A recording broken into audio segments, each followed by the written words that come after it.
Hi everybody, hi every spirit, welcome very much to my channel. Esoteric Cloud Surfer here, ready to start the watch party of the Pokémon Unite World Championships Grand Finals, the final day, Today, we will know who is the best team of Pokémon Unite in the entire world. Yesterday, it was a tough day. A lot of teams went down in a very rushed and short format. But either way, the teams that went through, they proved themselves to be even more ruthless and merciless than the format. And they went through. Some teams with 3-0. That means they got 3 wins out of 3 matches, and it feels like nobody can stop them. But as well, we have teams like Luminosity that will still warming up and getting ready to the environment. Today, it will be the final day of Pokémon Unite, and we will know who is the best in the world. Leave a like and subscribe, and let's get ready into it. You have the championship bracket right there.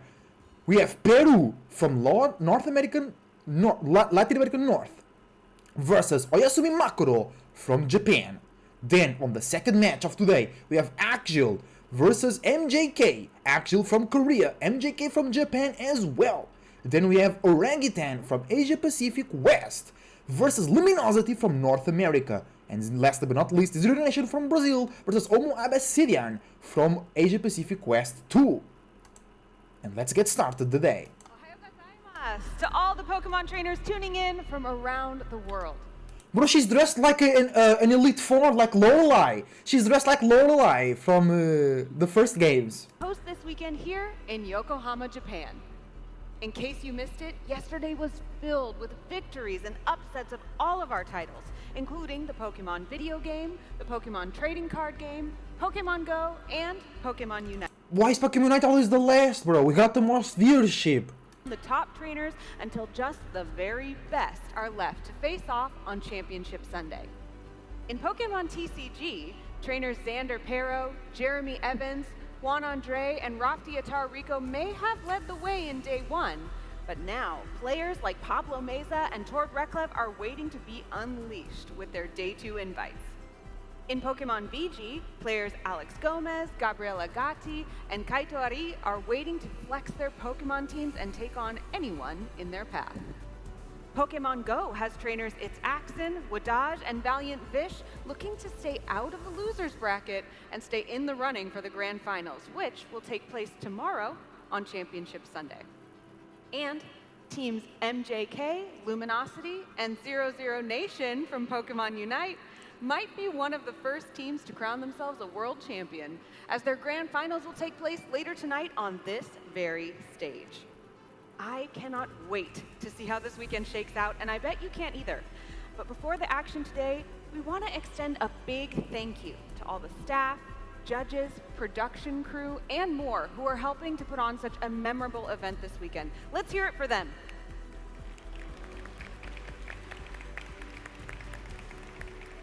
All right, trainers, are you ready?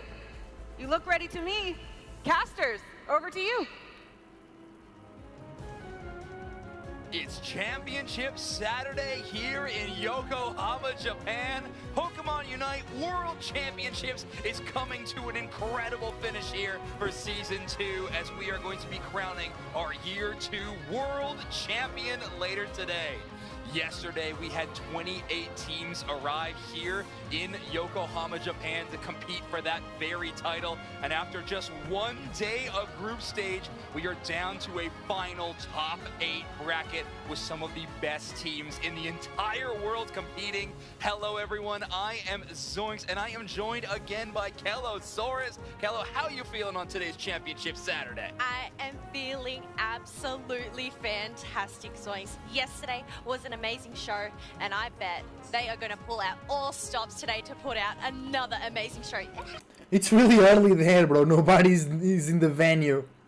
At how the day is going to play out, though, Kello, can you break down this format for me? So, for the format for this weekend, we had the 8-group round robin, which was a best of 3. Now, obviously, 20 teams got chopped. We have those 8, and now they are going to head into an 18 double elimination. Also a best of 3, but the grand finals, if you make it all the way there, it is going to be a best of 5.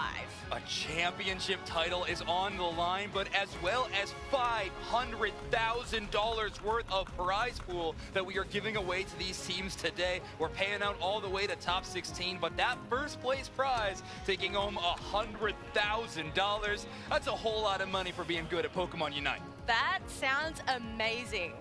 Yeah, exactly. I mean, these teams are trying to compete for that grand prize, of course, but just making it to day 2 has already earned themselves a pretty solid paycheck as well. But making it into day 2 was not an easy task. Of course, 28 teams. Let's take another look back at how those groups looked from yesterday. All right, we can see from Group A, we did have Peru make it on through from Latam South. Orangutan from Group B made it through from APAC East. Group C, 0-0 Nation, and Group D is Akjil from Korea. Incredible teams there, but it doesn't stop. MJK from Group E, OMO Abyssinian from Group F, Luminosity from Group G, and Oyasumi Macro from Group H. These teams look so amazing. Let's take a look at how our top 8 bracket is going to be today, because this is the format we are looking at. We have Peru facing off against Oyasumi Macro in round 1, Akjil versus MJK in round 2, Orangutan versus Luminosity. That's going to be our first broadcasted game here on the main stage, and 0-0 Nation versus OMO Abyssinian. Can I just say, that is a fantastic way to start off the day. I cannot wait to get these matches started. It's gonna be amazing all day long. We have really gathered the best of the best in the world for Pokemon Unite right now. Of course, that's gonna all start with Luminosity versus Orangutan. Orangutan, your champions of the Asia Champions League earlier this year, and of course, Luminosity Gaming, your champions from last year's World Championships in London. Yes, that is so hype, but we do have those teams getting ready, cracking those knuckles, making sure to warm up their bodies and get these matches started. Oh yeah, these gamers are all in, all right? I mean, Orangutan is ready to go. They did make it out of their group on tiebreakers, so their destiny wasn't in their hands for that final game, so I know that must have been a little bit of a frustrating moment for them. They're looking to have a better performance here in a top 8 bracket, and you really need to. You're going up against one of the world's best, NA's last hope in a top 8 bracket, and of course, last year's former world champions in Luminosity Gaming on the other side. Orangutan's gonna need to bring everything, but let's take a look at that roster for LG. Yes, we do have Elo, Overlord, Kyrios, Slash, and Rin coming out from Luminosity in the NA region. I must say, those matches yesterday, they were pretty clutch. Yeah, pretty clutch. I mean, that first game obviously is kind of the one mark that they did not feel too happy about after day 1. However, after that, things really started sliding toward Luminosity's way. That time to shine match, LG looked like an entirely different team, a brand new squad here on our main stage. And well, if they want to chase after another championship title, they're going to need to be playing absolutely perfectly all day long. And I mean, the caliber of opponents that they're going to have to face off in this top 8 bracket is no joke. Again, the world's best have been gathered here to make it to a top 8 bracket out of 28 teams. That is one of the most difficult feats that has ever been presented to a team in Pokemon Unite, and only these 8 teams are able to brag that they have done it. We got a cool little graphic here, actually, of players to watch here for this day 2. All right, we can see that BKZ from Orangutan, Lapras, Overlord. I must say that Venusaur was incredible. This player can just play so many different Pokemon. And then we have P on the Urshifu from Oyasumi Macro. I love that. Also, shout out to Luminosity's Overlord for getting the 6-digit average damage throughout the day. World Championships, and you are still putting up 100,000 plus damage all day long. You'll love to see those numbers. However, they're going to be going up against a very, very tough top pack player on the other side. In this first game, BKZ from Orangutan has impressed me time and time again. They look fantastic. Their Lapras was the player card that we saw there. However, their Urshifu in their regional finals was something that really caught my eye. But I mean, you're going up against a team like LG. It's going to be tough. But I really do think that BKC is going to be the player to watch in this match. Oh, definitely. Well, they would have scoped out their teams yesterday, obviously seeing them on the B stage and on the main stage as well.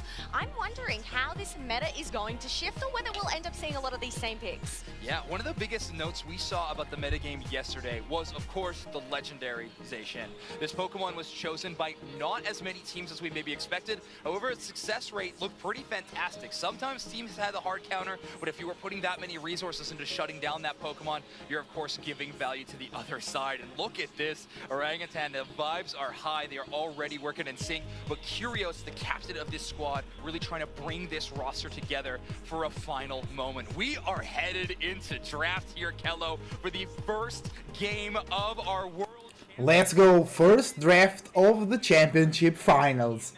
Let's see what they pick. They are going to be in that first pick, but it all comes down to this ban phase. Banning the Urshifu? Going to end up getting some respect fantasy. Oh, okay. Play it safe and just ban something And that ban the Zoroark. Okay. throughout of yesterday. Wow, we were just talking about the two players to watch in Overlord and BKC, and look at these targeted bans from both sides going after their iconic picks in both directions.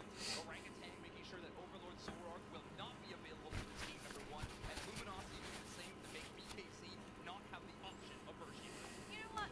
I wouldn't want to come up against these Pokemon either. But we are heading into that first pick. Ikura flicking on through, thinking what they're going to select. Keep us on our toes. Gotcha? No? Oh my gosh. They only have a few seconds left as they do decide that last second. And I think this is a fantastic... Yeah, first great pick. Lapras, one of the strongest Pokemon right now. You know, super good. You grab Lapras, kind of those two options. However, grabbing Lapras does give Luminosity the option to go double Defender or Defender plus Inteleon. It seems like that's the direction they are going to go. Curios' Inteleon has looked very, very fantastic.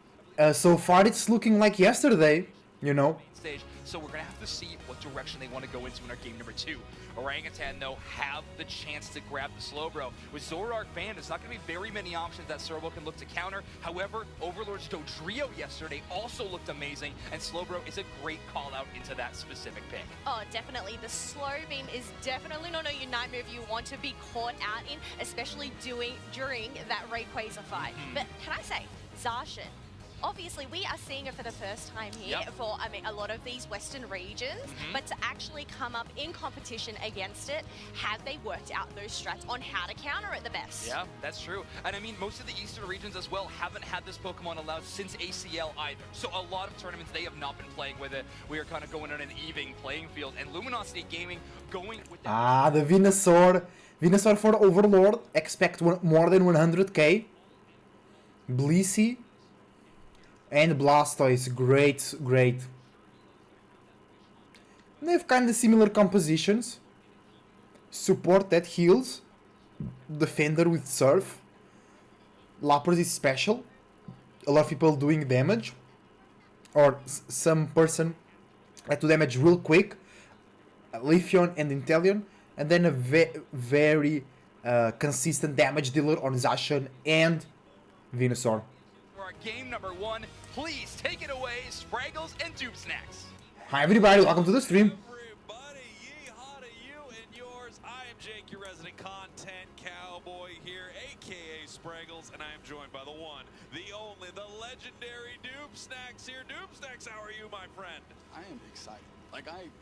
It's like the calm before the storm. I feel like I could run through a wall, but it's not ready to empty the tank out yet. I can guarantee you 2 things. 7 of these teams won't be a world champion at the end of today, and I will no longer have my voice either.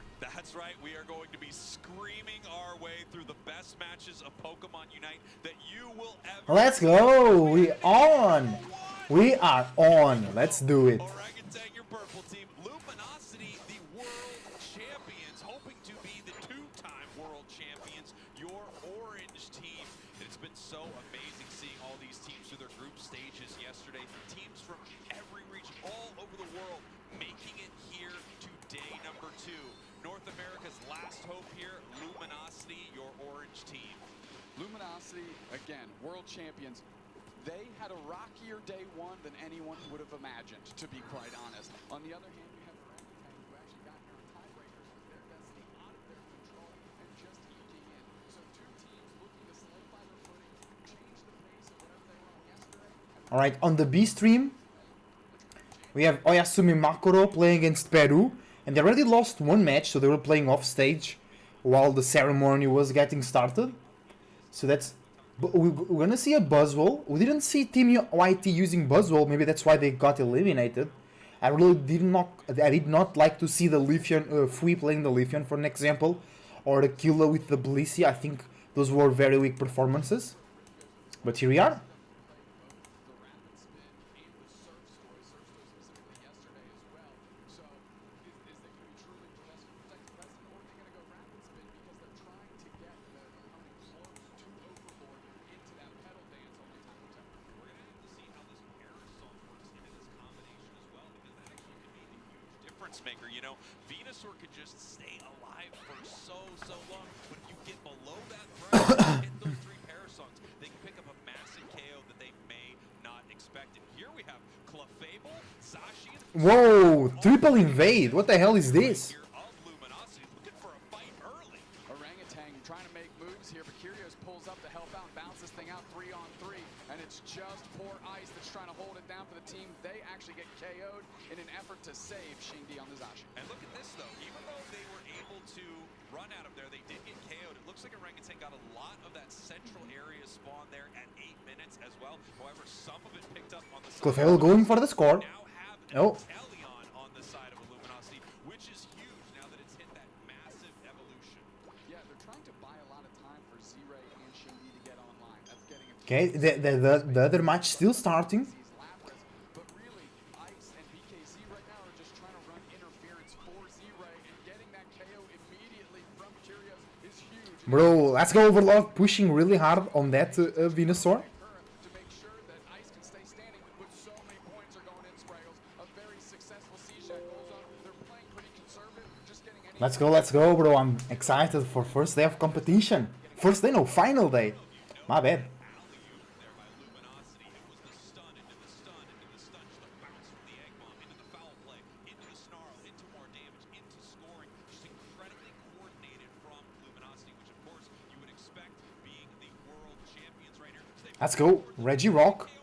Ooh, that's Solar Blade. And also on Team YT, Fui was playing Leafin and using Razor Leaf, not even using the Solar Blade. Quick time KO, 2 players down. They get Xingdi anyways. Ice is the next one down, and now the Reggie Rock is at about 30%, but they're looking for more bodies. That's exactly what Luminosity does. Another KO for Overlord, and that dinosaur is getting big time. Big, a level 10 Venusaur right here. If you take a look at, across the board, you can see only a level 8 Zacian on the Yeah, Zacian only level 8. That's low, man. That's really low. Hi everybody, welcome to the stream. How are you guys doing today? Let me know your thoughts about the winners and the losers of today. Who will be the world champion and who will get close to it. Playing that liquidation, they were kind of, we saw a lot of NA teams playing snipe shot, but liquidation seems to be the vibe, and I tend to agree. Kyrgios does as well, and is looking good early in this. As a famous tweet by popular content creator Spraggles, North American teams stop playing snipe shot, play liquidation. We're seeing it right here. Overlord running on it. Ooh, huge damage. That Leafeon does not kill anybody. Bro, the Venusaur healing. Incredible. That was an amazing push, and exactly what they wanted to do. In the face of course, the Perish Song, the ticks were going up, the Giga Drains were just hitting multiple targets, keeping Overlord above that threshold that you mentioned, and allowing them to eat today. Take a look at this, 65 for Orangutan, 183. That's our scoreline right here as we head into the halfway point of this match. And this is one of those moments where you have to say this is Luminosity's game to lose. They are in control of this thing. As long as they don't fumble the ball, they have a great shot of winning this match right now. Of course, there are a ton of ways Orangutan can get back into this match if they get a massive catch, a big KO, especially on this Oh, good team fight here for Orangutan. Blissey Unite to save the Venusaur. I like that. Yeah, Blastoise Unite, really good. Gets a knockout. Chasing Ice, though. That's the target they want. Nice little telekinesis by them, and somehow Huge damage. Great knockout from the Blastoise. Rene there, playing really good. Huge Solar Blade, but not enough to defend. big overdone of 46. Jeez, call that goal zone, Ben Affleck, because it's gone, girl. Oh my goodness, 230-65 at the start of the day. Yeah, great score lead for Luminosity. Can win worlds right now. Orangutan needs to get back in this game. Absolutely. Orangutan having trouble getting the engines going for themselves. You know, Z-Ray used to take over the game. Xingdi hasn't been a non-factor. We never hear that pedal dance. Vertnanger is out. Now the pedal dancer. Yeah, it was a great Venusaur Unite. And they go into the fight. Blissey Unite, Blissey healing. Bro, he doesn't die. He doesn't die. Overlord does not die. What the hell, bro? In that fight, there was 2 times I thought he was going to die. Hi everybody, welcome to the stream, welcome, welcome. Happy Saturn Day for y'all, or happy Friday. Happy Venus Day. Bro, Venusaur with the Giga Drain, because it does damage and heals themselves back. And then they're using Petal Dance, and the more targets the Petal Dance attacks, it reduces the cooldown of Giga Drain, so Venusaur can heal again and again and again.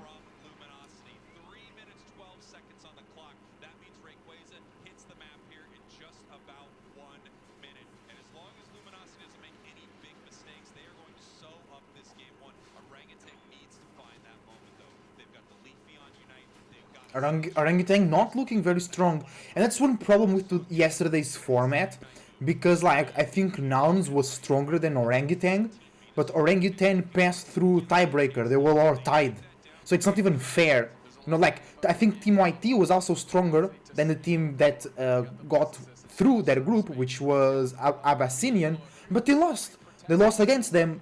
And there was no tiebreaker, there was no weird situation, but here Orangutan, I think Orangutan, it's kind of weaker than non-esports, and it was just a weird tiebreaker situation, and I think we don't have the best teams in the final 8, but it is what it is. It's the format, we can change it, so let's watch some good Pokemon Unite today.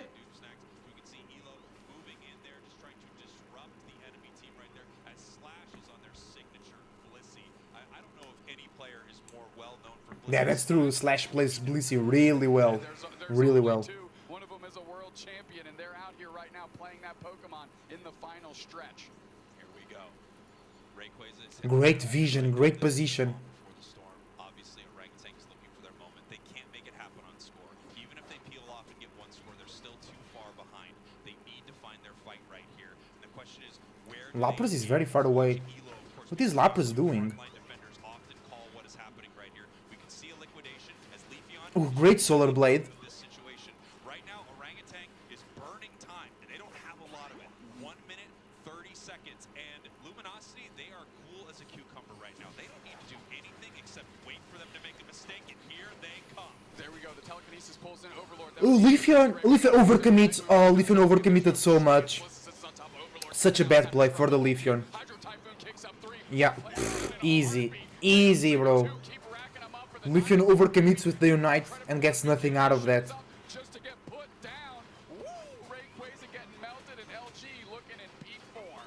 Wow, call that Rayquaza Roseman Pike, because it's gone, girl. Off the map right here. Game number 1, looking incredible for Luminosity, looking like a world champion. Yeah, Luminosity looking great. I didn't see this Luminosity as much on day 1, but these are the champs back at it again, Noob Snacks. Yeah, shades of Season 1 with this Petal Dance, Venusaur, Blissey kind of tandem combination, and it looks good in this. I mean, Orangutan had no answer for it, Spriggles. We're kind of in garbage time. We're just racking up stats. Overlord trying to get that average damage number above 110,000 now, of course. Racking up KO streaks, why not? The kid's doing it on the world stage. Might as well let him keep going. Get more points in, all that good stuff. LG commits in game 1. I think the question is... Great game 1, bro. Great play, great team fight at Rayquaza.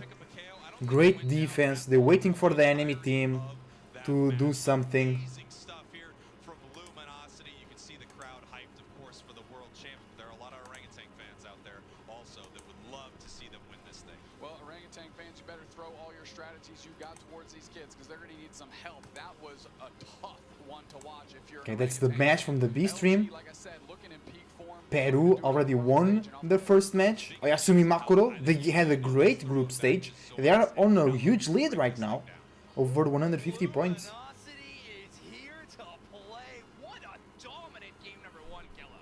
Oh my gosh, they were looking clean, and I think he nailed it, nail on the head there. Protect the president. Can I just say that Venusaur Overlord was very well protected. Oh my word, yeah, I mean this composition working out exactly as intended, even into the face of Leafeonization. 2 incredible burst damage Pokemon. They can try to outpace that Blissey healing, but Slash and Overlord's health regeneration together was just absurd. Literally unknockoutable in these KO fights. Oh my word. Even in these final team fights, every Unite move from Orangutan thrown at the team of LG, and they did not care. Completely. Oh, that's good. 3 quiz at time here. They put on. Bro, Overlord did 152k! 152k for Overlord on that Venusaur. And Oisumi Makuro get... No! Peru gets the Rayquaza on the flip. 100k damage average yesterday. You need to get those triple digits down. Yeah, 200,000 went, right? We are waiting, Overlord. We are Oh, waiting. damn. Oh my word, I can't wait Oh. to see more of this match. Oisumi Makuro with a huge lead still. Games. I just want to remind everyone. Well played, Oyasumi Makuro. On YouTube to see that B stage footage right now. Oyasumi and Macro and Peru are having a pretty fantastic game. Just have both those tabs open for us, folks. That would be fantastic. But this game itself, the former world champions in championship form, if I have ever seen it. Luminosity Gaming looking absolutely unbelievable in our game number 1. Orangutan. Oh, there's still 3 people with shields though. Time. They didn't have an answer, but as you mentioned, it's only game 1. There is still a comeback, right? Oh, LG can score. Sides are going to be switched over. There's going to be those different picks. You can steal each other's Pokemon and come up with all of those strategies. And you know what? If we learn anything from yesterday, there were a lot of game 3s. Yeah. Top 8. That's hey! That is Oh, true. bro, Orangutan it's is not enough. out of this fight yet. I think it will be 1-1 here. I think it will be tied. Oisumi Makuro bring this to a game 3. Number. So if you got those tickets in game, you can check that lucky number. We're going to be revealing that right before the grand finals later today. You cannot miss it. You got to make sure you get those super cool rewards in game. It's the place to be. Also, fun update from the B stage. Oyasumi Macro bringing that match to 1 apiece. They are tied 1-1 against Peru. Yes, and looking that, I can see it is quite close there. Yeah, extremely close game. Exciting stuff over there, but also here on the main stage, that is also the case.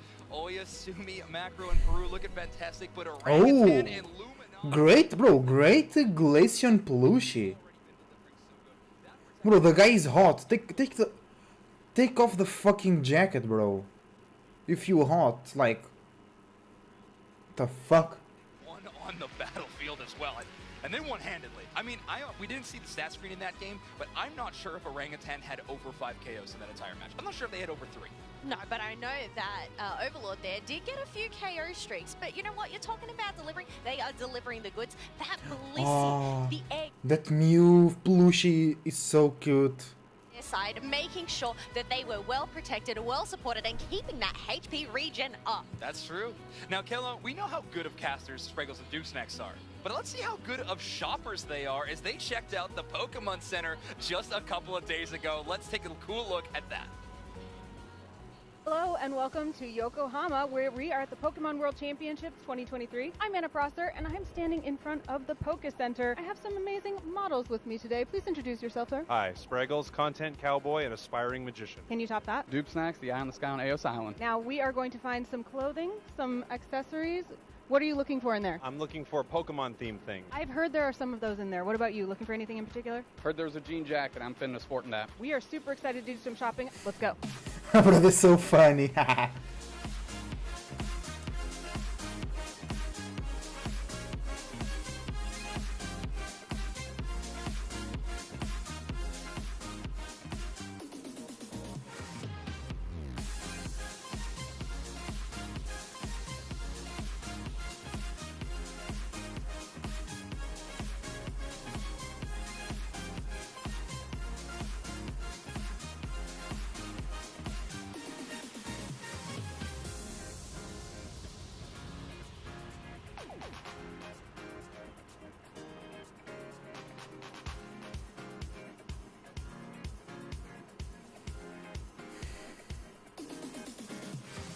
Yeah, the sleeping Mew was so cute, right?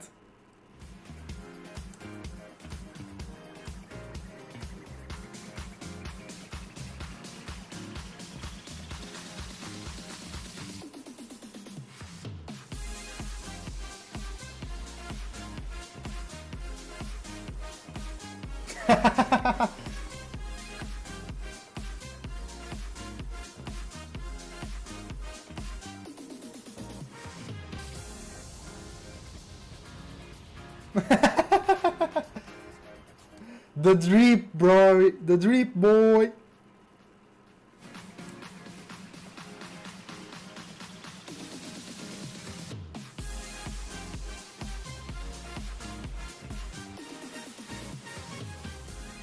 best casters in the world, as well as the best shoppers in the world. Man, they really had a lot of fun in there.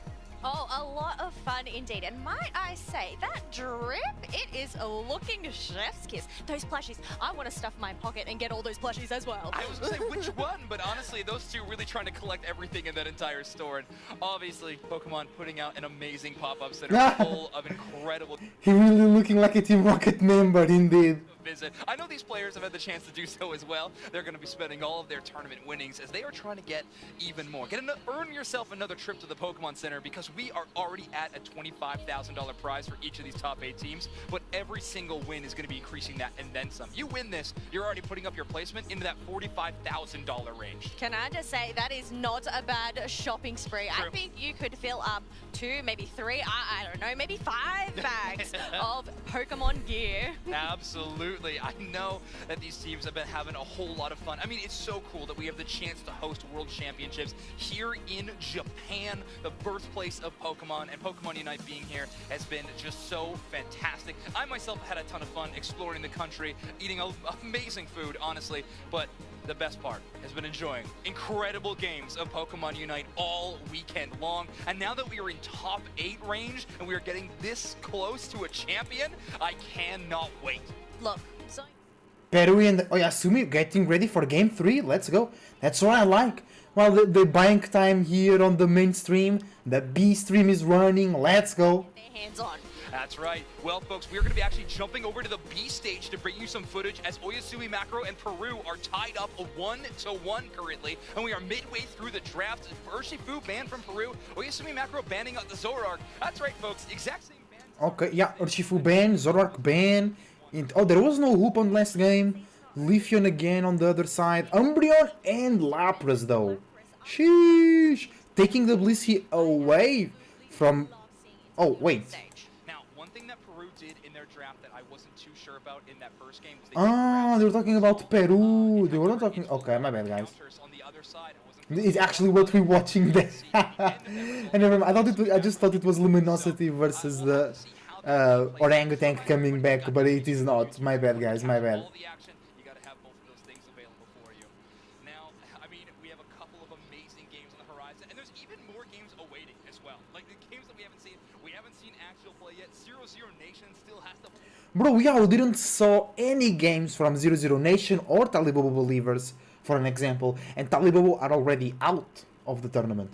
They just can't get enough. I can't get enough of watching these teams play. Can I just say, so many teams, but so many regions. I must say, the top 8 is so diverse. Yeah. But obviously, Luminosity, being the last remaining NA team, they have to represent their region. They need to, you know, hype it all up for that crowd. The hope of NA. We have one of them. And of course, it is the former World Championships, a pretty good team to put your hopes behind. And if that game 1 is anything to say about it, oh my word, Luminosity is coming for a championship title again. That performance was unbelievable from them. Orangutan looked like, wow, I don't know, they didn't show up. They really didn't show up at all. And in the game number 2, that is going to need to change. When you're going up against the champ, you got to aim for the top.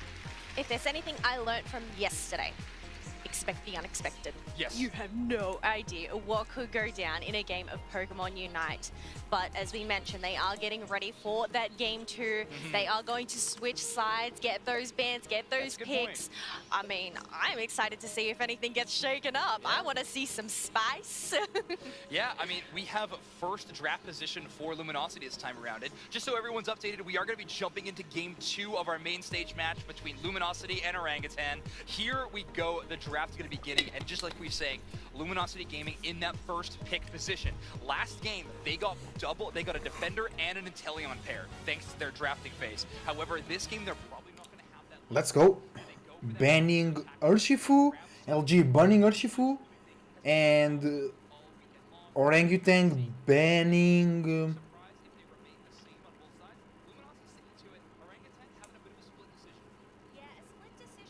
Inteleon. What is going to end up getting picked, but it looks like they have decided on the Inteleon. And I must say, you know, it makes sense. But there are so many different attackers that they can pick up. But just to remind you, if Luminosity end up winning this match, they progress through and Orangutan get knocked down into that losers bracket. Yeah, into that we're in double elimination time right now. So it maybe not as cutthroat as yesterday. When we get to losers bracket, it will be at that point. But Lapras was that first pickup. Also, so fun to see on these player cams at the bottom. As soon as the Inteleon was banned, you just see Kyrios with a big grin on his face, nodding, being like, okay, I did pretty good in game one. I'll take this. So there we go. Double defender locked in. All right. Orangutan sort of Ooh, Lapras slow blow. That's actually a very good combination, guys. Very good. that with Ice's Umbreon is going to be a very formidable Peru and the Yasumi Makuro already playing. Love to see is Alolan Ninetales being picked up. The suppression, the crowd control that this Ninetales Pokemon so can good, provide, man. So annoying. especially on those squishy ones. The Blizzard is actually insane. The move is so good. The Pokemon is so strong. I cry because I want Chandelure picked, but Alolan Ninetales is existing, and that is unfortunate. But here we go. Luminosity Gaming is going to be grabbing that Zoroark Comfey duo. I mean, they put so much weight behind this composition. We've seen this composition work. We have seen this composition fall short from time to time. It's going to be up to Orangutan to try to find that secret. Oh, let's go. It's the Comfey time. Comfey's Zoroark. Comfey Zoroark. Very tough to deal with. But it's not as OP as before because Zoroark was indeed nerfed. Right. Watch out. Otherwise, Xingdi picking up that Glaceon there as they get these final preparations underway, making sure these builds are correct, making any necessary switches. Interesting. Running double attacker or double mage style gameplay into a Zoroark is an extremely large risk from Orangutan. They are trusting Xingdi and Z-Ray to have a I think it's a bad draft for Orangutan. Mew and Glaceon over there. Super easy to pick up by the Zoroark. We're going to have to see where the results lie as we head into our second match between the former world champions and the APAC East competitors of Orangutan. Snacks, Raggles, it's your turn. That's right, Luminosity Orangutan back at it right here as we head into game number 2, Snacks. I have to say, looking at this draft from Orangutan, I feel like this is a pretty solid draft into Luminosity, especially stealing away that Blissey that is, without question, one of the power Pokemon for Luminosity and probably Slash's best Pokemon. Yeah, so if you're Orangutan, you actually are trying to bait LG into Zoroark Comfey, which sounds counterintuitive because obviously Overlord and Elo are insane, but it becomes a predictable factor on how to build your team. Yeah, so that's true. You can have really like mean look Umbreon, you can have Surf Toys. It becomes a predictable factor, and maybe they wanted to direct Luminosity into a certain peak that they are comfortable with by taking the Blissey away from them. Smart choice. It's actually funny, I was thinking the Let's same take a look thing. at the B stream match. 6 minutes to go. And Comfey come out, I even thought, man, this feels like exactly what Orangutan wanted you to pick in this moment. Then again, I mean, you can be really upset once you see what that can turn into, because we've seen the absolute devastation from this combo. Not to mention that we also have Rin on this Lapras, which I assume is going to be Nerf Lapras, bro. here in this match. Nice job stealing the very If you want Lapras to be nerfed, drop a like, guys. Nerf Lapras, like, come on. Opener, of course, for LG, but worth the stacks in my mind for that Blastoise, and I believe Orangutan would agree in that particular case. You're not giving up too much in the case of giving the KO to Rin there, and you get to execute some of your game plan. That's right. Blastoise takes a long time for this Pokemon to come online, so if you're able to get a few stacks early, that's really helpful as we see Overlord heading up into this top path. The Fade attack is coming out. They're looking for another KO. Wartortle gets the evolution, but they still hit it with that massive combo. Great play there. Let's go. Luminosity starting to melt with the Zoroark and Comfey. Let's go.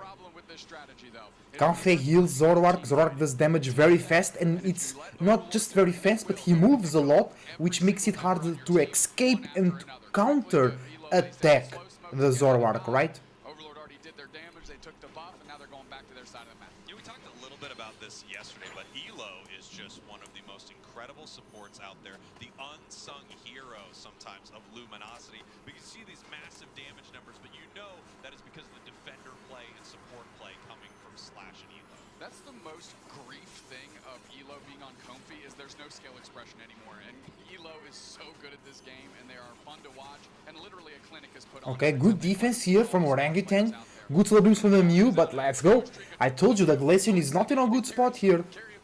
Arriba Perú. Perú playing super well. Perú jugando muy bien.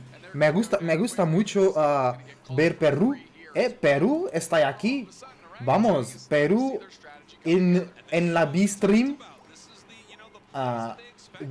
Perú ganó el Rayquaza en el último juego, pero Ayasumi y Makuro fueron muy despiertos. Ellos marcaron muchos puntos, muchos puntos. Mismo antes del Perú ser capaz de marcar con los escudos de Rayquaza, pero ahora ellos tienen una buena chance de ganar. Me gustaba de ver Perú ir lejano en esta competición. Me gustaba mucho de ver Perú jugar con Luminosity o Perú jugando con Zero Nation from Brasil. Pero vamos a ver. Ahora tenemos un olhar at the mainstream. Luminosity going in against Orangutan, playing with Orangutan, not versus or against.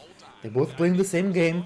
They're both playing on the same battlefield, right? Overlord was doing just jumping in there. This massive amounts of damage, the back and forth with that combination. Incredible stuff, diving into the back line, taking all of the KOs that they want. Nice objective secure here for Luminosity. However, it does feel like the start of this match a lot closer than game number 1. That's the thing. Really, Orangutan, all they want to do right now is keep pace. They know they're behind. Their strategy is built that way. You need to get to the team fight phase of this game. Until then, they want a team fight. Because if it's like 1v1 or 2v1, Zoroark will melt anybody. They really need a team fight to come on top for sure. Let's take a look at Peru and Oyasumi. 224. We can take a look at it. We can take a look at it until it ends, right, guys? Here we go. Peru from Latin American South. Oh, I thought it was. No, it makes sense. I thought it was from Latin American North, but it's Latin America South. It's Rayquaza time, y'all. Let's go. Vamos, Peru. Arriba, Peru. Your purple team on the B stream. It's Peru. Ayasumi Makuro bringing the heat to Peru. Peru defending well. Nobody knocked out. The Umbreon is knocked out for Ayasumi. Great Hoopa stun there. Lapras running away. Dodrio in the back. They want to hunt the Leafeon.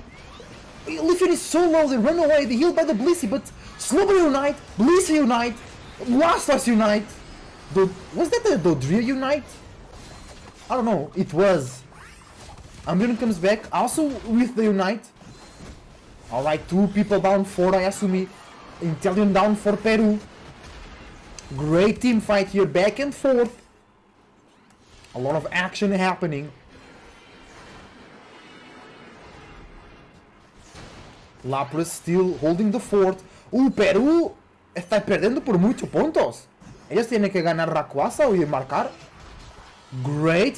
They're playing really well, especially the Dodrio, but super bad play, super risky. They go into the Lapras, but they get... and everybody goes down. But it's okay. Even if Peru loses this match, they go to the losers bracket, they can still win. Alright, guys? Yeah, too risky move from Peru there. Slowbro trying to be annoying, trying to buy time. And it gets knocked out as well. And Oyasumi Makuro will take the second game of their set. And moving on through the winners bracket. Peru va a caer para los brackets de los perdedores, pero ellos ainda tienen una hipótesis de ganar el torneo y ser coronados el campeones mundiales. Pero ellos tienen que pasar por una ruta más difícil, pero no es imposible. Vamos para la stream principal. Mainstream, here we are.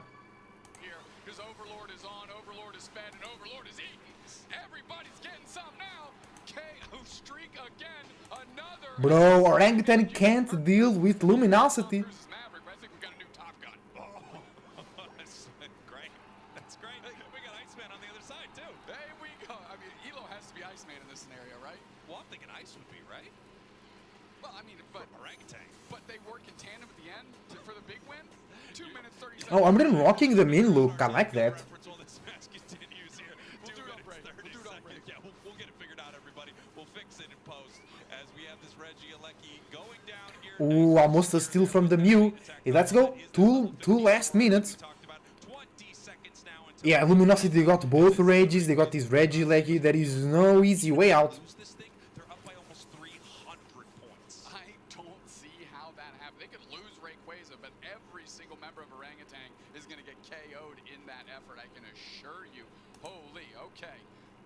Here we go, Orangutan. You've got this. 2 minutes, final stretch. What can you do? This is their big moment right here. Obviously, Let's they go. need this to stay in They're losing so much, Orangutan. They were dominated. They were dominated. I think they didn't deserve to be here, but if they are, it's because they deserve to be here, right? They made some strong spiritual work. I think Nouns in Sports will be a way better matchup against Luminosity, but it is what it is. They're way up as Rin is putting another 82 points in this bottom goal. The slow beam on the Glaceon. Here we go. The Mew Knight was forced out to get a quick KO on Curios. Maybe they can flip the script here. Bliss Assistants right into the middle. They're trying to sit on top of this Blastoise. See what they can do. Hydro Typhoon chips up 3. Tons of damage getting rained in. Served on Overlord. They're at half HP. They're kind of getting buckled. There's no follow-up. Nobody else from Orangutan is there. So Overlord, Great team fight, very active. Nitus goes down for Luminosity though. there's 2 players down for Orangutan. They're Alright, Blastoise goes down for Orangutan. that one for themselves. Mew trying to chase down the Lapras. Lapras is super low. Umbreon too. Lapras is chasing down. Oh! Zoroark comes in and cleans 3 of them, saving the life of Lapras. And now Blissey, it's quick dessert, quick dinner. Oh, bro. Oh, man. Oh, oh, shit.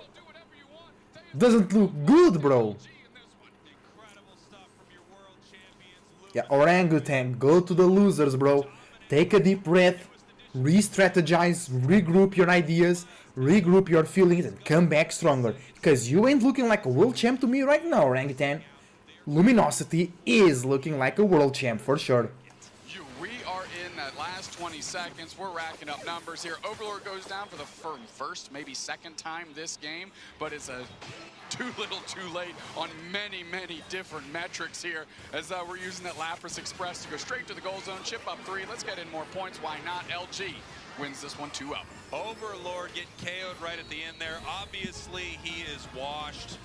Unfortunate performance from Luminosity, but Is that it, eh? Of course, what an absolute clinic from the world champs right there. And they are looking like they can take the title right now. You can see Rin raising the fists to the crowd as we have a lot of fans here to see the champions.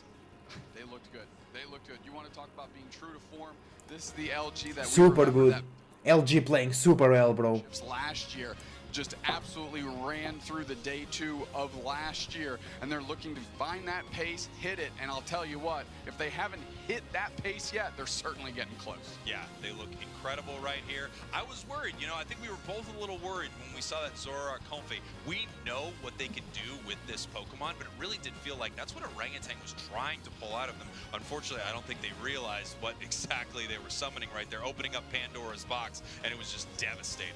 Yeah, I mean, again, on paper, you can see what they were trying to couple together on the side of Orangutan. And you have to give them credit. You found a strategy, you try and execute it, and you find that that's your best chance. I mean, that's what S8UL Esports did yesterday. You saw in Game 1 against LG, they had a strategy, they executed, and it worked. Let's take a look at what this one looked like here in Game 2. Yeah, obviously a much better start here for Orangutan in game number 2, but we still had that classic Luminosity domination, especially these huge moments. You have a Zoroark and you have a Comfey together, making sure that this Pokemon really can never go down as it performs some of the most incredible maneuvers inside the game. One of the most skill-intensive Pokemon in Unite without question.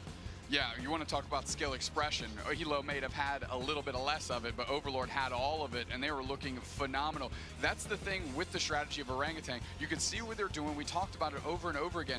But the thing is they need to get together the team fight, but by the time they got to that point on their side to be able to do it, Overlord was so far ahead that it just didn't matter anymore. The gap was too big to close, and it showed, honestly. Yeah. And you can see even in this fight where Orangutan had some moments right here, they caught a couple members of Luminosity. Obviously, Luminosity is playing this so incredibly patient. They're okay with someone going down as long as they're still in a position to not lose the entire thing. And then, of course, this incredible moment right here where somehow Lapras lives. That patience that you're speaking to is the difference between LG today and LG in the regional finals. Overlord was just buckling in, trying to go in, trying to carry the team, not relying on the other members as much. And now when they peeled back, went to safety, Rin, 87k on the Lapras, bro. Have a phenomenal performance on Lapras. Lapras is ridiculous. Lapras is ridiculous, man. Moments, you know, Rin is one of those players where they are always away from some of the big fights. Freaking Lapras, bro. It's so annoying. Putting pressure on different points so ridiculous strong. The Lapras, right? Out of nowhere, and it's just absolute pandemonium. Yeah, without a doubt. I mean, Rin is not seen, but is still doing work. And that's why when Overlord hit level 15, Rin was at level 14 silently on the other side of the map. So when they joined the fray, no chance, man. And you know what? We have some incredible stuff for Pokemon Unite happening right now. Pokemon Unite is turning 2 years old. What a cute little baby. Use the gift code 2nd anniversary inside the game. Head over to the events page. Head down to your daily events. Scroll down there to the gift exchange and put this in right now. Pokemon Unite will give you a Mew emblem. They will give you a Mewtwo emblem. Platinum, by the way. And you will also get to try these 2 incredible Pokemon for 3 days. Look, Pokemon Unite turns 2, Mew 2. Oh, we're going to be right back with more hot Pokemon Unite action. Do not go anywhere or I will be mad at you specifically. I'll be more mad, though. I'll be the most mad. Nope. No, it will be.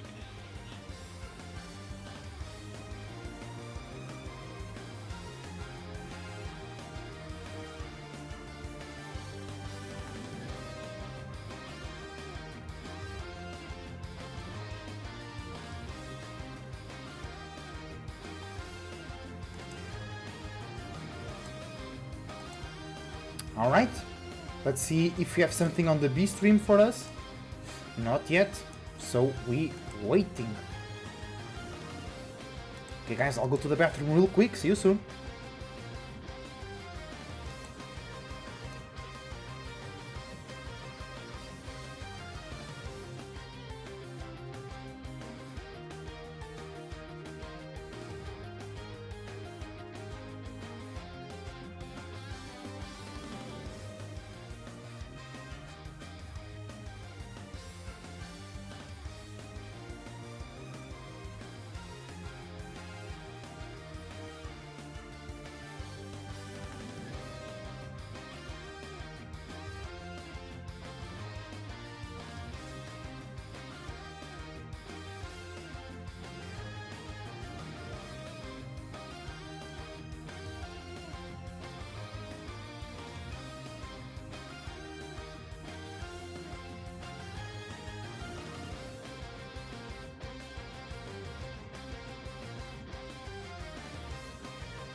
Hi guys, we are back. Waiting for the stream to be back too. Eating some snacks. Keep energy level because that was just the first match. We have more to go. Right now, Asian, East Asia, Super East Asia duel coming in. It's a derby, an Asian derby. Korea, Eng-Pt from Korea versus MJK from Japan.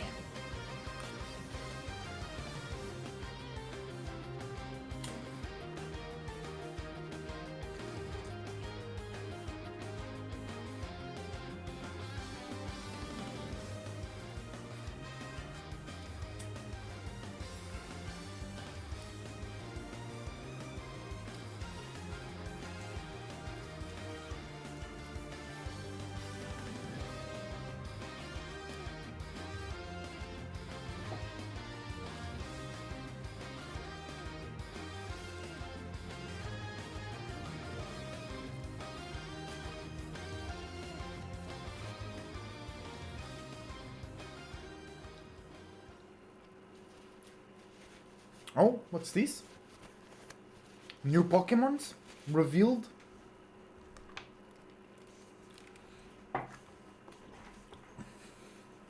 It's a trailer, cinematic. Oh, the fuck? Nothing. We are back here at the Pokemon Unite World Championships here live in Yokohama, Japan. We just saw some amazing games earlier today between Luminosity and Orangutan. Luminosity, your world champs, moving on. We've got some incredible games for you. And there I am. I'm right there. I can see myself on the camera. Boy, I am joined by Kelosaurus. There is a lot of people there, bro. And a lot of people watching Unite, you can see. These matches, they are starting to get spicy. Maybe we might get some spicy ramen from the Pikachu. We may get some spicy ramen from the Pikachu. I'm on camera. I can see myself. Here we go. Let's take a look at our bracket right here. Kello, break it down. All right, we can obviously see that Oyasumi Makaro, they have taken 2-1 against Peru. And the game we just witnessed here on the main stage, Luminosity sweeping 2-0 against Orangutan. Yeah, and of course we have Akjil, MJK coming at you right now. Both of these teams going 3-0 in their bracket. Akjil from Korea, MJK hailing from Japan. This is going to be an insane game. And while that is taking place, we have 00 Nation and Obo Obsidian on our B stage, which means you can watch that stream on the B stream on YouTube if you need to check it out. You might need to check it out because it's going to be an amazing game. It is definitely going to be an amazing game, but Akjil versus MJK, as you mentioned, not dropping a set yesterday, 3-0. MJK, they sweep their group 2-0. That's true. 3-0. I think Akjil and MJK, they didn't lost a set, you know. So they're super strong. Was so under-respected coming into this event. I don't think a lot of people expected that much out of Korea here at Worlds, and now we have Akjil coming in and, like you said, just sweeping the competition. I said, expect the unexpected, okay? We do you not text, know. You text me that every morning, and I'm like, why does this keep happening? Hello. But we can obviously see these teams are looking fantastic. They are looking fierce. They are ready to rumble. Yeah, incredible stuff here. And then obviously we have MJK. There have been some amazing Japanese teams here this weekend, but my money is on MJK. Legally, I have to mention that I have no money on any of these events. But if I had to put money on these events, I think MJK is hands down one of the best teams in the world as we head into our draft. You spent it all at the Pokemon Center, right? Is that right? Let's go. It's draft time. Akjil versus MJK. Do we have something on the B stream, guys? Let me take a look. Yes. Oh, it's 00 Nation playing against Abyssinian. Bro, I think I'll watch that one, bro. Let's watch that one. Because I didn't saw any games from 00 Nation. And I want to watch games from 00 Nation. You know?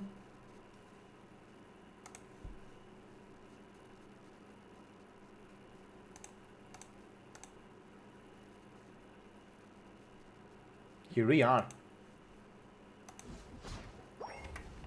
00 Nation. Playing Omo Abyssinian. Let's go. Actually, let me do it a bit different here.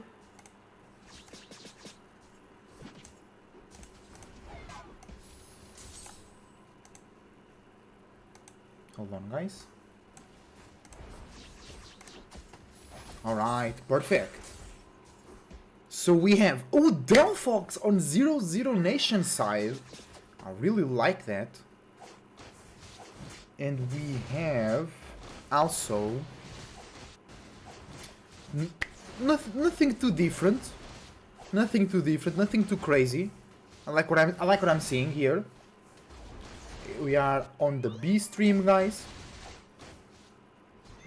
Watching 0-0 Nation. I really like to watch a match of this team because I didn't watch. They weren't on broadcast yesterday, so.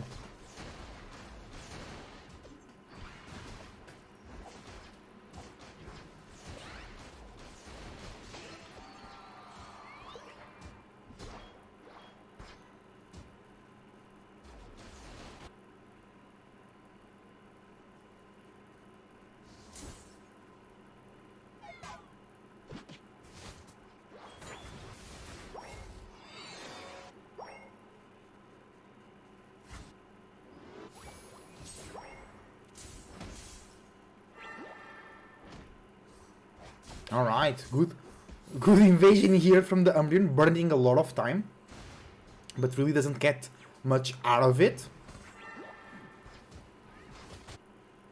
Umbreon grabbing that speed berry, coming back to defend as fast as they can. Bees in birds in 7 seconds.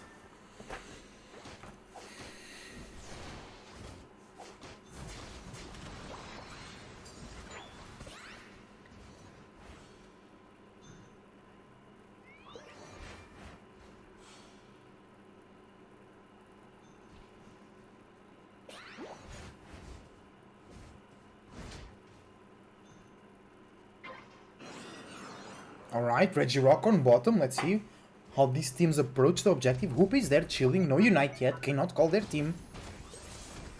Okay. Huge damage from the Glaceon. But Trevenant ate that up pretty well. Blissey goes down. So no healing for 0-0 Nation on this bottom objective.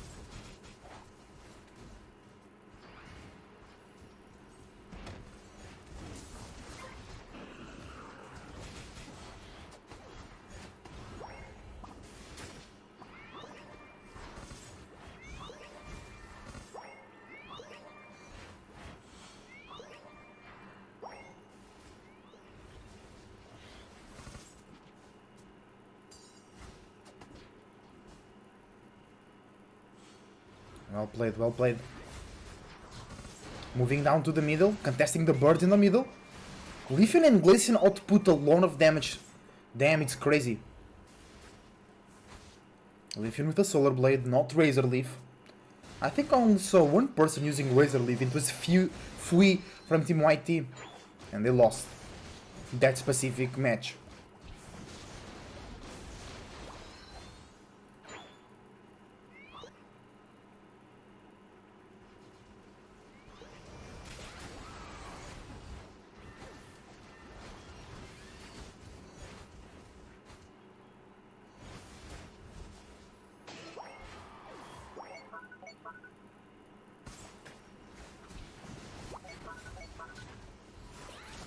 Great Glaceon Unite there, but Lapras barely felt anything. Great Ninetales Unite, taking out the Blastoise. Hoopa survives, still supporting the Glaceon there. Lapras is too good, man, too good.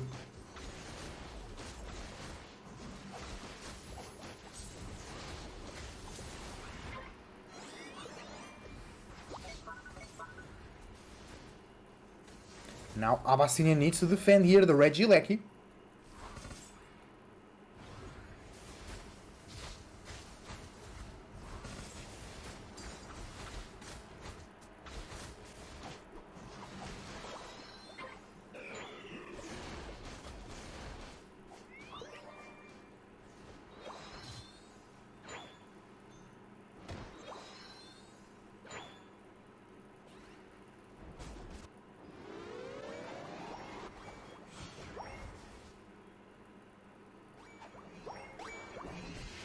Alright, great scoring here from Abyssinian.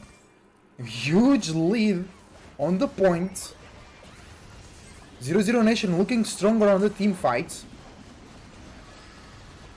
Bliss Unite comes through. Lapras still alive. Umbreon still alive too. Bro, it's so hard to kill the Umbreon, man. Bliss is down. Ninetales is down for 0-0 Nation. They're actually losing a lot of members on this team fight. Delphox can secure this with they don't have Unite though. And Glaceon is on them. Great damage though. Ooh, Delphox really punishing the Glaceon. Great knockout! But Abyssinian takes the objective. This is a Regi, it's not very important. It's more for the XP, right?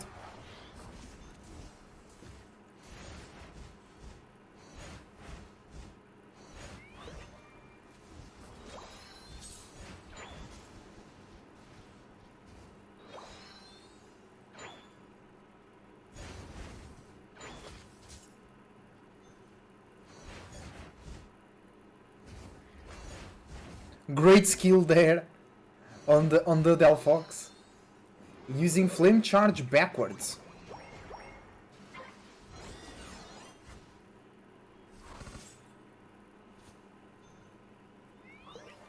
Bliss Unite just a little bit to make sure everybody is healthy. Oh, 2 scores on bottom. Abyssinian really getting that score lead, bro. That is huge because that will force 0-0 Nation to do something.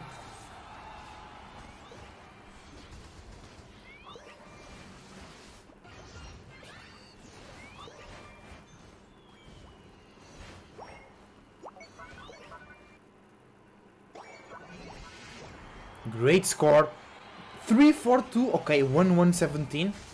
Alright, they come in closer. This Regieleki is very important. That will make Abyssinian think more. They have to consider more scenarios and more options. But they know where 0-0 Nation is. They tried the quick engage, but it was not possible.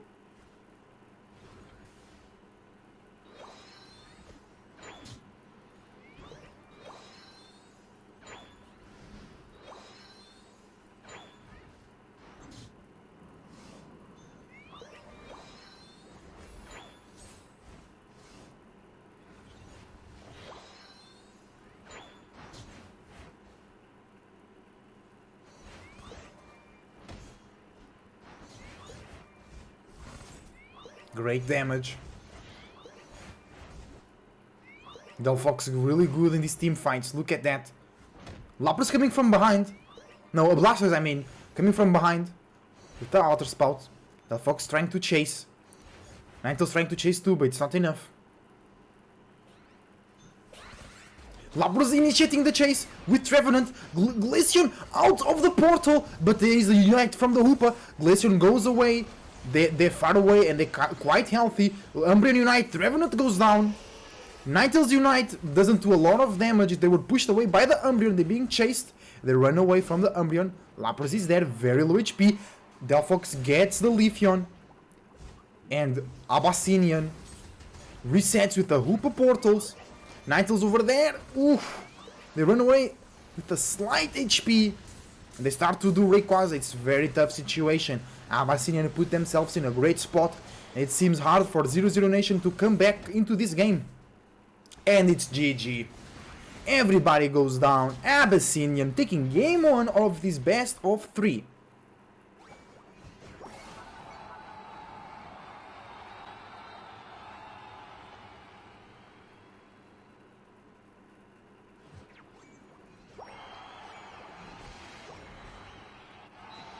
GG. Well done. Let's see the A stream real quick. What's going on there? Oh, it's frozen.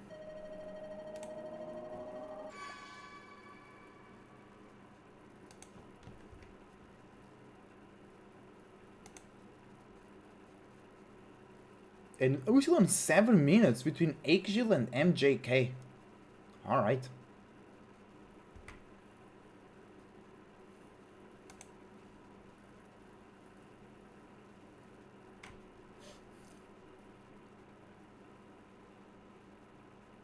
Very consistent, everybody getting knockouts, even the Hoopa getting 3 knockouts, right?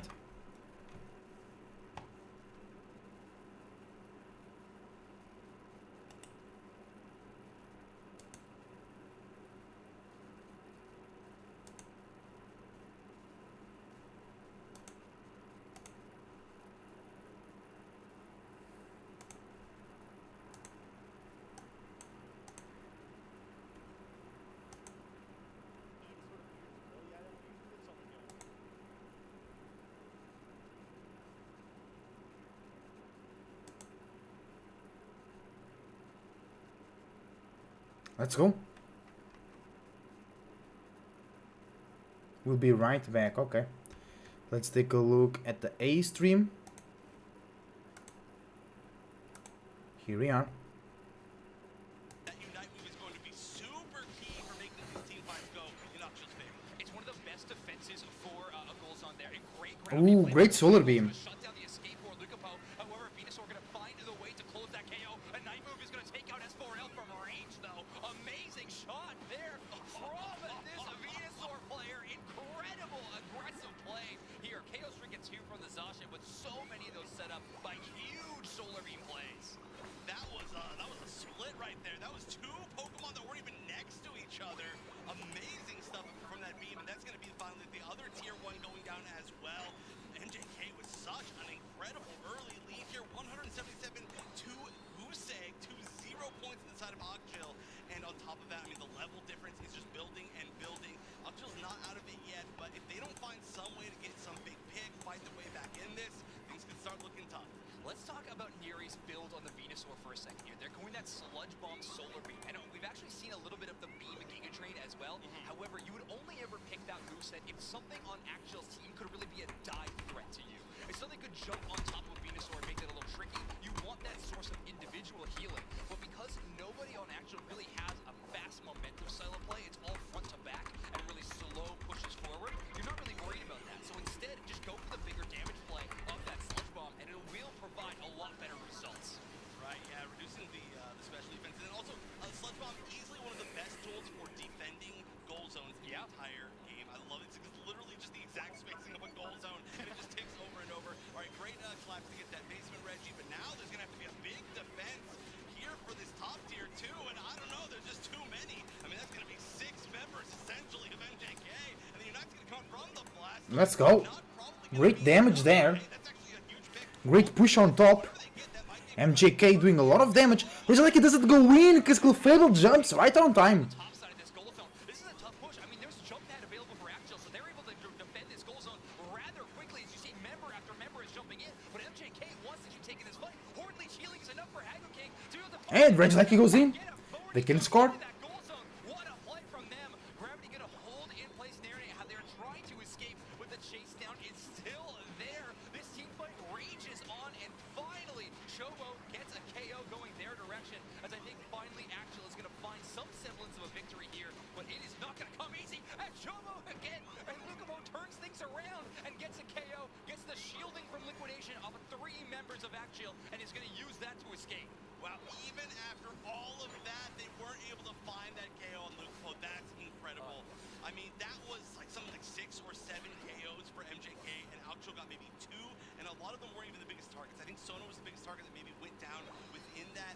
So you can see that even the return EXP from that was not super huge, and the lead has built up to 281. It looks like they really want to fight their way back in by trying to secure this bottom objective. It might allow them to get some of the points in on the tier 1 as well. We're going to see the spacing coming out from Blastoise, but Ooh, huge damage. Ooh, let's go. I don't know if this is going to work, though. This The intelligence sniping the Venusaur. aggressive, and there, Lukapo going to go down. Good trade there by Chobo getting the knockdown. A great initiation by Epe. Actually going to use acrobatics to move past an enemy Pokemon and get closer to that backline. So finally, one of the dive options is going to be available for Akshil. And actually use it in sort of picture-perfect composition there. And finally, Akshil is on the board. Both these teams are 3-0, but so far it's looked like MJK has had the keys to the kingdom in this matchup. This would be okay. That is a ridiculous attempt to steal. I'm actually surprised that we saw that even attempted, because we knew that it was going to go down. Oh, we have something on the B stream. Or even did.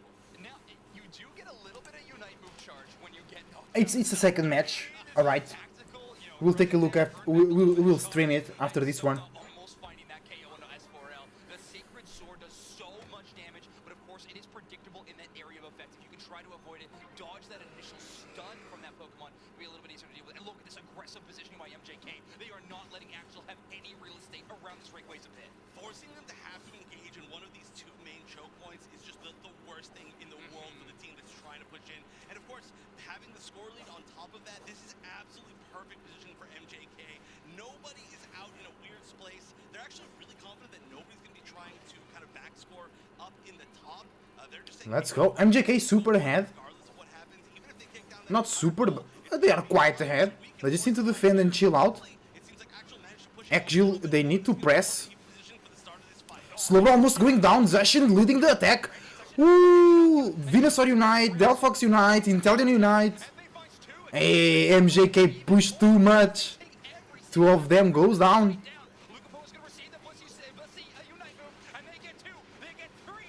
3 knockouts. And they get, oh my god. What a clean. Quadra knockout, bro. Penta! But the Intellion too.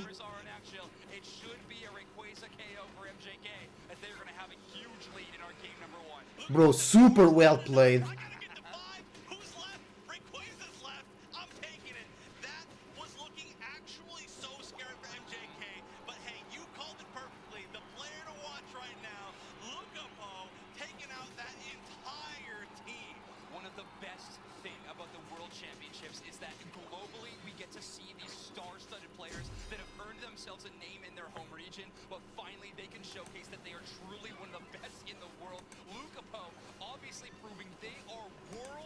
Alright, let's go to the B stream, guys.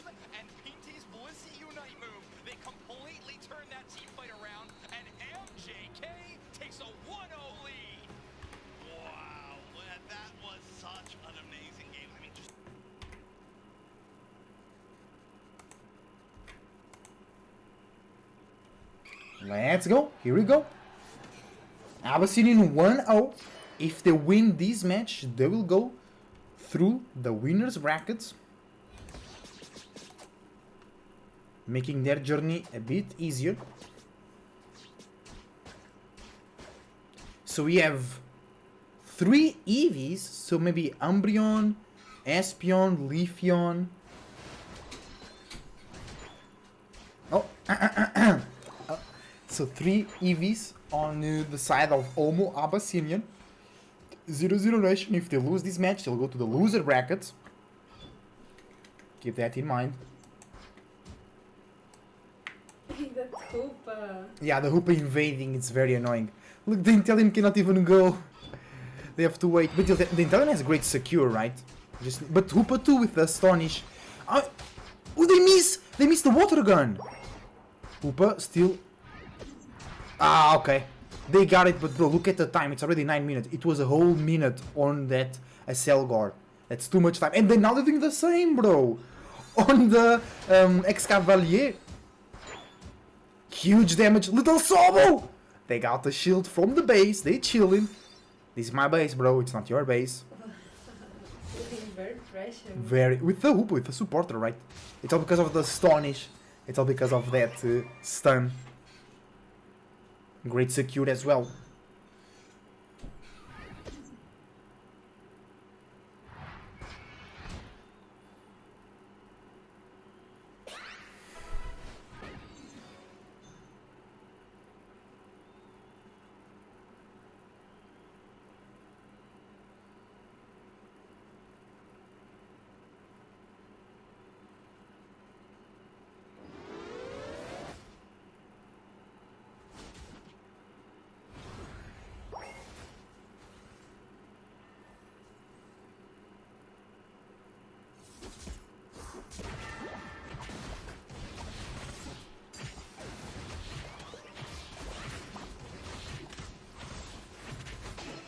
Alright, great knockout there. The Slugoo. Oh, they have a Goodra. 0-0 Nation with the Goodra. That's awesome. Ooh, great Solar Blade. Intellion comes in. Almost gets a double knockout. Ooh, great dodge. Just one more. No, you could finish. You could. Ninetales was afraid there.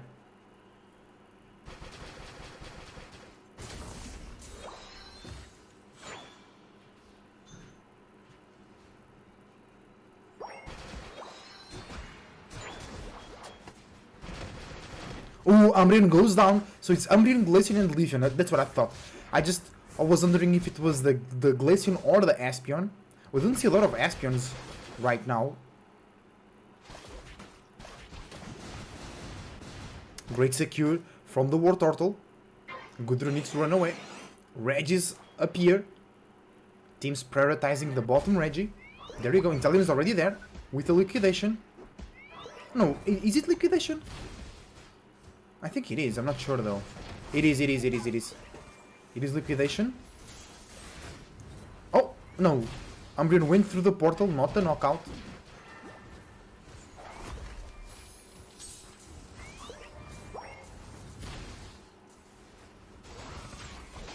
Ooh, great damage. Leafeon with a great knockout there on the Ninetales. Glaceon peeling, Umbreon annoying. Intellion out of position, pulls back. Great Glaceon Unite, Blissey out of position, Revenant is there to defend. Umbreon invading the back line of 00 Nation. Intellion can peel. Great body block from the Hoopa, but the liquidation goes through and meets the Umbreon. And Umbreon goes back to the base, knocked out. Hoopa can still play a lot of tricks there. Trevenant, really low HP. Let's go, and ooh, great secure. The Intellion with the liquidation gets the secure, really well done. Great match so far. 0-0 Nation pushing through. They want to remain on the winner's bracket. They don't want to go to the loser's bracket. F that. A lot of scores here. Boom, boom. 162-9. Let's go.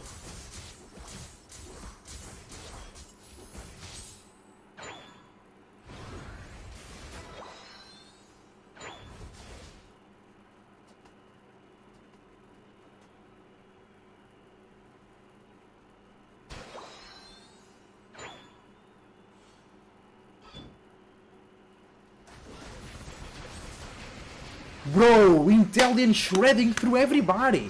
Amazing.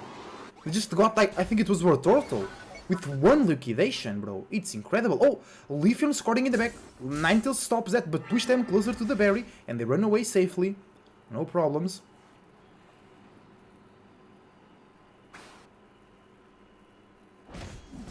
Trevenant defending. Defender versus defender.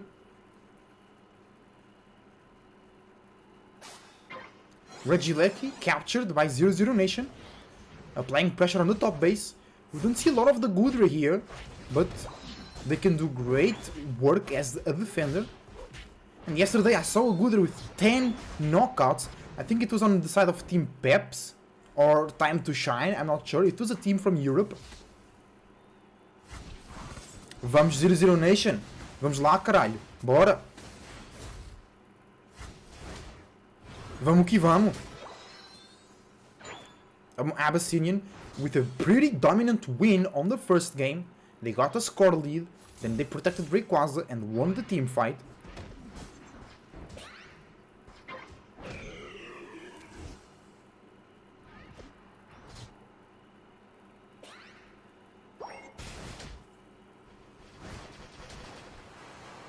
Intellion being caught by the Unite of Blastoise, but I don't like that Unite there.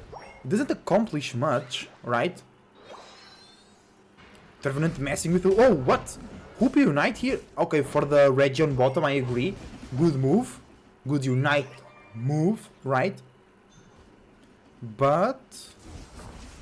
no follow-up. Blastoise and another teammate stayed on top. So that Unite was a bit of a waste.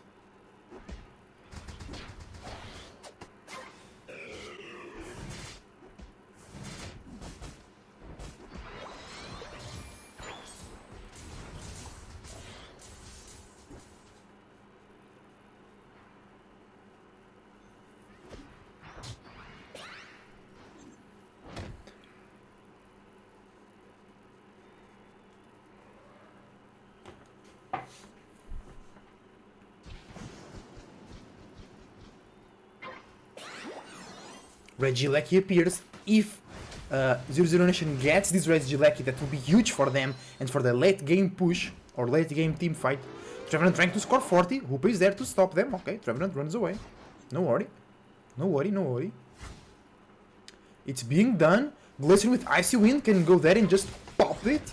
But no, Regieleki is going against Abyssinian. Trevenant running away in the middle of 3 enemies. They made it. They made it out. They did Trevenant, they bulky, and they move around nicely.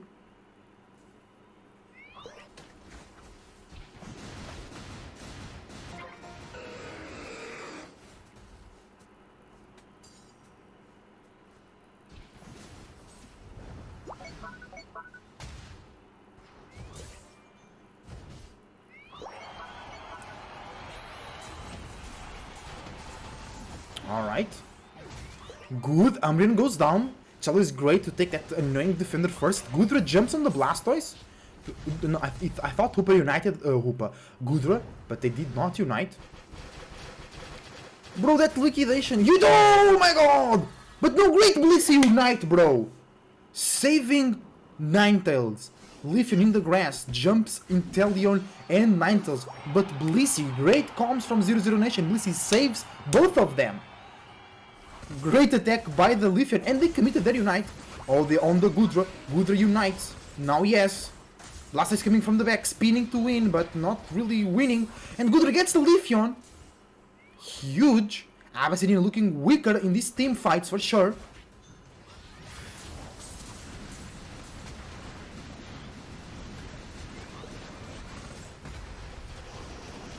Blastoise unite, too early, doesn't hit anybody. Abyssinian, I see them waste so many unites, everybody goes down. Abyssinian playing really bad. I mean, not really bad, but they're playing worse. Especially with their unite allocation, they're not really managing well their resources. And a team like that shouldn't be here, you know what I'm saying?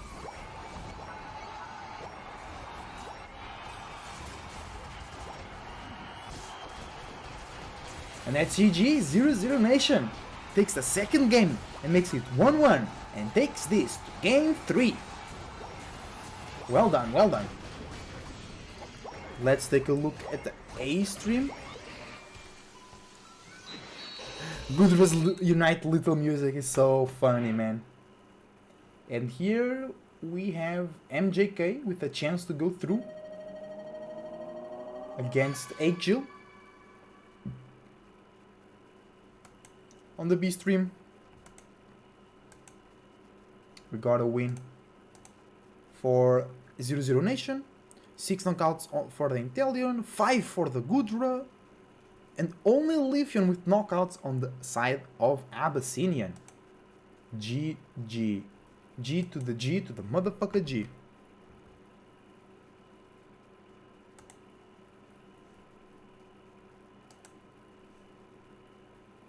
Thanks to some Blissey support, they're able to make it away, but perfect time to bail when MJK brings a full 5 to that central bit. Yeah, you can see that Lapras with that Perish Song is a really big deal for that Zacian. Not going to be able to burn it down super quickly, or I should say the Zacian can't burn down Lapras, but we'll see if they clash again soon. Right now, it's just most of the team against everybody but Zacian, and they are pushing really far forward. That's going to be the tier 1 going down. This Scyther's trying to pop off a little bit, actually just going to back up, realizing, yeah, the position was very unsafe to a push from Zacian. That would have been a Dunzo Scyther. It might still be a Dunzo Scyther, but they're going to turn around, try to take... Oh, we have a Scyther here. I didn't realize it.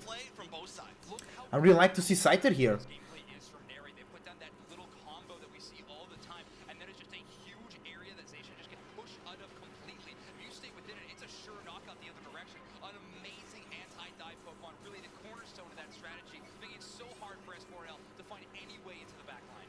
Oh, look at that, starting the burn, and then the initiation from the back with the spin stoys. Let's go! Great secure there.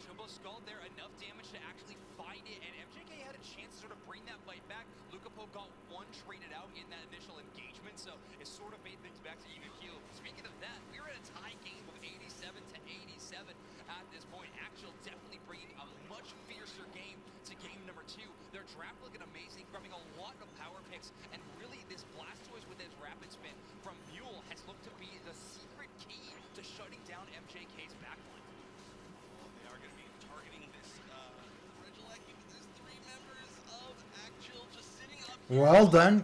Great secure from Lapras there.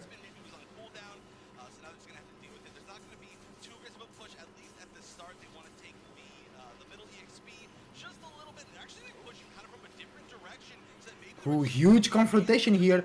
Everybody uniting. Let's go. Great knockouts from Zacian. Zacian cleaning the house with Inteleon, actually.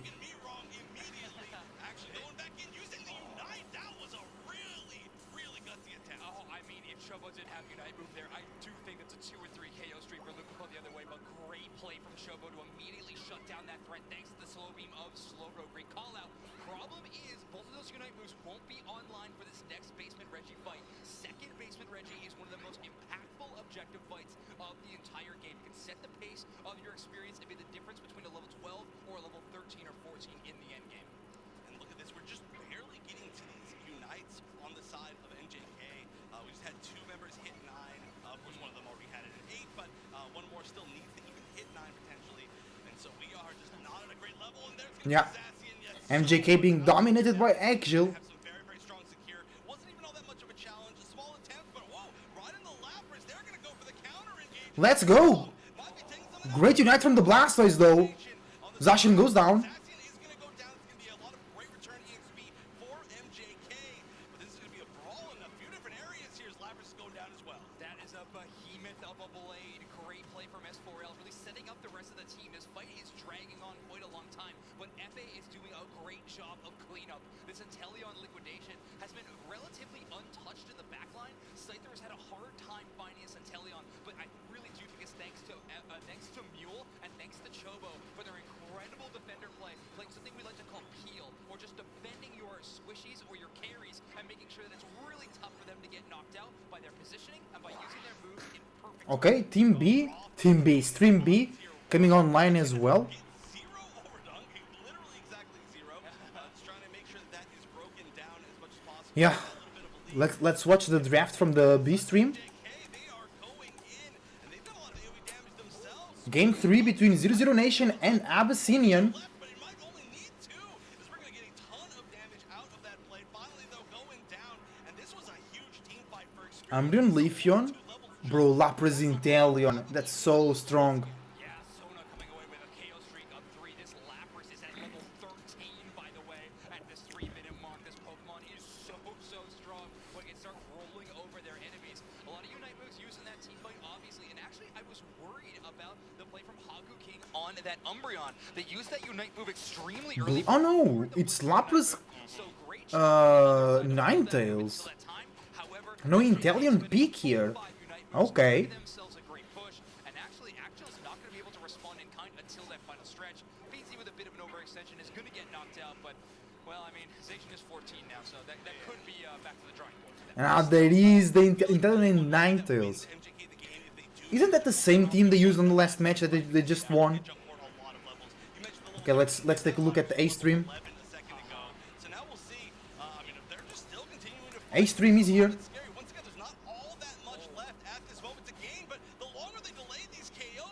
And it's 2 minutes, it's rake time. Ray it. For the exact 2-minute mark, if they want to burn it down, Axel has that option. Sona owes Hagu King some plushies from the Pokemon Center there. So Hagu King had to dive in and defend it, but there we go. Axel pulling full attention to the Rayquaza. But it's already done. What the hell? Almost, I mean. It was a huge flip. No way, the Clefable gets it. No way. MJK super lucky, man.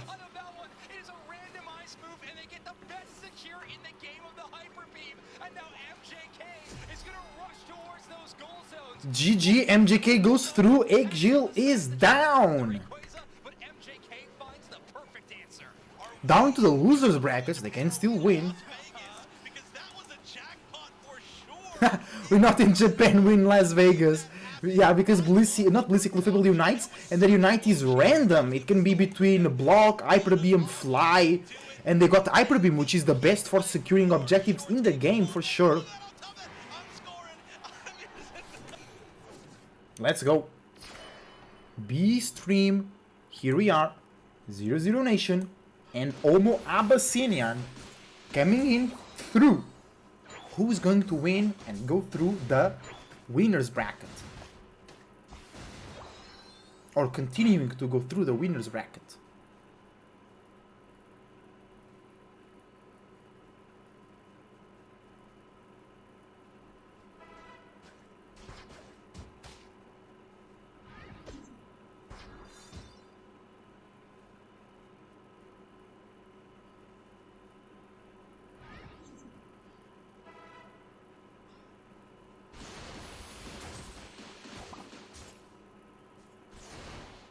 Alright, here we are, guys. Let's go. Early game, 9 minutes and 13 seconds, we just started. Welcome to the stream, everybody. Your support is greatly appreciated. I wish you the best thoughts, ideas, feelings and emotions and a whole bunch of individuality, creativity and responsibility as well. We have on the side of 00 Nation from Brazil, Ninetales, Chansey, Gudra, Intelion and Lapras. On the side of Omo Abyssinian from Asian Pacific East, we have Glaceon, Blastoise, Leafeon, Hoopa and Umbreon, the triple evolution. I think it's the exact same team for both teams as it was from the last game. I'm not entirely sure about that, but I think it is. I'm pretty sure it is.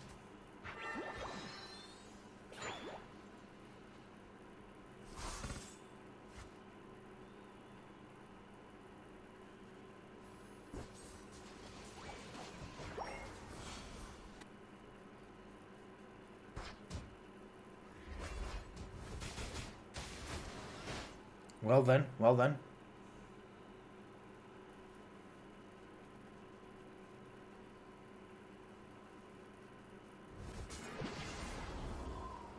Ninetales and Lapras want to score here, but Umbreon and Hoopa are there.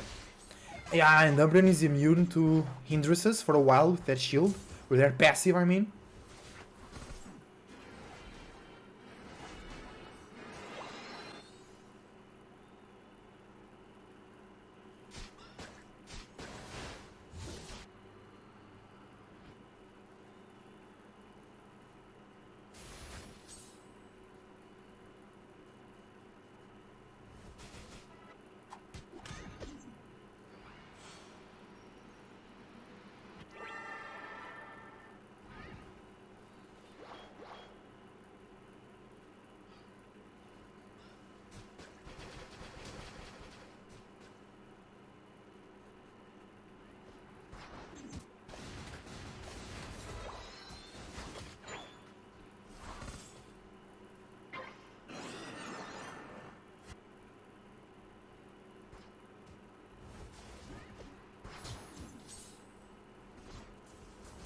Okay, first Reggie on bottom, ready to be taken down.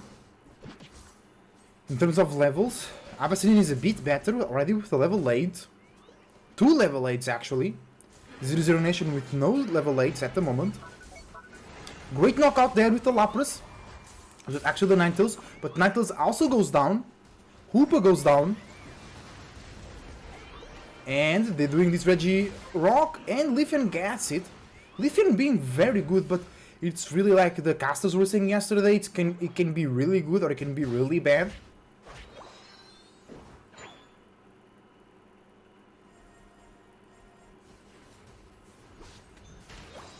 Great Solar Blade there, guaranteeing some birds, some Swablues and Altarius.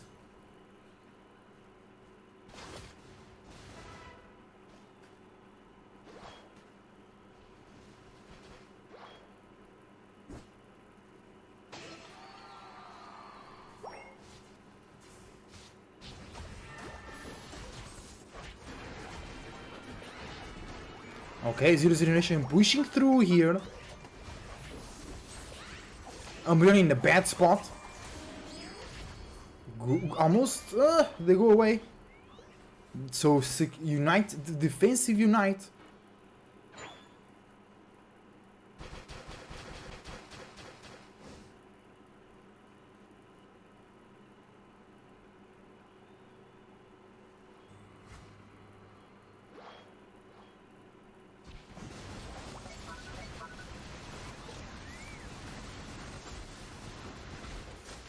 Let's go! Great secure from the Leafeon with the Solar Blade. I'm enjoying what I'm seeing here. Very well played. Yeah, I was thinking that I really expected to see more Espeons. We saw some of them yesterday, but they didn't do very well. I think that's why we're not seeing them more today, right?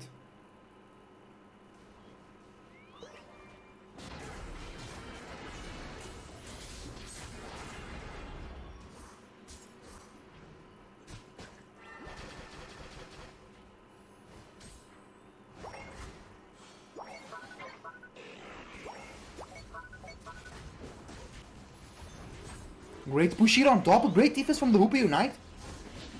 Yeah, Dario agrees. Not seeing good results from the Aspians. I agree. I think it's too hard to use, not joking. Because the start power is not good in 5 stacks. And the Psy Strike? No, that's from you to the Psy Shock. It's really hard to land. Especially when you have Zoroark, Leafeon, Rupas. They move around a lot. You know what I'm saying? Let's go. Bro, Gudras, they can have a lot of knockouts. I'm really enjoying to see more Gudras. I think Leafeon and Glaceon to be the better. Yeah, I agree completely. Leafeon and Glaceon, so good picks, bro. But Leafeon, Solar Blade. Leafeon, Razor Leaf, like Fui from Team YT did, it's throwing. It's throwing, that's not good. Glaceon super good as well. Consistent damage, consistent peeling, can move away a lot. Right? Leafeon, great assassin, can jump from the bush and get 2 people with Solar Blade Unite.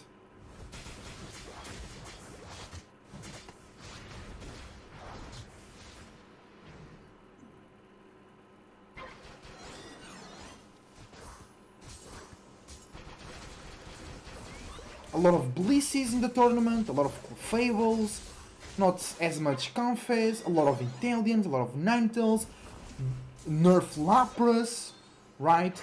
A lot of Blastoises. Bro, I was really surprised with the amount of Blastoise. So much Blastoise, I really like that. Some Delphoxes, I mean, a good amount of Mews, a good amount of Gudras, a lot of Umbreons, a good amount of Zacians. Some Buzzwoles here and there, 1 or 2 Shandies, 1 very good Cramorant. I think it's cool. I think we have a meta, but teams are not afraid to bring something that is out of the meta, like the Gudra, or the Cramorant yesterday, or the Chandelure. There was a team with a Talonflame yesterday. They didn't do pretty well, but the Scyther, there is also, I think it's MJK or Aegil. I think it's Aegil.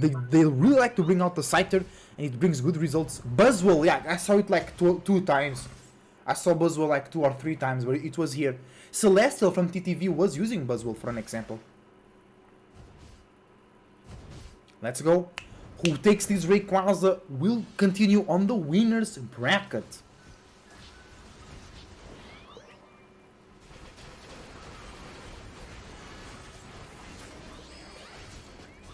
Okay, good team fights. Umbreon already united. Glaceon already united. Blastoise unites right now. 2 people from 00 Nation go down, but Inteleon doing great damage, takes the Blastoise down. Inteleon goes down itself, but Lapras is still alive. He picks the Leafeon. Glaceon can do the Rayquaza super fast. Leafeon, no, Leafeon is still there. They went in the Hoopa portal. Okay, oh no, no, no. All right, they bought time. They bought time. Blissey, Ninetales still with the Unite. I don't have enough time, and the game should go for Abyssinian. Ninetales unites, doesn't catch anybody. So 00 Nation will be thrown down to the loser's bracket. They break Umbreon's shield though. Hold on. Hold on. Hoopa has no shield too. I think Glaceon still has shield. Hold on, because if they score 32 points, they win. Blastoise still has shield. 20 seconds to go. Umbreon goes down. Blastoise can score. Oh. Nah, you can't. No, bad play. You have to make sure they don't score and then you score on the last seconds. And they're scoring on top too. It's GG. Let's go. Was it? No, Overlord was not using Scizor. No. That's not true, Daria. Great defense. Yeah.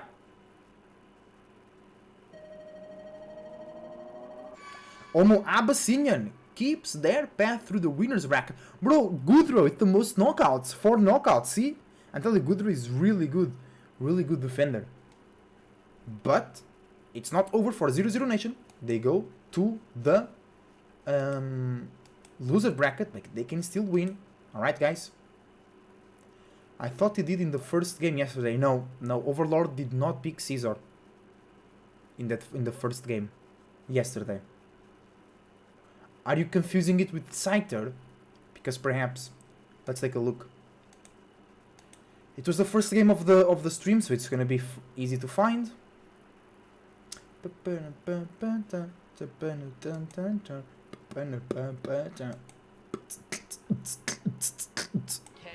course, having their own laundry list of names that they have eliminated from this tournament. There has been so much exciting action so far.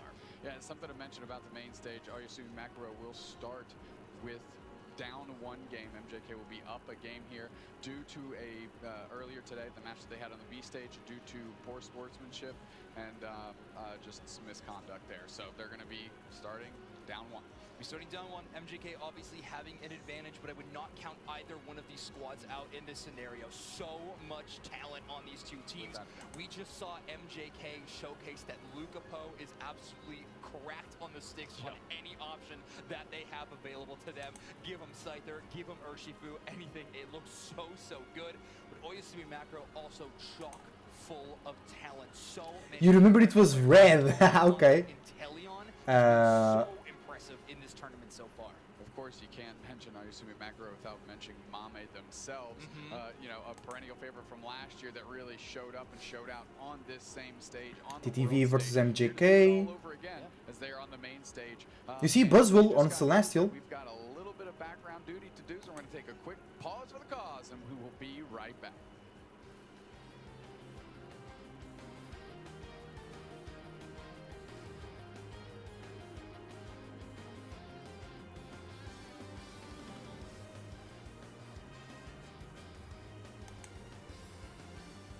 Oh, you guys not watching the stream, but yeah. MJK TTV. Do we have Luminosity now? No, Team IS, Team Peps.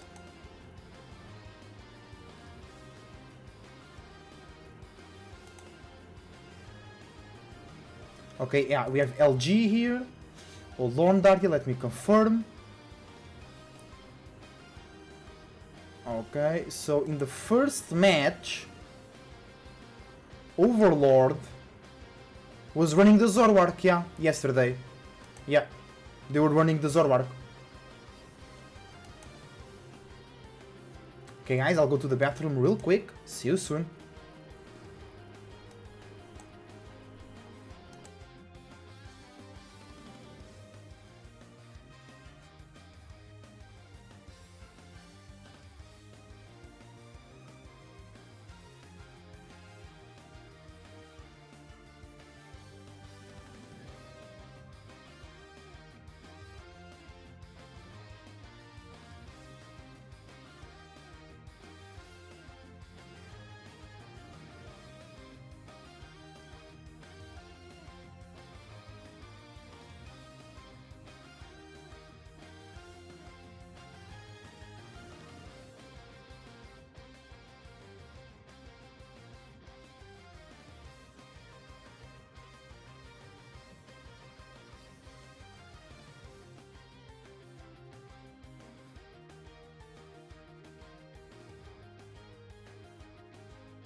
Championships are still underway in top 8 bracket time, and we are going to be covering a winners semifinals match between Luminosity Gaming and OMO Abyssinian. Yeah, I mean, Luminosity Gaming has looked incredible. The first time we saw them on stage, it really felt, to me, the first time this weekend, they've looked in peak Season 1 form. OMO Abyssinian has quite a challenge ahead of them with the reigning world champions. Absolutely. I mean, already starting yesterday, right? A tough group to make it out of. Having Nowance Esports into that group is obviously going to be a tough one to play around. They were able to do it and push on, but now they have to go up against a team like LG, who is truly in championship form right now. And we're already starting off draft Dupe Snacks. Let's see what goes down. Does OMO Abyssinian want to take away that Zoroark that has been so popular, or no? Do we go for a more popular defender ban? Well, the Umbreons are being queued up and Slowbro's on the other side, so it looks like defenders are on the chopping block here in this one. Zoinks, which leaves a lot of great attackers on the table, including, you know, all-rounders like Urshifu. You have Inteleon in there, too. We're going to see where those end up. I'd be pretty shocked if we see Inteleon go past the first third of your screen. I think that might be the first pick for Luminosity Gaming. Make sure that's in the hands of Curious, what an incredible playmaker, attacker they have truly become in the latter half of the season. But no, actually, we're going to go for that Lapras pick. Rin looked amazing on that Lapras when we last saw them, so I truly think it's just as solid of a spot. Now, OMO Abyssinian, in terms of players to watch, I love Tempest's tank play that we've seen in the past. Snorlax in particular looked phenomenal from them, and they may be willing to allow a few of these defenders over to the side of LG, knowing that they have that maybe less commonly picked Pokemon in their back pocket. Yeah, without a doubt. We know that some of the Eastern teams that we have in this tournament also play a mean Trevenant too, and I would be shocked if Tempest doesn't have one in their pocket either. And then quickly though, Inteleon and Urshifu to go with that Lapras, that is a heck of a draft start for LG. I mean, we're literally getting every single meta pick. However, Zoroark going to be locked in from OMO Abyssinian. Double Speedster combination that they're going to be bringing to Thea Sky Ruins along with that Trevenant like you just called out. If you want space to be created for either of your Speedsters, Trevenant is the best in-class defender to do just that. I mean, the Horn Leash for the big push, and of course the Wood Hammers coming through with the stuns, and now you get two perennial favorites. Elo has been great on this Comfy and Slash, world renowned for that Blissey exclusive. We saw it in the trailer kicking off yesterday, and they locked it in here today. Double healer composition for the side of Luminosity Gaming. I guess Snorlax was maybe the only other viable option for Slash in this position. However, the Blissey and Urshifu combination is ridiculous. We saw MJK just showcase that in a 2v5 scenario to win them a game. So Luminosity obviously fully capable of big pop-off moments there, but a double healer combination is going to make Lapras extremely tough to deal with, Urshifu extremely tough to deal with, but like normal, Curios is going to have to be sort of self-sufficient from that range. Well, also Meeba locking in the Blastoise, that is a tanky Pokemon. Of course, they get that defender tag, but can play on the offense pretty well. So it's going to be a diverse choice and a great one to pick last. But we got to bring the casters in because this game is kicking off. Kello, Chef, please take it away. We've got more defenders and supports than we've got actual damage dealers in this game. Not to say that they can't deal their own damage, but what an interesting comp we've got overall. Kello, are you excited for these two teams? I am very excited considering we have already seen Luminosity shine today with that first match. We'll just have to see how they fare up against OMO Abyssinian. I'm really excited to see these two match up. Just as far as teams go, I also got to, I mean, we got to talk a little bit about the draft, right? So the double healer, I really like this. We know that LG is a team that is really, really strong on supporting their star players to pop off as hard as possible and giving them the two best supports to kind of support a single like pop-off character. I love it. Look, a Lapras and a Comfy, that Lapras is not going down. And as you said, the defenders, they can actually dish out their own damage as is. We've seen some 100k damage dealt Laprases. Yeah, and you know, another player, we heard Zoinks earlier talk about Tempest being a really star player on OMO Abyssinian, by the way. I want to talk about Schwa. Schwa, in all of the footage that I watched, is so strong on that kind of speedster style, which we are seeing on the Zoroark. So I'm very excited to see how that goes as well, because that could be one of the counters, you know, trying to go speedster to speedster. Speedster to speedster, they're trying to speed their way to that win, but we do have them just having a little tuffle up in that top half. Comfey making sure to attach themselves to that Lapras, but unfortunately it ends up getting taken down before they can reattach to the Urshifu there.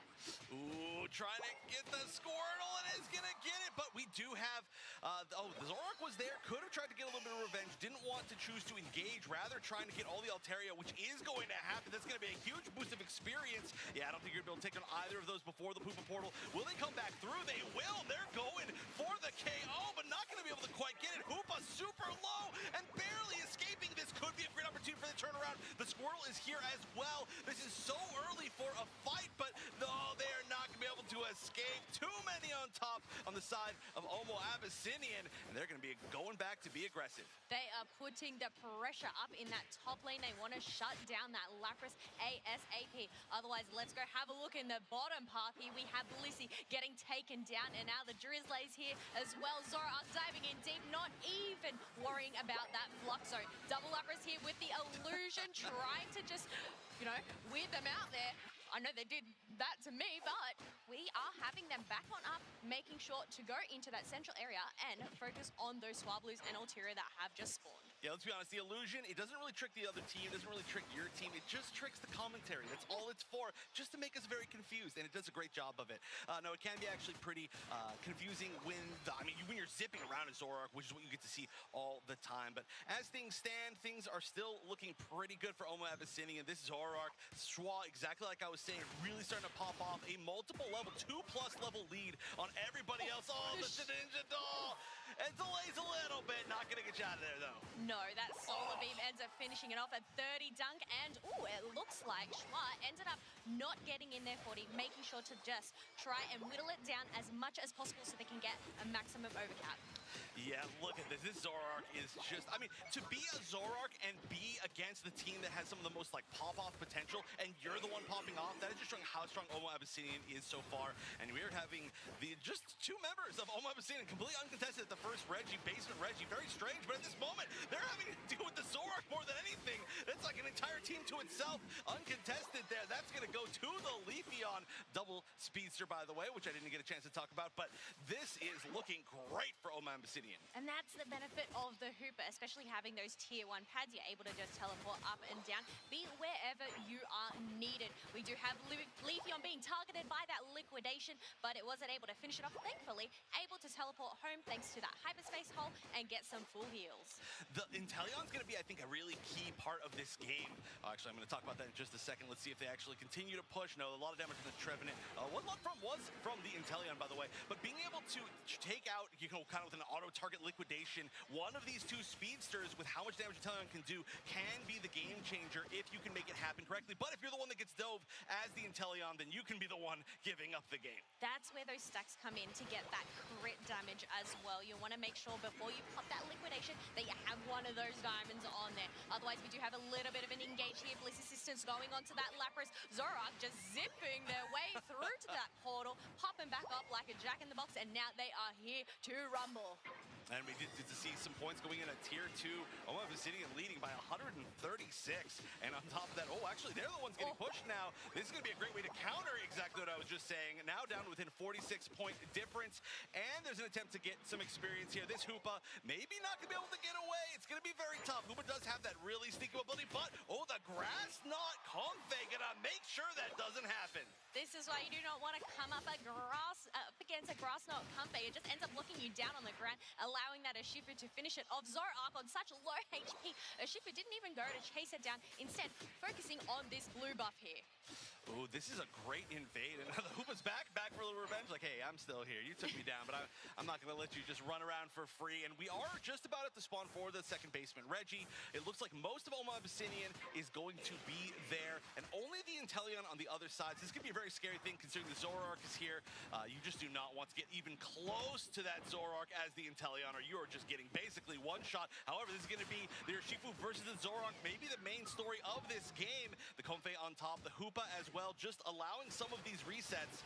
And right now, nobody's getting KO'd, waiting for that big first engage, and that's going to be it. The Unite's getting popped, Hoopa unbound, going through the portal as well in the unbound mode. Very, very nice strategy there. And everybody's going to stay healthy, nobody fully committing, but this Unite already being used to bring down everybody. They are using their resources here, but we do have Omo Abyssinian with that Leafeon Unite still there. They are engaging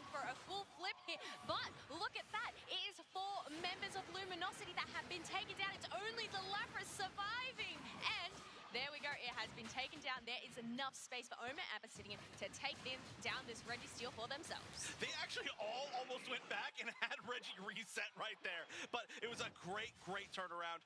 That was an amazing team fight for Oma Abyssinian. They are looking just totally in control here. Like I said, Schwa just controlling so much. And now also the fact that we're depending so much on these double melee for the damage. This Blastoise is just going to be so much collateral damage to every single member of that team.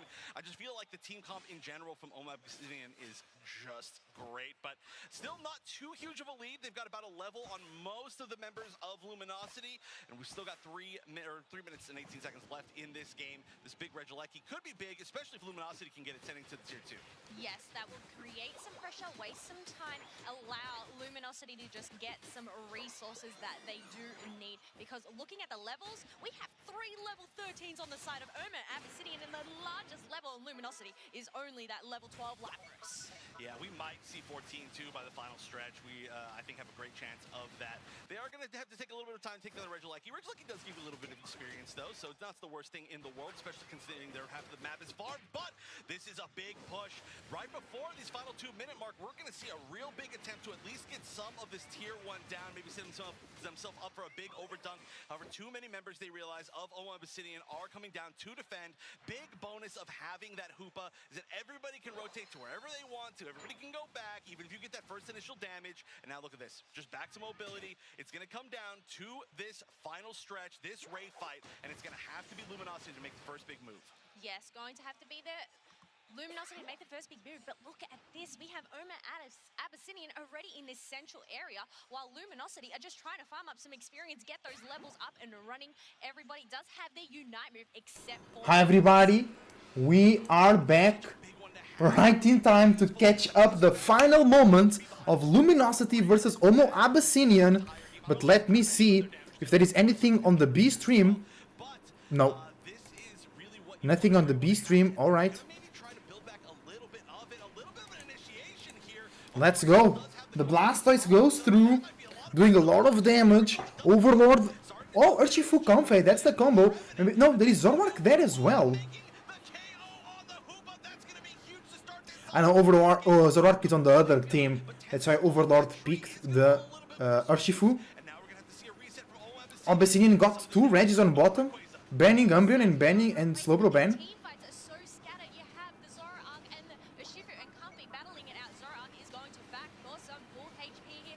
Yeah, it was a bit of a waste of the Unite. Leafeon, oh, let's go! Lapras gets the Rayquaza. Let's go.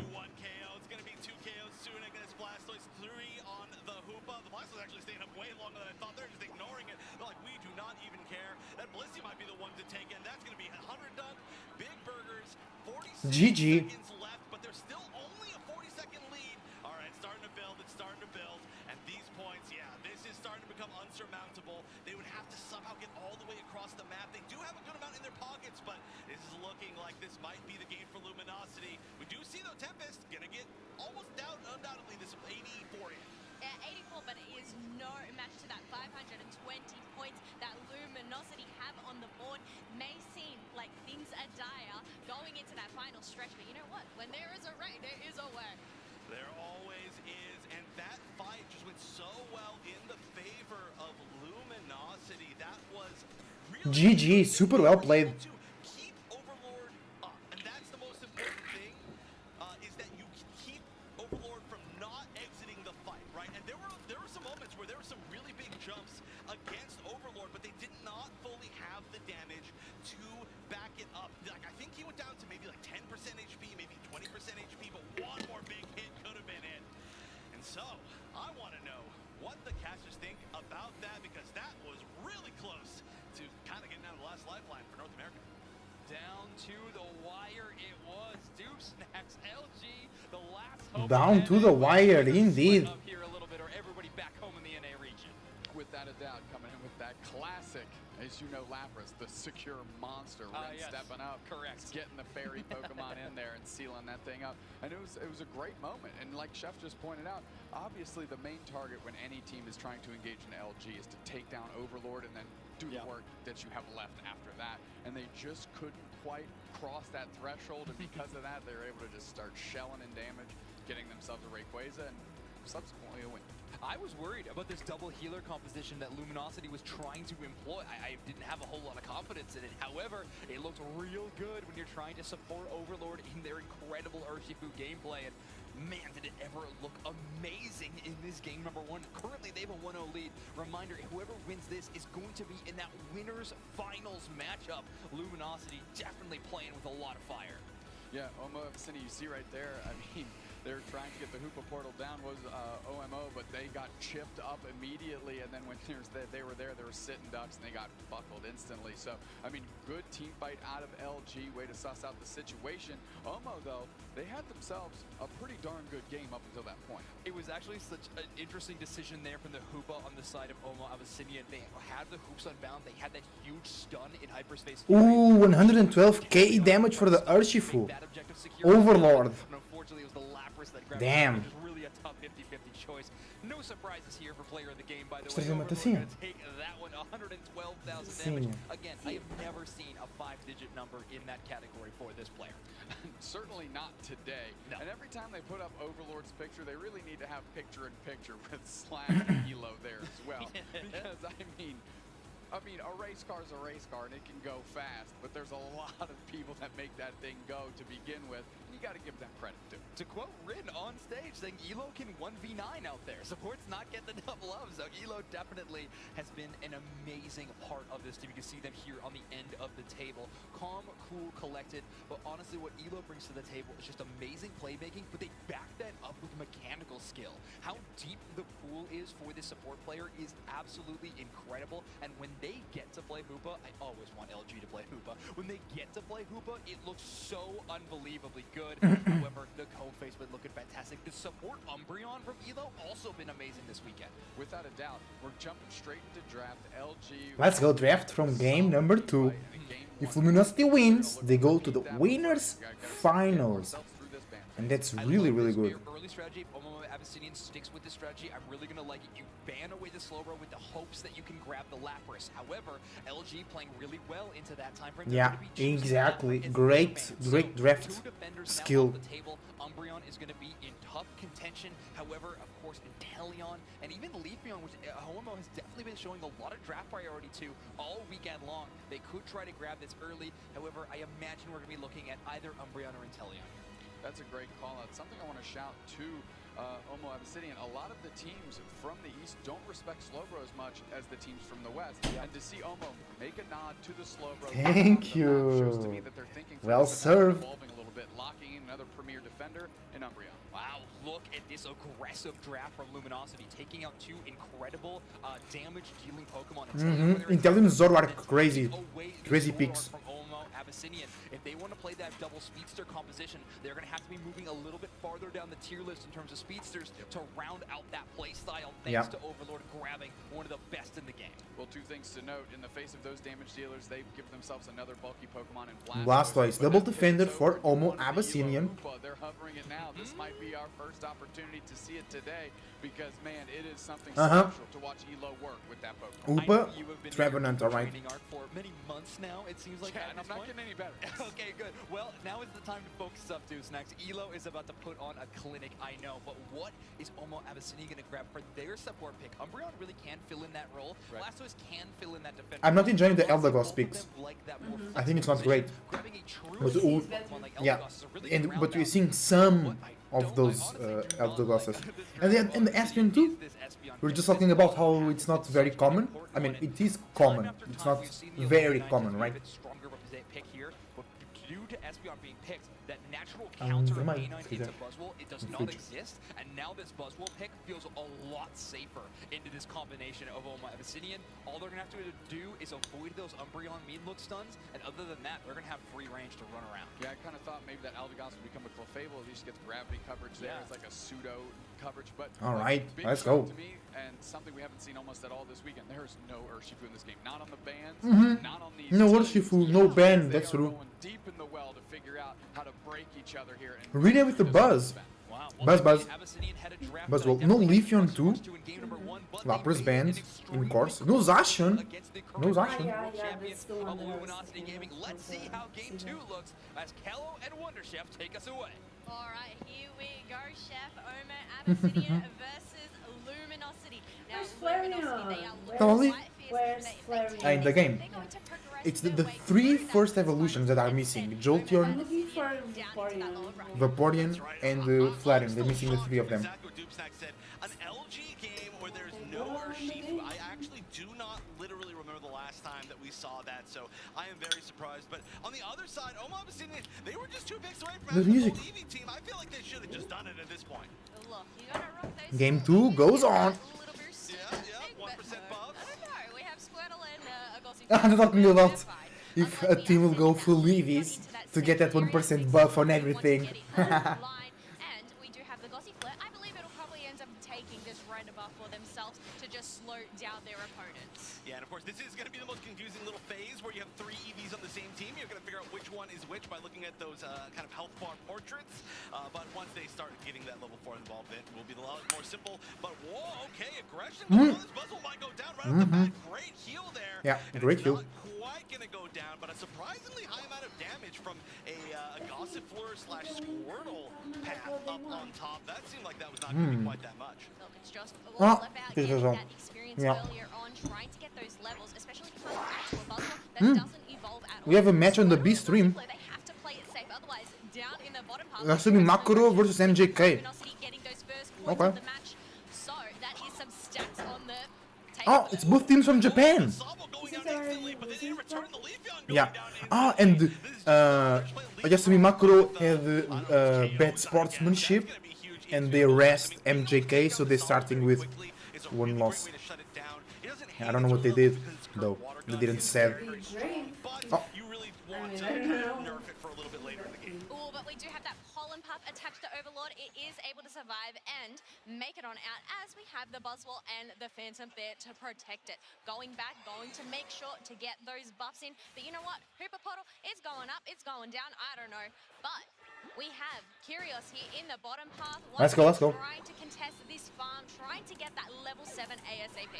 Yeah, Curios having a little bit, I wouldn't say suited for a little bit of time, but They do, had a they little do. bit of a tough time getting all that early EXP. Still, the overall lead in EXP is going to go to Luminosity, and whoever's going to get this 8-minute spawn is going to be at a huge advantage.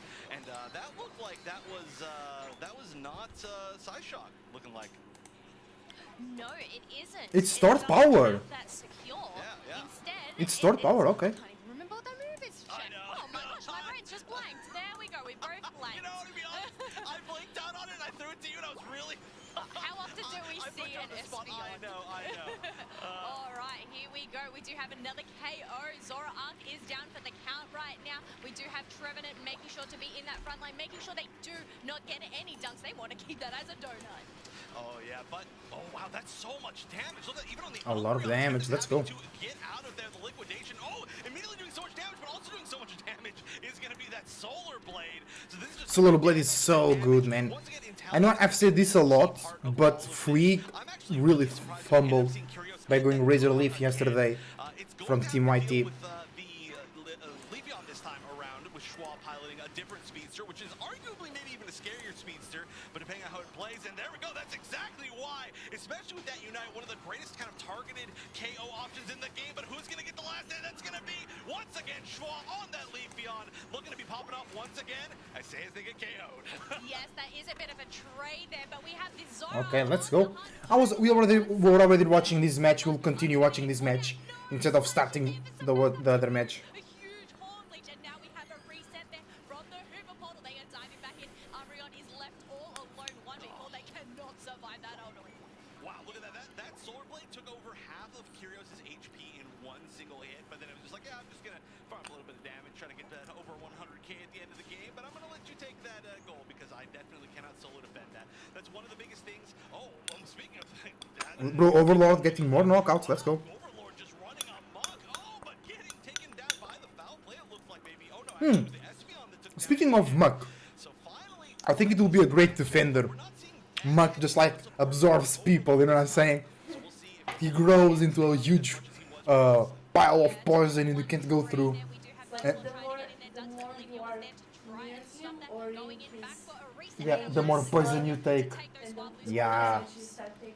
And the more slow you get. Soul Blade's such a great secure option. That's the biggest thing.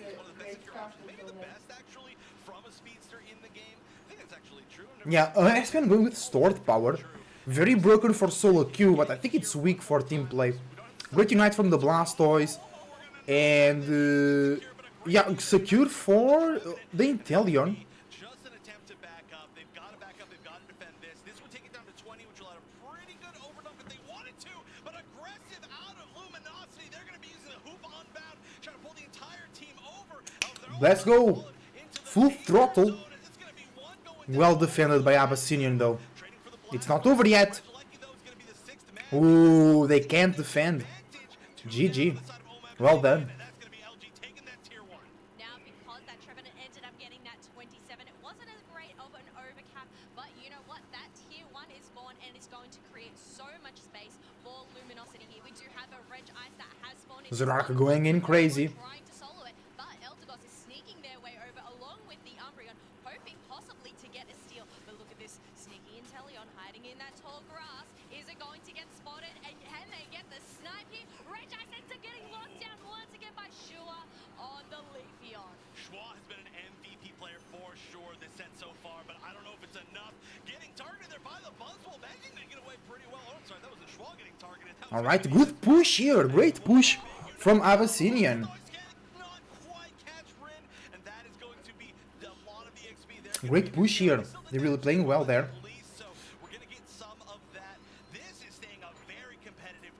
It is very competitive. Oh, close indeed, but you know what? I think Luminosity is in control still. It's about 103 points in the lead to Luminosity right here. Otherwise, we are. It's 97 points in the lead. Unbound from the Hooper, they are trying to just apply some pressure. Phantom Force to just knock up that Leafeon, but they are able to speed away Eldegoss, being collateral damage there. It's actually 97 points, but you know. My bad. There we go. My bad. Never try. Yeah, quick math live is very tough, bro. So I figured out, by the way, Store Power. This is going to be for Ares Lucky for sure for Luminosity, but Store Power is going to be the other move that we're going to see on that Espeon, which has been working honestly very, very well. It might be an attempt to try and be able to kind of control some of the speedster ability without having to get that solo target, especially. Let's go. I really like this duo, Trevenant, Buzzwole. They can tank a lot of damage, Buzzwole too. And then they can both regen, they can both stun, right? Huh? They can both push. Yeah, they can both push or grab, yeah. Trevenant sacrificing themselves, alright. Okay, so Slash playing the defender here. Playing the Trevenant.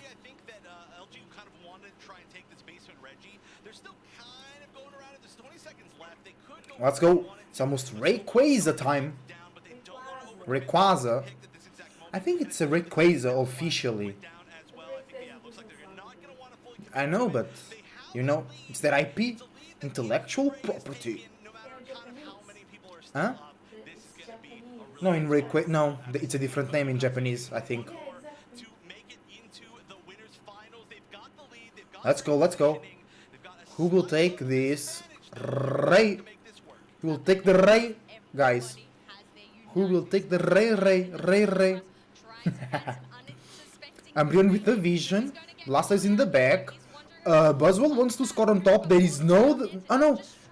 What? No, they want to engage from the back. They want to backline dive.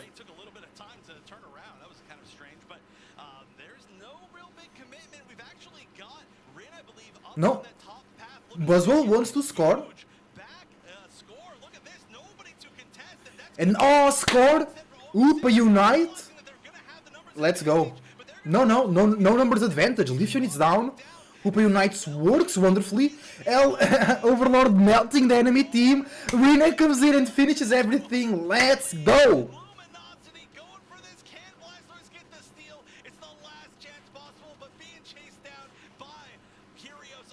Almost Abyssinian going to the losers brackets. Let's go.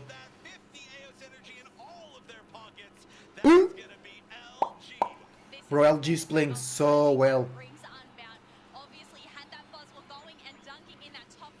They're being smart. They're risking just the right amount. They're not super. They're not like making crazy. No, they're making crazy plays as in cool and effective, but not like what the hell is this? You know, they're not making these BS decisions. We saw a lot of teams from Europe making very bad draft decisions yesterday. Teams from North America making bad decisions in game as well, with certain move choices or position choices. LG is playing so solid, man, so good. I'm really enjoying watching that. Not just because they're winning, but they're playing really well, right? Bro, also the casters need to stop associating Luminosity as the only hope of the West. Bro, you have teams from Latin America. That's West too, right? That's West too. Duh. Duh.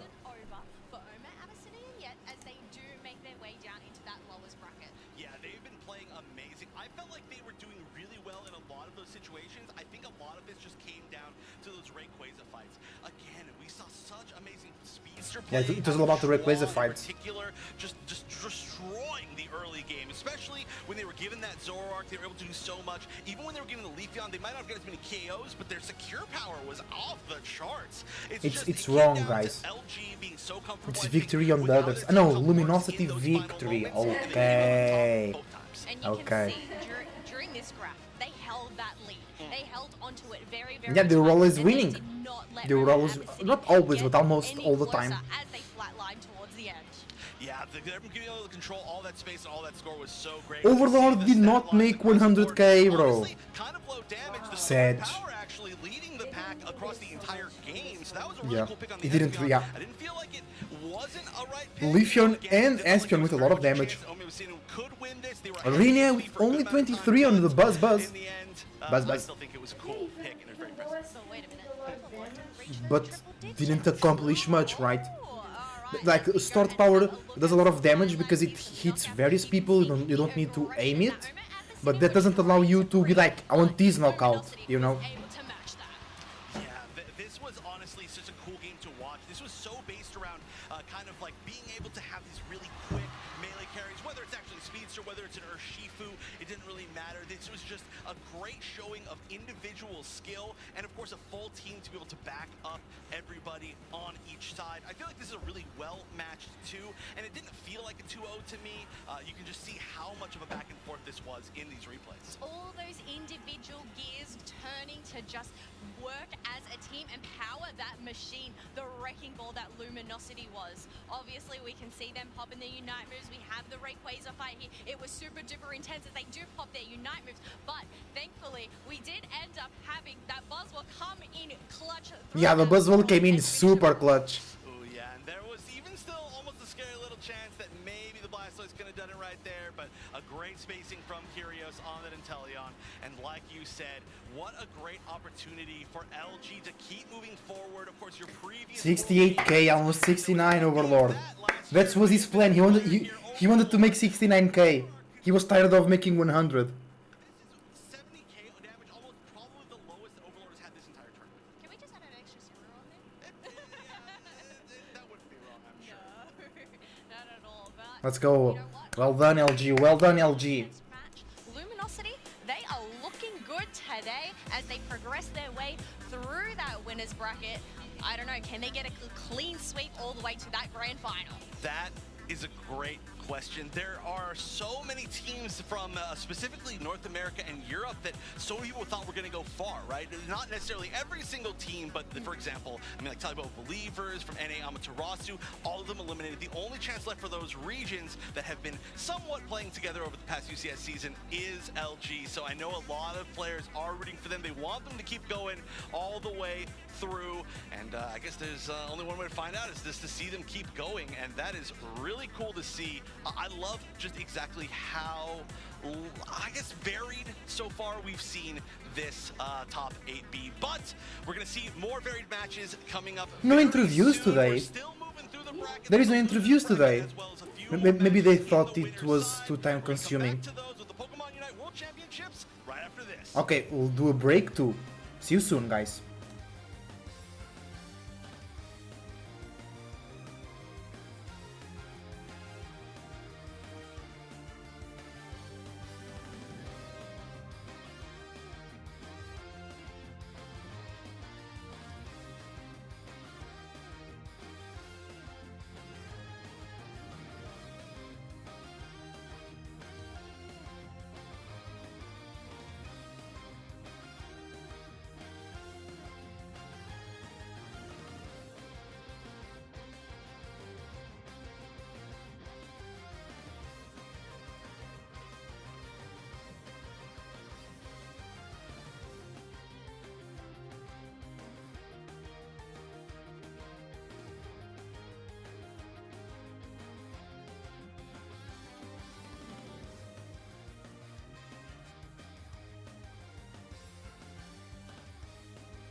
pushing in, and that's the Trevenant Unite as well. That picks up now. They They're get coming it! through. Heavens Esports takes it! They absolutely took it up. That Dexter Unite, and now they're pushing forward. He dives right back on into Slash, and in the meantime, Kyria finds 2 KOs. Look, absolutely dominates the final fight.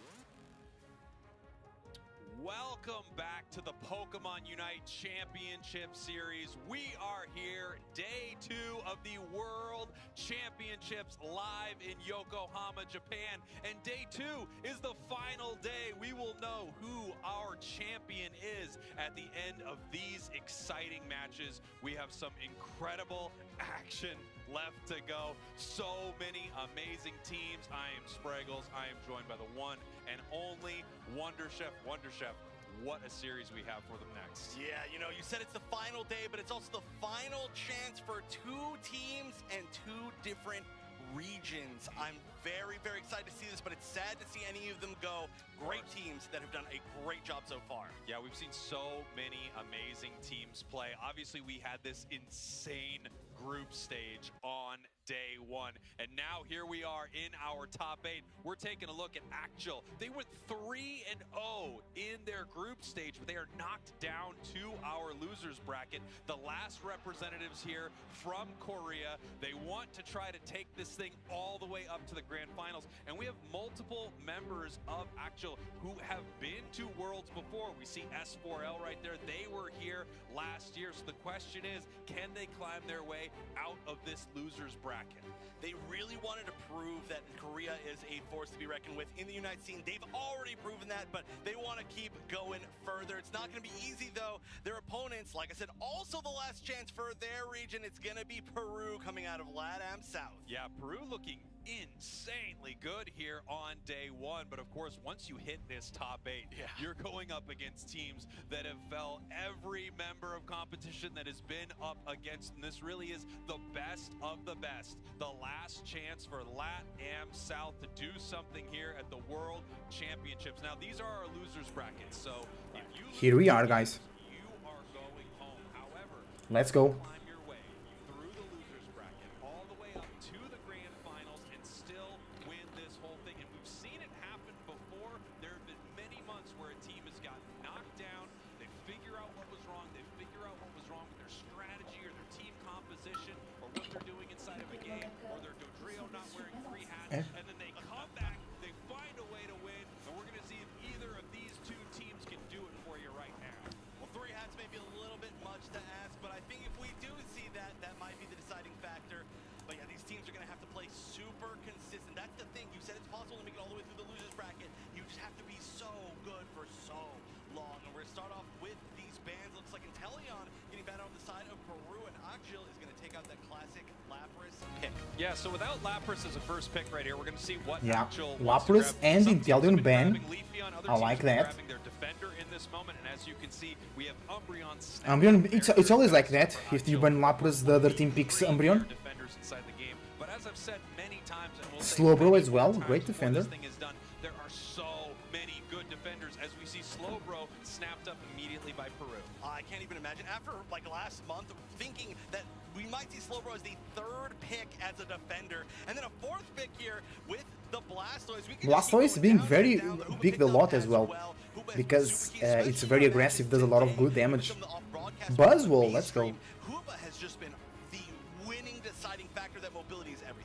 I think one of the key Pokemon throughout this entire tournament also is that Alolan Ninetales. Alolan Ninetales is so very incredibly good. powerful. As one of the ranged special attackers inside the game, not only does it have insane damage, but it also has that incredible push with Blizzard and then the stun when that combination hits and you're sitting inside of that ice vortex. I really think it is the premier attacker inside the game right now. Chandelure and Delphox. Let's go.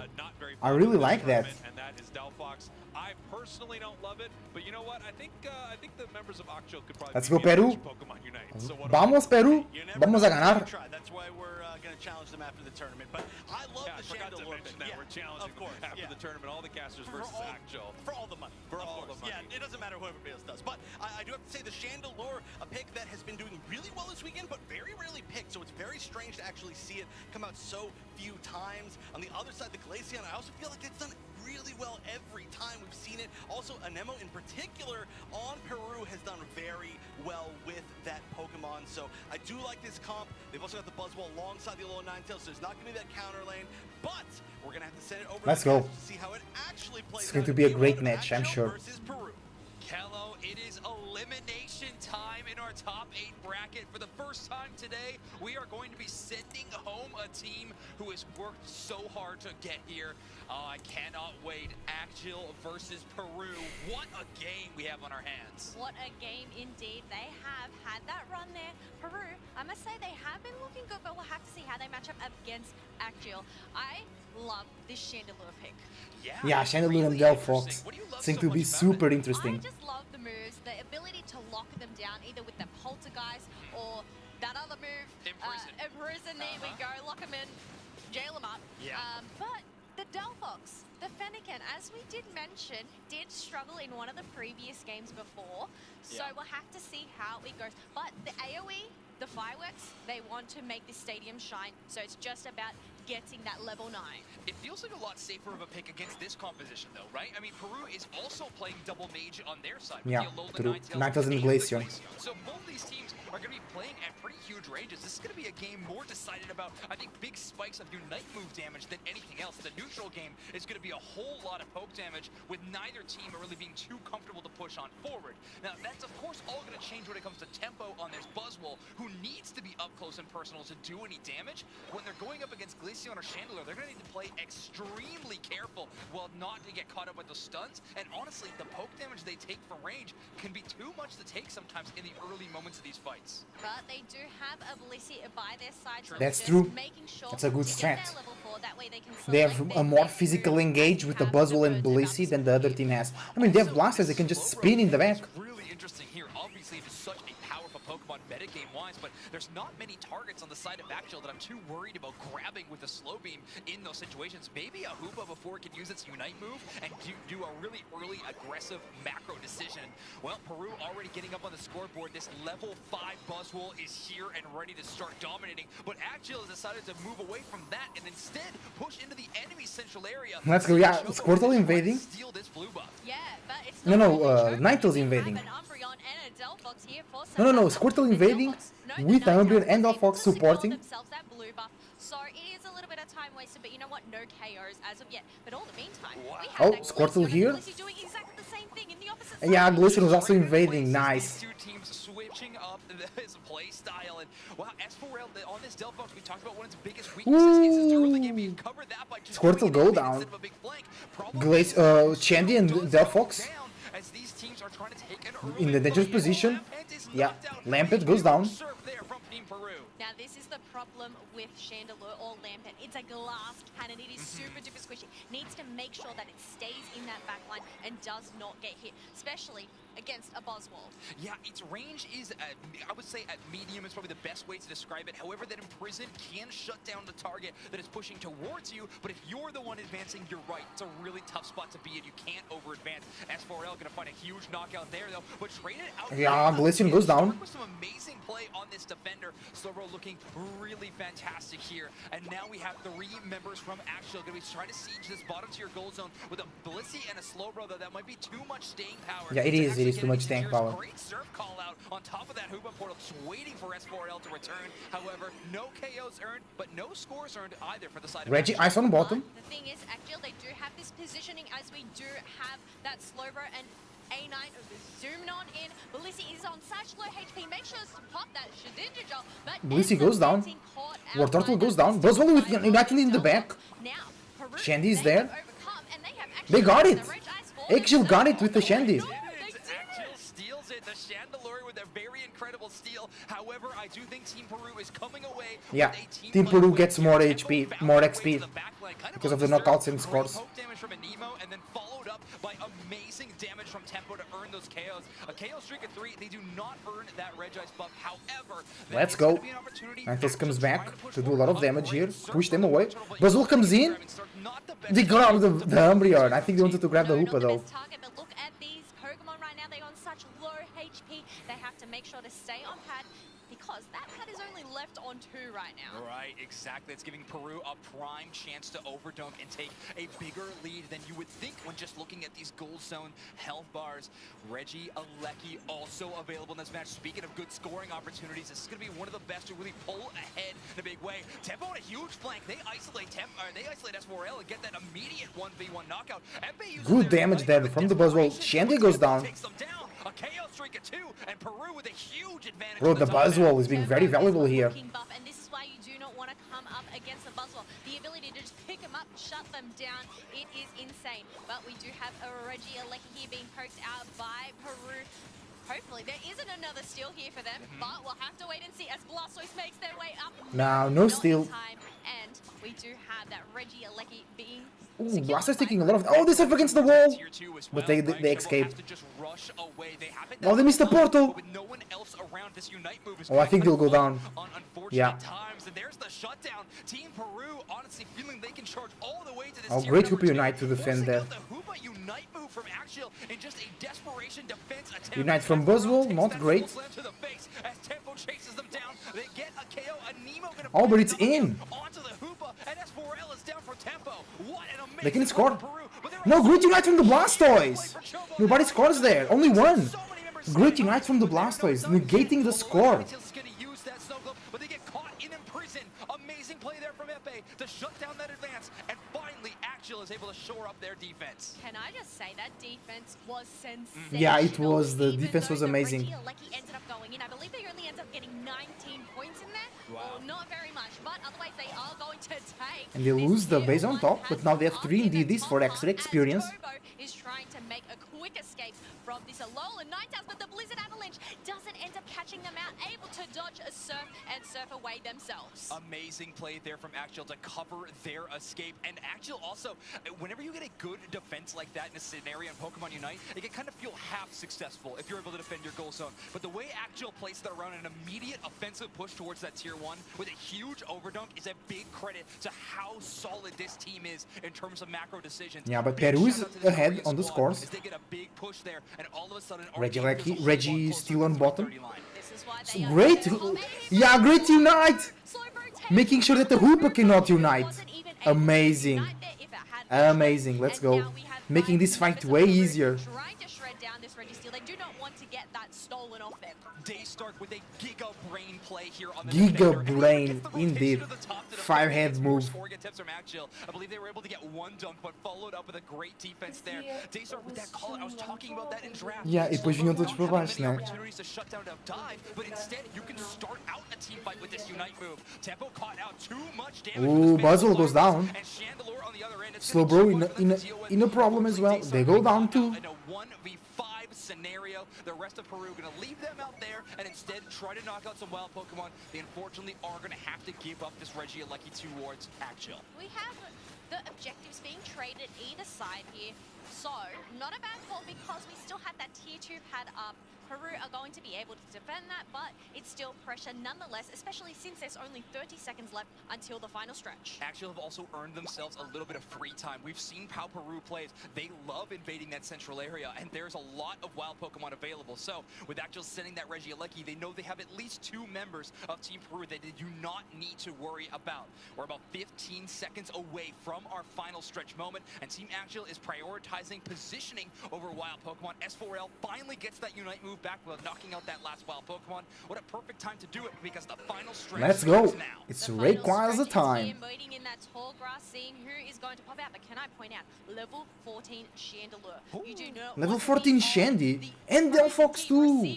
Sheesh. Here we go. We have the poke damage from that avalanche along with the surf. Not able to catch anybody out yet. Just raging that dragon there in the middle as they poke it. Great target priority from Peru. They it's want very to tense. That Hoopa first. If you can take out that Unite move before a team fight truly starts off, that is an incredible micro decision. Oh, Buzzwole needs to go away. Oh no. Bad choice. Hoopa unites, yeah. Oof. That was tough. They have to eject but now, but they make it safe. Blissey, ooh! Great addition though. And now the team fight is taken the other direction. Anemo gets a bunch of poke damage. Unite move lands onto FA, but the Umbreon Unite gives a little bit of shielding to the rest of the squad. Great Unite, Ninetales. Great Bliss Unite with a heal and knockout. Two teams, we do have that Hooper portal being popped out, getting that Umbreon, that full reset. But No, Blissey didn't Unite, it just healed a lot and got the knockout. It wasn't the Unite. Moves on hand. We still have a Bliss assistance, might I add, on Peru's side. Shout out to the Oh, Hooper wants to go score? They absolutely saved that team fight. Buzzwole caught out in a tough spot, but Uh-oh. saved the Bliss. Great score from Hooper. An incredible decision. 41 points going in from the Hooper into the top path, which is going to put them into the lead, and that means it's go time. Oh. Rayquaza brought down to a such Delphox is there, they can steal it. They don't have Unite. A Nemo hanging out around the top path. They're taking so much damage from S4L. They lose that 1v1. Oh, the Unites! No way! And they got it, bro. Grabs the objective. No way. Gets a KO streak of 2 in the defensive position. These are the fireworks that I was talking about. Delphox, while it was Amazing skill. getting that 3 KO streak, a secure on Bray, and getting those dunks and taking the lead. Bro, GG. Down to those final moments, we saw moments of brilliance from Actil. We saw incredible gameplay from Peru, but now we have a position of Actil being up 1-0. Yeah, Actil Wonder Chef played really well. Please talk to me about that last one. What an insane final moment from that match right there. Incredibly close game between these two teams, but obviously Occhio, I mean, just pulling it out right there at the end, and I guess I have to go back on my Delphox when I saw Yeah. Well, you know what? We can actually look at the stats in a minute, and we'll see if that's if you at least are feeling it or not. But yeah, that Unite was huge. What a weird game! What a true brawl of a game, though. That was very exciting. I mean, we got to see so many pop-ups from, I would say, a lot of the maybe less unique Pokemon. We'll get into their damage in a bit, but this was just a back and forth. I felt like this was an experience league from the side of Peru most of the time all together, but they really managed to pull it all the way back. I mean, it didn't even feel like it was really that significant of a lead at any point to me, and I love that we just got to see so much damage from the Buzzwole, from the Chandelure, from the Glaceon, from maybe the Delphox, if you can admit it. If we have to, let's take a look at our scoreline right here. Obviously, Occhio down right at the end, but it was still incredibly close. Just a score away for both of these teams. And then, of course, we have the Rayquaza secure the extra, scores at the end there from Occhio. Ooh, huge damage from Ninetales and Shandy. Chandelure absolutely doing some work here. Glaceon, good damage as well. Damage here. And we're going to take a look at some big moments from that last game. Yeah, we'll see it at the end, but the Chandelure actually hitting level 15 at the end of this game, the highest level by far, and that is a Pokemon I still just do not understand why we're not seeing more of altogether. But it felt like, again, look at this, it's just brawl after brawl after brawl. So much of it was the Buzzwole kind of leading the pack, getting those dunk KOs, which you love to see from the Swole, but it just wasn't enough in the end. I mean, you can see it was doing great. That Chandelure just had such good positioning, though. It's very, very hard to deal with that Pokemon if you don't have that really high-level speedster dive. Yeah, and you can see here that really nice Delphox Unite move kind of separating the two teams in that fight as multiple members of Occhio go down. We can see Peru looking for this objective right here, but the Delphox moving on in, seeing what they can get done. They pick up a KO. Then at the same time, the Unite move and somehow the secure. I mean, it looks like it's going over to the side of Peru, obviously, right there, but no. That is onto the side of Occhio. In fact, it looked like production thought the same thing. I saw the Rayquaza secured, move back and forth. We all thought it went the other way. The call out, you're fired. And they even gave them player of the game just to spite you. I know. Competition between you and production, but no, that was amazing. Not only did that actually get the secure on Rayquaza, it actually got the secure on 2 enemy Pokemon as well. So that was a triple KO, or you could even say it was a quad, including Rayquaza. Really great stuff to clutch that out there at the end. I was definitely popping off, and I also definitely thought it was going to be in Peru's favor until that exact moment where it wasn't. Well, and of course the question is, what would have happened without that moment there of whatever you could call it? Luck? I mean, it was up to both of these teams. It was very, very close, but I think when you see that Alolan Ninetales with the damage on it, you have to assume that the secure is going the way of Peru right there. Occhio slightly behind that game, a little bit of a come-from-behind victory. They're going to have to win another one against Peru, and obviously Peru is looking extremely formidable right here. As we've talked about before, This is the losers bracket. This is win or go home. Peru has to win Yeah. 2 games in a row or they are If Peru eliminated loses, they here go out. from the World Championships. Yeah, this is, I mean, it's do or go home for both of these teams, Actual and Peru. We actually had a chance to talk to Actual a little bit, so let's see what they had to say.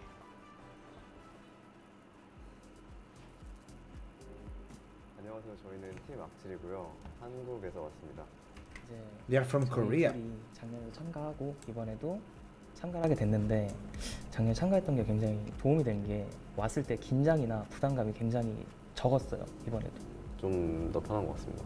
마지막으로 합류하게 됐는데 이제 사람들이 팀원분들이 원래 계셨던 분들이 저게 되게 늦게 참가했음에도 불구하고 되게 많이 배려를 많이 해주셔가지고 팀적으로도 제가 좀 더 실수를 하고 이렇게 돼도 이제 많이 케어를 해주셨어요. 막 괜찮다 할 수 있다 이렇게 많이 해주셔가지고 제가 개인적으로 좀 가장 잘한다고 생각하는 지역 팀이 많이 속해 있는 팀이 있는 지역은 일단 북미 쪽이 저희가 스크림을 했을 때 굉장히 신선했고 좀 많이 느끼는 게 많았기 때문에 북미가 지금으로선 가장 유력한 우승 후보고 가장 잘하는 지역이라 생각합니다. 자, 놀랍게도 저희가 이제 스태프들로부터 용지를 받았습니다. 이게 질문 들어있다고 하는데 다들 준비되셨죠?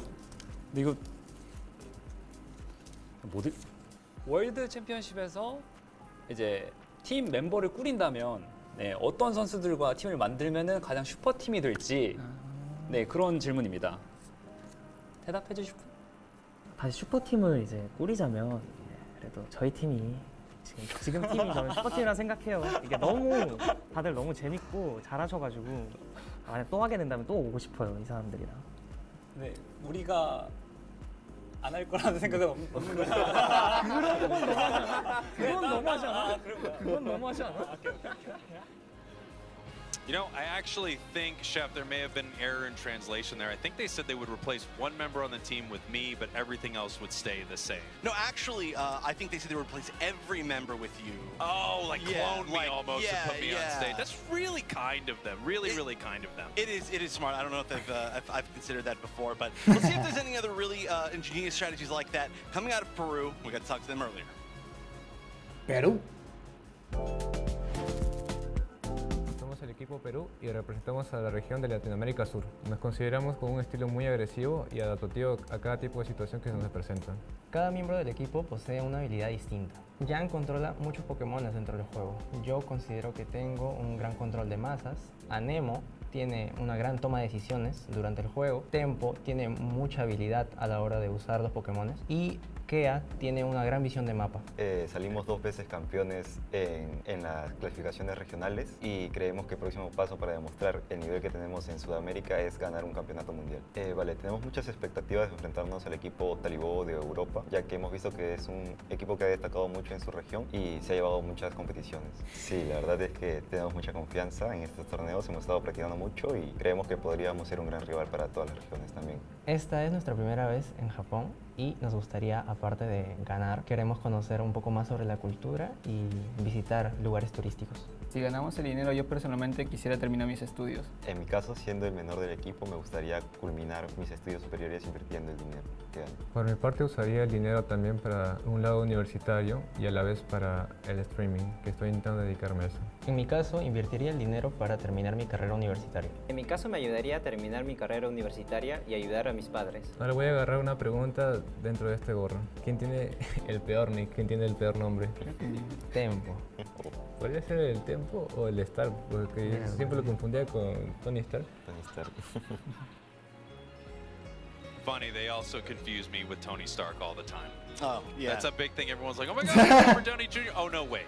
You're Spraggles. Yeah. Even better, they say. Yeah, they're like, oh, I was a little bit disappointed because I was only here to see Spraggles. But let's get into this draft. We'll see if we get any drafts that include 5 Spraggles. All right, so Akjil up 1, but now they're going to be second pick in this draft. Bands coming out first, of course. Will we see any shifts around? It looks like the Inteleon and the Lapras once again.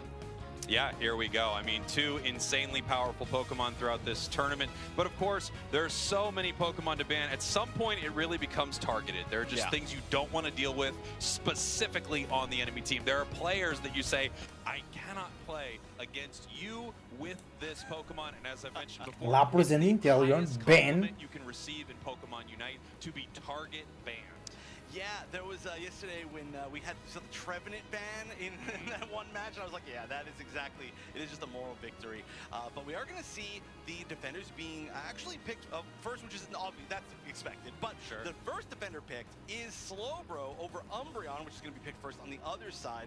Usually, it seems like we've been seeing Umbreon a little bit more favored, but obviously, all three of these first picks probably great first picks. Absolutely. And you know, it actually feels like there's a little bit of regional flavor here with the defenders. It feels like a lot of our Western teams here are more interested in Slowbro. They really value Slow Beam as this, you know, huge tool inside the final fight to destroy the enemy massive carry. And then on the other side, it seems like a lot of the Eastern teams are much more interested in Umbreon, much more interested in Trevenant, and of course, everyone wants Lapras. Yeah, I mean, Lapras is almost not even defender territory. Also on the other side, you called it low rent Lapras, but the Blastoise, we're seeing that from yeah, low rent Lapras, Blastoise, yeah.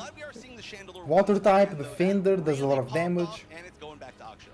Yeah, and here we go. It actually looks like, you know, Peru coming in here with one of my MVPs of the entire weekend, that Alolan Ninetales. I just think it is so amazing right here. And once again, Delphox is out. It's the same teams, I believe. Prove to me that I am wrong. I get it, Akjil. Jeez. And I gotta point this out again. So I'm just talking about this in the last set that we saw, but the strategy I think for Peru is to always, or at least we've seen it twice now in a row, picking the Alolan Ninetales and the Buzzwole together so that you don't have to run into that as the Buzzwole. Gives you a little bit of an easier time. But realistically, we're basically in the same comps that we were seeing. We're not seeing anything really. That was the exact same? It's the exact same. We're watching the exact same teams. And look, Akjil won with it, and Peru was ahead at the end. They felt like they maybe got a little unlucky here in this moment. So there you go. We have a situation where these two teams have decided to run it back. Peru needs to win this thing, and we need to throw this thing over to our casters. Kello, Zoinks, take it away. Kello, that last one was really fun. Let's just do it again.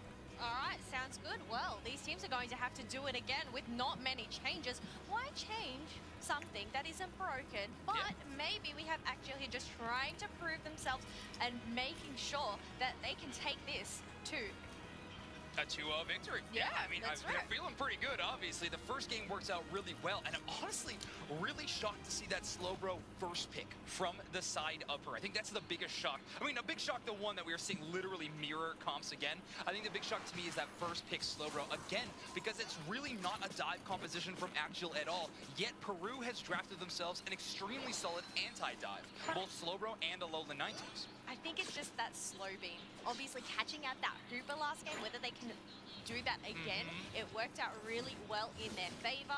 Otherwise, we obviously have them going in, taking their buffs, trying to get those levels earlier on. Yeah, I mean, it provides great value if you can pull off picture-perfect plays like that. It's just a whole lot harder than we normally see Buzzwole have to deal with. Yeah, Buzzwole in a tough spot. Has to deal with Nemo on a very early flank, only taking their red buff and coming up to the top path at 9:20 mark, trying to shut down this Umbreon, I'm sure. However, Mule hitting that level 4, obviously not what Peru wants to see, but Akjil's game plan going exactly how they wrote it up. Can I just say, Kea, on the Shedinja doll, they have come in clutch so many times, and it has saved them. Yeah, absolutely. One of the newest battle items that we have had added to Pokemon Unite. Of course, as soon as you press that, you just become a Shedinja doll for a few seconds. And of course, you are immune to damage, hindrances, anything like that. While that happens, however, the opponents know your exact position. Umbreon with a big engage with that Foul Blade. Mule all of a sudden caught up by Tempo, though. But the stuns are enough to force Tempo away. Focus Band procs for them, so they're able to stay in this this team fight, but not for too long, as S4L's constant poke damage and Mule's finishing blow takes that KO. Yes, they are going to go for a reset here, making sure their HP bars are at full. We still only have a chance. He hasn't evolved yet. But look at this, Hooper going in for an invade here, trying to apply some pressure on Anemo here. One of the best invade Pokemon in the game, and you can see it actually worked out. They do have that red buff circling below them, so clearly Davian obviously getting some good success. Alola Ninetales cut out. Yenji actually has to eject one across the wall into, neutral territory to try to escape being knocked out. They're going to try to take this 1v1 versus Chobo, but Chobo, relentless in their chase, is going to try to use that headbutt to move past that wall, but that last little icy stun means that they can't chase the knockout. Putting up the walls, making sure that Wartortle cannot progress there.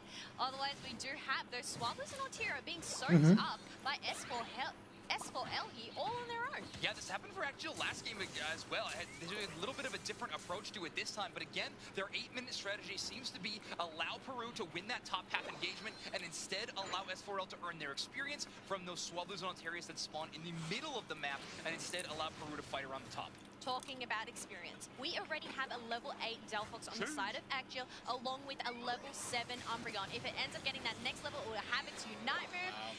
Peru not looking so good in the level department right now. Yeah, they're really struggling. Buzzwole being the top of that chart is not what you'd want to see. You want that Glaceon to hit that level 8. Of course, the biggest benefit of these evolutions, getting that level 8 Unite move is so impactful, and Anemo certainly knows how to use this Glaceon to the best that we have ever seen. Early positioning kind of given over towards Axial, but Peru is moving in forward. Daystar getting some good positioning, trying to find Chobo, but that is obviously not the target they want to individually lock down. It's going to be Epe, who is dealing out so much damage on the other side, but great 3-person avalanche there from Yenji. Yes, that was great to just put their backs up against the wall. They ended up not taking the Hooper or getting the reset, but Reggie still is super duper low. We do have Delphox there with the Unite. Okay, great secure from the Glaceon there. That takes it down, but getting KO'd in the process with 3 members of Peru down and allowing Axial to go and empty out their Eos energy into this tier. Let's go, Peru. We had identical compositions in our game number 2, but a mirror of our first Reggie fight in that top one. The exact same situation happened for Axial last game. They were able to take the Reggie, but they lost the team fight. This one changes around, and Nemo gets that last hit secure, but it is going to be Peru that lose this one. Tempo putting up a pretty decent fight in the enemy central. They're actually taking 3 players' attention. They finally do go down. Umbreon finding that knockout, but again, a little bit of space has been created, namely around this top objective of Regieleki. S4L has made the rotation, but they are on an individual mission as 3 members of Peru have already started poking that one out. Yes, they are poking out indeed. But Great Delphox Unite.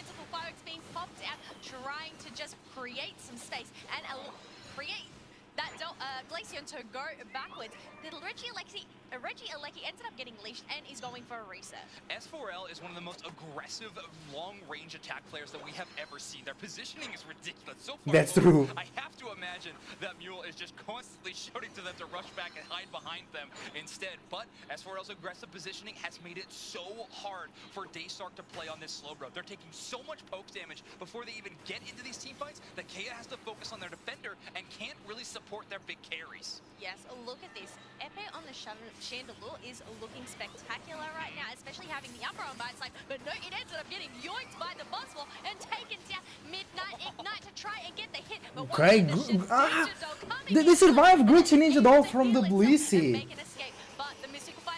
Great Ninetales Unite. That gets the secure for Peru, and now this Regieleki, it's making its way towards that tier 1 pad that is left on 27. Is it going to walk in? Yes, it is, and look at that. Great overscore.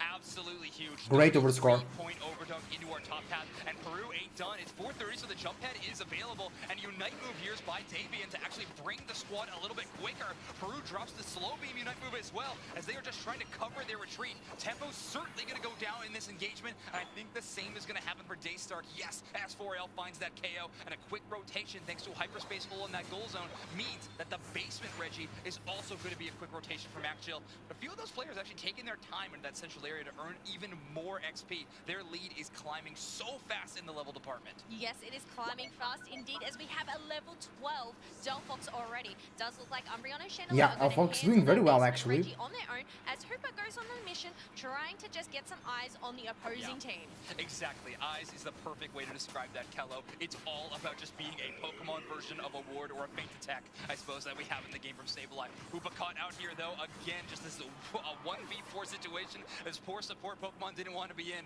They sure gained some information, but it cost them a knockout. Alola Ninetales pushed around by a huge surf. They're going to Quite good, snowball in Unite. the other direction. Softboiled able to keep them up for a long time. Eng-Pt tries a very aggressive flank to earn some overheat damage, but not finding the knockout there is huge. S4L gets the knockout by reducing that healing onto Daystar, and S4L is not done. They are trying to chase down Anemo, but just pushed out of range by an amazing avalanche wall by Yanji.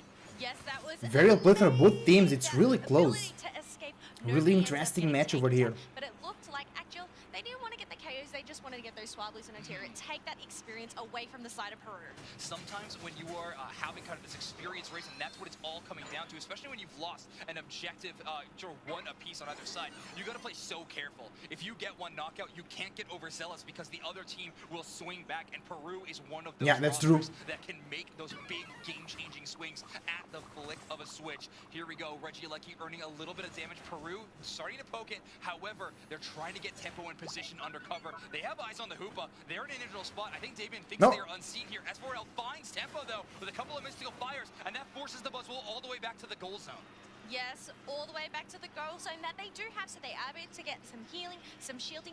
Okay, okay. 13 seconds left to go. I don't think this Regieleki is being captured. Instead, we do have actual going and getting their positioning in that central area. very valuable now. Good call that Davian moved on that Hoopa. Obviously, we had Daystark, knew they had eyes on them, and that is the priority #1 target for this slow beam. Shut down the Hoops Unbound before this team fight even rages on, and then Anemo and Yanji can just get to work from range. It'll be huge for them. Axial and Peru even positioning down this middle line. Early poke damage from both sides. That's what you're going to get from this double mage on both of these teams. Oh, there we go. Bro, great Delphox zoning. Zoning as in doing damage in a good area to a lot of people. Moves on hand, so it's just waiting for that engage. Yeah, Tempo looking to find one member to overextend, and they can smack down superpower combo them all the way into their own team's backline. But Kea having to just heal up every single time this Blastoise in the back. Uh-oh. early poke. The big thing here is that Nemo no longer has that snow cloak passive. It was popped by that first mystical fire.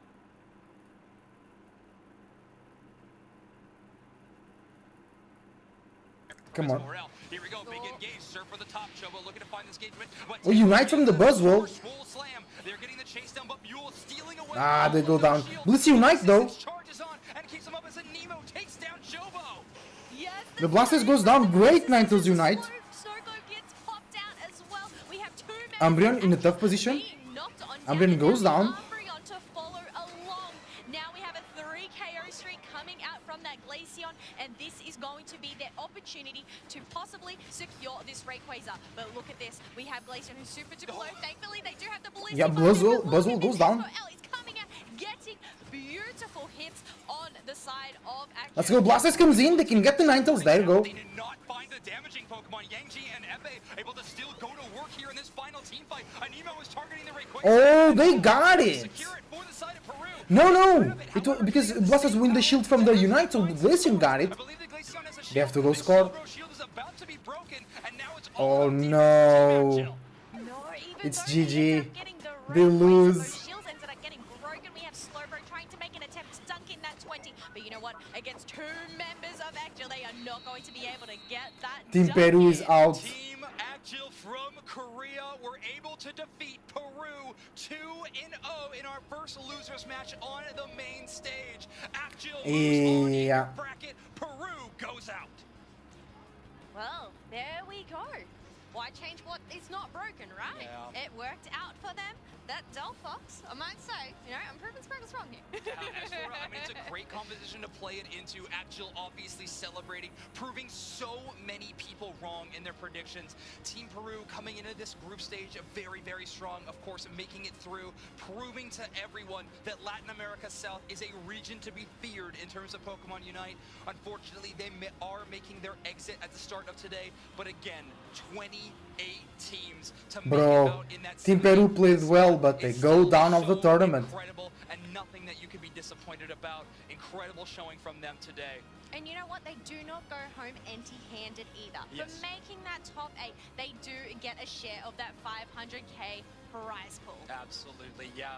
I know they were pushing for that championship title, but earning a decent amount of prize money and, of course, a very successful run in day number 1. And, of course, some success in day number 2 is something you got to be excited about. What an incredible game.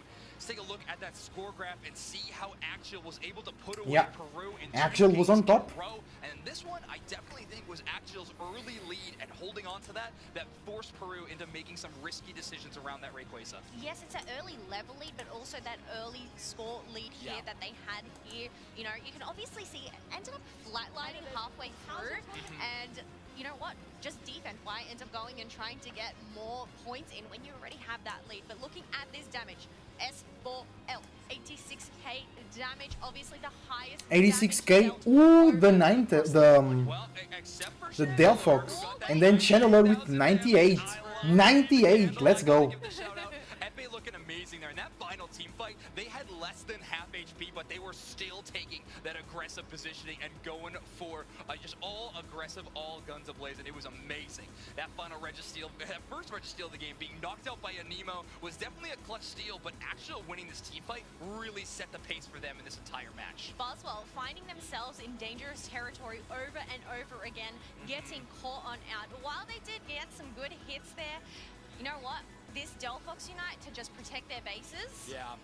I mean, this Buzzwole pick has definitely been a risk all weekend. Yeah, that's true. Not boasting the highest win rate in our tournament, really, but a lot of teams find it as that comfort pick and just want to play these more game-changing moments. That Bliss assistance was so huge, keeping Buzzwole up. They were actually trying to knock out some wild Pokemon to earn back their Unite move, but as the fight raged on, Anemo was the one earning knockout after knockout, but everyone was just at too low of HP in those final moments, and S4L, Chobo, and Eng-Pt just kind of cleaned up. I know you did see the attempt at the Hydro Typhoon for the Blastoise there, but you know what? They ended up getting the shields, but ended up getting taken out and weren't able to dunk. Yeah, great shots from Anemo to not only secure that first Registeel of the game, but also that 91k, 98k. It is Eng-Pt on this Chandelure with almost 100,000 damage, 5 KOs, and playing that Overheat Imprison build. So strong. We talk about trying to shut down people's movements and abilities. Imprison does both of that and in a pretty huge area of effect, and none have played it better than Eng-Pt. They are going to be moving forward in our bracket, what is one of the scariest losers bracket we have ever seen in Pokemon Unite, but everyone is asking, how far can Korea go? An amazing finish last year in that top 5th, 6th kind of spot. They are looking to do that yet again here on today's tournament. Well, we'll just have to wait and see as the day isn't over just yet. We're almost halfway there, but you know what? I think we need to go for a break, reset, and get these next matches underway. Let's go.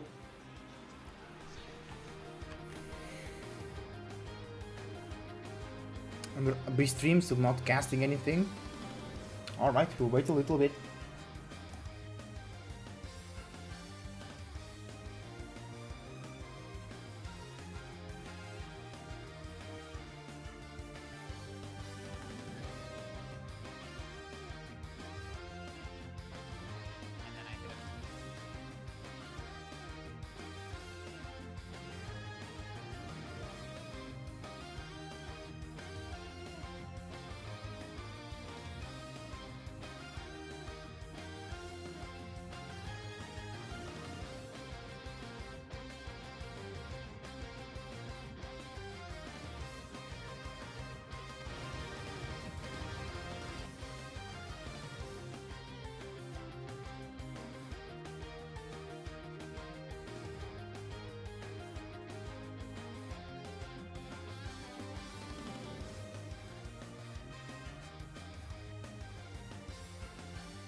B-Stream is on. Let's see what they have for us. Yasumi Makro. Oh, it's the MJK Yasumi Makro set. I think supposedly somebody from Yasumi Makro slammed a headset, and that's why they got the penalty. I'm reading about that as we speak.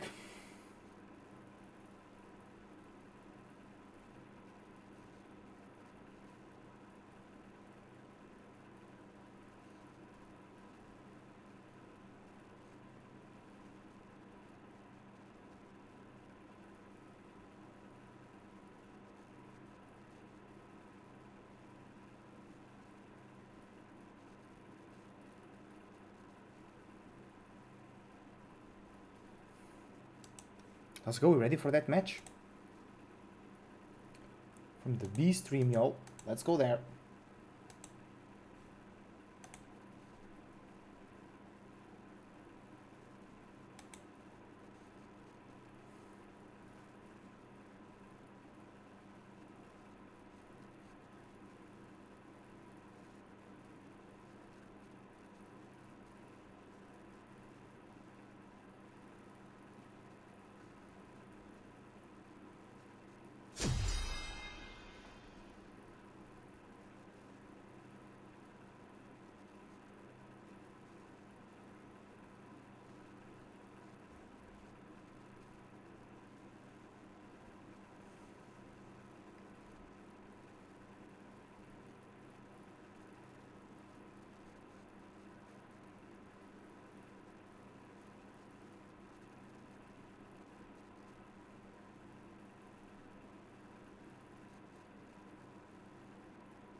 Let's go. We're ready for the match. Yasumi Makro. Ah, because they slammed the opposite team headset? No, I think it was their own headset. And this game already happened, but then the hoop had a disconnection or something, and they had to restart the match. It's going crazy there.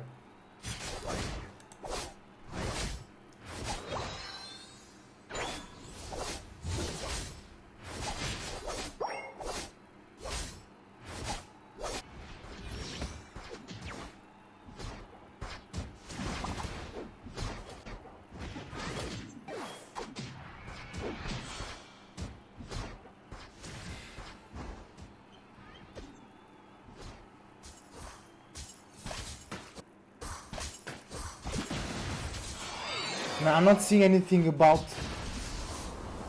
I don't see anything about the DQ or the penalty for Yasumu Makro.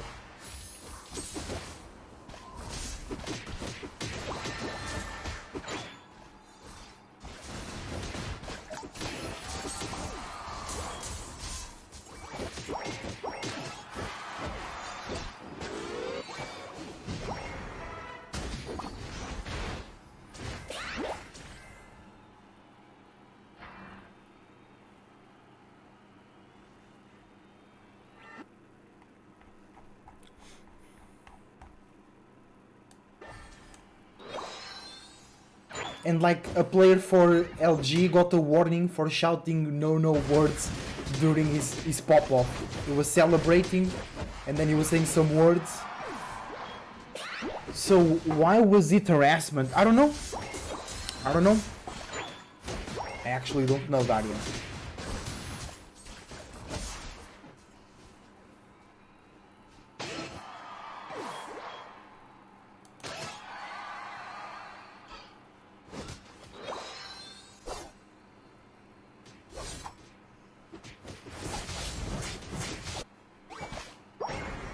Yeah, I didn't see anything more about it. Let's go. Yasumi Makuro running Urshifu, Inteleon, Hoopa, and Leafeon. And the Slowbro. MJK rocking the Lucario, Zacian, Ninetales, Clefable, and Wartortle. I like the Lucario pick together with the Zacian.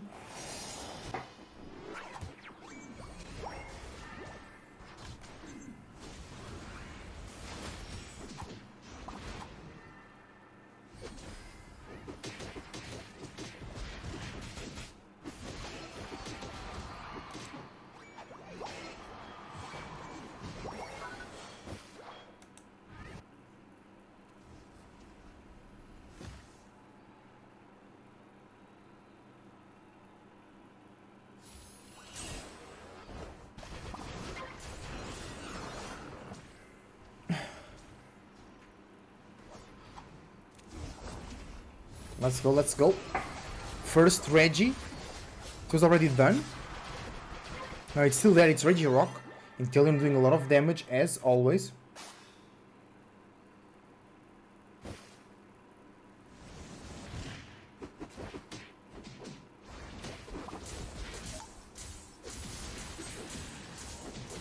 Alright.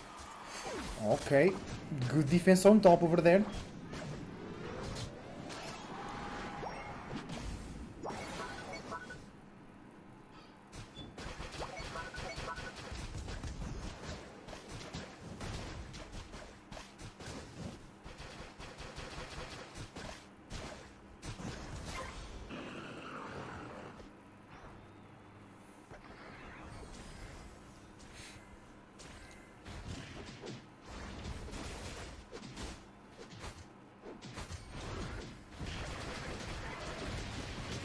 Okay, Lucario doing a lot of damage, but going down.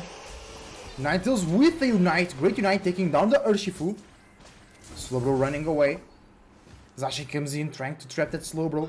Intellion is there. Doing some damage, but not much. The base is slowing, going down. 20 points to go, 5 points to go. Great Hoopa Unite. The base is still up. There is no points on the pockets to score. Great defense, they clean everybody.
Let's go.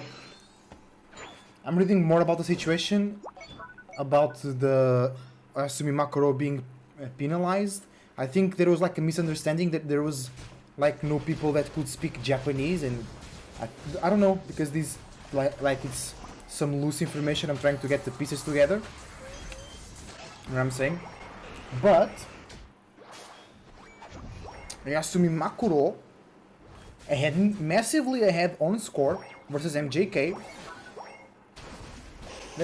Oh no, okay, MJK now scoring a little bit on bottom.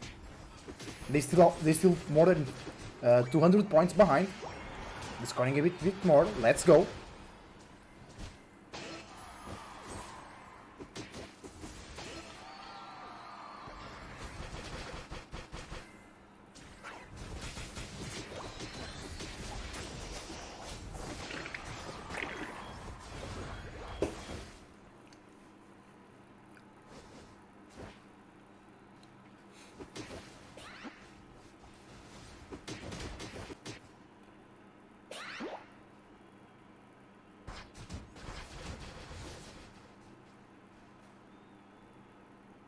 Shifu hiding in the grass, waiting for a chance to catch somebody off guard. Ninetales jumps there, but Urshifu goes away. Urshifu Leafeon is a duo that can turn any team fight around.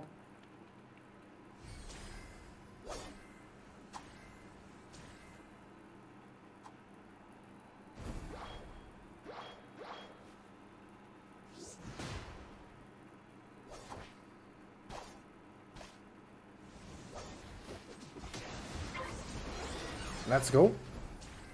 Mini team fight. Good liquidation from the Intellion, but not doing a lot of damage. Oh, by the way, this guys is the B stream. Rayquaza time. Zacian. You can see the Ninetales there. A bit of lag. It's not me, guys. It's them. No, it's probably me.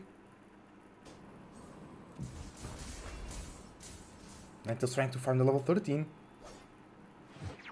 Hoopa scoring, alright. And they unite! Oh, they're doing the Hoopa play!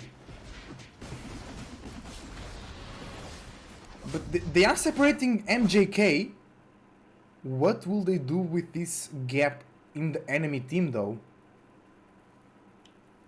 Come on now. Come on now.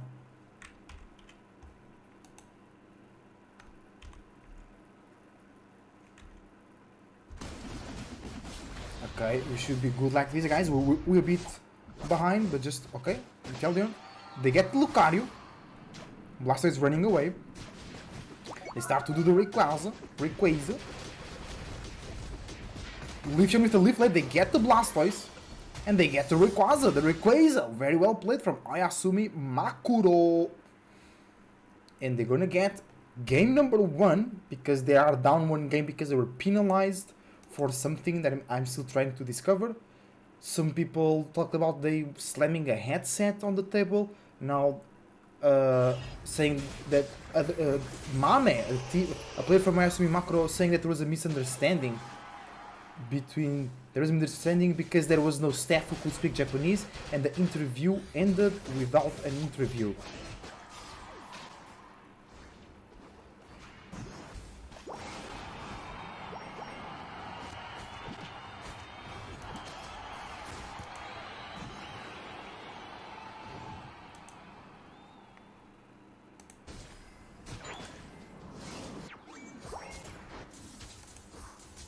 Yeah, I think it was something like that. I think they misunderstood what was communicating and they thought it was some type of harassment or something.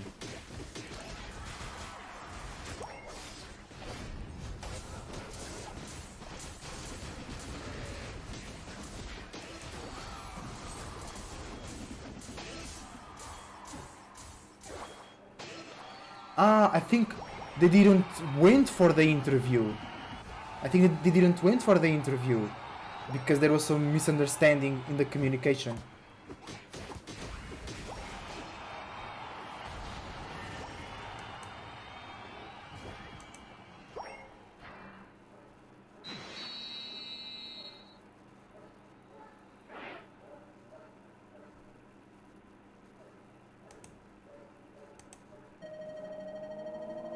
Let's go, great win from Asumi Makuro here in the Japan Derby.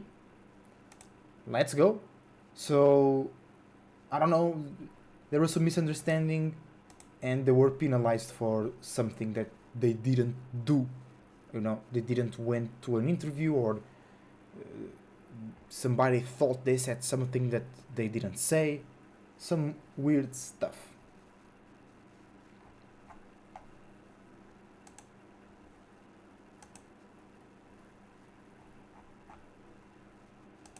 Let's see if there is more information about it.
Okay, so we're waiting now for the next match. And let's jump to the A stream. See what's going on over there. What's going on over there? Orangutan playing 0-0 Nation. Losers round 1. Every single objective the same way. I would like to see more of 0-0 Nation. I didn't saw much of them. If 0-0 Nation can show up to an objective, not necessarily this game, as Rayquaza is the next one we got, but game 2, if they show up to the objective before the other team, before Ice can actually get deep, they can Machamp! Machamp for Orangutan! No way, Machamp Zacian. Yeah, big moment here for these two teams. Orangutan behind right now, but not by much. They can peel off and get a score right here as we see Blissey being pushed back right now. And we actually have a little bit of a fight breaking out right before Rayquaza. That could have been our Ray fight if someone got caught there in that moment, but everyone is able to peel back. We have Unite moves full for every single member of both of these teams. And this is that moment that we always feel here. You especially feel it here in the stadium, the calm before the storm. Let's go, it's Ray time here. On the losers round 1, who loses this set will go out of the tournament, alright guys? That's important. Flying out, you can see the snipe shots looking for their mark. Mystical Fire lets you know when you hit a target because it gives you a reset, so they know Zacian was right there. Ooh, good Unite there to save the teammate. That's true. Their Trevenant, the tree getting saved by a fire, can you believe it? Xingdi gets caught out by the Zacian.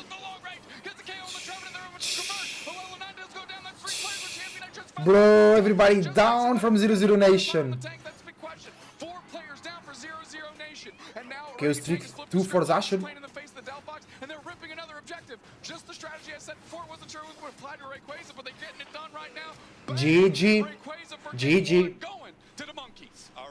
Orangutan. This one here, dramatic fight as they take down 4 members of 0-0 Nation, and the 5th stuck in a look that is so mean. Only Umbreon could supply it right here. 504, 194. We have 1 minute left, but they still have Rayquaza shields. They still have Eos energy in their pockets. They can continue to score right here, and what a beautiful fight there from Orangutan. A very rare misstep out of Salto, one of the best defenders we have here in day 2. They get caught out on the tree, and it was really the beginning of the end. That was not the point in which they wanted to engage. They had to use 2 Unite move Spraggles just to try and sustain Salto. It was not enough, and Orangutan gets it done. Orangutan getting it done here in game number 1, 0-0. Orangutan thanks the good win. 1 game away from heading home. They are going to need to change something as we move into game number 2. They look like they had a great, match for a lot of that right there. Very, very close, but their fights just never really seem to come together. We're gonna have to see if they have a different draft strategy, something else, because they are on the ropes and their only lifeline is winning their next game. Let's throw it on over to Zoinks and Chef to break this whole thing down. One moment really defined that. So yeah, Ton, GG.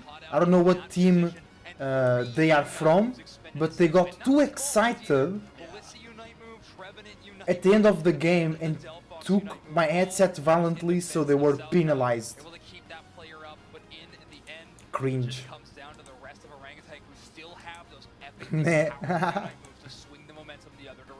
Yeah, and then the repositioning after that was so good. It would be very easy, especially, trying to use a lot of those Unites to try and save the situation where you can very potentially kind of be like, wait a minute, we have something on the B stream. But we saw the rotation back from Orangutans being this really nice kind of re-engaged B stream. They took full advantage of it. Absolutely, and look at the story. Oh no, that's the B stream that we want. Again, I really want to. Okay, B stream match.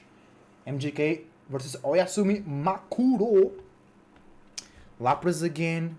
Leafeon being banned. Very interesting. Urshifu being banned. Oh, there is a Scyther slash Caesar. MJK really likes to run that Scyther. Inteleon, Blissey, Umbreon, Zacian, Zoroark, pretty basic team here for Worlds. Lapras, Slowbro, Ninetales, Scyther and Slowbro. Scyther not meta, but it is meta for MJK, right? It's meta for the team that uses it a lot.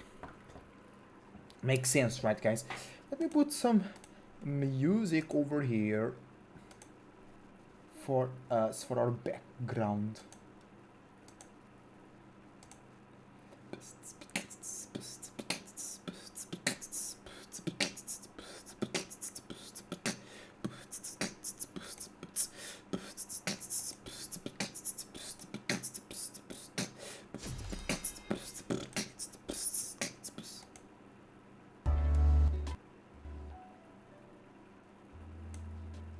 Alright, guys, let me know if the music is too loud or too low.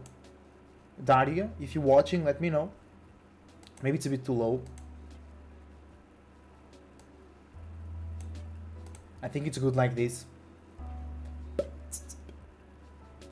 And let's go. B-Stream match. To the side. Which team survives on Japan, right? I think they are both on loser brackets, I believe, right?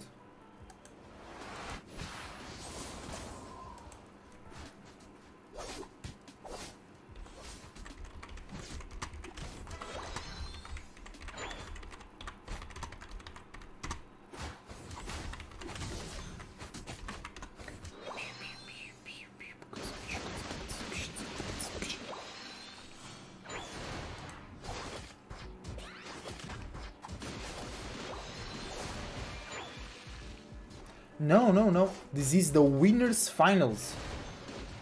This is the winners semi-finals. So who wins here will play against Luminosity, and who loses will go to the loser bracket. Yeah. Okay. That makes sense to me.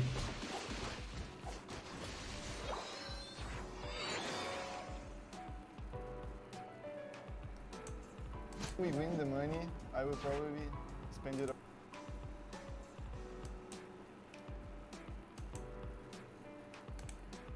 A little higher. Like this. Oh, no, hold on.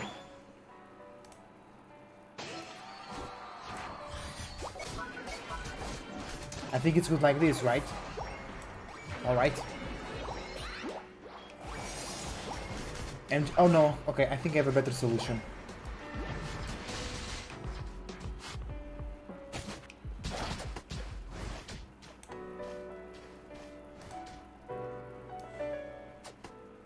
Because if not, it's too loud for me, you know.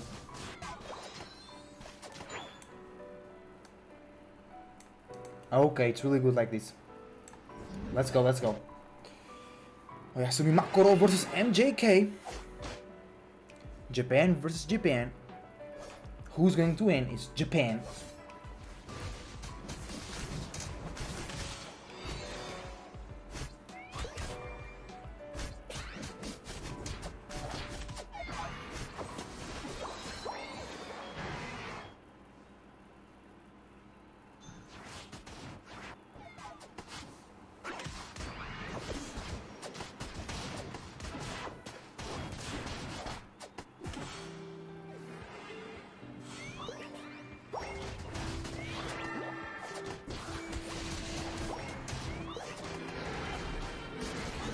Good team fight over there. Ooh, double knockout for the... Ooh, triple knockout for the Scyther. Let's go, I have to play a bit more Scyther. As well, it seems really, really cool.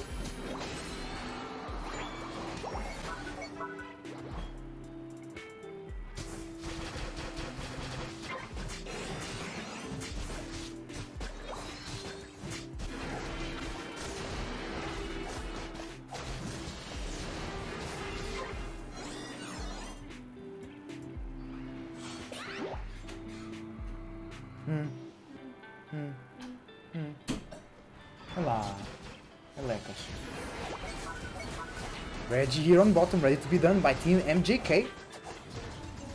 Hoopa, great mobility, super helpful. And from rapidísimo desta massinha.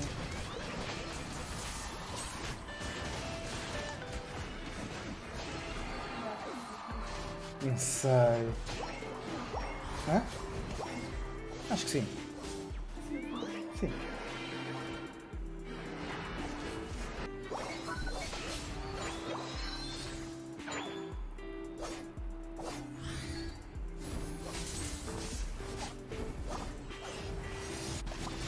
Ooh, Zacian getting that knockout, let's go.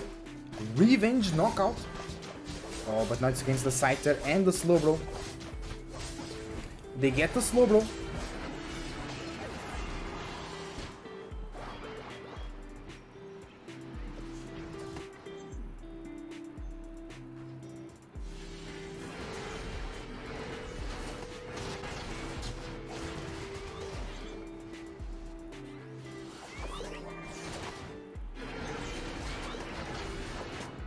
I'm telling you, with the Unite here, looking to knock out Lapras. Unite from the Scyther, getting more knockouts once again. Go Ignite does Unite. Doesn't get any knockout though. Zacian defends so much damage.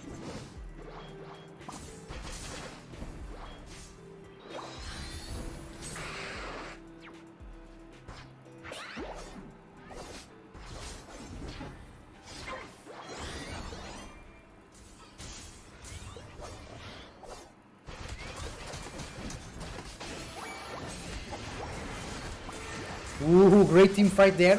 Great Zorark Unite, gets away, still dies. Lapras punished the Zacian. Inteleon now running away. No, Inteleon, yeah, Inteleon escapes. Good escape.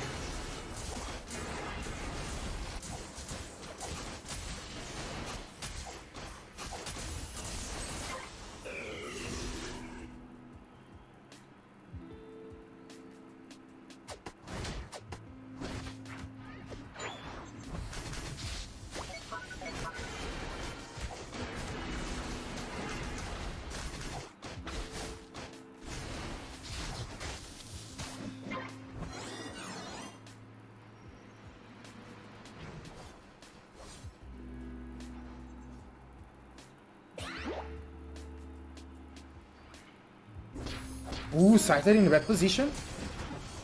Ooh, immediate knockout because of the liquidation.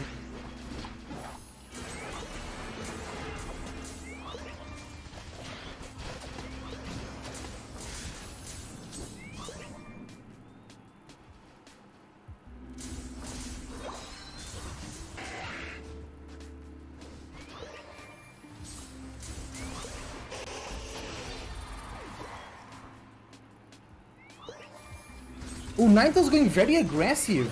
I don't like that play. They got immediately knocked out.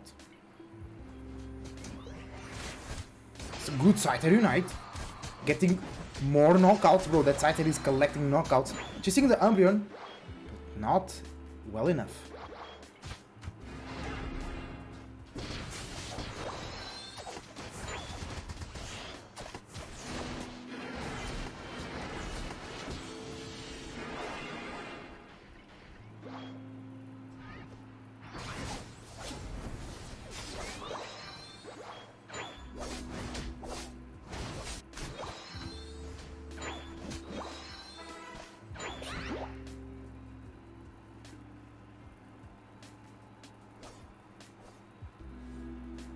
Alright, there is no time for the Regieleki. Zorark tries to score, gets caught by the Lapras. Lapras wants to chase it, but no. 10 seconds for Rayquaza. And the team MJK got Regi Ice on bottom.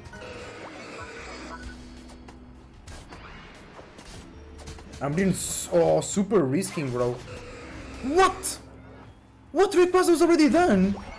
I assume Makuro was flipping it super fast. We didn't even saw it, not even the production saw it. And Oyasumi Makuro is ahead. Still 1 minute and 30 to go. Lapras was trying to score 15 top, it got stopped. Hoopa pushing on bottom, Hoopa with no Unite. If they wait a little bit and they farm a bit, they might be able to transport the whole team to one base and make one last valiant push.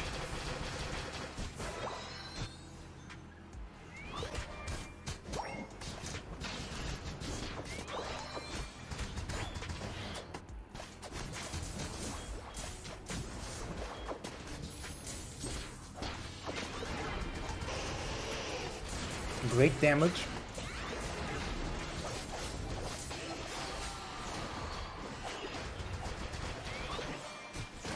Great defense from Oyasumi Makuro. They're looking like they are the ones to go through on these winner brackets.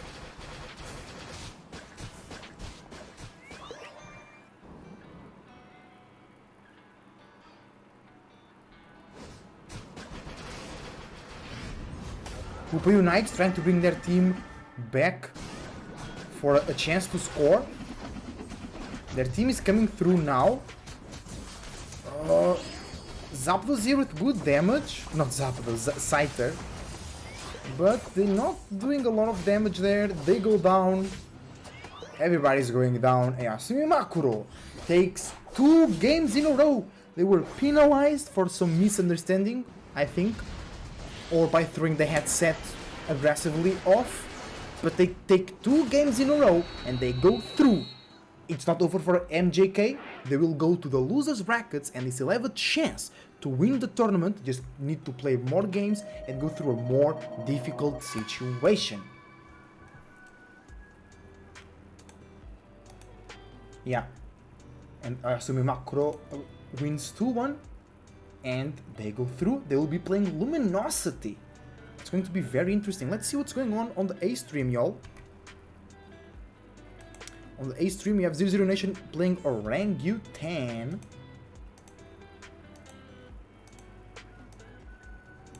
Here we are. GG's. It was GG's indeed. Hi everybody, welcome to the stream. How you guys doing? You enjoying the World Championships or what?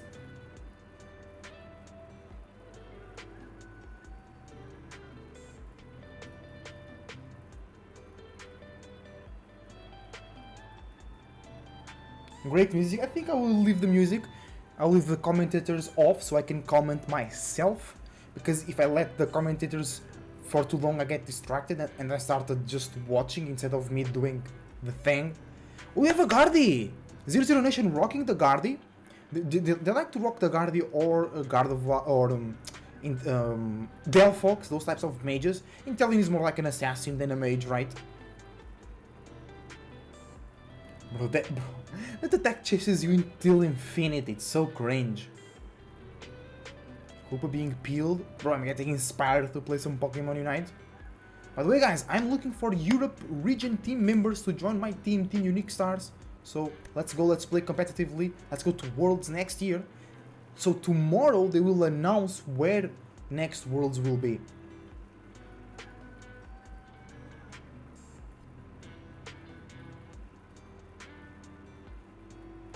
Registeel has appeared on bottom.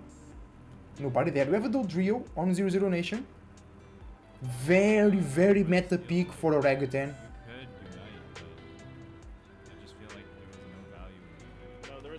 There's no way I can unite them. Bro, we are hearing their comms. Play from the back, yeah. Because I got zoned out by the view. Oh no, wait. I didn't have the eject view. I'm surprised he did. Wait, what is this? It's the B stream over? I think the B stream ended and we started... The B stream ended, so no more B stream for today? It will be everything on the main stream? Is it?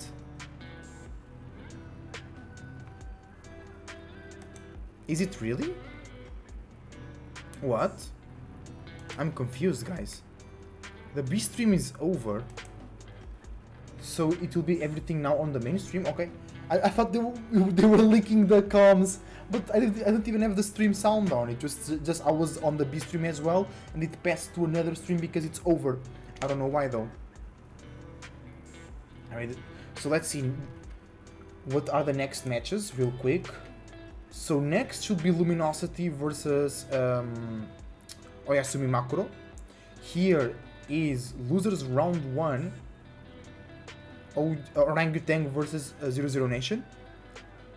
Then it should be MJK. No, it should be Abyssinian versus Axil, and then 00 Nation versus MJK. Okay. So yeah, I think there is no necessity for the B stream right now. Bro, I was really enjoying watching the B stream though. With no commentaries, just me. You know what I'm saying? Rayquaza is here. If 0-0 Nation loses, they're out of the tournament, guys. And they seem to be in a bad position already. Bliss Unite. Lapras is very tanky. Oh, they're taking some knockouts. They're very, very low. Orangutan very, very low. Guardia Unite being used now. Everybody goes down. Only the Zacian alive. They can steal the Rayquaza. They need to be very careful about this. They're controlling the situation very, very well. Rayquaza is Zacian is far away. They get the shields. Rayquaza go down. Dodrio is going to score. Inteleon has no shields. Inteleon has shields. And 0-0 Nation still alive. They got the win. They got the dub. Eles têm a vitória e continuam no torneio. They're still in the tournament and they're able to go forward. Eles conseguem ir em frente no torneio. If they win the next match against Orangutan, se eles ganharem o próximo jogo contra os orangotangos, eles vão ganhar a possibilidade de continuar no losers brackets. They will be winning the possibility to stay in the loser brackets. They still have a chance to win. It's a very thin chance, but they can do it. Vamos, 0-0 Nation, Brasil, bora! As they take game 2 and make this losers round 1 to be a best of 3 until the end. Let's go!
Okay, so we have some news about the penalty for Oyasumi Makuro.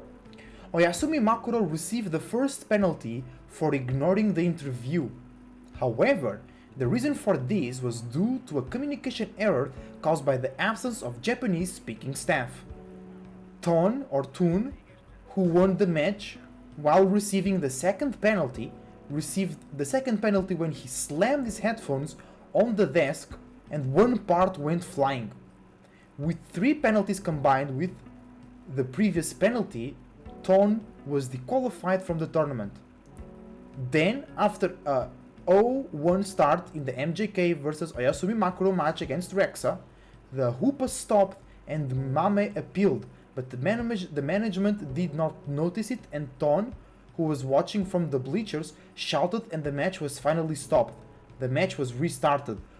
Bro, what a messed up situation, indeed. So, glad that Oyasumi Makuro had a sub and that they had a good sub, right? Bro, what the hell? They've been planting some bad seeds, spiritually speaking, bro.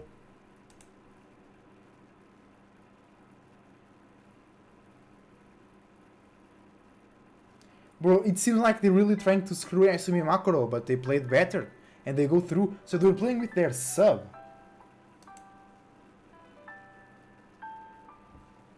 They were playing with a substitute.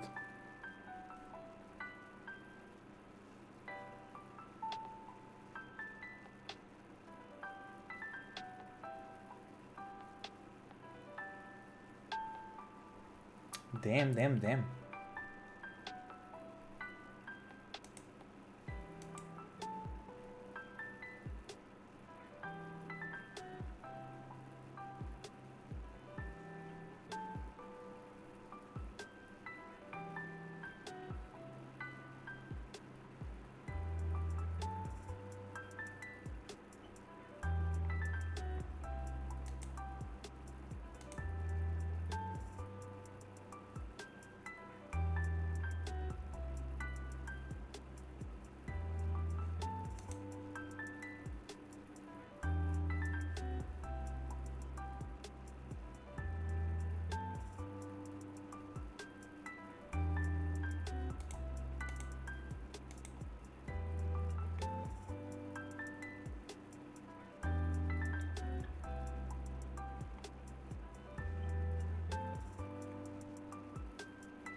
Bro, so interesting to see the responses. Okay, we have a set, the draft for the decisive match for 0-0 Nation or Orangutan for both of the teams, right?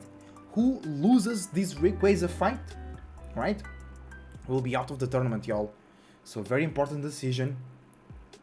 Let's go. Slowbros ban, Urshifu ban.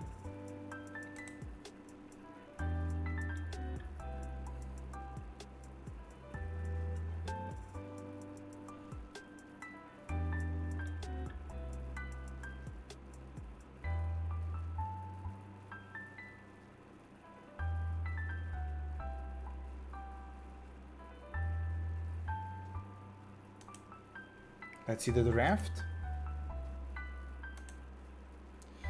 Inteleon, Lapras, Blissey, classical stuff, nothing different.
Okay. Ooh, Guardi and bro, I like that combo. I like that combo. Guardian Gudra, Machamp on the other side. I like the unique picks. I like the unique picks, guys. Let's go. Let's go. We are up. Lapras very strong on the 0-0 side. Inteleon super strong on the 0-0 side. Leafeon super strong on the 0-0 side. I want to say OG. That's OG, that's 0-0. Zacian very strong on OG side. Gardy can be very strong, but we have not seen like that pop off of Gardevoir. Consistent, not bad, doing well, for sure.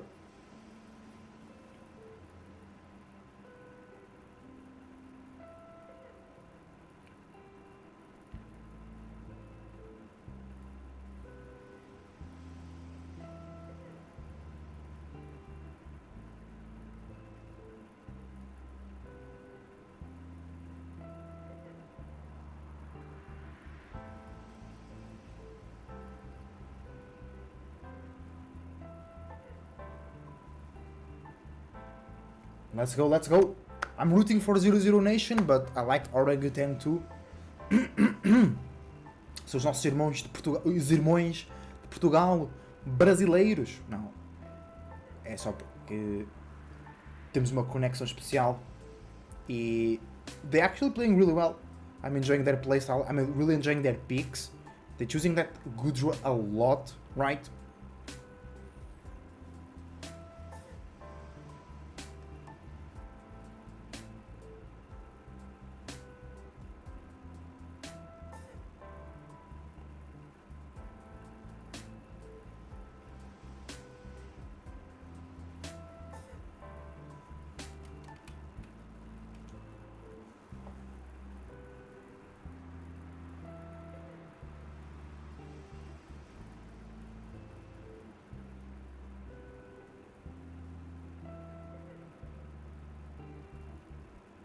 Let's go.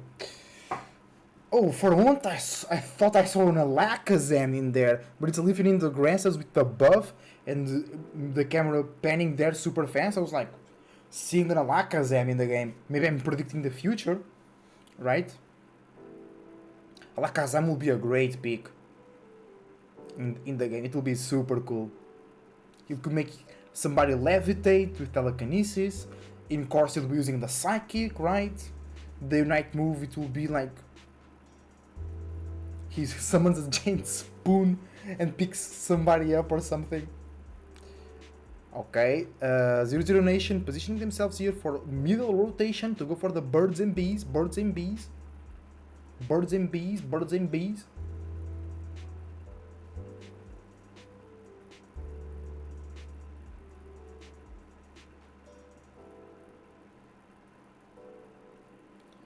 Okay, Lithian with the Solar Blade does not reach the target, but they get the Machoke. Machoke is out for some seconds. It's back, guys, it's back. It's back.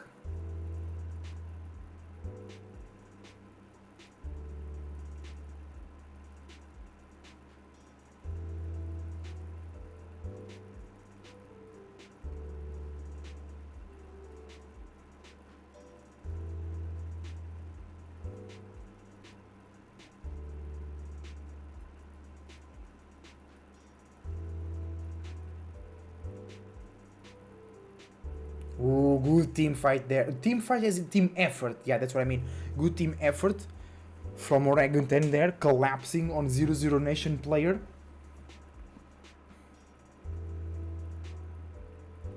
It's getting serious, guys.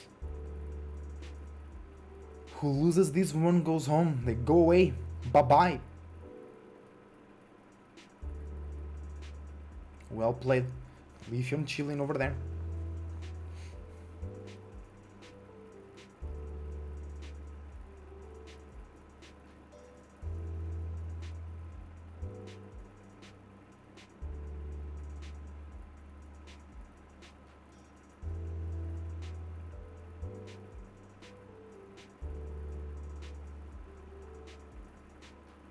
Regieleki goes, is captured by Orangutan, but the Gudra is defending that on top. Lithium and Gardi farming. In terms of levels, is pretty chill. You know what I'm saying? I think it will be okay if they put the numbers of KOs and assists, so you can know how well each player is doing during the match. I think that will be a cool addition.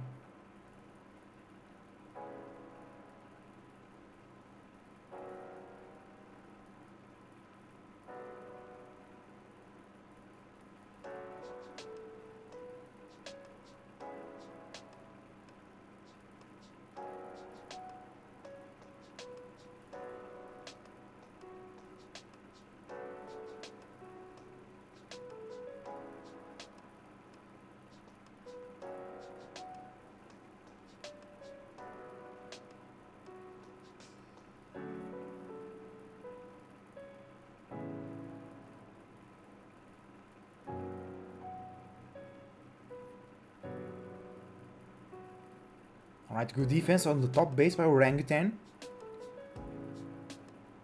A bit better leveling for 0-0 Nation though. 3 level 10s, 4 level 10s. We still have 2 level 8s for Orangutan and 1 level 9. So they're really behind. Especially the Clefable and the Umbreon, really behind. Gardevoir tries to defend, but it's 1v4. They're able to defend somewhat, but the base does go down. But Orangutan is not ahead, so that's not a problem.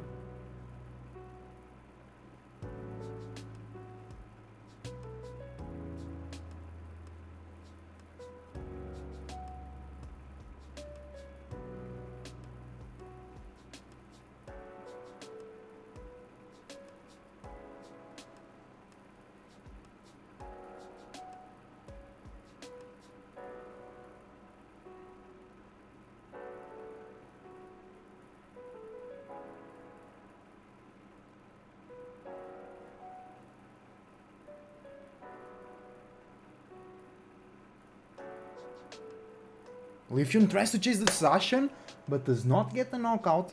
Zacian runs away beautifully.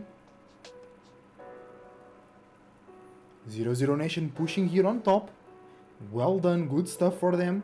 With a good score lead, but it's not super safe. They need to do something else a bit more.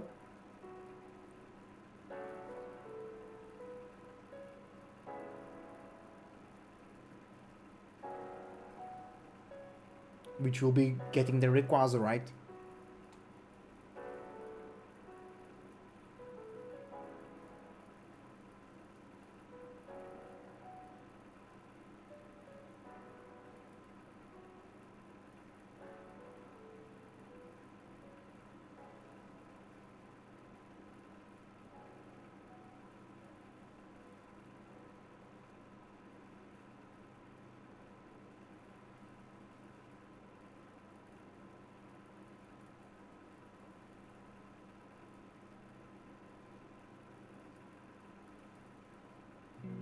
Okay, 4 seconds for the bottom Reggie.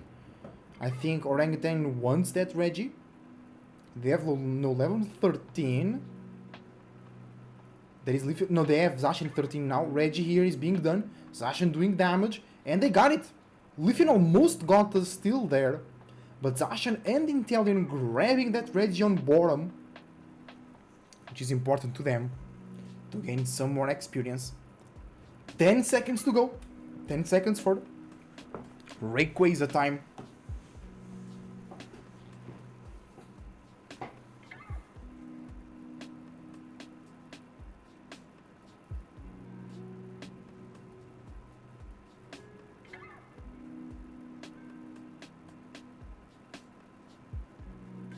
Let's go. 0-0 Nation or Orangutan, who pulls it through? I want 0-0 Nation, but let's see. Leafeon and Gardevoir coming from bottom, Zacian coming in a weird position with Machamp chilling there, Goodra on top alone.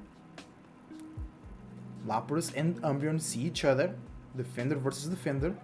Zacian and Machamp can collapse. Goodra is in danger, but they want to come back. No, they're running away. Okay, they're running away. I think that's the best.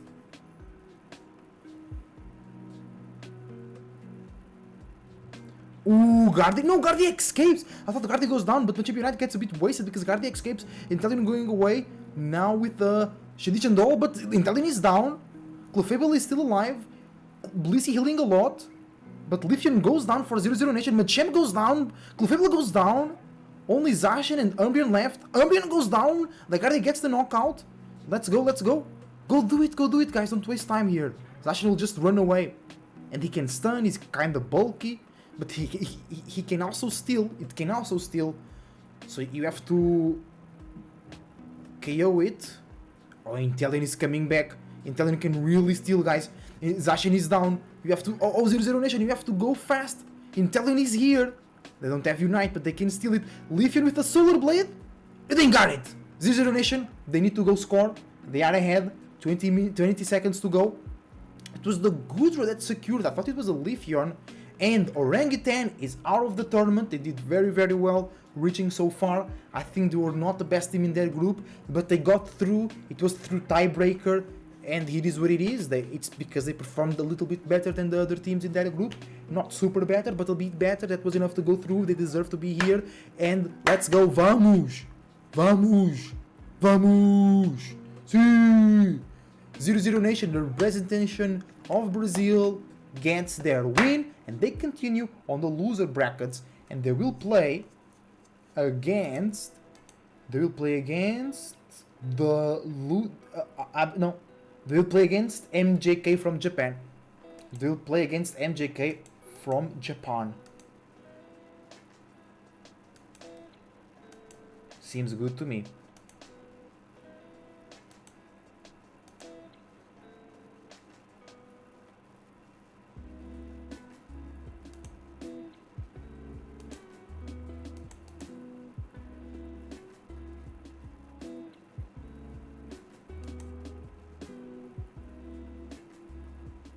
Yeah. Let's go. They got the win. They got the win, my man.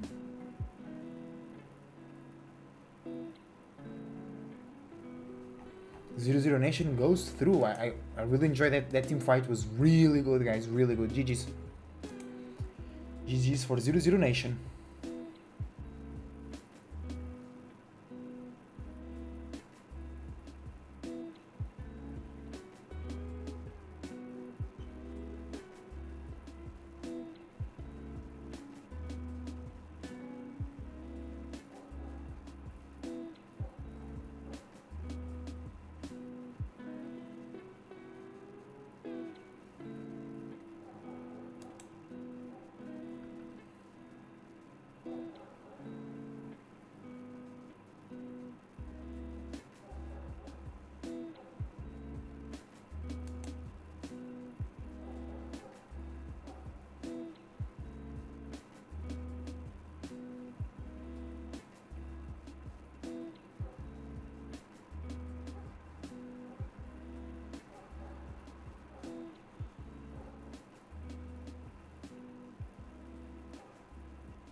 Alright, you're now waiting for the next match.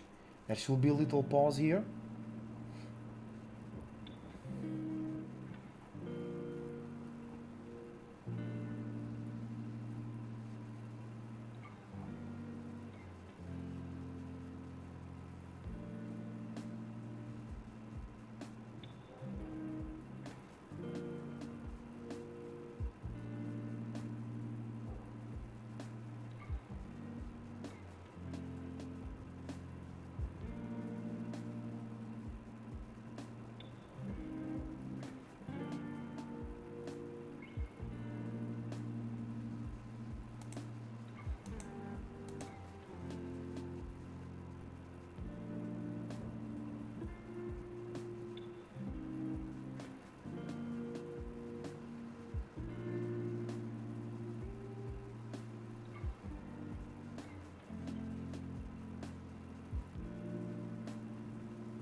Oh, we have an interview.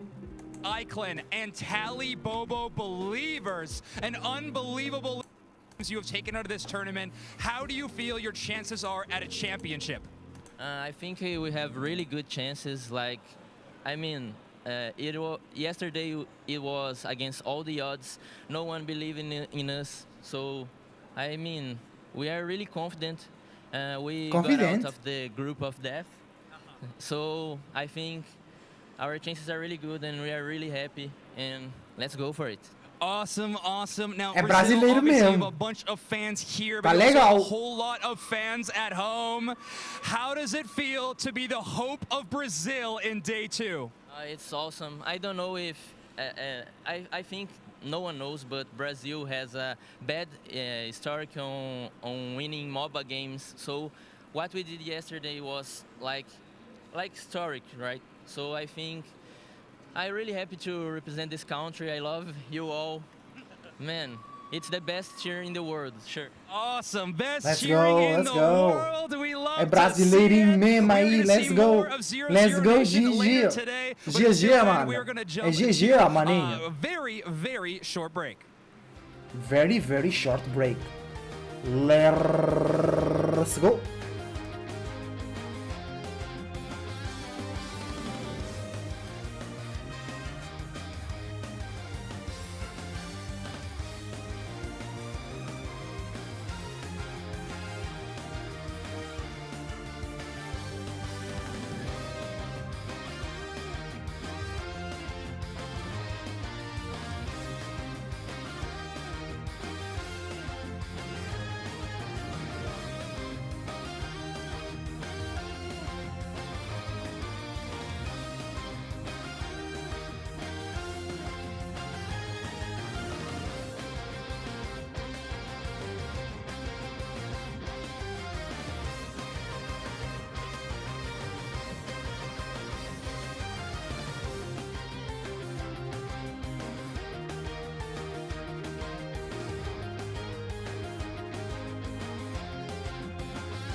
gentlemen, they're massive. Give them a KO streak of 3. We coming for you. Gex says big block. Let's take care of this. And welcome back to Yokohama, Japan. We're here with the World Championships for Pokemon Unite, and we are getting down to the nitty-gritty. We are just about halfway done. We've said goodbye to some of the best teams in the world, and there are still some left that we still have to say goodbye to very, very soon, including our upcoming match. You hate to see it, but you love to see that one of them will advance. It's going to be Akjil versus Omo Abyssinian. But of course, I am Wonder Chef, joined by Kello. Kello, what a match we're going to have. What a day it has been today. As you mentioned, halfway point, but you know what? This is not the final stretch just yet.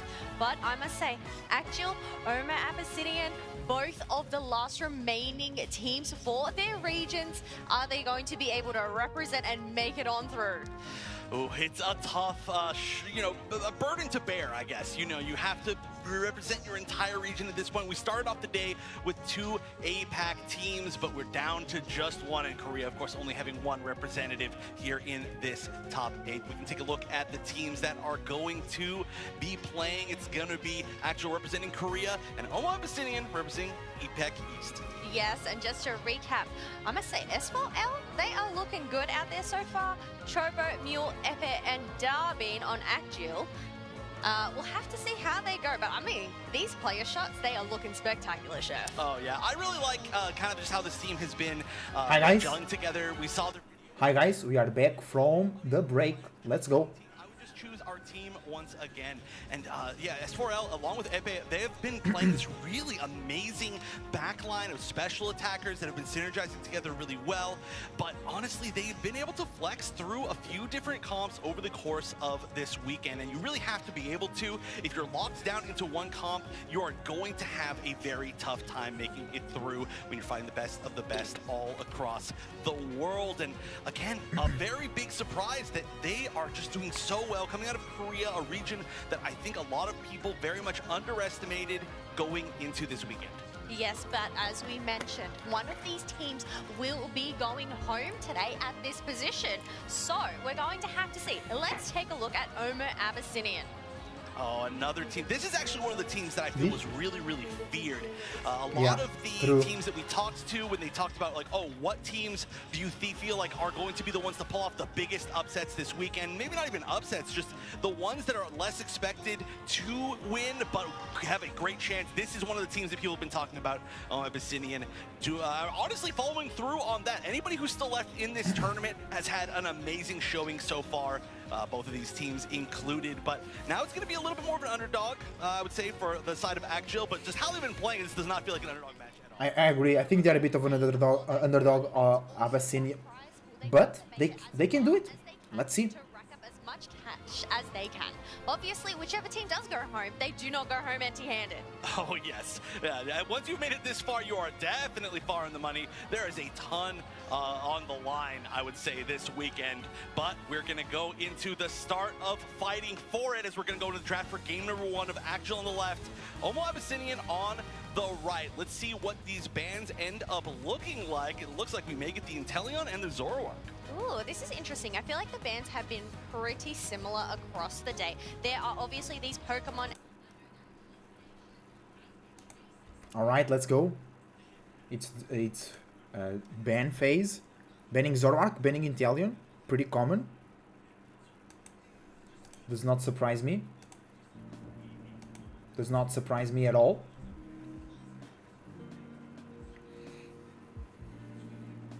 Lapras, in course, it has to be, right? If you don't pick Lapras, you're giving the other team the opportunity to have Lapras. And then, unless you have a really good counter to Lapras, don't do that. Yeah, okay, don't do that. Leafeon, alright, I like that combination. Umbreon, Leafeon, good evolution duo.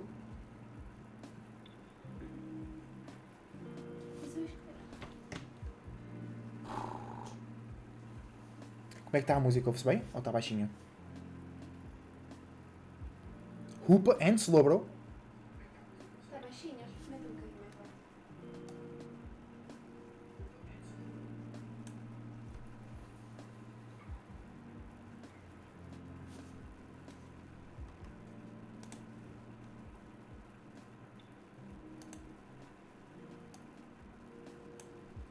ter um bocadinho mais alto se quiseres. Depois fica muito alto para mim.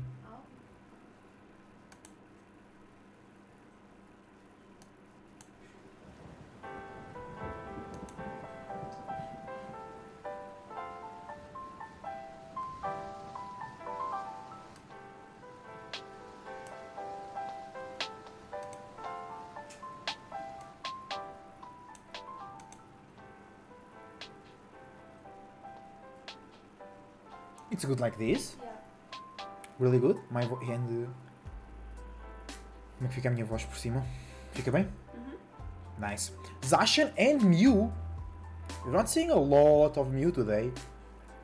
I like to see that combination. Zacian and Mew, I think it's good. The Hoopa there. Eldegoss, I think it's kind of the weakest support that we have seen. Like Clefable and Blissey doing really, really well. Confe, not used a lot, but when used, really, really good as well.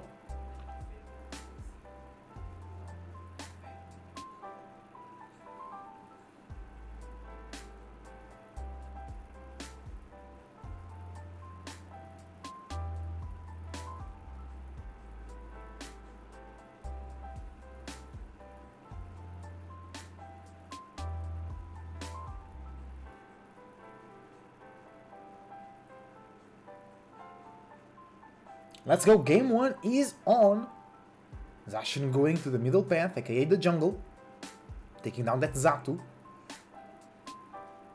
Hoopa going top, Slowbro going bottom, Lapras going top too, and Mew going bottom with the Slowbro.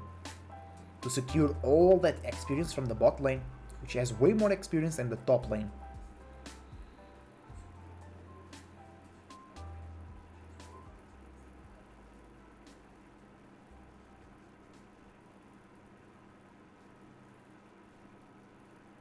Good fight here in the early game. Eldegoss versus Hoopa. Support versus support, defender versus defender. But I think Exil has the best defender as in the Lapras and the best supporter as in the Hoopa. For sure. Zacian goes bottom as soon as they can. And now it's really tough. Zacian, Slowbro and Mew. It's a really punishing trio. We have 3 evolutions for Omo Abyssinian, the Glacian as well. I know, did they not pick the Umbreon? I know they did, my bad. Umbreon, Leafeon and Glaceon, okay. So they have the 3 evolutions.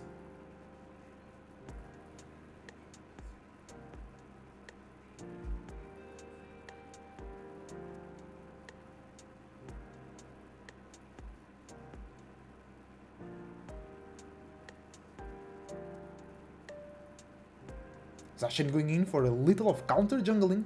That Glaceon is not safe because the Hoop is there too. Eldegoss comes in, but the wild Pokemon, the wild Excelgor is taken. No, it was a Excavalier. Excelgor is here in the bottom. Zacian wants that too. But a whole team fight for that. It's so funny. A whole team fight for the Excelgor, the blue buff. Turtle scoring on top. LD and Umbreon coming down here on bottom, trying to help. It's Reggie time. I know it's soon, it's not yet. Leafeon goes down for the Electro Ball. Mew picks that knockout. And the DD too. A lot of experience for the Mew there.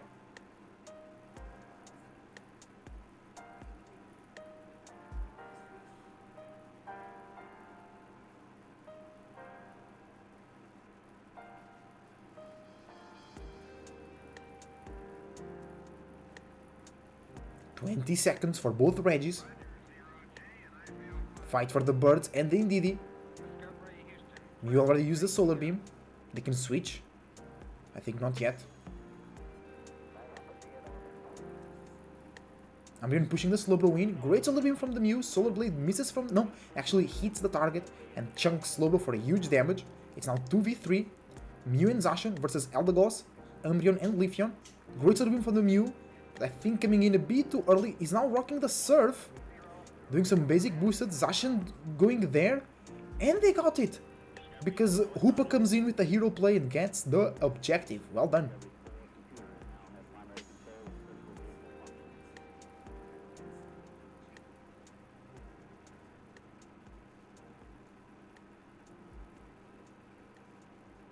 Nice scoring here on the bottom base. Abyssinian up by 103 points. But it's still a lot of game to go, guys. Still a lot of match to go. Lapras here almost level 9, almost gaining their Unite.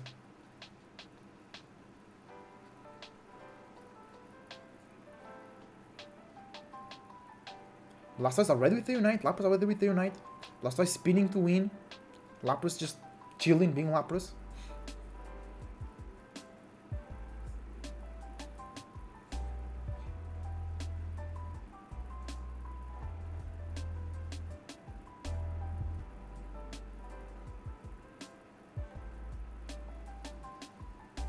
Nice secured by Eng-Pt, and they also get the birds in the middle.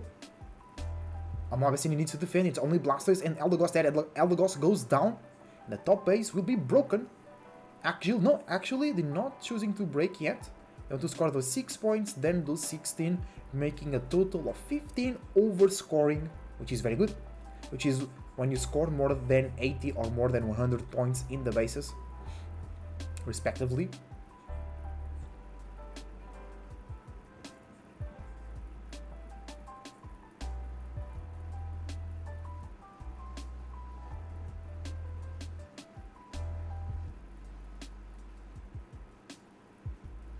It's time for the second Reggie.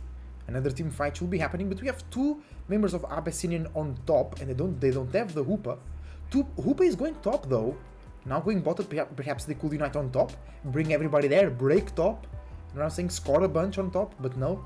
They seem to be prioritizing the Reggie Rock. Blastoise coming down. Hoopa going away again, because they see the Blastoise coming bottom here. I think Hoopa wants to unite after this fight ends. It's actually with huge damage, but it's too isolated. But the Mew gets it. The Mew gets the Reggie Rock, and now Hoopa is uniting, but Zacian goes down. Slowbro goes away. Mew goes away as well. All through the portal. And here they are, scoring a bunch on top. Great play.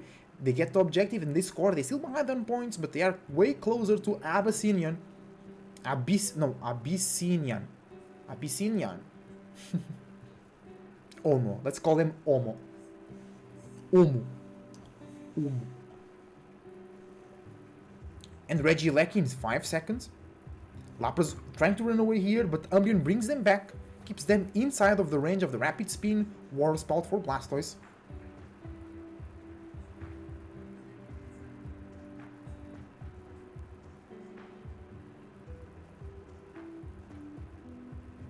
And Abyssinian, Omo, starts to do the Regieleki. It should be theirs.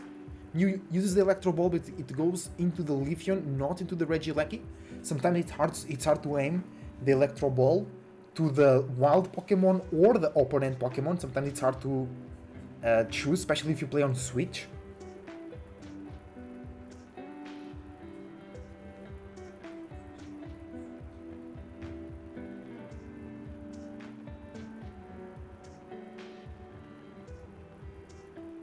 Zacian farming up a lot. They want to be level 14, I believe.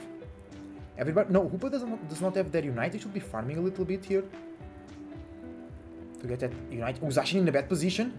Hoopa portal though to save the day, and they both go safe and clean to those portals. Let's go.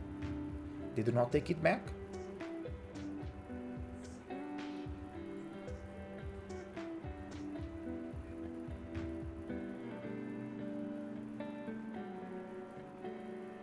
Oh, you want to do the Reggie on bottom. It's Reggie Rock. It can be useful. Reggie Ice should be the less useful here for the bottom, for the Rayquaza, the final objective. But if you defeat Reggie Rock, you gain a special defense and defense boost and a little shield. So it can be very helpful. Mew again with the secure. Oh, I'm really in a very bad position. But they eat the Slowbro Unite. Hoopa unites into the Rayquaza. They flipping it. Abyssinian is late. They want to unite. LD Unite can steal, and they steal. Oh, bro, I've seen that happening so much on solo queue. Eldegoss just comes in with the Unite. And Abyssinian should take this. It's still 1 minute to go. 1 minute and 30 seconds to go, by the way. So it's a lot of time. The lead is not yet huge, only 100, less than 100. Glaceon still with the shield, Leafeon with no shield. Eldegoss, I think they already scored. Blastoise no shield, so potentially they score more 100. And I think that's like if Egil reunites everybody on bottom and they push together, they score 100, they get some knockouts, they push into the second tier base, somebody goes, oh, Hoop is trying to score? They score 4, it's not enough, you need more. Egil, you need more if you want to win. Glaceon still with the shield, they could make a sneaky play and go around. Because the shield does have a timer, the shield goes away after a certain time, 40 seconds to go. Lapras with the Unite, that can be huge to make a shift and go play. With the Unite, carry somebody, they go, oh, Glaceon going to score? That's going to be huge. Hoopa is there, but they can't do much, right? And they score. Hoopa is in their base, 2 points go in, it's not enough. 20 seconds to go. Huge fight on bottom. Hoopa is uniting! Hoopa is uniting in the base! Zacian goes there. 36! It's not enough. 0-0, everybody with 0 points there.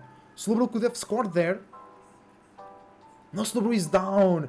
It's not enough. Abyssinian takes the match number 1. Very interesting. Good place. The LG secured with the Unite. Well done. And it was close. It was close. But Egil needs to be really careful. They know about Eldegoss. They know about the Unite. And they're just reaping Rayquaza. Because, like, the other Pokemon are slow. But when Eldegoss unites, they go super fast. Right? While, like, Blastoise needs to approach the objective and then unite. Eldegoss already is uniting, already approaching, and then boom. You know what I'm saying?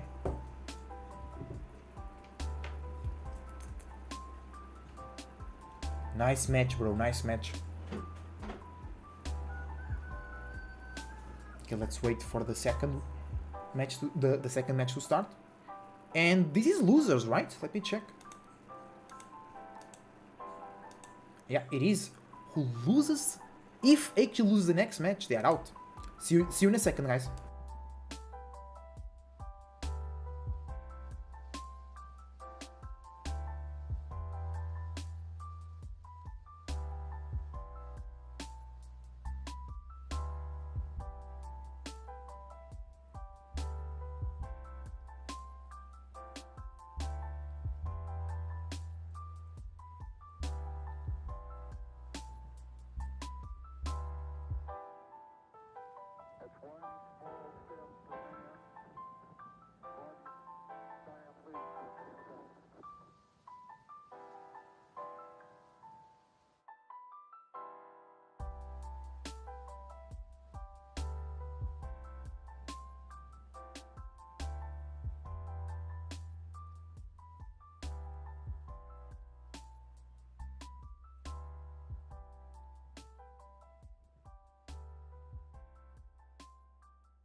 Hi everybody, hi every spirit, we are back.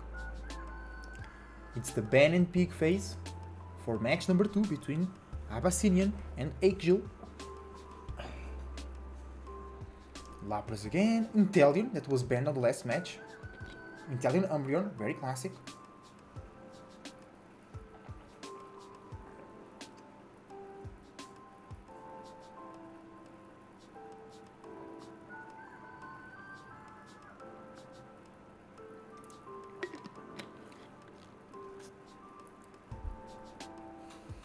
Blastoise, Blissey. That can be a great combo, Blastoise. In the late game, when they do their Unite, they receive huge shields, plus Bliss Unite, or plus just healings. Both Umbreon and Bliss with Body Barrier, so if they Unite smartly, they can give a lot of shields to their team.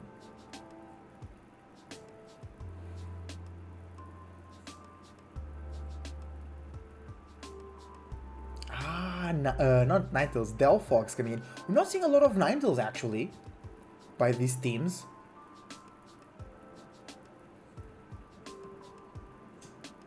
Delphox coming in, can do great damage, can play really well in the late game. If Abyssin wins, they go through the loser brackets to their next match. If Eng-Pt loses, they're out of the tournament. And if they win, they must go to game 3. Let's go.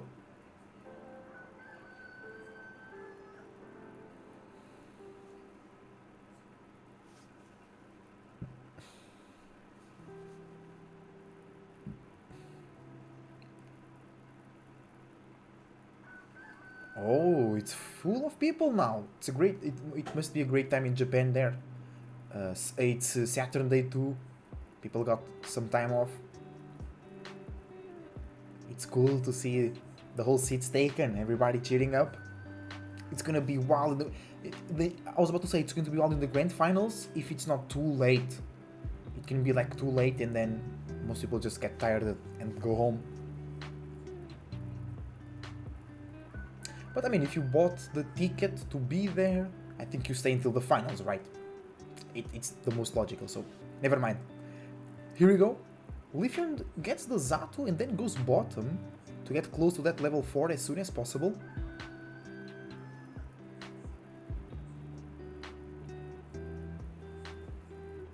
Koopa comes in.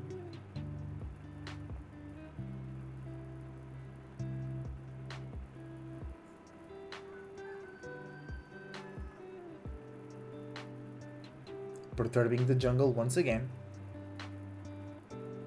Braixen and Chansey trying to secure the Excavalier with the red buff. Hoopa comes in, they have the secure, but they don't get it. They don't secure, and now they must run away, find a way out. They calling back home, where it's being chased down by Braixen and the Blissey. Good damage on the Braixen. But the Blissey heals come in through. Let's go, Hoopa goes down. It was a lot of time bought. Let's see if they can make it valuable. Right?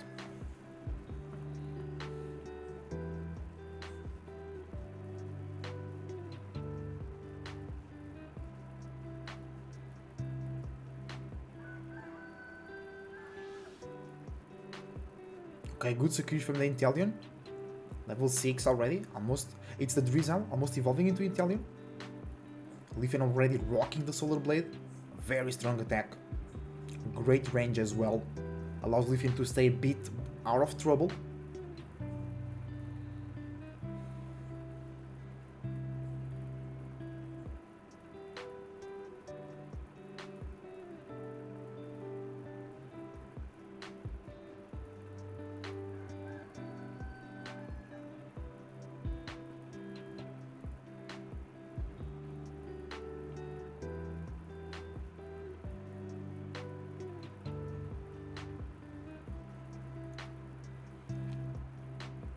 First Reggie appearing on bottom in 40 seconds. In terms of levels, it's very balanced actually. 2 level 5s for each team, 2 level 6 for Abyssinian, 2 level 7s for Eng-Pt, now a level 6 as well. 3 level 7s against only 1 level 7. That can be a huge difference. Italian, ooh, what a play! Trevenant goes in with the Wood Hammer, gets the Italian, and the Solar Blade finish the War Turtle and the Italian too.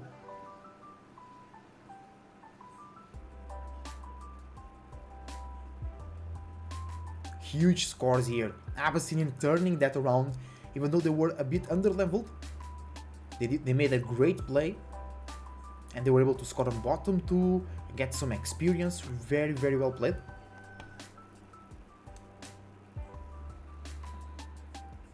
Oh, but Eggjill rotating super quick to top, and they get the Regieleki almost getting the Lapras too. Huge defense for Omo Abyssinian on bottom. I like what I'm seeing from them. They seem to have been seasoning their play, and they're playing really, really well. Scoring 35 points. They indeed almost stopped the score. You guys saw that? It was so close. The risk paid off though. They're ahead in points by a good margin. Nothing that can't be undone with the score in the final stretch, where the scores are double.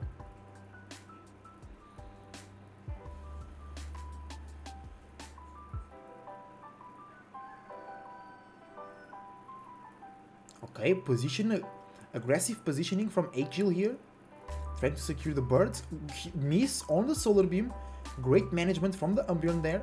Solar Blade, I mean, not Beam. Good Delphox Unite there, just to survive a little bit.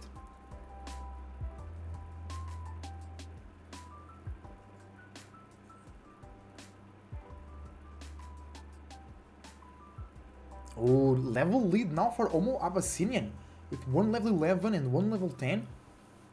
There is no level 10s on Eggjill's side. That's huge.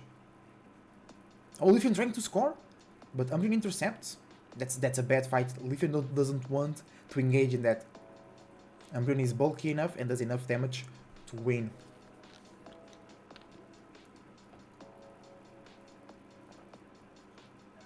But now with Delphox, but Hoopa coming in with the portals, bringing the whole team top. Now it was just a threat. No, Trevenant came in, and Glaceon coming in too. Reggie still on bottom. Hoopa can unite there. I think that's the play, right? Hoopa being chased down by the Slowbro. By the Blastoise, my bad. Oh, Leafeon in a weird position. Umbreon uniting. Huge shields. Shields from everywhere. I think Blissey united too. I'm not sure. I think they did. Shield. Bro, so many shields. Damn. Okay, that's a good choice. Hoopa could unite now. Maybe they want to defend top first. They can still secure it. Oh, big steal from the Trevenant with the Wood Hammer. Bro, no. Eggjill, they throwing. Because they have Inteleon there, which is great for secure. And they let the Trevenant, it's pretty easy to do that, right? To do that Wood Hammer. And now the Hoopa unite, and everybody going bottom to secure both objectives. Really, really well played by Omo Abyssinian, securing Regieleki on top, and securing Reg still on bottom, and they are ahead by more than 100. They are ahead by exactly 165 points.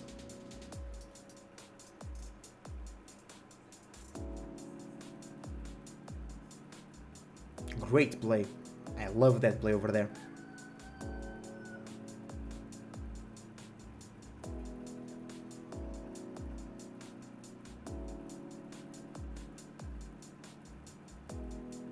Oh, 50 seconds to go for Rayquaza. Let's go. This match has been very intense, very entertaining.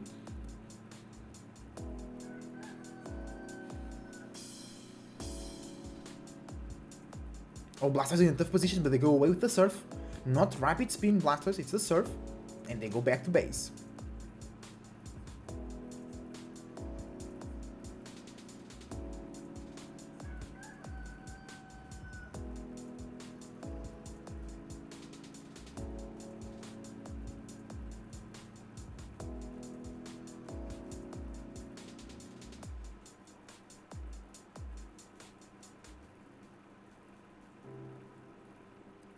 Alright, teams positioning themselves.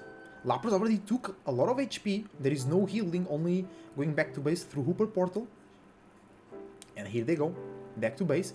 Glacier hitting the Ray. They don't need though, they are winning. They just need to defend here and react to Eggshill, waiting for them to commit a mistake and then punishing them. Everybody has unites. Everybody has unites.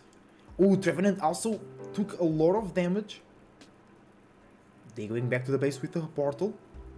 Leafeon trying to get the Delphox, but no, great damage done. Trevenant giving a lot of facing. Oh, Lapras scoring 50 on top? No, just running away now, trying to run away. Umbreon is chasing them. Lapras does run away without using the Unite, which is good.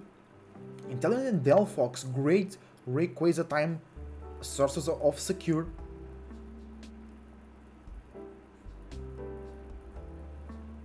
Trevenant goes in, does some damage on 3 members of Eggshill. Glacian keeps hitting the Rayquaza.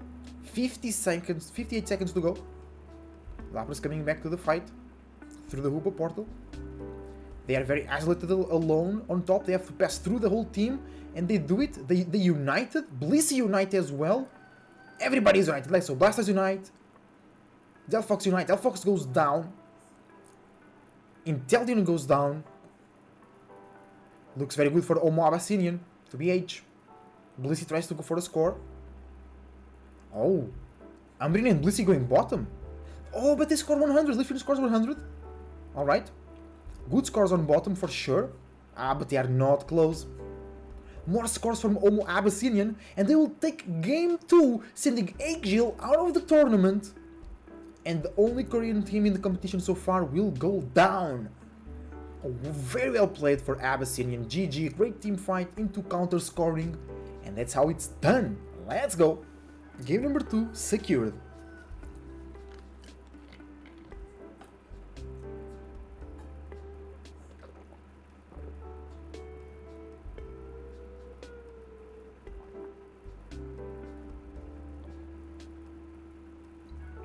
GG, good game. It was actually a very good game.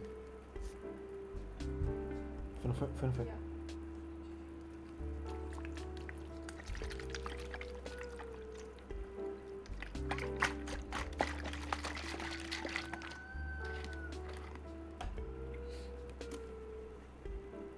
Really do something. They completely shut down Ocjil, a team that we've seen be incredibly powerful throughout this entire series. Again, flawlessly winning their group, going 3-0 as they made their way here to day 2, but their run is cut short by Omo Abyssinian. Omo Abyssinian looking to continually push through this loser's bracket now, and if they keep playing like that and executing their strategy like that, I think they've got a pretty good chance. I mean, look at this. They're saying goodbye. At least you love the respect that we see on stage between these teams, but you know that Ocjil is hurting right now. You know Ocjil's hurting, especially after that first game where they really had that game almost sewn up there. 2 Unite moves thrown by Abyssinian.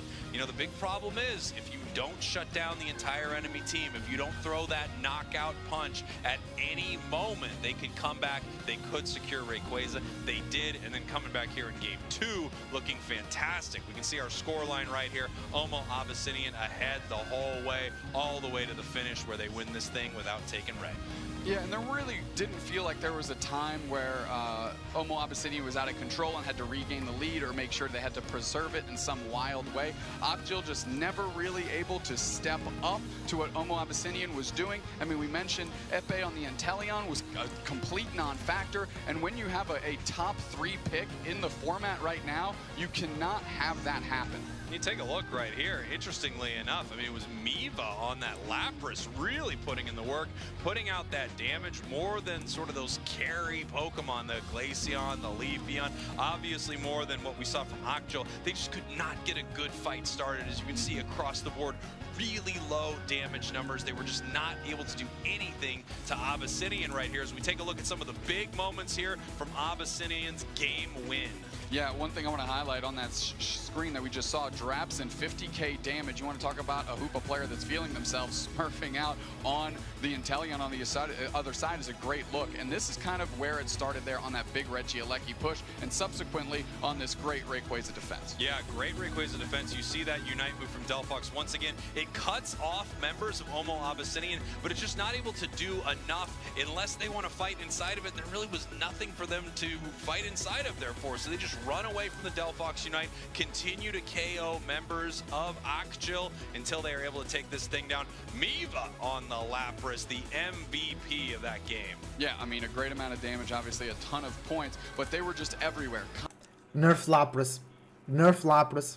Nerf Lapras. Really limiting any comeback angle that team. Nice jacket, casters. Nice jacket.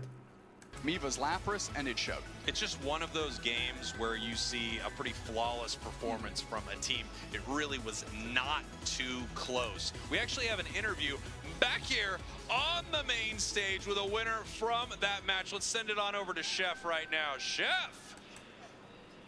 All right, what a match that was. Congratulations, so close, so intense. But I've got some questions for you here. First of all, what were comms like when the Eldegoss, when you, of course, confirmed that Rayquaza? So, of course, the comms went crazy. We were all shouting after I got it. Like, before I died, and then when I respawned, I had to make up for my mistake. So, I was just really happy that I got it. All right, well, you definitely made up for it, right? Yep. Yeah, definitely. I had to. Yeah, oh, of course, but, well, more than deserved. All right, now, the more serious question. You are now your only representative from your region here, and you've made it so far. You are down to the end, and I gotta ask, first of all, how does that feel? And then second of all, do you have anything to share or say to all of your fans at home, since you are representing such a huge region? Yeah, we feel really proud to represent our region. Of course, Asia Pacific, and of course, the Philippines. I'd like to say thank you for everyone supporting and watching right now. We're going to try our best to move forward and, hopefully get the championship.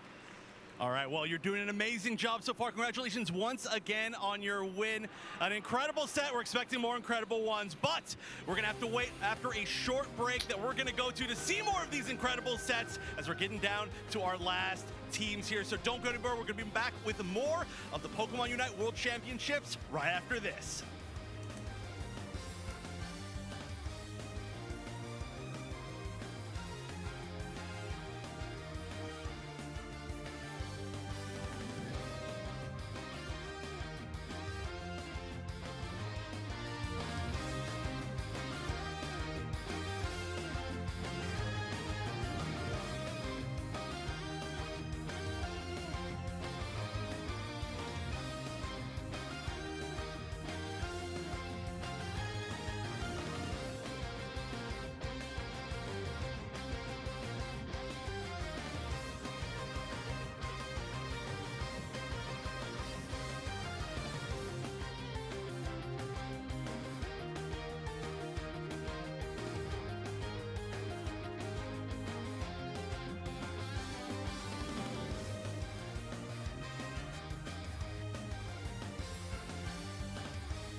move through the players of time to shine.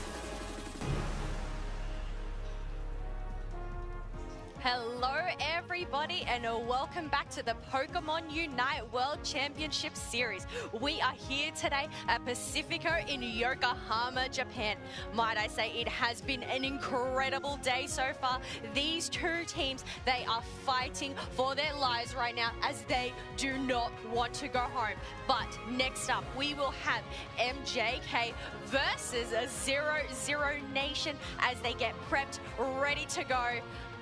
I am so excited to see what is going to happen next, Zoinks. I cannot wait. These teams have made it through an absolute gauntlet of a bracket so far today. What's up, everybody? I am Zoinks and joined by Kello here on the analyst desk as we are going into one of my most anticipated loser round matchups. Of course, Kello, you just said it. Their tournament lives on the line. Lose this match and you go home. Let's take a look at the bracket and see how it has played out so far. Our winners finals is awaiting of Oyasumi Macro versus Luminosity, but we're down here in the losers quarters matches, MJK versus 0-0, and just a moment ago we watched OMO Abyssinian dispatch Axial and move on to that losers semis match. And that's Hi right. guys, we are Either back. MJK Welcome, or welcome 0-0 everybody. Nation will go Welcome, to welcome. verse them up We are next. back. But obviously, there's one big thing, the big stakes. The We are back, guys. 500K Let's go, let's go. Just for being here today, you already get yourself $5,000, but can we just say, obviously, that top 8, 25K. Obviously, we were working towards the end of the bracket, and you won that $100,000 prize for your team. Absolutely. No one wants it more than Spraggles, but we have told him again and again he is not allowed to take that grand share, but hopefully he'll get it soon eventually. But we do have another thing to mention, and that, of course, is the lucky number that will be announced before that grand finals. Get your tickets ready, and by that, I mean go into the game of Pokemon Unite and check your lottery tickets there to see if you can win some very cool Holowear and things like that in-game. Do I get some Holloway? Yeah, I think if you asked very nicely, I think you would. Our Holloway's looking pretty nifty today. I think so as well. Now, we look pretty incredible, but the teams on stage are also in that conversation. We have MJK versus 0-0 Nation. MJK is the team that we are going to be discussing first, a team representing Japan. This region still has 2 teams in the top 8. Pinty, Neri, Lucapo, Sona, and Hagu King representing this squad. And they are the regional 2nd seed as well. So, are they going to be able to come up against 0-0 Nation, which is their 1st seed? But I must say, are they taking a little nap there with the Jigglypuff? It must have sung them to sleep. Yeah, they got Jigglypuff rested in an unfortunate spot to be. However, I think it might just be the epic hair covering the eyes in shadow. I like the look there from the side of MJK. Now, this roster has been putting on an absolute show in our 2-day tournament format. In group stage, MJK looked unbelievable, dispatching teams like TTV, Team MYS, and even more than that. 0-0 Nation, though, has also put on an incredible show, and in terms of teams they've defeated, those names include Orangutan and Taliboba Believers. And we have heard the crowd go wild for this team. But just to recap, we have Lel, Falb, Malzo, we also have Suto and a Wolf. Hear that crowd. I mean, the crowd coming out for the Brazil region, and what a better team to represent them like 0-0 Nation. Again, I have to remind everyone of the storyline around this team. Last year, they went out in groups in a heartbreaker match, didn't even get to play on the main stage, and now they are in contention for a championship title. They have defeated tournament favorites. They have defeated teams from other regions where they were not familiar with the playstyle whatsoever, and now they might have to go up against their toughest opponent they have seen yet, MJK, who is looking like an incredible region, or an incredible team from one of the best regions in the world, and of course, is Japan. Well, that's the thing. These teams, they fought their way through. Halfway through, it's about that momentum. Are they going to be able to keep up that stamina? Exactly. And I mean, if there's any team that can keep up stamina and ride that momentum, it is 0-0 Nation. You watch the energy and the passion from these players when they are ready, and after they win a match, you know that if they get that early bit of momentum, it can carry them all the way. But they're no strangers from playing from behind either. They've dropped a lot of game ones, but still won out the match. A lot of hope. Let's go. It's draft time, guys. Let's start.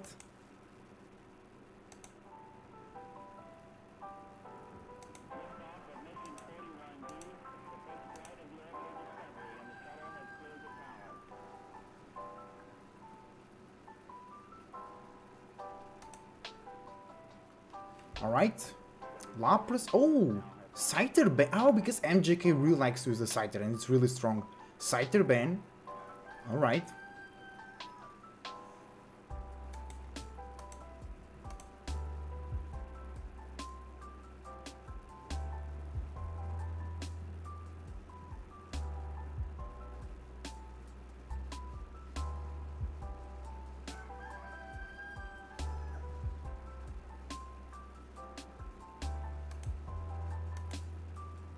Let's go, guys.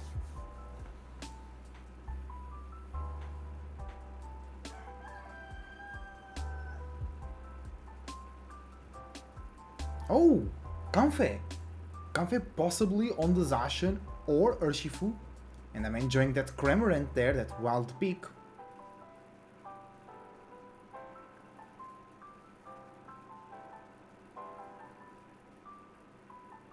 Okay guys, I'll be right back. Right back.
Hi guys, we are back.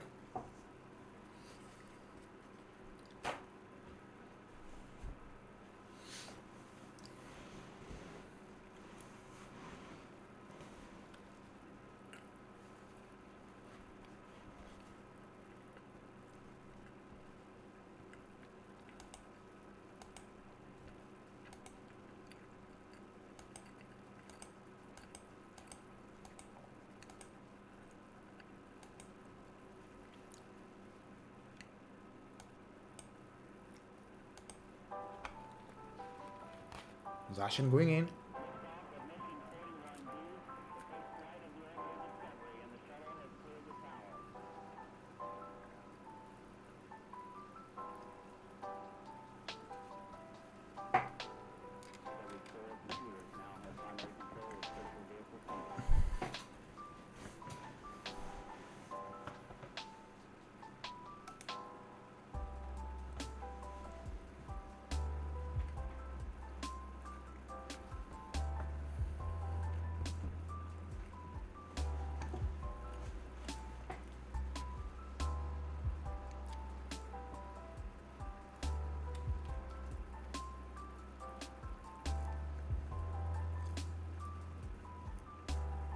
Another Mew.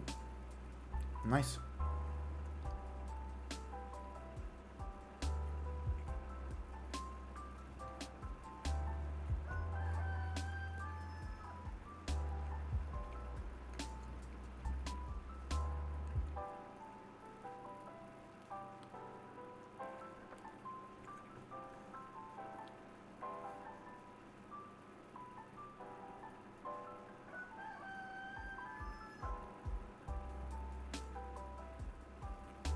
Nice. Shifu. Coming in.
Okay, 0-0 Nation looking better.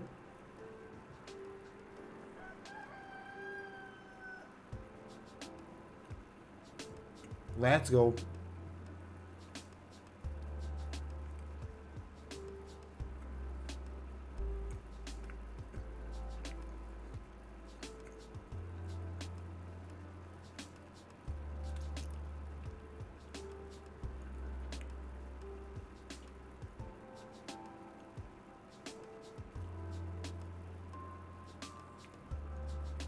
Great. 0-0 Nation pushing through, doing a lot of good damage.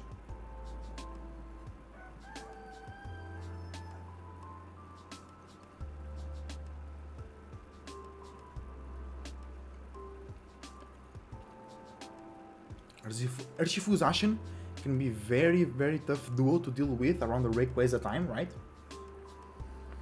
It might be complicated for 0-0 Nation to deal with.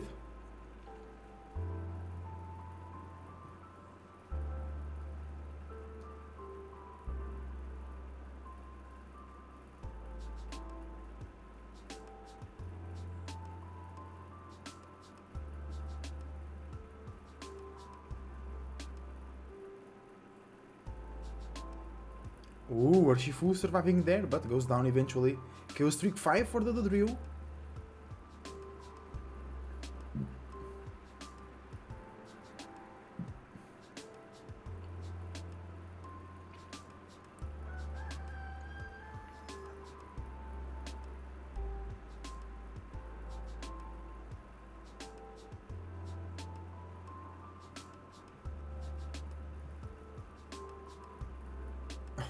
Dodrio pushes the Lapras away, bro. That drill pack is really good. Oh, but they get stunned? No. They full heal, perhaps? Oh. Inteleon with a great knockout on the Lapras. Urshifu is almost getting the knockout on Inteleon, but Dodrio drill pack them away. Beautiful.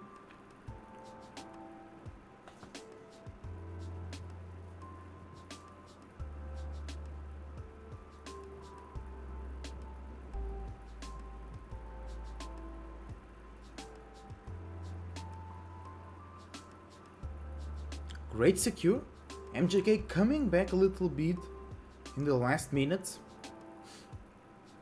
Urshifu level 14. That can destroy the whole team of 0-0 Nation if they are not careful. especially with the Lapras Perish song also, peeling a lot of damage. Urshifu comes in with the Comfy. Boom, boom, boom, boom, cleans the house.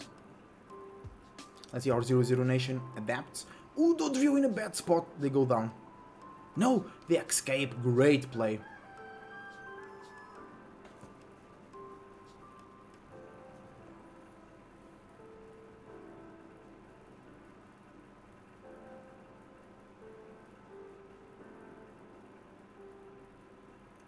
Urshifu is 15!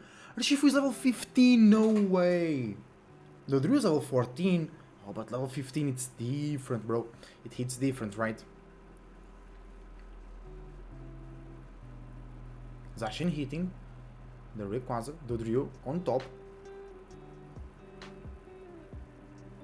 Zacian jumps in the back line. Huge damage. Blissey has to unite. Zacian goes down though. Everybody jumping on the Inteleon. Mew jumps on the Inteleon with the Unite and the Electro Ball.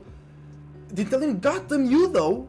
There was a Dodrio Unite. Dodrio goes down until Unite doesn't hit anybody. Bad Unite. Urshifu still alive with the Comfy. Dodrio goes down. And there is still the Zacian Unite, which does a lot of damage.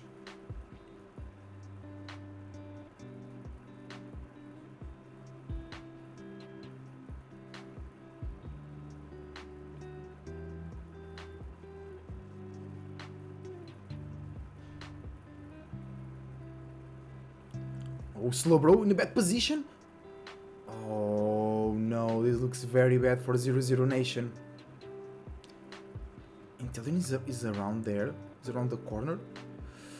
And Mew gets the objective. Yeah, 0-0 Nation really lost that team fight there. It wasn't good. It wasn't good, y'all.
Let's go. Let's move to match number 2.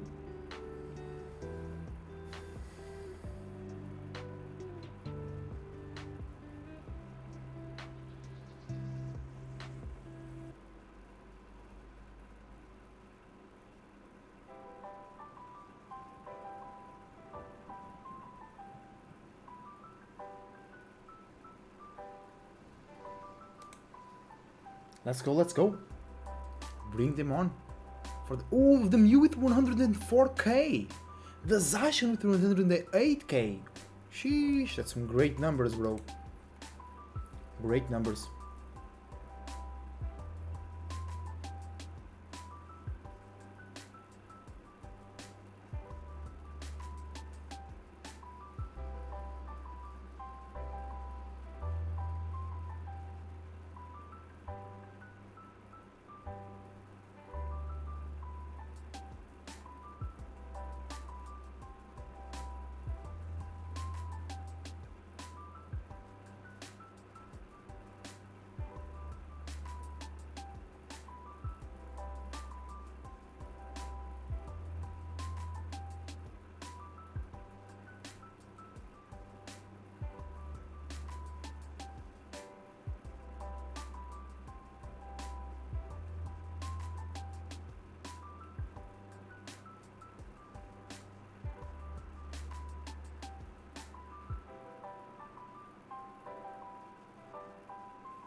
region because like from the beginning we're just like 5 good players, but then with time we gain more synergy as a team, we start playing better together, and then that translates well into this year and this tournament. Last year we got knocked out early in the tournament. No one expected because we won like 5 of the 5 tournaments. The loss was hard on us because we didn't expect it, but we move on. This year we have more preparation, so I think with our coach, Replicate, we have a really good preparation in draft and other stuff, in gameplay. We are confident to play this group. We are very proud to represent Brazil. This is our 2nd year representing Brazil, and we want to prove this year that last year was just a fluke and that we can do much better than what we did. And that we deserve 4 slots. É incrível estar no Japão porque, como eu gosto muito de desenhos, né, animes orientais, é tipo como estar na casa deles, é muito divertido. Quando eu ganhar o Mundial, eu vou sentir que o trabalho terminou e eu realmente bati meu ponto. When we win the money, I will probably spend it all on like Pokémon Center plushies and electronics, a Game Boy and maybe a new Switch. Now I'm gonna ask questions taken out of this hat to all of these guys. If you could ban one team from the tournament, who would it be and why? Talibobo, because like they're the most threatening team in our group, and that would make life like a lot easier to make it to day 2. All right, there we go. That is 0-0 Nation in a bucket there, just to see. Let's go, guys. I'll be back in a second.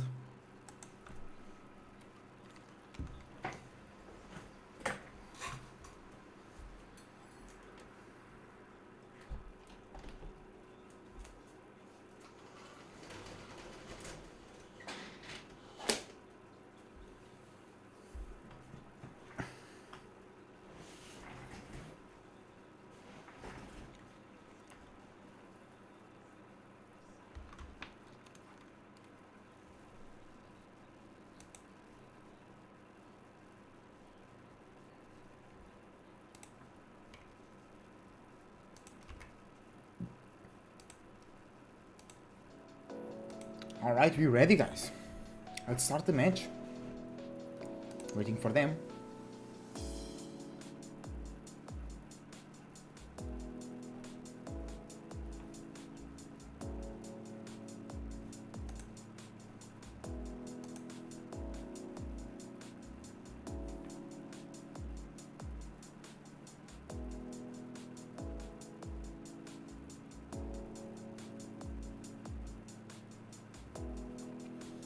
Burning the Caesar again from 0-0 Nation, I like that.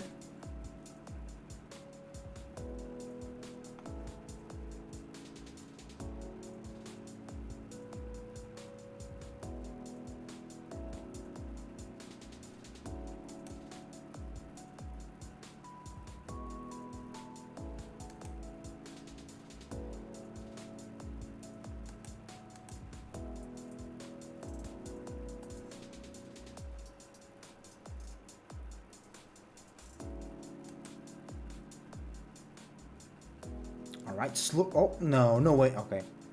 Slow Bro. And no way, Garchomp. Okay, Italian. We have Urshifu and Blissey on the other side. Ninetales and Zacian over there. Nice. I like the Ninetales peak, bro. I really like.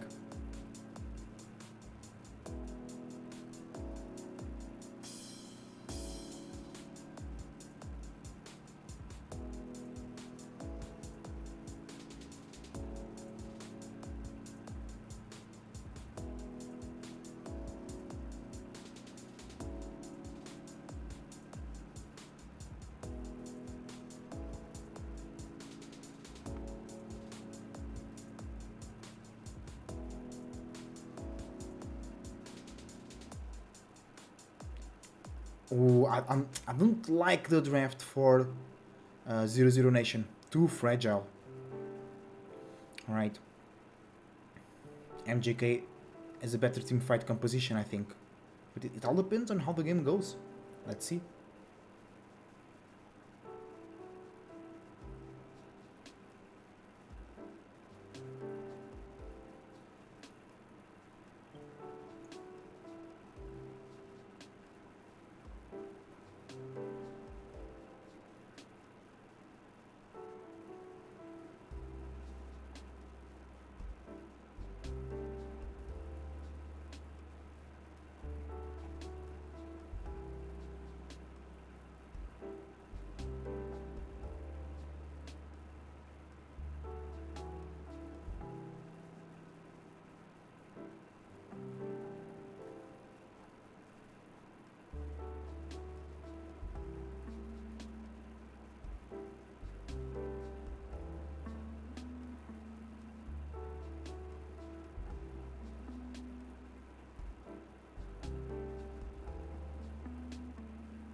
Alright, ready for the match?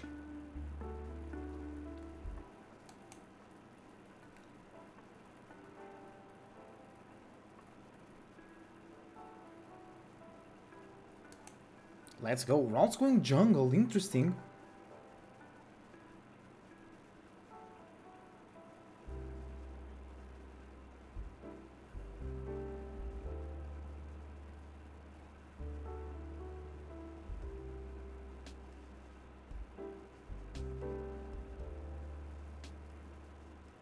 Oh, huge pressure here on bottom already.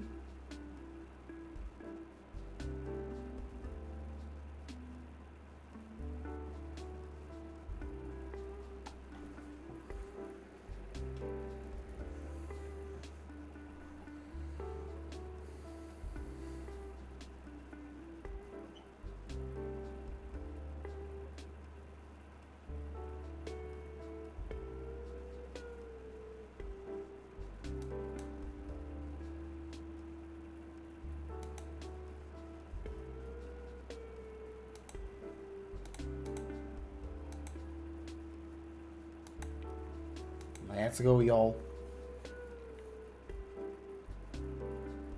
If 0-0 Nation loses, they are of the tournament. Very important for them to stay in competition.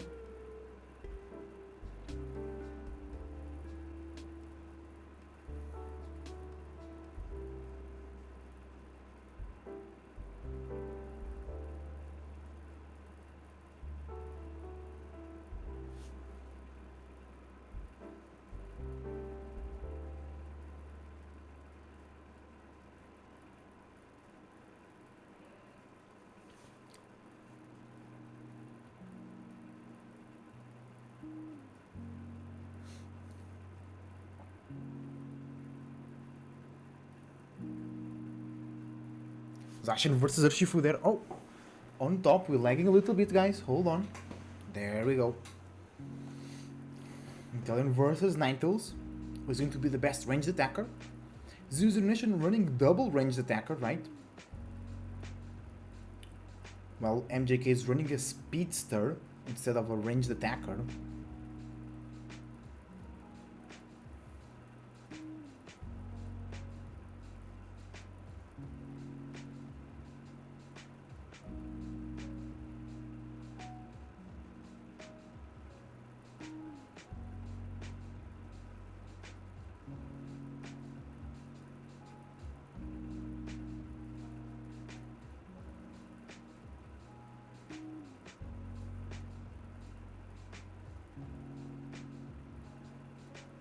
Okay, good hunt. The Zacian takes a leaf and it was in their own jungle. Zacian defending their home turf.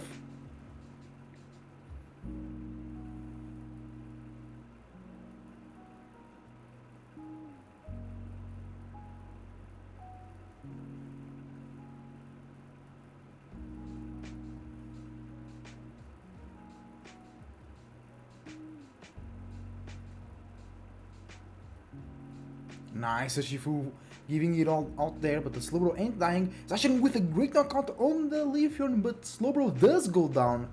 Great knockout from the Urshifu as well.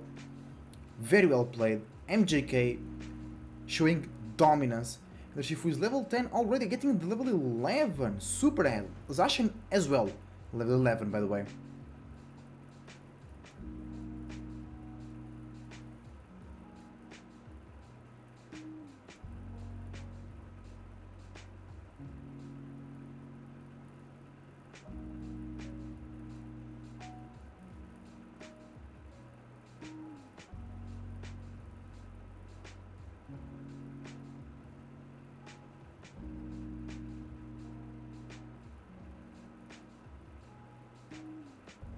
Nice, bro.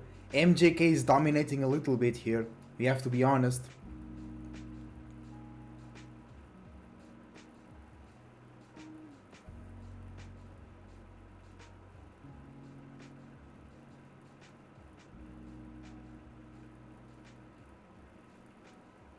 Zero Nation can't even go for a score. Look at those bases. Still up for MJK. Both bases, both tier 1 bases destroyed on the side of 0-0 Nation.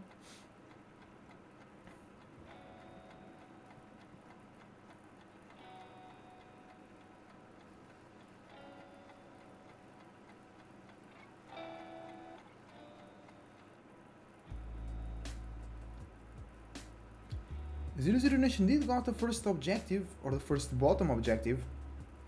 Besides that, they're struggling a little bit.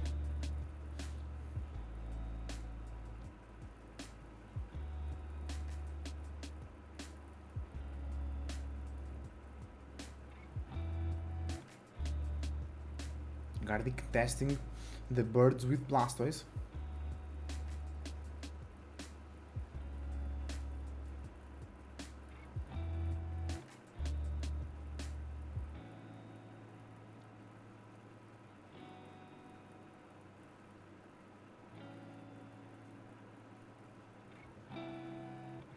Italian scoring on top, giving huge lead to MJK.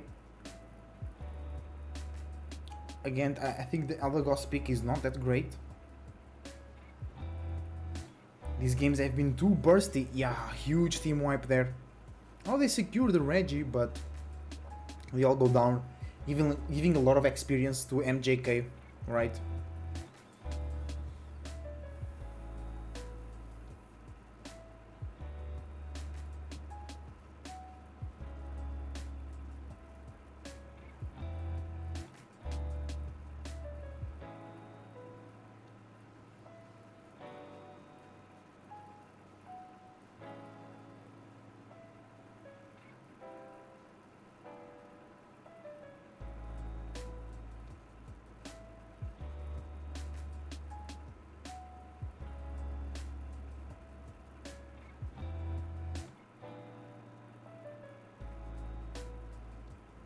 Zashin going down there. Yeah, 0 Nation can't do much.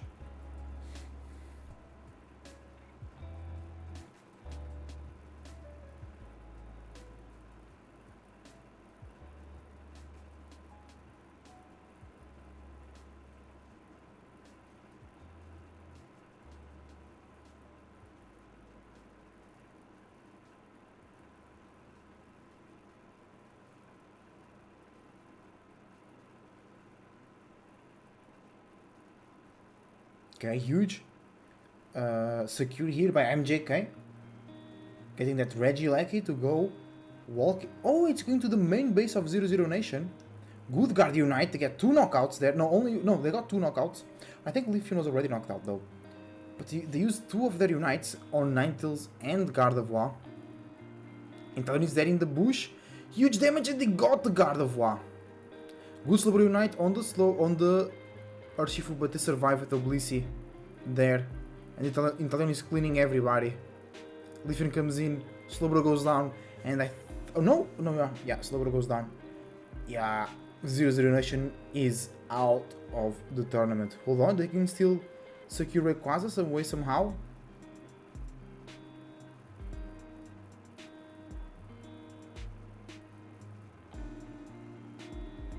I think the Eldegoss was not a great pick.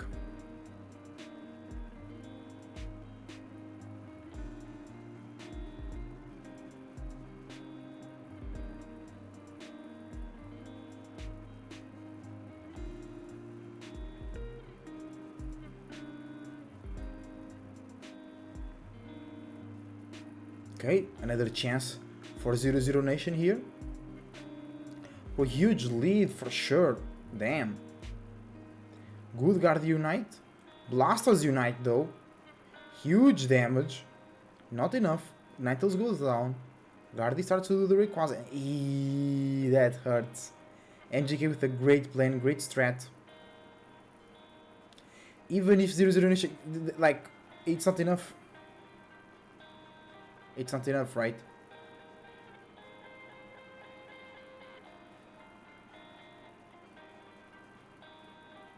Talon is there, ready to peel the Slowbro.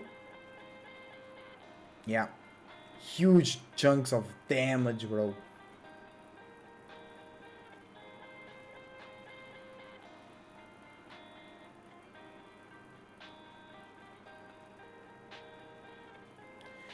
Zero Nation is out of the tournament. Well played though, GG.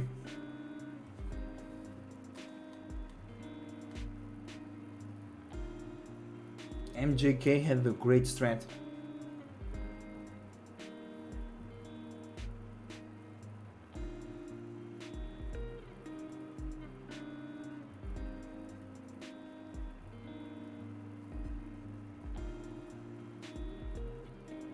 They're always ahead.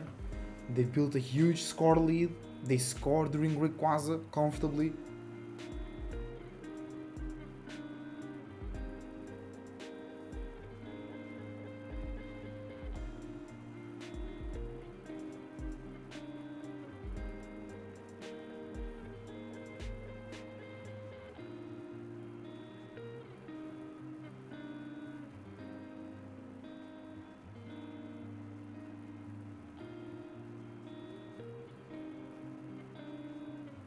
GG's though. 0-0 Nation with a good run. They played well.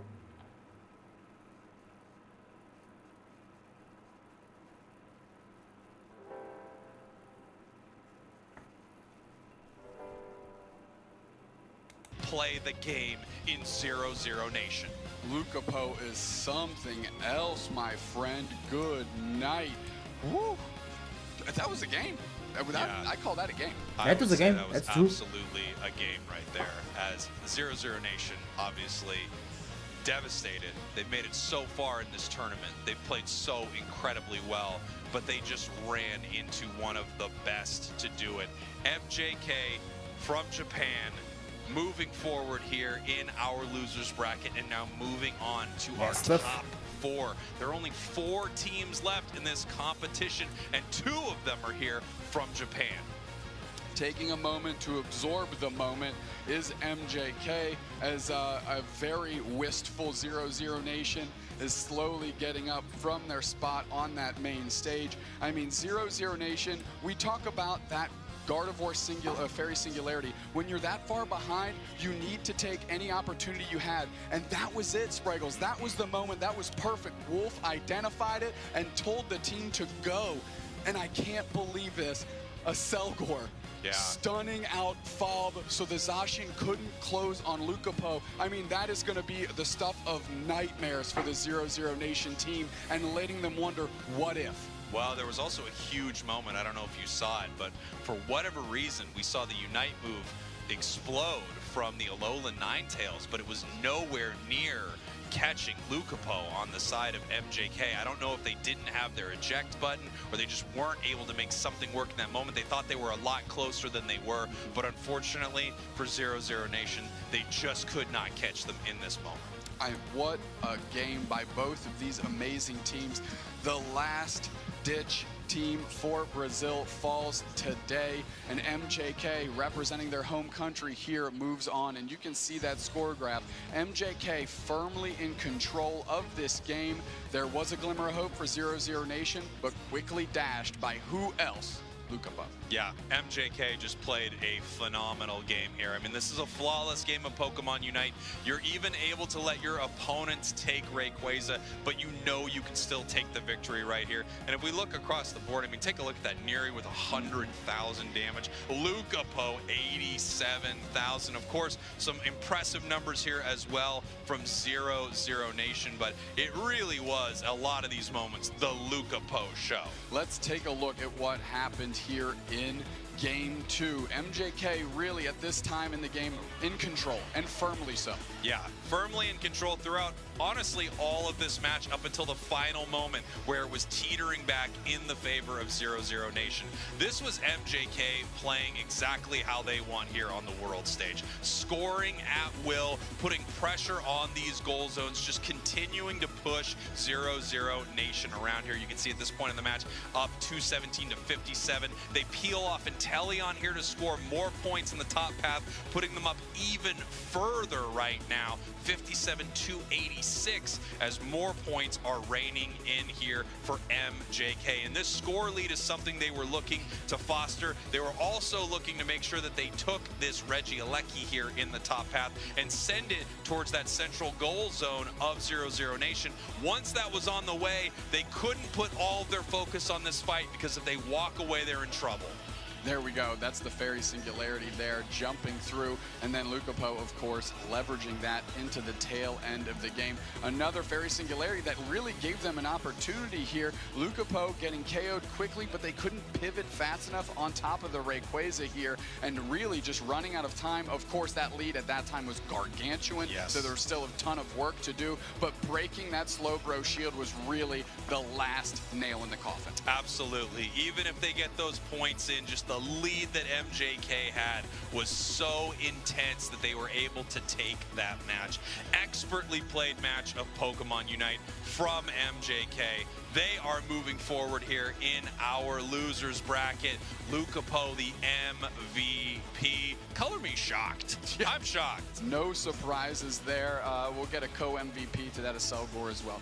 87k damage, 128 score, a bucket load of KOs, and Lucapo is doing a great job leveraging how his team is facilitating them from getting in there. Guess what? We got an interview with the man, the myth, the legend, Lucapo. Oh, Lucapo. Interview time, let's go. I didn't realize. Take it away. Speaking of that Lucapo show, I have none other than Lucapo himself to break down this match. Now, I need to ask you some questions. How does it feel to be banned 2 times in a row, known for that Scyther? お越しいただいております。今まで使っていらしたストライクを今回2回連続相手にバンされました。どうお考えですか？今まではウーロスがバンされることが多かったんですけど、この大会で自分のストライクが脅威ってことを世界に知らしめて分かってもらえたので嬉しいです。It's been an honor that my Scyther can be one of the my Scyther has been threatening all over the world, and because Urshifu has been banned currently, so it's been an honor. Well, an honor indeed, and it must be an honor to play in front of your home crowd. How does it feel to be here with so many fans in the crowd? はい、確かにそれは誇らしいと思います。さて、誇らしいといえば、このように観客席にたくさん日本の皆さんいらっしゃっていただいております。こうやってたくさんの日本のファンの皆さんの前でプレーするお気持ちいかがですか？こうやって大きい世界大会で日本代表として戦えることを誇りに思っています。皆さん優勝するので応援してください。All right. Yes, it's also been a great honor to be up on stage representing Japan, and yeah, it's representing Japan, and it's we are going to win this match. So please, can I have your cheer? Thank you very much for your cheering. Let me hear it, folks. All those cheers for MJK and the player of the game, Lucapo. Now, it is not over yet. MJK have progressed through, but they need to take a quick breather before continuing through that loser's bracket. So we are going to take a quick break, grab a snack, hang tight, and we will be back very soon. Okay, guys, I'll be going to the bathroom. See you soon.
wasted 20%. Where's the ball? We're taking Wicked Blow. Wicked Blow seals and TTV makes the magic happen. And Waterspout is still ripping and gripping on nobody, but Sunrun's about to score on it. Burger back the other way. KO Stricken 2 for Overlord, and then goes straight to score.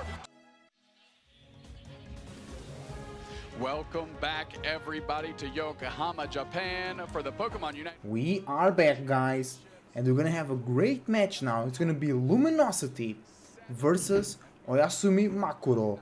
Both teams that have not lost yet in this double elimination bracket. One of them will lose and will go to the losers finals, where another team from Japan awaits them. I know MJK still needs to play with Abyssinian. Okay, so who loses from here will play either against Abyssinian or MJK from Japan. Thank you very much, baby. I hope you enjoyed the meal. A lot of creativity, energy, and self-respect. It's meal time for me, guys.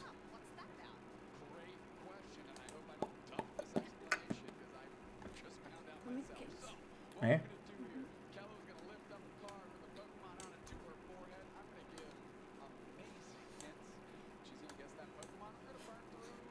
I think the number's 5. I think the number's 5. Okay, sounds good. All right, so hopefully I know my Pokemon then, right? typically this is timed, but they're taking the pressure off because they know I'm kind of an idiot, and it'll take too long if you know, or we won't get any if they don't, you know, time limit me or whatever. Let's just get into it. Flip up the first card. Don't cheat on the side monitor, Kel. Okie dokie, are we ready? We're getting some hints. A ring. It's not upside down, is it? No, it's a ring. Hooper. That's a terrible. See, this is what I'm talking about. a ring that jumps onto other players. Ooh, comfy. Yep. All right. Technically, 1 for 1. Okay. I can't believe as a Hooper player that I said a ring and it was just like, there it is. We nailed it. All right, next one. Okay. We got this. Oh, I'm really just saying that. Oh, the most popular Pokemon. That one is a tough hint. There are a lot of popular hold on. Pokemon. No, that was a bad hint. That was a bad hint. No. The most popular Pokemon as voted on by Pokemon fans, not necessarily the iconic Pokemon of the brand. I am awful. Why did they pick me to do this? This is a tragedy. I feel like I'm going to get roasted for whatever Pokemon I pick here. I've really set you up for failure. I'm you not gonna really lie. have, because when you said most popular Pokemon, thought Pikachu. But Right, no, but that's not the most it's popular. not. What's the most popular? Lucario? Jeez, oh Pete. All right, okay. Kanto starter breathes fire. That's what I should have gone with. I am an embarrassment. Okay. Charizard? I don't know how I'm getting worse. Yes, it's Charizard. I don't know how I'm getting worse. Breathes fire. That gives me the good Good clue. night. What am I doing? Okay, I'm like. Look, you got to make it a little bit tricky here, right? I'm beyond flustered right now. So let's just. Hey, I'm the one guessing, okay? Okay, well, you're doing great. You're just getting off hints. Okay, flip up the next card. Flip All the right, next next one. card. The little gentleman, Goblin. Sableye. Okay, we're picking up pace here. That was right. That's right. Okay, we're That's doing well. right. I feel Three good. for three. We're doing well. We're doing well? We're doing well? Hey, look. Excuse me? I know Okay. my Pokemon. Who would have thought we are here at the World That's the thing. Championships? Imagine I wouldn't know them. I cast this game and it looks like I don't know my Pokemon. This is an awful look for me. All right, let's get one more card flipped up. Okay. Maybe even another one after that. We'll see how this one goes. Another Kanto starter shoots water. Blastoise. All right, I found my groove. It is Blastoise. How did I mess up Charizard? Throw me off a bridge. It's my turn to guess one? Okay, let me slide this card over. Oh, now the pressure is on. Yes. The pressure is on. Clearly, the pressure's on. Here we go, flipping up the card. No pressure, it's just the world. Ooh, it is green. Green Venusaur. It can slash. It can slash? Green Scyther. slash. Yeah, Okay, congratulations. Okay. We saved it. Yes, we did. Look, I think you are better at these hints than I am. Okay, that's enough of that. Let's check in on the bracket. Holy smokes. Good night. Let's take a look at where we've been, where we're going. Kello, break it down as I take a drink of water, because that was a crime scene. No, I think we did okay, but we just had MJK versus 00 Nation. They are going to progress on through. Next up is going to be Omo Abyssinian. But have a look at these finals here.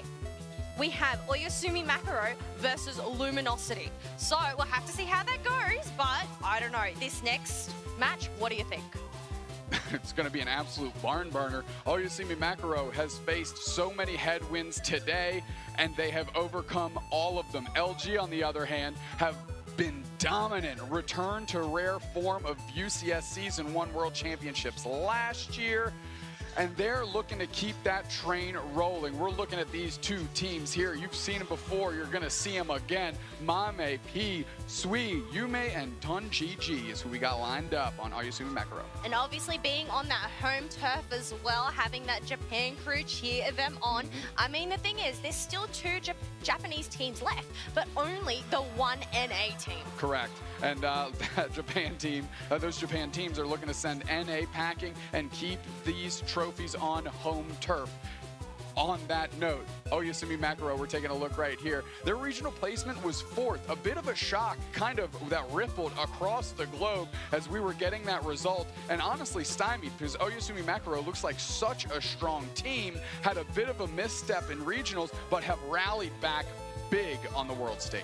They have rallied up, but I must say a fan favorite, Mame, a returning player here to the world stage. They popped off last year. Are they going to be able to continue that this year and show off? Love them or hate them, Mame is a gamer, and they are good at this particular one called Pokémon Unite. We're taking a look at that team right now, and they are gearing up, ready to go. You can tell the focus. I love the little pip-up shoulder towel there. Dab off some sweat because you got work straight ahead of you. That's right, dab off some sweat because these matches are going to get heated up. I know you are fanning yourself right now. Things are about to get spicy. That goes understated. Now, Oyasumi Makaro has been battling hard all day, and sitting across from them again is the reigning world champions in LG, Elo, Overlord, Curio, Slash, and Rin. Really stepping into their own today for me is Rin on that Lapras, having some big time plays in big time games. Of course, Overlord does what they do, but every member of this team has stepped up to return them to form from last year. But look, there is no I in team, right? The thing is, there are 5 members, they all have to work together. But it's not only that Lapras, it's that Buzzwell, and obviously, as we said, Overlord just does his thing. Without a doubt, and it's only facilitated because of that person right there. Elo on the other side here is Overlord. They're tandem and tan, always next to each other. Why not? That's how they play. That's how they stay. Curios, the team captain, level-heading all of these players out. Slash, Indomitable Will, of course. And lastly, Rin, the newest addition to the squad for this year that's looking to earn their place amongst these current world champions and solidify themselves as deserving to be there. Well, look, they've already made it this far. I think they might have already solidified that spot, right? If you ask LG, they would say absolutely not. The job's not done. So we're getting into the ban phase here. Kello, let's tackle this thing. All right, let's see what is up first on the chopping block. We have obviously had some really popular picks, but then also some targeted bans. So, are there going to be any targeted bans, or is it just a general thing? We have, looks like they're hovering over a Lapras, and wait, is that, I was going to say, what are you doing with that Greedent? Switching back over to the Urshifu, of course, Lapras and Urshifu not going to be options this game. A premier defender down. And of course, we just saw what Urshifu can do in the top players' hands, such as Lucapo, such as all 5 of these players right here. It is off the chopping block, but grabbing the Slowbro here is going to be a great tool to slow beam to isolate wherever Overlord ends up. Look, I think that is a great pick. We have Curios and Slash picking up the Umbreon and Inteleon.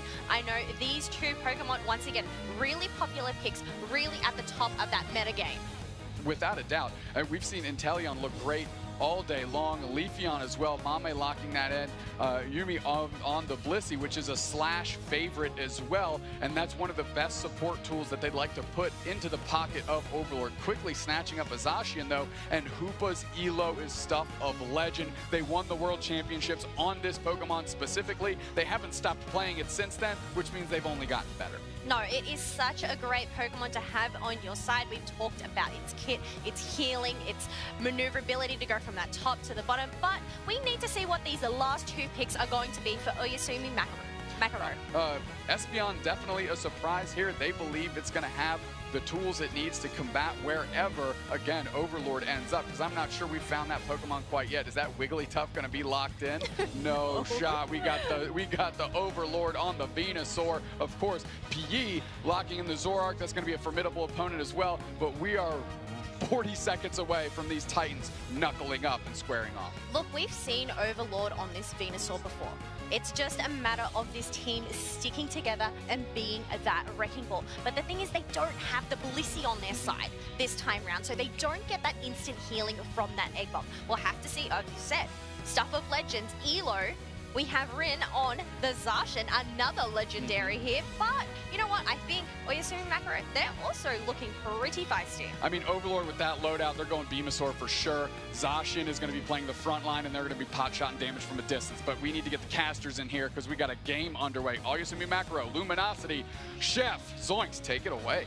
Winners finals time here in Yokohama, Japan. One of these teams is going to earn their spot in the grand finals, and we haven't talked too much about how profitable that position is in. You are going into best of 5 territory, and if you come from that winner's side, you have a bracket reset advantage. Whatever team comes from loser's bracket is going to need to defeat you twice in a row. This game is so important in this tournament run. It is, especially between these two teams that have been so dominant at this point in the top 4. Any of these teams could easily take it, so you want that advantage. You need that advantage to feel even some semblance of safe. But here we go. Game number 1 of Winners Finals. Oyasumi Makaro on the left, Luminosity on the right. Oyasumi Makaro bringing a double speedster composition into this Winners Finals match. And Luminosity going to last pick that Venusaur. I think we're going to see the Solar Beam like Dukesnax mentioned, but I have to imagine Overlord is going to grab that Giga Drain as well. You need some kind of healing support when that Zoroark and when that Leafeon charge you down. Yeah, I'd have to assume that's why they decided that as kind of a flex. This team is not going to be the easiest on the side of Luminosity to run over with this double speedster comp. And if there is a team that knows a lot about the double dive comp, it's probably Luminosity themselves. They probably know a great strategy to counter, but that Leafeon going down. Elo getting the knockout there. Red buff and Astonish Stun working together to make sure that knockout happens, and Mame's eliminated as well. Rin with a huge play. Forgive me if I'm wrong, but I don't know if we have seen Rin's Zacian so far today. Well, he with an incredible engagement. Japan is on the KO board as Oyasumi Makaro finds the knockout onto Rin. What a brawl already. They are just ready to fight in this top path. They're just like, whoever's going to win this is going to win the entire game. We're willing to bet it all. Overlord looking a little bit low, but has to fight for those Altaria. There's no other choice. Gets quite a bit of it, of course. Great way to secure that with all that AoE damage on the Ivysaur. But a lot of it still is going to come down to all these fights happening on the top. He's coming in for the invade. Not going to be able to stop it of Elo alone. But in the meantime, Mame going down. This is definitely already a battle between these two top path Pokemon. Whoa, and that's 2. Can we get a third? Rin looking for 3. Huge stun by Elo, trying to chase down with that hyperspace hold, but I don't think the move speed is going to be enough. Yume is going to be able to reset back to base, and a Solar Blade from Mame is going to KO Rin. Trying to stack has a tough price there as a huge KO comes from Oyasumi Makaro. They don't have the space to invade a second time in that central area right now, meaning that Overlord is going to hit level 7 on this Ivysaur, so close to level 9 before we hit that 7-minute mark. There is already so much experience on board. There's so much fighting on board before we're even like, we're just barely hitting that 8-minute mark. This is wild. We've not even hit the first Reggies yet, and already we're seeing these teams really come together. But most of it, again, I keep saying it, this top path is a battlefield. There's non-stop fighting here. Currently, we see the side of Oyasumi Makaro trying to force stack and push through to try to get some goals in here, maybe get some stacks, but pushing it on a Hoopa and a Zacian together can be very tough. They're going to try regardless. Good patience by Rin so far, but he is going to be able to find the knockout. Uba portal is going to bring Curios up to join this fight, and the Ninja Doll is going to buy them a little bit of time, and he actually, amazing play there from Curios. The wait time on that Faith attack was just long enough. They hold out, and they are able to wait out that dash reset. Amazing work, and look at this. Luminosity with an extremely quick goal zone break so that they have a better chance at this first basement Reggie fight, and Slash is taking a great 1v1 against Mame in the bottom path. They are pushing very far. More stacks for the Umbreon. It was an excellent manual dodge as well on the Solar Blade, but now we've got two tier 1s down. Obviously, Makro taking the top tier 1, the bottom tier 1 going to Luminosity, so I'm assuming that they're going to be prioritizing each of the spots that they have the spacing advantage in. It's exactly what's going to happen. Bottom Reggie going to the side of Luminosity, top Regieleki going to the side of Oyasumi Makro. Oyasumi Makro prioritizing top path, 1 for scoring, but 2 to make sure that Rin's Zacian is kept at a low level, and P's been doing a very good job of that. However, that level 9 is matched on the other side, and Overlord has been able to hit level 10. Full defense from LG here, as Slash gets on the KO board, and Zorok is knocked out. Overlord finds 1 onto the Espeon as well, and Kirio starts getting involved in the fight. KO's Rika 2 from Slash, as that Snarl hits so many members. Mean Look traps his poor Slowbro, as the rest of LG cleans up, and a first big team fight victory for LG. 5 KOs straight, not from the same person, but just a team combined, and then getting healed back up immediately. A great lead for LG to take. Overlord steals away that blue buff as well, not really needing that cooldown reduction, but taking it away from Mame's Leafeon is a pretty good start to this initial mid-fight. We have a 1v1 starting to be kind of sized up between P and Rin in that top path, but Rin going to think better of it and decide to escape. LG does have this Registeel buff, so both of these teams are going to take it a little bit slow. It's tough to go in against a huge attack buff like the Registeel can provide. This is an awkward moment. There's very little EXP while the EXP on the map. Everything now is being farmed, but there's no real place for Oyasumi Makro to be. They're holding this forward position. They've got a few things that they can take, but I think they're really just waiting for somebody to be out of position. Yeah. And now they might be rotating. We are going to get the Reggie spotting at about... Let's go, guys. We are back. We had a great meal. It was really good. I'm really satisfied. Let's continue. We're almost finishing this, guys. We're almost finding our champions. Let's go.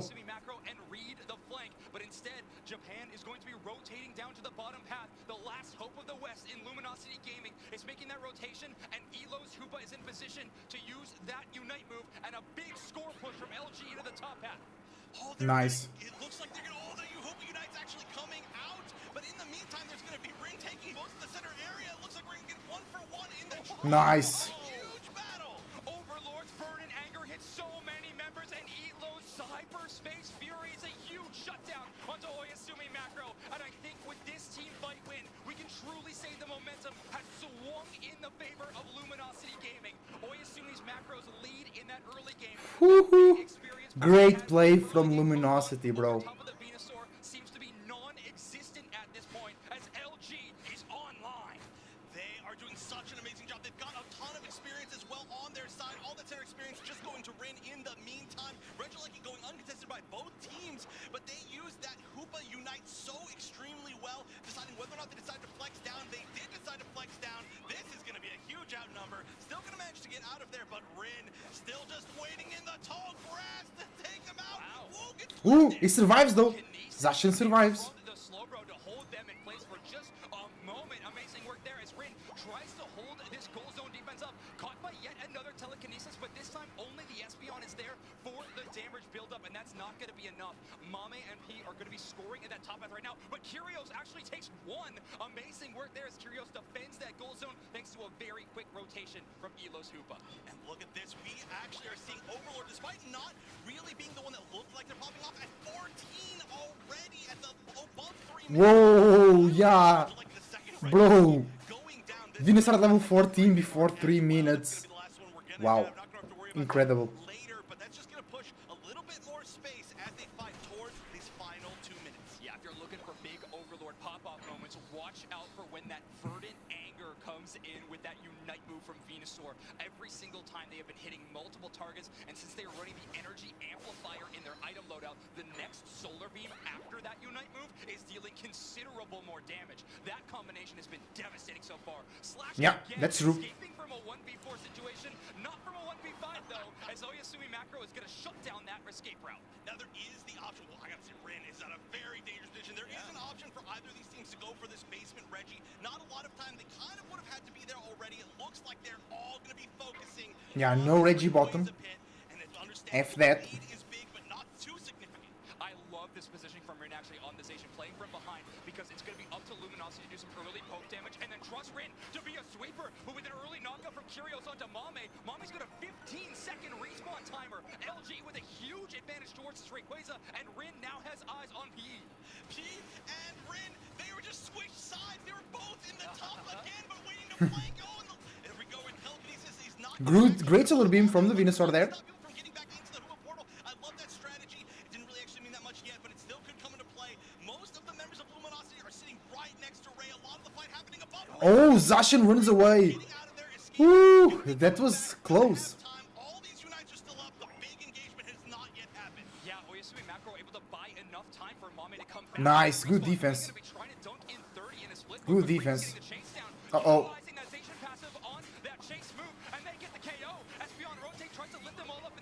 Nice Unite from the Umbreon.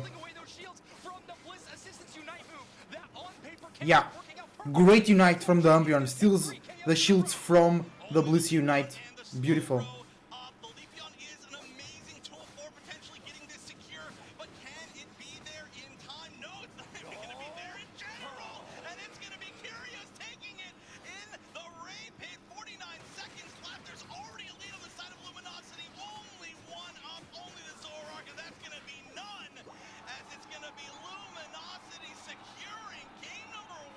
GG.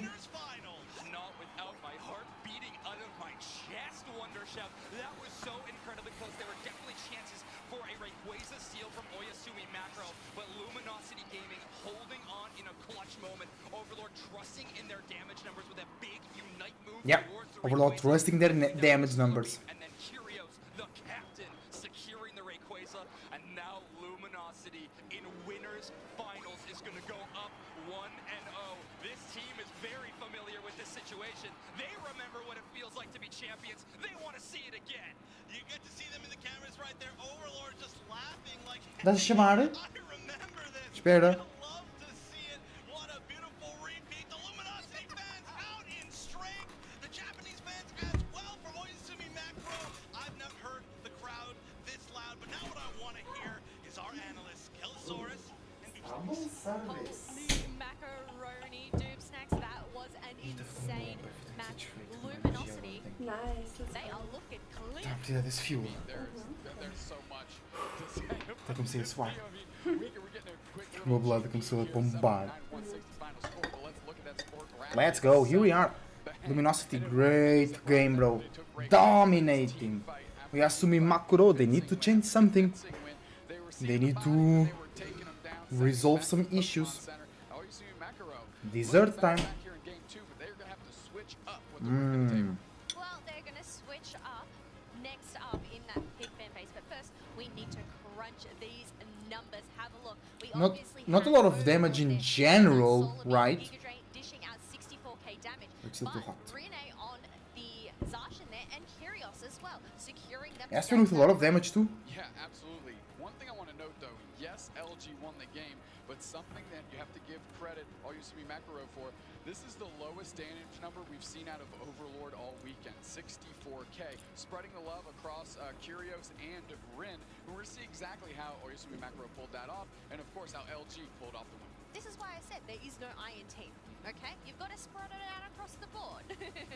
Gotta let the whole team shine. But here we go, the slash and dash. The Zacian trying to fight back, ends up getting taken down, and it was back on the hunt.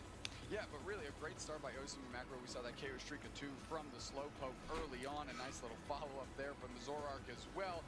But then the tides began to turn a little bit as these levels balance back out and then swing into the favor of Luminosity. Well, I mean, Zacian did have that hole away, so was able to manage those tides and captain that ship. You can obviously see the push here, everybody there to try and defend that pad. I mean, just great work all around. A nice Hoopa Unite here, going to help leverage that. 3 players down, and they're following that up and following suit. As quickly everybody had to go down, Espion had to get out of dodge, and that basement regi became free for LG. Yes, it did become free, but here we go. We almost had that final stretch. As you could see, the solar beams that were coming out from Overlord, the poke damage, the chases that were happening in this match. It was such a scramble and so incredible to see. Yeah, I mean, also the mean look there from Slash, following up and trapping the Leafeon so could not get out was a key and critical play there. 1 minute in the floor, but there was 4 players down. Just coming off respawn was the Zoroark there. LG seals it up and puts in a bucket load of points. Game 1 to the NA squad. That's right, game 1. It isn't over just yet. They haven't locked in that deal in that grand finals. But as it was mentioned, they have been in this position before. They want to make it all the way to the end. But we have to highlight the player of the game, that Umbreon. It's not Overlord, it's Slash. Let's go. They took 77k. Oh, yeah. 12 assists. Yeah, taking a ton of damage, of course, but a lot of assists as well, and that's what Mean Look does. Trapping players, and you have somebody like Overlord with that solar beam, just knocking them down as you line them up. Slash did their job expertly there, getting those 12 assists, and that's a nod to them. Look, it's not the bowling ball I was thinking about, right? I mean, it's a long solar beam, so not a ball. I don't know. Yeah, I mean, it's certainly, if the beam is not the ball, it's definitely the alley that everything's getting thrown down. But they were able to rack up some KOs. It was nice to see Slash getting a little bit of credit for all the work that they put in for this team to facilitate players like Overlord and Rin and Curios, of course. Yes, it all comes together. Fecha a bebê mais boa. Não, fecha. Isto também. That team communication, that trust that these teams have of each other. That's without a doubt. Now, Yokohama has absolutely come alive with the Pokemon World Championships being here. And at night, we actually have a little bit of drone show action. Yeah, drone show action. I saw some pictures. The venue here, and we wanted to give everybody that couldn't quite make it a sample. Não estás a ver, bebê? Não estás a ver? But why not just witness it, especially if you're here in the venue, right in that sky. Pika. Pikachu looks spectacular. Well, look at the electro. According to me, the second favorite Pokemon of everybody at home there. Sick call, Dupe Snacks. You're crushing it out there. A nice representation. Of course, the globe, as we are here for the World Championships. And is that the second favorite Pokemon's Lightning covering the globe? Big question mark. I can't answer you there, but look at that. We do have the little Pikachus popping on up there. That is so cute. The little Pikachu heads, the lightning bolts, it looks good. I just wish maybe it was Charizard, you know, everybody's favorite Pokemon. Well, I mean, we are all wearing Pikachu pins here today. What? And I have seen a fair few Pikachus, but I must say, this is looking incredible. The double Pikachu as well. So if you are here truly in adorable. Yokohama, Japan, Truly adorable. please check it out in the night sky.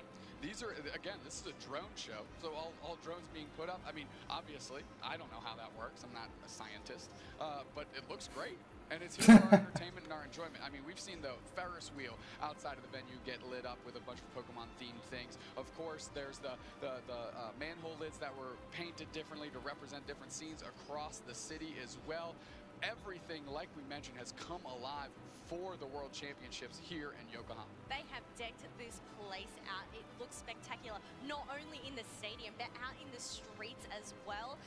Obviously, seeing that Fuecoco there, one of my favorites for sure. Yeah, we just saw Sprigatito. Hopefully Quaxley gets a little bit of love. I would think maybe my personal favorite, definitely Spraggles with that head of lettuce that Quaxley is sporting, no doubt. I am a Quaxley crew as well. But really? Yeah. I mean, look, I'm a fan of all three. How could you not? They're all very, very lovable. I tend to agree. This is a nice 3D Pokeball here, of course, to round this thing out. You see what I did there? It's a ball, it's round. Bang, okay, here I we see. go. And now you can see how packed this house is. Believe it or not, Unite actually has 2 stages going on. At the B stage, they're broadcasting what we have on the main stage, and all of those seats are filled as well. People are hyped about Pokemon Unite. Look, it's not just the United crowd. You can see the whole stadium there. It is looking incredible. Everybody is cheering for their favorite players, their favorite teams. They want to watch this action unfold right in front of them.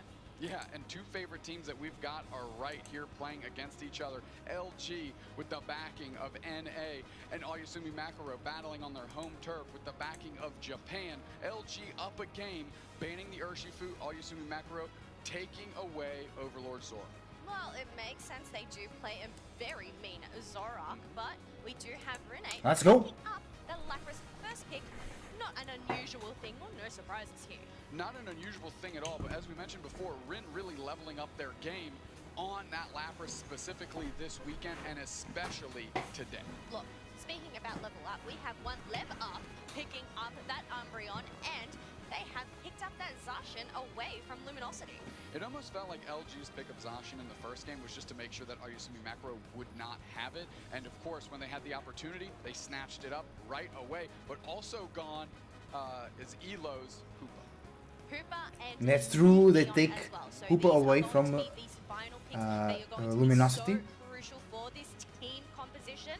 Are we going to see another Venusaur Overlord? No. Oh, look, they had to give some love to Pikachu, right? They had to put their own mistake. Without a doubt, they're going to pick the speedster for Overlord there on the Dodrio. Elo's back on comfy duty, and we're going to see how well Elo can do their job, because Overlord is looking to take over this game. PE maybe going to this Espeon again, and that was my big question mark here in game 1, and it looks like they might be going with a pivot here in game 2. Mew. I like this Mew pick when you saw let's go. Dodrio on the other side of the map. Look, it doesn't matter if you take out the Zoroark, because you have the Dodrio Comfey duo as well. With that speed to come and chase them down, but also the stuns that the Comfey might end up coming out here, depending on which move it goes, whether it's a Grass Knot or the Magical Leaf. You do not want to get caught out in it. No, without a doubt. And we're talking about, like, Comfey doesn't have as much skill expression as you would like to see a player as phenomenal as Elo have. Grass Knot is one of those things that Comfey has in its kit, and Elo is a player that can use that skill expression to take over games on a less take-over game-ish Pokemon, if you will. These teams are locked and loaded, and our casters are as well. So we're going to get Zoinks and Wonder Chef back in here. Take it away. Oyasumi Makaro with their backs against the wall against a team that is very familiar with the World Championship stage. In fact, they currently hold that title of being World Champions. Oyasumi Makaro trying to play spoiler, but also trying to prove to their home region that they belong in that grand finals. What an excellent set of teams to be in this winners finals, but the pressure is truly on at this point. And I gotta say, I'm gonna play a game of heads up with you. All right, here's the hint. It's a legendary from Pokemon Sword and Shield. Yes, Zamazenta. No, it's Zacian. Yes, It was a trick question. It was a trick question actually because it was 2. I want to talk about them both. Okay. The fact that we're still seeing the Urshifu band and the Zacian go to the other side, I feel, are 2 huge parts of this match. But let's see how they affected exactly. Let's go. Match number 1. At match point on the left side, Oyasumi Makaro on the right. Oyasumi Makaro building basically another double dive composition, right? You're running that Leafeon, you're running that Zacian. Both of those are melee damaging Pokemon. They need to be up close and personal. It's going to be up to the Mew of the Yume to really do some early damage and soften up those HP bars before the top tier level players of Oyasumi Makaro can get to work. And can I just note as well, I love the role switches that they have on their team. It's going to be Mame now on the Hoopa. Yume, instead of playing the support, is switching over to the Mew. It's that level of flexibility that is super cool to see. We've seen it from Oyasumi Makaro before. Yeah, Overlord trying to get a bit of an invade. Oh no, sorry, this is actually P getting this invade done, and they steal away the blue buff from Let's go. It's going to be real tough for Overlord to hit. Luminosity wins. They're in the grand finals. Knockout. Elo takes credit for that one, but thanks to that experience share, Dodrio is going to be here on the map. And Elo with the double buff, a little bit less useful, I think, than some of the other supports that could potentially get it, but, you know, still can be used. Like you said, one of the best support players in the world, without a doubt, a huge throwback. That's going to be at least Huge. They're gonna go back to Ninja Doll. Synergy with the hyperspace portal is so amazing, but still, that's gonna be a good win on the side of LG. As good as that looked when everybody just watched that, it was even better, I promise you. That Sacred Sword with that big circle of AoE damage is such a problem for Luminosity to deal with, but Overlord choosing that drill peck is huge. It's going to give them just enough mobility to not only do damage, but avoid those huge area of effect damages. Yeah, that's true. That's true. Just trying to put down. Incredible work from Overlord and Elo in that duo. But here we go, Oyasumi Macro looking to have another robbery. Oh, look at this. 3 members of Oyasumi Macro trying to take down Overlord, but Overlord comes on top. in the world with the Comfe hanging on. This could turn around very quickly. Can't get out of there. The mean looks going to be a great option, but only so great backup is arriving. LG just going up even in more KOs. Can they catch the Umbreon as well? The answer is yes. Mame putting down that portal for their Umbreon was essentially a sacrificial play. They had no more mobility options to dodge Overlord. Even Phantom Force wouldn't be fast enough to avoid this trio. Overlord getting up close and personal. He lands a huge Solar Blade with the Comfe healing as well as the escape route from Overlord. Looks like it's going to be enough as they chase away. Razor Leaf, though, bringing a ton of damage. And Overlord goes down. Elo drops off and needs to earn some more flowers as now Rin is going to be the major one taking this fight. A Grass Knot locks onto P, but Rin unfortunately does not have the mobility to chase down that KO. Ooh, there was a chance for a lot of KOs here, but that Hoopa reset was gigantic. Yeah, it was. Not going to be going down. True. They realize that you don't want to try to take that, especially on a tier 1 this early. So they're going to be rotating down. They're going to be immediately focusing on this base with Reggie Ice, and only a few members of Luminosity are here to even challenge it. There's a chance to steal, but they're not even focusing on them. Yeah, Surf tries to knock up a couple of people, but Solar Blade is going to lock it down from Oyasumi Macro. They're going to grab the first objective of the game. Curious able to dodge the Unite move from Leafeon, but not the Solar Blade as Ninja Doll runs out, and that huge damage enters the field. Overlord, Unite move. Ooh, great move there.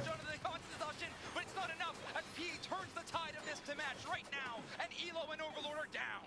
An amazing play. So much damage to the team, but nobody there to follow it up. So maybe not the right time. Whoa, manages to get around. Woohoo! Lapras comes in, bro. Getting a lot of knockouts there. Amazing. That was an amazing call, but now I think they're going to have to back up. That was a 4-person reset. We're in Japan, so that's a Tokyo Drift on that Lapras Express. Let's go. That's a Tokyo Drift, bro. Great joke. Great joke. Love it. We are in Japan, so that's a Tokyo Drift. Man, well done, bro. GG's Wonder Chef. Amazing. 40 points going to go in for Rin, and this goal zone is getting extremely close to breaking. They want to break early because of that Hoopa, but now the Mew finds a KO the other direction. Zacian getting the chase down, but I think they're finally deciding to relent. No, Oyasumi Macro wants to put this siege on now. This can actually be so scary between the Lapras and the No Trio. You can turn this around pretty quickly. Right now, it's just a little bit of a distraction. That actually allows Rin to heal quite a good amount, but that is a chunk. The double hit of the Zacian and the Leafeon. Oyasumi Macro getting a bunch of knockouts, but Lapras revenging. Lapras revenging. Only 2 knockouts as the 2 defenders from Luminosity are going to grab either one of those, but a Solar Beam from the side of Yume is going to take out Curios. That is a huge, impactful Pokemon eliminated from that team fight, and Oyasumi Macro holds on to a victory in that small moment. We can see P rotating up, going to get 40 in this top tier 1. That is huge. That's going to set up a great overdunk potential. They also have the ability to try, and I don't know exactly what that Solar Blade was, but they have the ability to try and get that Regieleki if they want to. Only 2 members down at the base, and Reggie's spawning from Luminosity. In the meantime, it looks like there are going to be some rotations back up towards top. They might be taking down the tier 1 on the side of Luminosity as we're watching. Finally, this goal zone break is going to happen. Luminosity All right. Luminosity gaining a slight advantage over here. Even in terms of levels. A Unite move is going to bring multiple members of Oyasumi Macro to increase that score lead. That is going to be very contentious, but Luminosity is still holding on to it. Curios trying to secure that Registeel, but Leafeon is in position to take it. Yeah, easy. Curios shut down, and the Ninja Doll not enough to survive P.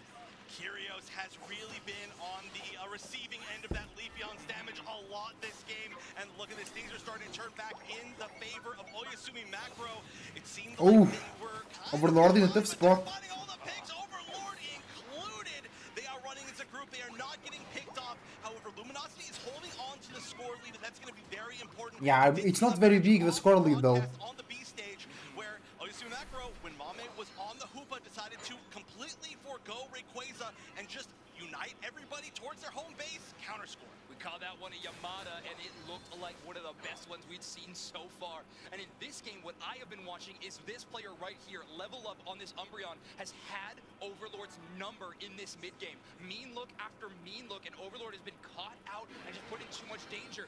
Elo's healing on this Compe is fantastic, but when 4 members are turning towards a small circle, Overlord has got nowhere to run.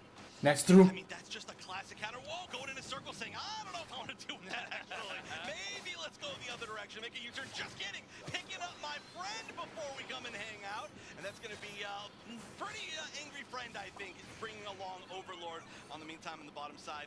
Not too much going on, a little bit of an engage, just trying to challenge each other for a lot of that neutral experience. Rin as well, just getting healed back up by the Comfy slowly, and of course just by the self-sustain of the Lapras. I actually really like that Bro, very good game. I assume Makuro is being able to respond to the pressure of Overlord and his team, Luminosity. You're being a really tough opponent to push into. So a great defensive positioning around that spot really opens up the battlefield. And Oyasumi Macro cannot push into that defender while they are uniting, else they're going to be terribly stunned. All right, here's the decision. Will there be an attempt for the 15-second long take on the basement Reggie? No, I don't think so, yeah. Hi everybody, welcome to the stream.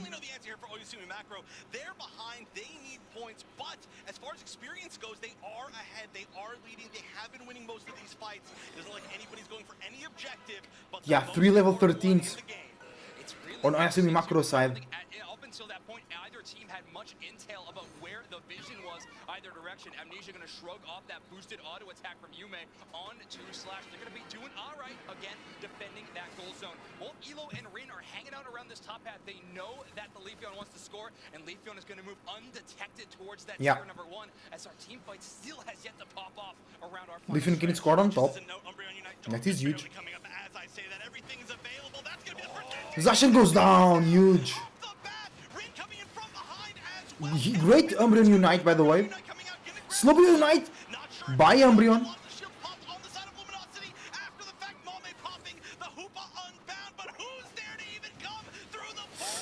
Huge damage though. And they get the Inteleon. Bye bye.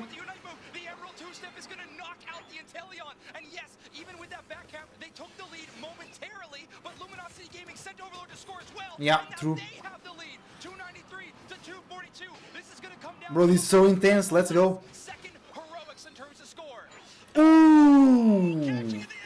Huge knockout. We're gonna have defender versus defender. Rin definitely with the advantage here. The idea might just be to defend. It looks like we're gonna see an attempt maybe to take this Rayquaza with 40 seconds left. Everybody retreating back towards the middle. They have Zacian Unite move, one of the best secures of the game, but they're gone. Zacian is gone. Oh, Ayasumi Macro got it. Yeah, only 2 members up. Luminosity Gaming is going to be charging towards these goal zones and trying to score, but Oyasumi Macro is going to start putting up their defense. It's going to go in the middle though. Oh, let's go. And Lapras scored. Oh, Luminosity is going through. Luminosity is going through. Very well played, bro. Super smart. Amazing. Amazing.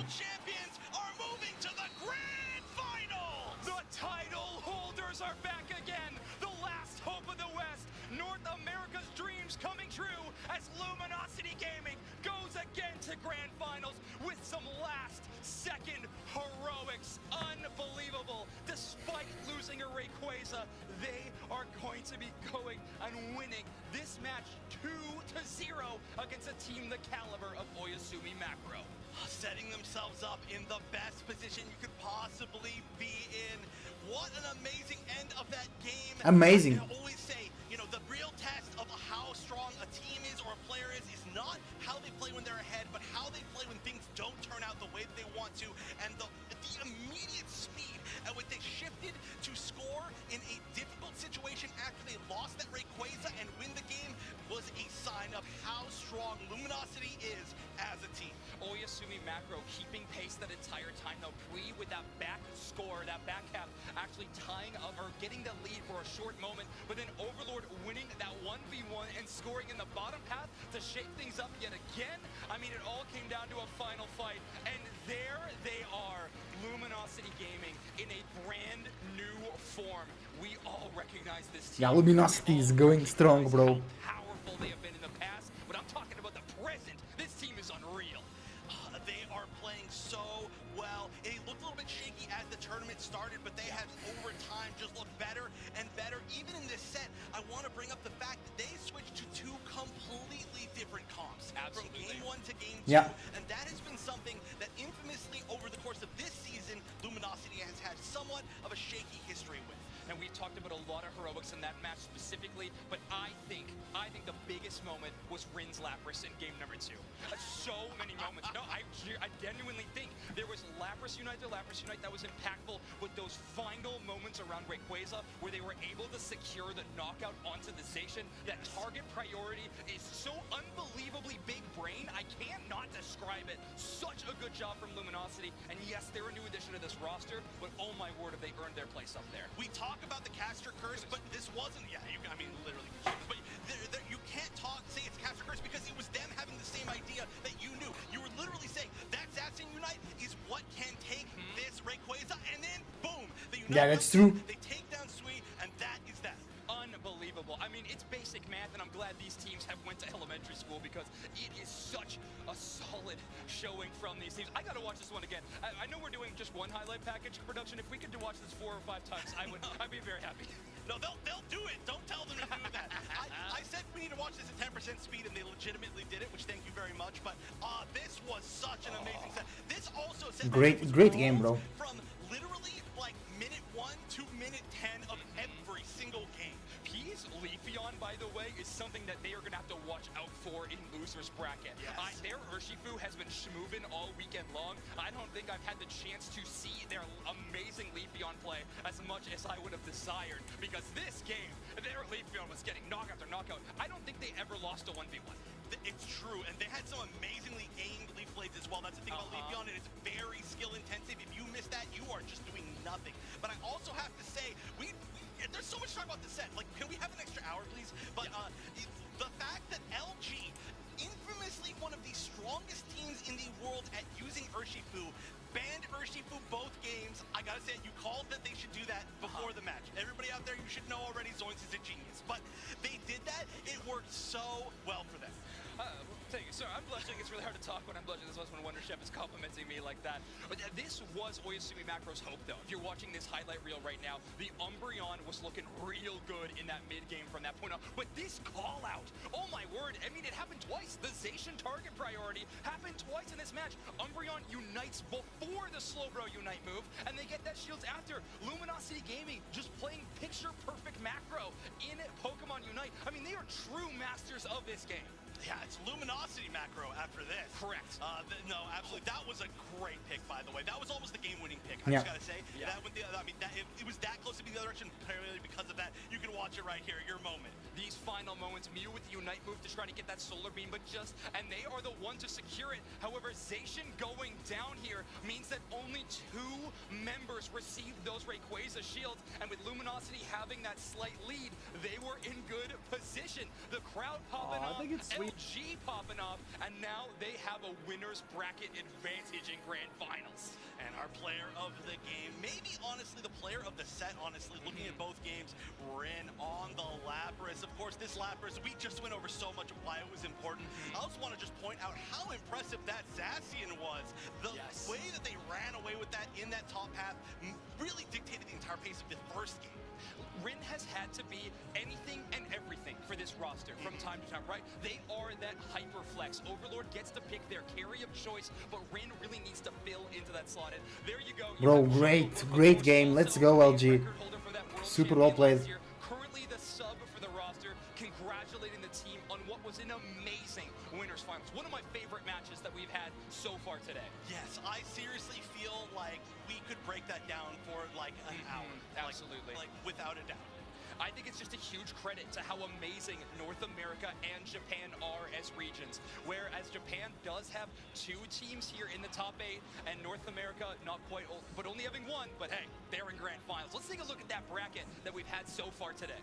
That's right, Luminosity sitting in grand finals, the final hope of the West, but what a hope that is. And down in the losers semis, Omo Abyssinian is gonna take on MJK to see who will fight Oyasumi Macro. Oh man, that's going to be an amazing game. Obviously, MJK wanting that run back, the Battle of Japan in the losers finals, but it is going to be an amazing, amazing day of games. We have had so many already, but we're going to have even more to come. Before that, though, we have an interview on stage. We have Slash from LG. Kello, please take it away. So many amazing games indeed, but we have a team or a player from Luminosity here. Let's go. I need to Interview ask you time. a few questions. Now, I know you did a tier list of the players before coming to the Pokemon Unite World Championships. Is there anyone in particular that you think you might change? Actually, Oyasumi, who we just faced, I rated them kind of lowly, which I regret because they're an amazing team. So, yeah, all the players on that team I'd rate a lot higher. Well, they have obviously made it this far, so I think that is a good choice. But I also need to know, going into the grand finals here, is there a team in particular that you would like to see right next to you? For teams that are still in, I'd say Oyasumi. I'm a big fan of theirs, but I was really wanting to face Baby Mazo. Unfortunately, they already got knocked out, so. So you want to do a rematch then? Yeah. Alrighty, folks. Well, as we do get ready for these next matches, we are going to take a quick break. So hang tight. Let's go. Because these matches, I bet, are gonna be amazing.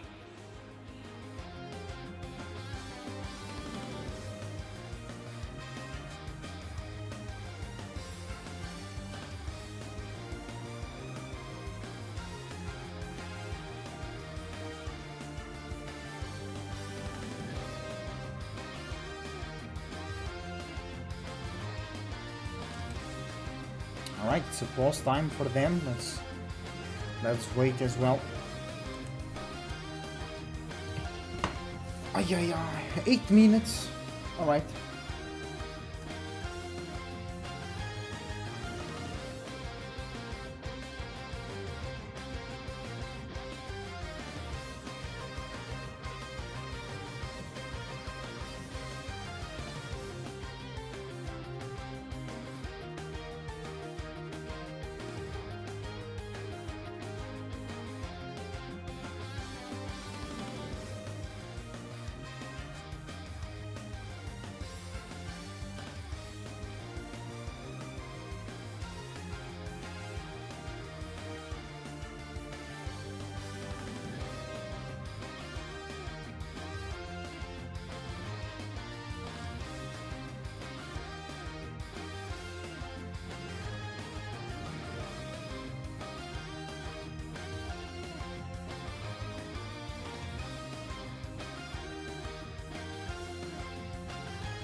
still playing in the middle. Otter goes down. TTV takes Rakeways up.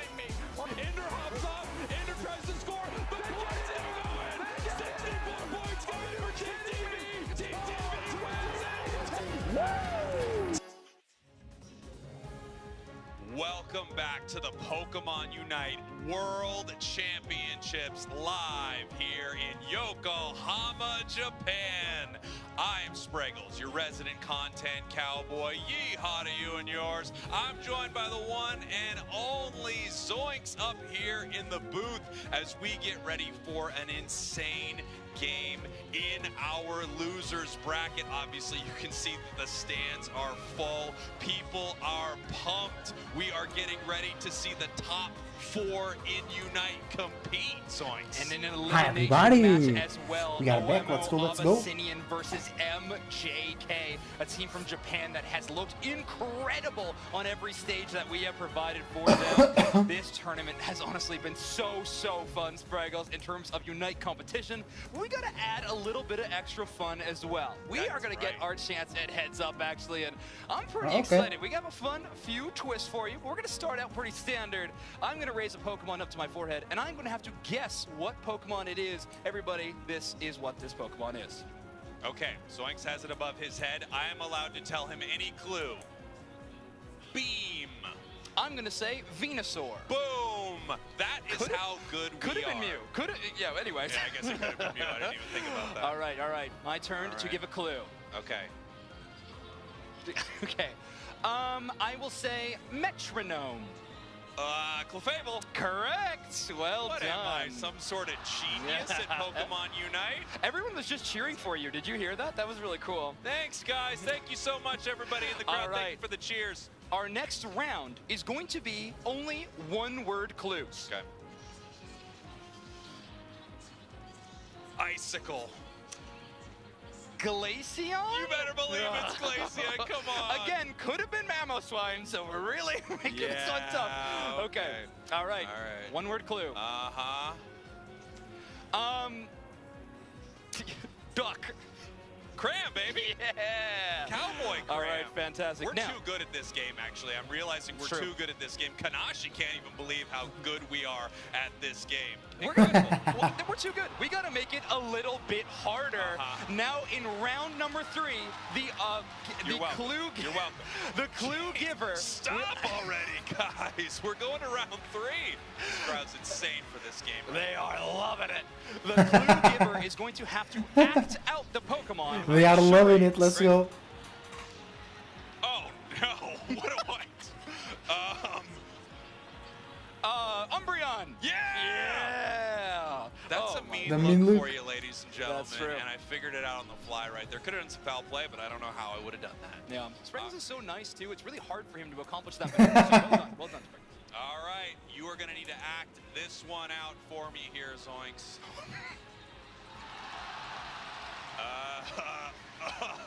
Gardevoir? You're using your brain? Okay. You're crawling. You're jumping. Oh no! What are you? Keep going. Don't stop. Oh man. You're throwing out a ball. You're throwing it. Lucario. You're making the ball smaller. The ball needs to be small. Am I maybe storing something? Power? Storing it with like Espeon? Yeah. That was pretty good. Okay, great. Okay. All right, our final one. That was really funny, bro. Okay. Which one would you prefer to do? Of course, the last one. We have to act out this Pokemon's Unite move. Okay. Right now. All right, let's see what I'm doing.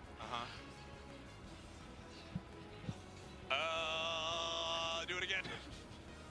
I think this is perfect, but I have no idea what this is. Machamp? No. No. What are you? Stop acting out as Unite. Give me more.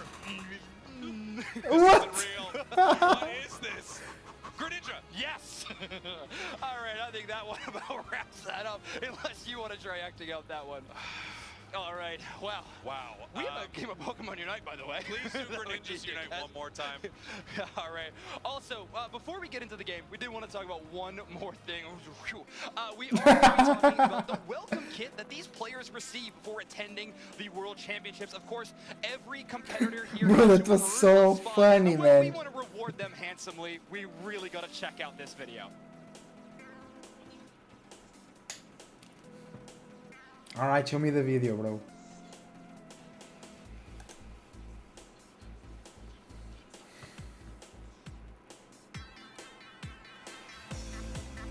Oh, they receive a backpack.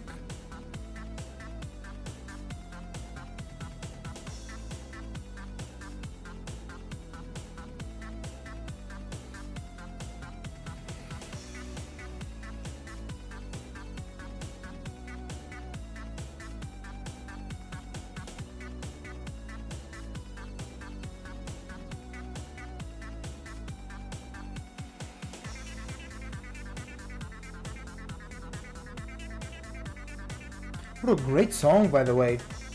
Great song.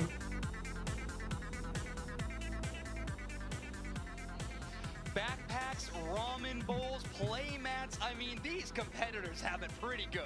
Yeah, they have it great. I was told I was the only one who is not able to get it.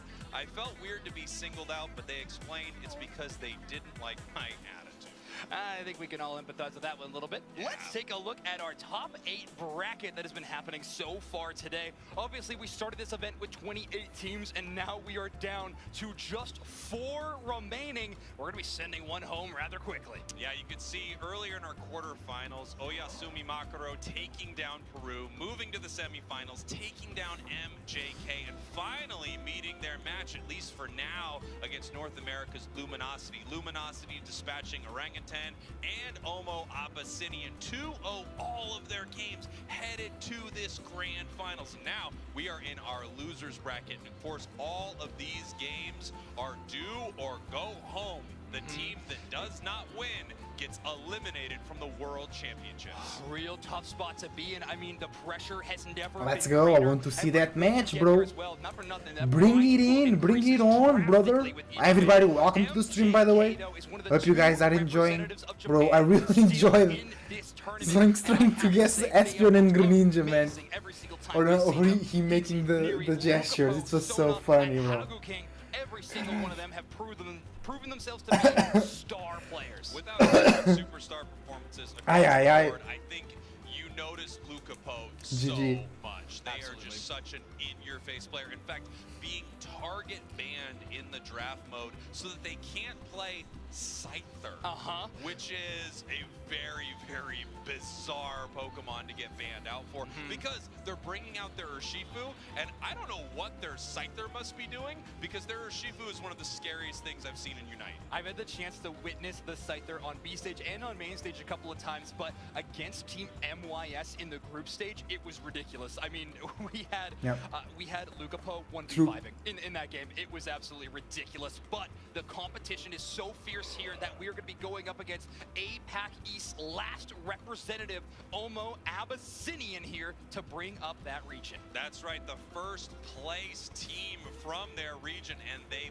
play like it right here. Obviously, they were a favorite heading into this. I feel like a lot of teams looked at them as a possible grand finals contender for this whole event, and they are not wrong, playing flawlessly throughout most of their days here, actually having gotten dispatched only by Luminosity. Yeah, which was a tough matchup for them, obviously, but going into MJK, I think they have had time to regroup and rethink their in-game strategies. But, I mean, Omo Abyssinian, yes, maybe taking a loss here in the top 8 bracket. Let's go. But in that group stage, let's go, guys, into the game. Incredible, taking down teams like Nats Esports and just having a lot of impact there. Yeah, I think the real question is what strategy is going to come out here? What is going to be the deciding factor between two of the top teams in the world? Yeah.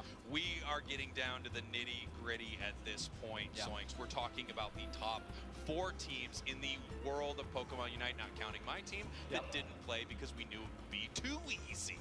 I love that flex and I love that confidence, as misplaced as it might be. be. Now, we're going to be heading into our first draft of the game, and I do think that this draft is going to be defined by the two superstar players on your screen right now. LinkTrees from MJK and Shua from OMO Abyssinian. The Leafeon from Shua, there we go. The Leafeon from Shua Yeah, is Leafeon being banned. untouchable every single time we have All seen right, it on all right. broadcast. An immediate target ban from MJK.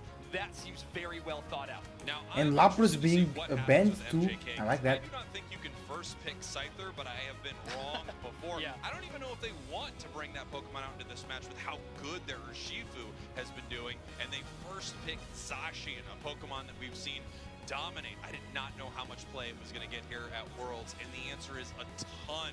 Teams with Zacian are crushing it. And speaking of players with a lot of minutes on that Pokemon, it's going to be Sona, who's basically Yeah, played Sona that patch on the so Zacian. many times. Very good. I love that too. But Jay Rabson on the Hoopa is going to be a big boon for OMO Abyssinian. Easily that player's favorite support Pokemon with how much they can impact the game. Their macro has been really solid. I think it's been one of the things that has put this region entirely, but specifically this team, apart from the pack. Yeah, look at Hagu King right here, locking in that Trevenant. Yeah, Hagu King is really good on the Trevenant. We have the Urshifu that can just drop down over there for LinkTrees. This is looking like an amazing draft for MJK right now. I'm not really loving it so much from Abyssinian, but look, they're grabbing an Inteleon, they're grabbing an Umbreon, super powerful picks here. I'm just kind of shocked to see Blastoise is really that first grab. Yeah, it is shocking for sure. And check out Hagu King on this Trevenant, giving up Umbreon in that position, and instead grabbing that specific Ghost Grass Pokemon, running a Floatstone experience share on this Pokemon as well, having a little bit of that movement speed to the roster. Comfey being locked in for MJK, and the Comfey or Comfey is Zacian. person standing to my right that is quite excited. Yeah, me and Wonder Chef. I love me some Cowboy Cram as we see these teams lock in their final picks, bringing out Zorororororark for the final one here for Abyssinian. Looking at both of these teams, I am very afraid a few of these picks. For me, I feel like the standout is LinkTrees on the Urshifu with that Comfey collar. I really don't know what Abyssinian is going to be able to do about that swing. Also, what does Omo do in the top path? You put Blastoise there, but I mean, having a Blastoise for a long time in the early game, just getting run over by a Zacian from Sona, that is going to be a big risk, I think. Good point. Omo Abyssinian is Very going to good put point. some presence toward bot path to try to just win that one as much as they can, to try to have a fight into the late game. Either way, it's enough number guy stuff because we're going to throw it to our casters, Kelosaurus Let's go. and Wonder Chef. It's fun. Bring it on, guys. Bring it on. By the way, I'm really angry that you said duck as a hint and that you got the answer was Cramorant. That is not a duck at all. But regardless, I'm so excited for this. The winner of this moving into our top three. Oh, Abyssinian has been playing so well. And on the other side, MGK, I mean, all the same. Everybody here, of course, right, Kello? Oh, definitely. And we know that Cramorant here. Let's go, guys. Let's go, guys. One of these teams is going home right now. Oh, yes. That is a thing you love to see. Any sort of Cramorant fan out there. But here we go. MJK on the left. Omo Abyssinian on the right. MJK representing Japan. One of the two teams remaining. But Omo Abyssinian fighting to keep Let's go. It's starting. alive. Well, both of these teams, you know, they want to stay there. They want to go on forward to that grand finals. But as we do have a look, it looks like Hoopa is going in for a bit of an invade. And we know that Kubfu Secure isn't quite the strongest here. So it is going to have to battle on back, just poke at it and wait for the perfect opportunity. Get that last hit, but look, the Hoopa, yoink. I'll steal your berries, I'll steal your buffs, I'll steal everything. On top of that, it looks like it's getting out of there, maybe. Oh, actually, it's just going to be a little bit more annoying, waste a little bit more time, even. You're not going to have a great fight right there, but the Squirtle, this is going to be such a tough path. Trying to deal with this Zacian for so long. Getting out of there was really nice. Both players using their eject buttons, but already we see Let's go, let's go. a good bit of, we actually said Baniri coming up. It's like, wait a minute, what is that? Wow, what a risk to take right there. I'm surprised we saw them going in off the bat. Yes, they just saved that Squirtle, such low HP, but they were able to get in some stacks, take that Bunnelby, and take down this Zacian as well. But look at this, 4 members of MJK are Yeah, pushing great this pressure bottom there on the bottom path. Oh yeah, I mean this early damage from the Cramorant can help so much in these situations. Look at this bullying. Bro, I'm really enjoying to see the Cramorant here. Show it to me, baby. It looks like we're going to be seeing another very aggressive game as this pattern goes on. Once again, we've started to see teams really focusing on different paths and really pushing down those tier 1s of the opposite goal zone of the opponent. Alrighty, here we have that Phantom that hasn't evolved. Hooper trying to ward it out with that pocket ring around its waist. But we are about to have these Swabblers and Alterios spawn on up. But look, Zoroark, I don't need that farm. I'm going to get some KOs instead. Yeah, Zoroark is just definitely farms player Pokemon. That's the goal right there. But yeah, you do not want to fight this Lucapo with the Convey on them. It's just, I don't even know what to say. It's like the ultimate raid boss. Like, how do you even deal with this? Lucapo has been literally 1v5ing teams earlier in the tournament without a Convey. But yeah, now with the Convey. This is what we're going to be seeing. Oh, how the tables have turned. They have just got some revenge and taken down that Zoroark. And I guess this is the thing. With having a pocket Convey with a rapid strike, a Shifu, you cannot escape that. Another raid boss, the Zacian, has struggled earlier on being alone in that top path. But here we are. We are getting some comeback. Oh, the Zoroark getting a pick. And now how can you get out of there, Lucapo? Can you 1v3, 2v3 technically with the Convey? There's a great chance here. Everybody getting very, very low. That's, oh my gosh, everybody's one hit away. Are they going to keep going in? I feel like you're going to be scared of me. No, they ain't scared. They ain't scared, bro. They trust themselves. And the Convey. Unfortunately, but look at this. All the meantime, we have 2 objectives that have spawned on the map. There's objectives other than just fighting the other team. I don't know if these teams actually know that. This has been a brawl, absolutely. It does look like we're going to have most of the members of both teams collapsing down to this Regice. They might be even there a little bit late. It's going to go down to a flip. The confirms coming from the War Turtle spin of all things. Did you see how much HP that War Turtle was on? And thankfully, as they got that Regice, it regenerated. But all the meantime, we have them breaking tier 1. You may take the objectives, but we will take your pad. The big win as well for Omi Obsidian there, even though they did have to give up that tier 1 goal zone, is the fact they are going to get this Reggie Lecky for free. And on top of that, we did see some farm going in for the Zoroark. So Schwa going to be trying to pop off as well. We've seen before this exact matchup against LG, where they actually did, they lost, but it was no, Zacian is there to defend. Where the Zoroark went up against a Urshifu with a Comfy on it and did very, very well, piloted by Schwa.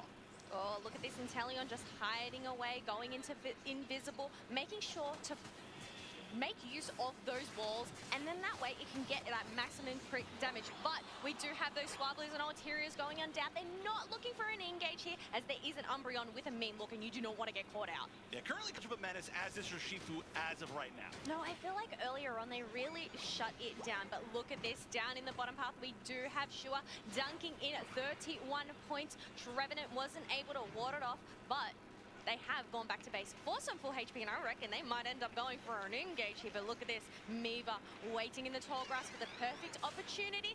Zacian ends up ducking down, but no, it looks like they're backing on up. But we do have an objective that is about to spawn. Yeah, and MJK just barely hitting a lot of their level 9s. They're going to be getting a lot of their Unites right here, especially the Cramorant one. We are seeing now that it's dive guaranteed, but we are going to have such a great way to space people out if you want to use it. Now, the fact that there isn't that much of a challenge means you're going to have to find a great spot. That's Zacian taking it solo. It might actually, yes, use the Unite in the Comfey grass. That is such a cool combo. Nice. Get out of there. Not getting full mileage out of it. Bro, MJK being cleaned. Damage as well. Still, I really like that combo. They already got what they were there to get regardless, which was the basement Reggie. So now they're going to see if they can defend this bottom tier 1. Yes, it is left on 5 points, but you do have a Zacian here that is trying to use their Sacred Sword, get some KOs, but that Blastoise and Hooper does retreat back to pad, getting some full heals, and it looks like they're going to go into the top. But all the meantime, there is a lot of yellow dots on this mini-map, so they have to farm on up,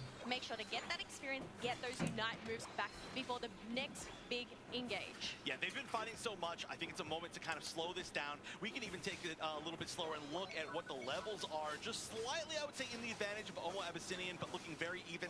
However, the score, an exact 100-point lead on the side of Omo Abyssinian. So they are going to be winning in that aspect. However, things can turn around really easily. Okay, well then. Good work for Abyssinian. No, for MJK.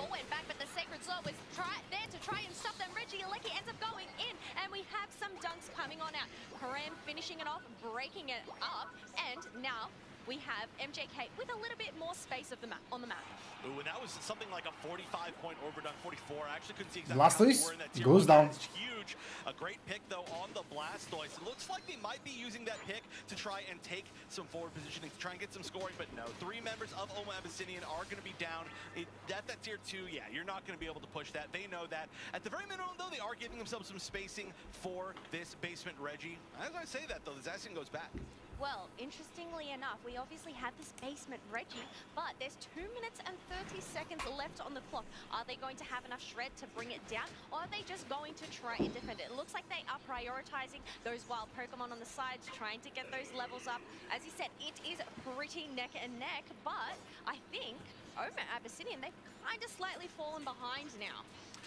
Yeah, just barely, though. I mean, this is really high level overall for both teams. Like, they're pretty close. It's definitely going to come down to a huge team fight. I feel like the Cramorant Unite especially... Let's go, 7 minutes to go. 7 seconds, I mean. Good spot where they can't just retreat. It's one of the hardest ones to place in the game. And look, there's an initiation on the little bait right there. Oh! Look, topping Zacian. They're going to... Zacian, ooh! But no, it doesn't go down. And the Oh my, he was stuck in the mean loop. is going to be big. They don't know that Urshifu is in there. Oh, you have to get away. Rayquaza is the one who's going to give you away. And now still no big initiation, which is really good for MJK because they're waiting for the Zacian to come back. Well, the thing is 205 to 264 points in favor of Oma Abyssinian. We do have the Blastoise making an attempt at a back cap here as Cramorant comes up from behind. But here we go. We have the engage. The rings are bound. Let's go. Great Unite from the Umbreon. Surviving. Urshifu coming in through, taking too much damage. Yeah. Zacian goes down though. Blastoise too. Intelligence super low. Oh, and Cramorant got the Intelligence on bottom. Huge. Let's go.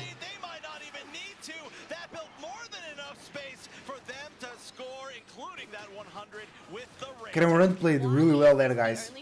I'm impressed. This is the first match I've been able to commentate Cramorant this entire UCS season. I may or may not be a fan of Cramorant if you see what I'm wearing today. And this was such a good Cramorant match. But MJK, only 2 teams, may I note, have we seen pull out Cramorant this weekend. There's been both Japanese, and it's won both times. It may have a 100% win rate, at least on broadcast, from what I know. Well, looking at the scoreboard here, 670. Cowboy Cramorant, let's go. Let's go. Beautiful. Well played, MJK. Super well played. For the side of MJK by that Urshifu.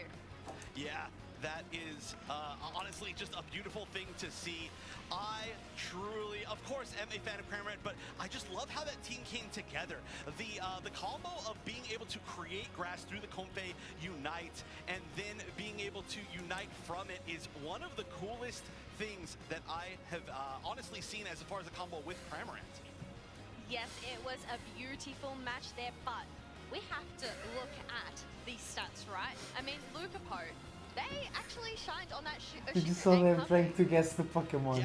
Yeah, this is, you can see, I mean, this was a pretty close match overall, but we see in the end, of course, it didn't really come down to that big Ray take at the end. I mean, there was some scoring otherwise, but it's honestly, I thought it was a really, really good close back and forth, right? That's really what you like to see, especially when we're this late in the match. I felt like Oma Abyssinian was definitely ahead in a few different situations. It's just they weren't able to lock things down at the end. And now that we're getting to Let's the go, guys. numbers here, I'm going to throw it back to our analysts, Spraggles and Zoinks. Wow, I mean, what an amazing set here for MJK. Looking fantastic. And once again, we have Lucapo in this incredible moments with Urshifu. Unbelievable. Yeah, we're definitely going to have to see those again with this highlight package. They're looking ridiculous. Shua had a really good start to the game, though, on this Zoroark. I think moments of brilliance there, but just as we headed into the late game, it all became the Lucapo and Sona show. And actually, we still have to shout out Neri on this Cramorant for those final moments, but I think it took a little while until they really hit the scoreboard. I have to wonder how you are not banning Urshifu against this team. It just seems insane to me. They didn't even want the Scyther. I don't know what's going on here, but please take away this Urshifu. I beg of you. Yeah, banning Lapras away instead, so really trying to take away one of those top-tier defenders, but Hagu King's Trevenant play has been so phenomenal all game long. And here we go, this was a big moment for Omo Abyssinian. However, Cramorant coming in clutch to slow down this offense again and again, and that burst damage from that dive air slash combination is sometimes too much to deal with, and they found the knockout onto Shua. Abyssinian put themselves in a pretty good position heading into the final fight right here. Obviously, they were ahead on the scoreboard, so they could really set up a situation that was not good for MJK. MJK had a nice push right here, able to score. We can see possibly catching the Blastoise right here. And then here was the big fight. Here was the big catch. As you talked about this, Hagu King just pushing forward with this Trevenant, extremely aggressive.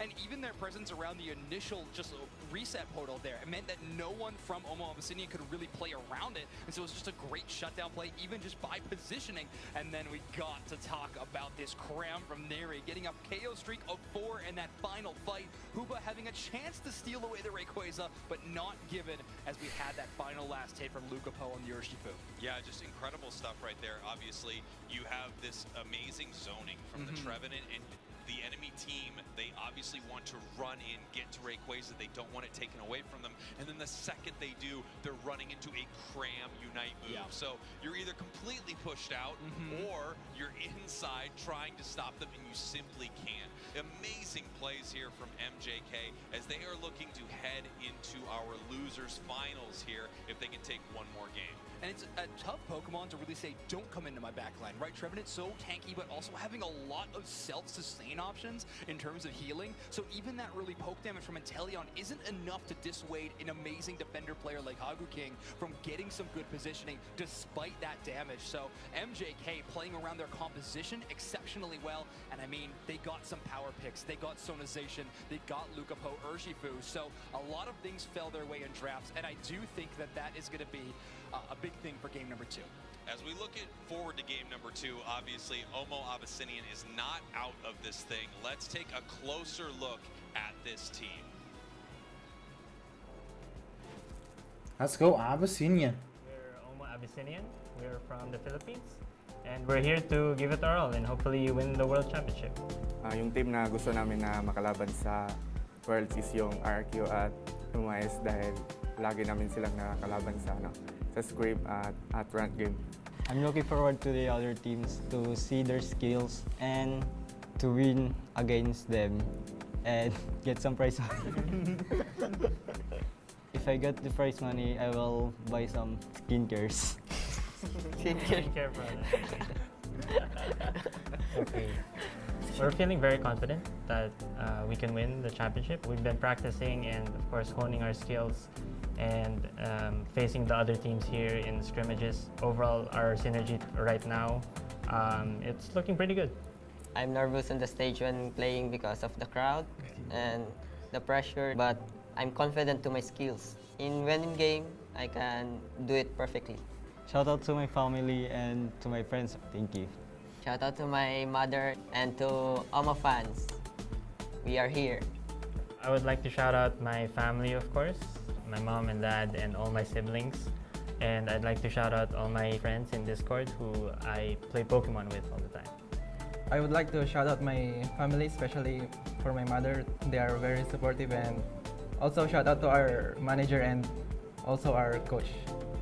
I would like to shout out my family and friends because they supported me. Now I'm gonna pick a random question. You guys ready? Yes. Yes. Who do you think will sweat the most on stage? It's you, right? Our player Tempest, because he'd be very nervous and he gets sweaty palms right now, even right now.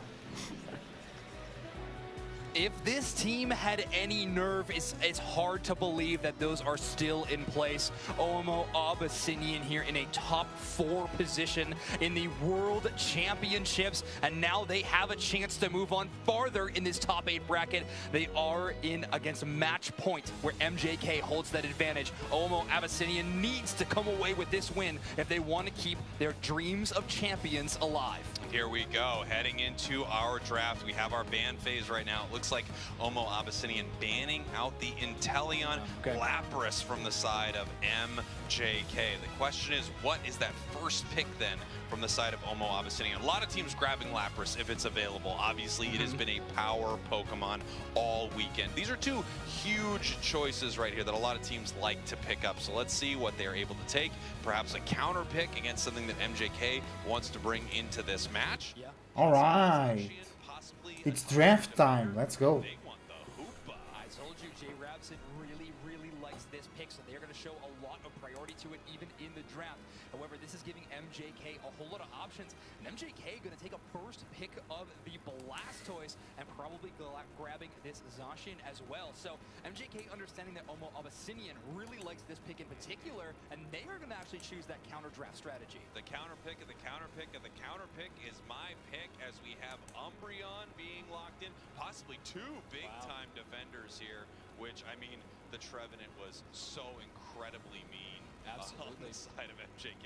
I kind of get wanting to steal that one away. Yeah, it makes sense. And now Tempest is going to have some interesting choices of where they want to play this Umbreon, but I think that double defender pick and draft is just making it so MJK has to dig really deep for any kind of defender viability. Hagu King can play this Blastoise in that defender style spot, and it looks like they probably will be with that pick of the Clefable for the support. So after you have the Clefable, there are just so many Pokemon this shuts down due to gravity, right? So it really limits your choices, but of course, it still opens up the possibility of an Urshifu for MJK. We see the picks coming in here for Abyssinian, Glaceon Mew. I love both of these. Extreme range, and there is that Scyther that we've been talking about. Yeah, let's go. Scyther. I really like to see that Scyther. It can pick a lot of knockouts in a row. It's going to be very fun. It's been so incredible, and into double attacker, this is going to be phenomenal for Lucapo to go to work. However, they're going to have to play around the exceptional defender play of both Tempest and Miva, who are going to be trying to shut them down constantly. Lucapo's path to victory is not an easy one, but this Scyther has certainly been the roadmap before. I am so excited to see this game number 2. Our series is currently 1-0 up for MJK. OMO Abyssinian need this one to stay in the tournament. Kelosaurus Wonder Chef, it's your turn. Thank you so much, Zoinks and Spraggles. Now, I'm sorry to say, Chef, we have no Cramorant this match, but you know what? Lucapo Scyther, I am so excited to see this. I'll be excited enough with just leaving the Cramorant at 100% win rate while I'm commentating, and I will absolutely take that. But yes, this Scyther, I've seen it before, and I mean, honestly, we've all seen it before now. If you've been watching this broadcast, and it's been a long broadcast, so if you haven't, let me tell you, it is disgusting. And I say that in the most complimentary way possible. This is going to be the Disgusting. ultimate team combining that Scyther with the Zacian. Well, that's the thing. It was target banned previously by the team. I mean, this team, they thought, oh no, we can handle the Scyther. Maybe, I don't know if they were expecting to come up against it, but it is taking that central area, making sure to prioritize those levels. All right, let's remember here, this is match point for MJK. They are one match away from going up once again against their Let's go. mates, or I should say their region mates, really both. In the top 3, Omo Abyssinian needs to win 2 straight here. Very difficult against a team that's been as consistent as MJK, but we are going to be sending actually first the Glaceon to the center area on the side. Oh my gosh! Oh, the Hooper finishing off that Zacian. It did dive in a little bit too deep, leaving this Clefairy all alone. Is going to grab a quick snack before heading on back to defend the pad. But look at this. We do have Tempest that hasn't yet evolved, is possibly going to secure this Indeedee. That way, it can get those mean looks happening. Got the evolution after the stun ended right there. Oh, this could be a huge turnaround, actually. That Squirtle is extremely low. If you can just catch one solid hit here, the Scyther might go down as well, and it will. Lucapo, despite doing really well with the Scyther, was just not in the right position there, and now they're going to have to give up that entire set of experience, actually not even being focused there. They're just going to take more players down. They're going to get more scores, and Omo Abyssinian doing very well in this bottom half. Keep it going. Let's go. Abyssinian playing through a lot of pressure. And once again, sending those 4 members to just push that pad, and that is the benefit of having the Hoover on your side. If top needs backup, they can portal on back. But you know what? I said, look, it's actually a foul play, Umbreon. I actually like Foul play, Umbreon, let's go. To push people around. Physical attack Pokemon on the side of MJK. That could still do a ton of damage if it's placed correctly. I mean, the mean looks would have made sense too. I mean, that's the thing about Umbreon, right? You can pick anything and it works. Yes, exactly. Otherwise, we are going to wait for this one because an Ulterior to spawn. Ooh, the Scyther ends up getting taken down by the Solar Beam of that Mew there. And now we have Clefable just trying to poke around, trying to get some eyes as we have these teams getting on ready. And look at this, another push here for that top hat, getting in some dunks and leaving it. Oh, no, look at that. Mifa recognizing that it's only left on one. It would have only been a 2 overcap, leaving there so that way they can get it on back later. That was great reactions to kind of cancel that like a split second before it actually went off. I gotta say though, Omo Abyssinian really taking control of this early game. 119-point lead before we even get to the first objectives of the game. There's gonna be a fight over the Altaria. That's gonna be a lot of damage on the Hoopa already. It is going to be able to reset. They don't have to follow up. It's going to be a counter engage from Umbreon. And now most of the team of MJK is low. They are going to have to Moonlight from the Clefable to be able to heal back up eventually. But will it be in time for them to regroup and try to fight for this Registeel? It looks like they want to try to take it. Let's go. Omo Abyssinian playing very well in this early to mid game. We do have a Registeel that has popped on now. War Turtle is trying to make an attempt to get on in, tackling through, but we have Zacian here. Can they get the Sacred Sword? And they get the objective. Glaceon that gets the secure, and now the pressure is on MJK. Also, looking at the scoreboard, 1, 2, 3, 4. Can they get any more dunks in? That was a beautiful Phantom Force. That knocked 3 members Yeah. of MJK back. Super well played. Omo Abyssinian absolutely running away with this game. What is going on? This is a 191-point lead that's just going to keep growing. I shouldn't even say the numbers at this point, over 200 points. And they're just getting bigger and bigger and stronger. And these Pokemon like the Scyther that really need to keep up in level are just simply not going to use the Unite to try and catch up. Only taking down 2 members right there, and they're not going to be the highest level. They do need that experience though regardless. Look at this. Lucapo is on the hunt. The Scyther just jumping over these walls, trying to take these buffs. But what? Ooh, great jump, bro. Great dodge from the Solar Beam, bro. Super well played by the Scyther. Great little movement right there to stay in the game at all, honestly. I mean, you can only get KO'd so many more times before you realize this side of the pictures didn't work out this particular game. But the level difference is starting to shrink a little bit. The point difference is going to be the biggest focus, I think, for the next bit of the game. We are hitting just about the 5-minute mark. Regieleki is the first one still available up on that top path, but we could see some really huge overdunks. Aside from the fact that almost Abyssinian has a gigantic 200-point lead, they could build it even further. Yes, they have that point lead, but also these level lead. They have 3 level 10s on their side. We have a Regieleki that is getting leashed on, but it looks like these teams want to battle each other in the tall grass. We do have a Hydro Typhoon popping on out. Wasn't able to really catch anybody here, but Ninetales does end up getting taken down. 2 KO streak from you. Is it going to be able to get some more with those Solar Beams? Zacian going down as well. Everybody having to back up, and this might just be an aggressive push. The Scyther Unite coming out. How many can it actually take? It looks like Mew maybe is able to avoid it with its own Unite. Also, Glaceon taking out the Scyther itself.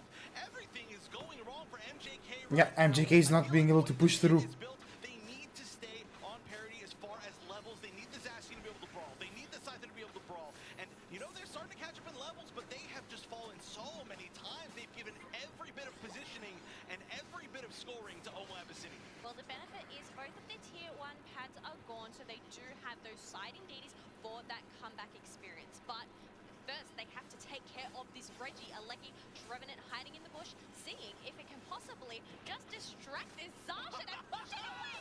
Oh my gosh. I love the attempt. That was cheeky. Actually, honestly, still a chance, right? You have to be really worried that's going to happen again. Oh, that's really okay, you made it. But hold on, you're actually taking a ton of damage right here. You got to be worried. This Regieleki does a lot of the Unite actually came out to try to follow it up, but we're actually having a battle. In the meantime, while we're laughing at that, in the bottom, Hoopa Unite comes out. Everybody teleporting in. That's going to be a low Ninetales going down. It's going to be a 44 now, or a 43 because one member isn't there. The Zacian still has to run down. It looks like Blastoise might go down as well. No escaping that Glaceon inevitably. And who actually took that Regieleki at the base Regi? It looks like it was Omo Abyssinian. It was Glaceon once again. Glaceon with the secure again. Amazing. Powerhouse that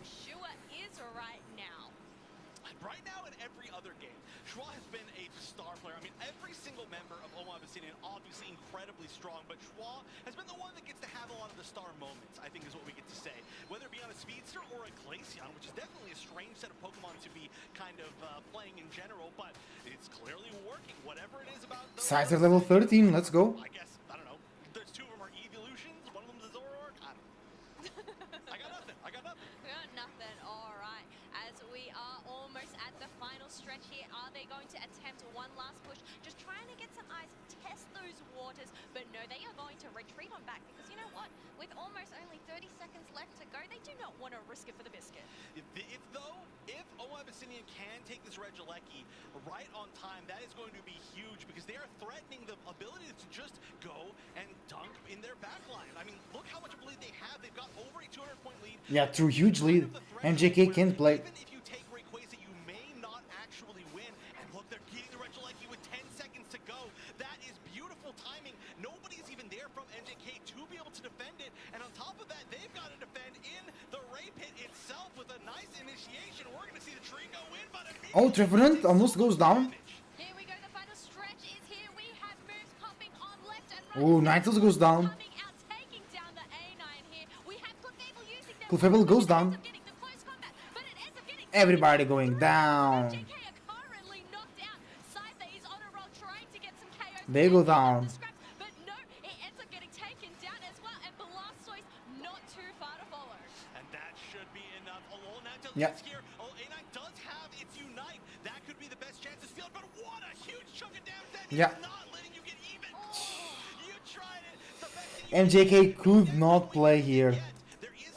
They weren't allowed to play. they may not need to even take it. They're not prioritizing it. They're going to wait. They know that the back capping from MJK, if they manage to get any, is not going to be enough. They would have to break down so many of their goal zones. But two tier ones are up with a minute left. This is not out of the realm of possibility for MJK. They are trying to keep a stronghold of this Rayquaza pit. They are Oops. not letting any members of MJK in. Looks like they're trying to collaborate together, possibly go in for one last push as a wrecking ball, but there's chunk damage that is coming out from the Mew right now. Clefable is trying to hardest to heal its team, but look at her.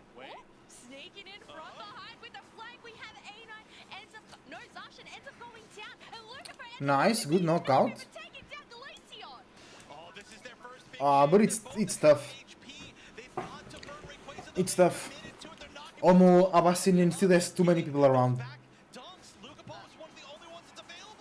Sorry, wait a minute. All the meantime, while this is happening, we have Mew just widening that gap even further with a sneaky Yeah, 100. they're just scoring. And look at this. 70. I think it is a good game to almost Yeah, have a GG. There is just not going to be a chance past that. I love that defense from Abyssinian. They played that so well. How many times have we seen a team try to hold on to a 200-point lead at Rayquaza without taking it, choking it, losing one team fight, and throwing the entire set? Well, you know what? That's not what happened here. Abyssinian held on and tying up the set 1-1. And now I got to see what the analysts think with Zoinks and Sprigs. I think the biggest thing that I'm thinking right now is I didn't understand Scyther before. Yeah. And I still don't understand Scyther right now when Urshifu was just such a powerhouse for this player. Yeah, I mean, OMO Abyssinian just really showcasing how powerful they are. And we're going to get to a specific stat line in just a second, but we need to look at that Muse scorecard, by the way. Yeah. Absolutely unbelievable work there from Lewis on this Mew. But look at this scoreline. OMO Abyssinian, they were talking about nerves in their team preview. Well, they woke up on main stage. Yeah, they woke up. Irrefutable victory against MJK in game number 2. Yeah, this match looked a little bit like Zarina because it was an absolute stomp. Omo Abyssinian coming right back in here. And take a look at that damage. 104,000 for the Mew. A Pokemon that has been surprisingly absent here from our World Championship Series at our big day. I mean, we saw it a lot throughout the season, but for some reason teams are not picking it up right now. Of course, there are so many big Pokemon. Right. I mean, it certainly wasn't missing in this match, as Lewis actually was able to get a scoreline of 16 knockouts throughout the entire match. They were playing absolutely incredible Pokemon Unite. And this is, again, a time after time we're going to see this happen. Lucapo getting caught out, Lucapo getting stunned, or even Lewis just landing a huge Solar Beam or Light Screen stun and taking that 1v1 advantage. Great Glaceon secure on this Registeel, and from this point on, it felt like MJK could not find a way back into this game number 2. Yeah, just so far behind. It was one of those moments where they just kept sinking further and further and further. And I love seeing these picks. You know, I love seeing a team bring Scyther into these matches. And normally, my opinion is, you know, simply let them cook. Sure. But at the same time, when I see something like this and I see the performance it has, I'm just confused. It feels like the draft went so horribly wrong for MJK. Yeah, again, I have seen things that I cannot unsee, so I know that this Scyther has been incredible in the past, but in this game, not really having that same value, certainly. And that Regirock stun did not help in that situation, by the way. Yeah. Poor Lucapo getting hit by all 3 of those Regirock projectiles and sent back to base. And OMO Abyssinian, I mean, this is a team that is first seed from their region, but honestly, they are very brand new to competitive gaming. They are some young guys, but they are putting on an incredible show. Top 4 in the world, number 1 in their region, and they are Yeah, let's go. even more. Game 3. Even this thing up, 1-1 between MJK and OMO Abyssinian. Both of these teams obviously are so hungry to move forward. MJK, they are looking to go back up against Makaro and see if they can take them down here in the losers finals. And then OMO Abyssinian is looking to rep their region and head up to the grand finals somehow. Both of these teams can do it, but not that MJK. Yeah, definitely not that showing. Now, we do have to bring up the fact that the draft will be reversed again, so MJK will have their chance for first selection. Let's go. Gonna be in that second 104k for the Mew. Amazing. 16 knockouts, 104,000 damage. If you want to get some wind back in your sails, it's going to be on the back of a performance like that for Lewis. What a play. Yeah, and it felt like they almost didn't bring Mew out. I can't remember, but if I'm looking back to the draft, I know they were moving between a few attackers, it seemed like, and I wasn't sure what they were going to settle on. Wow, did they pick the right Pokemon for this match? I mean, just absolutely brutal, especially into a Pokemon like Scyther, or really any Pokemon that behaves a little bit like a speedster. You know, you have that Electro Ball, you've got the boosted, you just have these sure hit moves on top of these solar beams that can poke you from a million miles away. Yeah. I mean, there's so many ranged options to slow down the frontal assault of a Pokemon or a speedster like Scyther can be, but you also have versatility tools in Light Screen, or even, you know, coaching to try to dodge some of these maneuvers. Light Screen, though, providing that stun was used exceptionally by Lewis in that last game. And with this rotation so far in this match, every second draft that we have seen, it's always been a Blastoise pick. But Spraggles, I want to hear what you think. Well, I want to talk more about this match, and production doesn't want me to do this, but I insist that we take a look at the Pokemon Center video between me and Spraggles. That's what they said to me in my ear. Like me and Doomsnacks are the same person. I'm Spraggles, he's Doomsnacks, we're just wearing the same suit. Let's roll that footage. Hello and welcome to Yokohama, where we are at the Pokemon World Championship 2023. I'm Anna Prosser, and I'm standing in front of the Poké Center. I have some amazing models with me today. Please introduce yourself, sir. Hi, Spraggles, content cowboy and aspiring magician. Can you top I that? already watched this, guys. Now we are going to find some clothing, some accessories. What are you looking for in there? I'm looking for a Pokemon themed thing. I've heard there are some of those in there. What about you? Looking for anything in particular? Heard there was a jean jacket. I'm finna sporting that. We are super excited to do some shopping. Let's go.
You know, one of my favorite parts about doing that is when I was covered in clothing and things like that, there were people who did not know we were making a video, and they were truly walking around me, helping me put clothes on my head. A bit of a documentary series on an average day in the life of Spraggles. I like that. I like that look into your average day.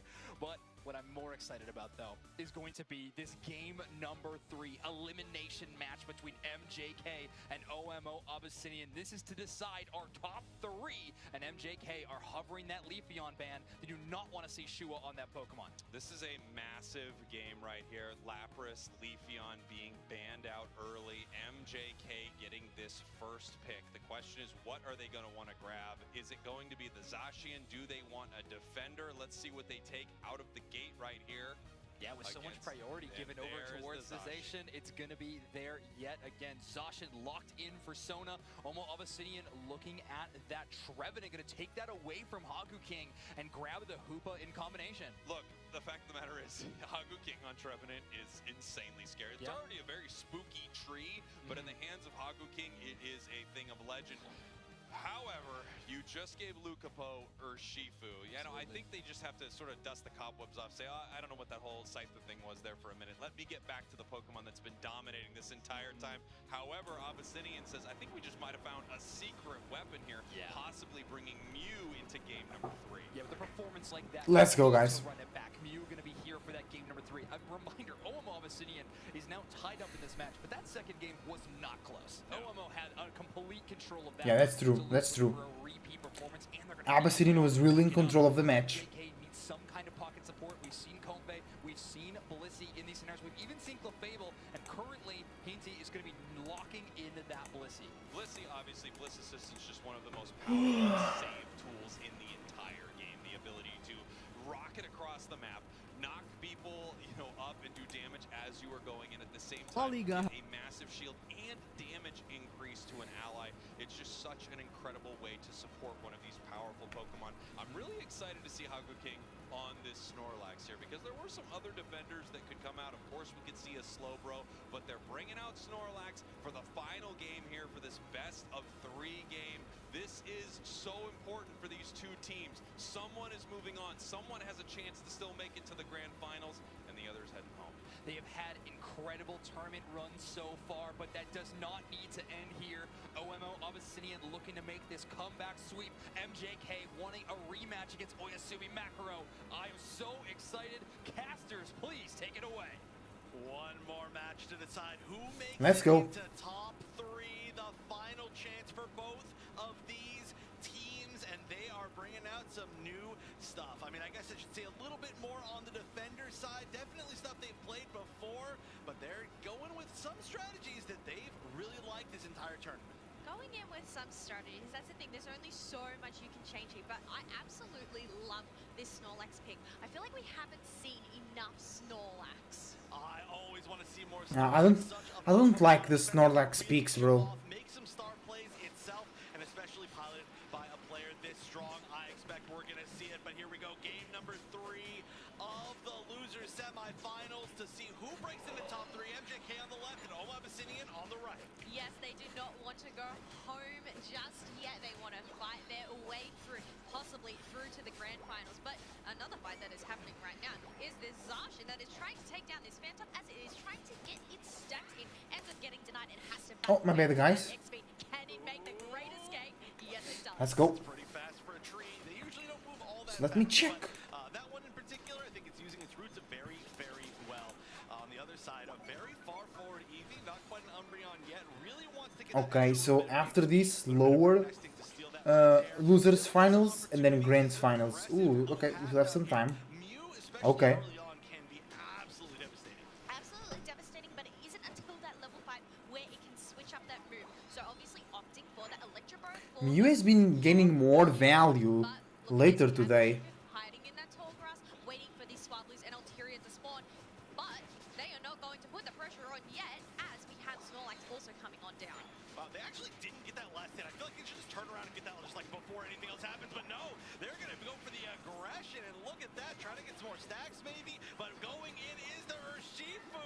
Can you escape? No, going a little bit too far. The Umbreon's going to evolve as well. That's going to give them a Great damage, great beam from the Mew. Real good. That has been the pick of the past 2 games. One more just for good measure. 3 Pokemon on the side of Eng-Pt and KOing 3 different Pokemon on the side of MJK. Both of these teams are playing super aggressive right now.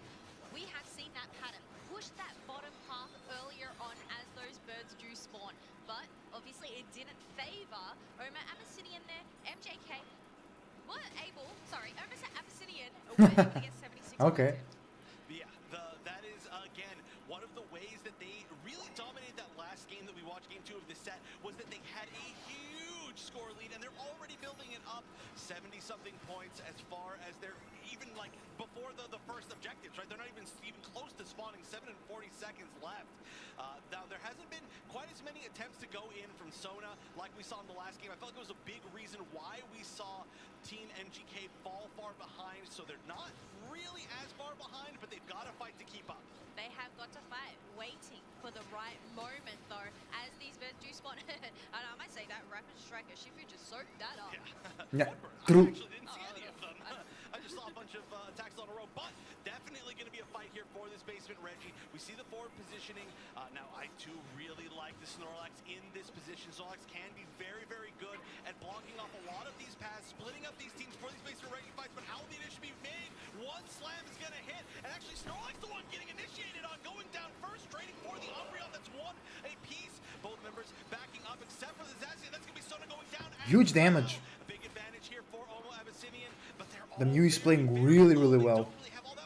nobody going through the Hoba portal. That's a lot of confidence, but they do not want to give the chance for the enemy team to burn down the Registeel, and it's going to be the beam once again. The trusty Solar Beam to get those secures, and also we have Intellion. The Shedinjito wasn't enough to save that, but it did buy some time here. We have the Rapid Striker Shifu trying to dive in deep. We have the Snorlax trying Good to knockout. perfect opportunity to use that heavy slam, hopefully get some knockups. But look at this, the crowd control that this Trevenant is bringing right now is insane.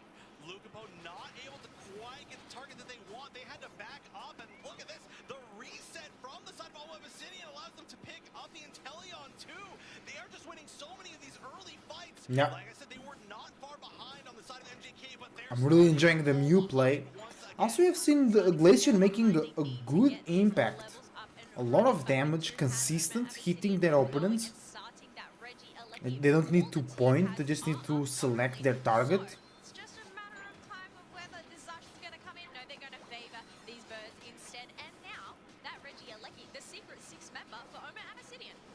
This has been such a perfect counter on the dives. Oh, the Snorlax actually getting pulled back by the Umbreon. It's going to go down as well. Any attempt to go in has been met with the Okay, great push here by Eng-Pt. Abyssinian, not Obsidian. Ooh, great knockout on the Blissey.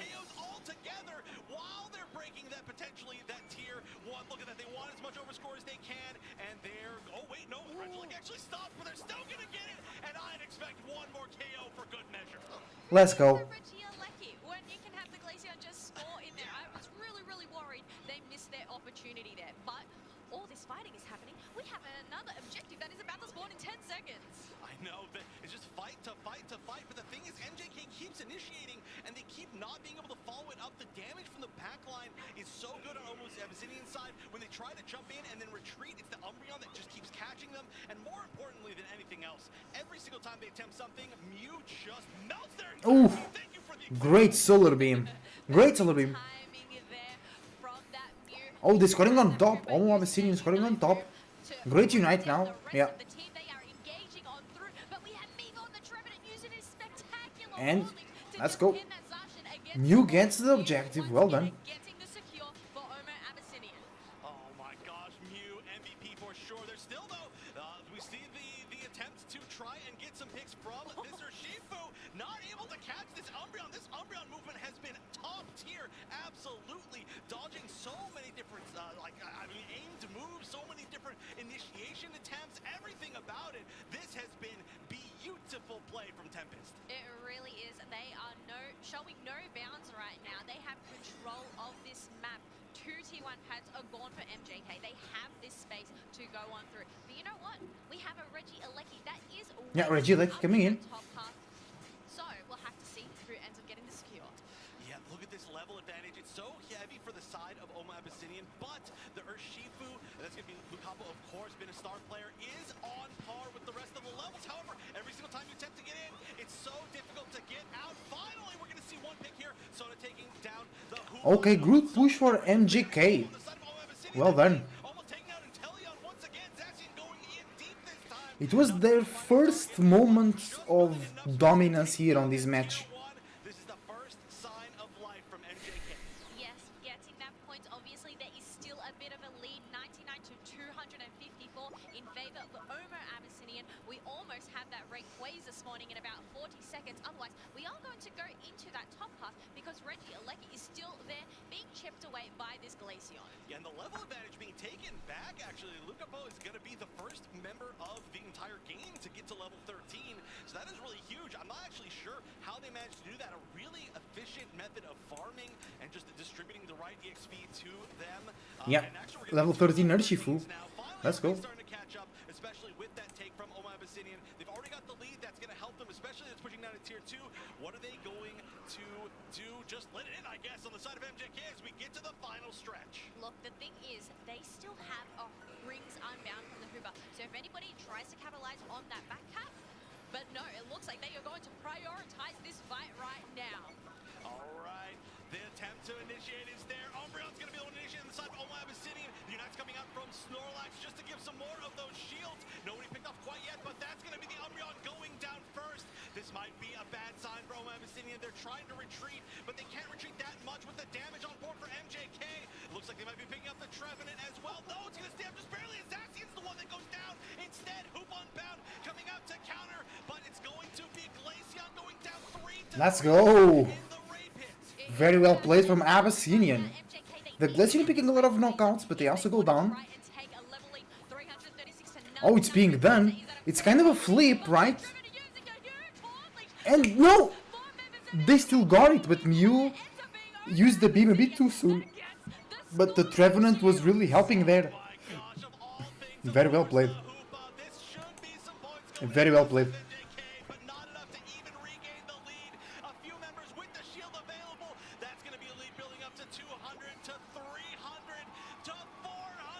Let's go. Abyssinian goes through. They will play Oyasumi Makuro on the losers finals.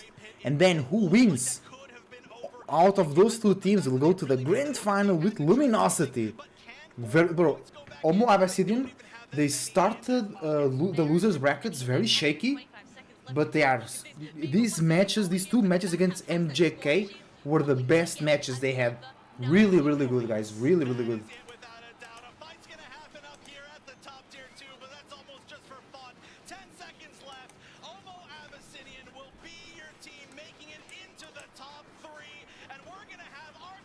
Top 3? That's true. They're gonna be receiving a lot of prizes, bro. They're gonna be receiving a lot of money. Very well played. The Mew, bro. The Mew, the Glaceon, and the Trevenant too. Super well played. And I told you, bro, I don't like the Snorlax peaks. The Snorlax peaks don't do enough.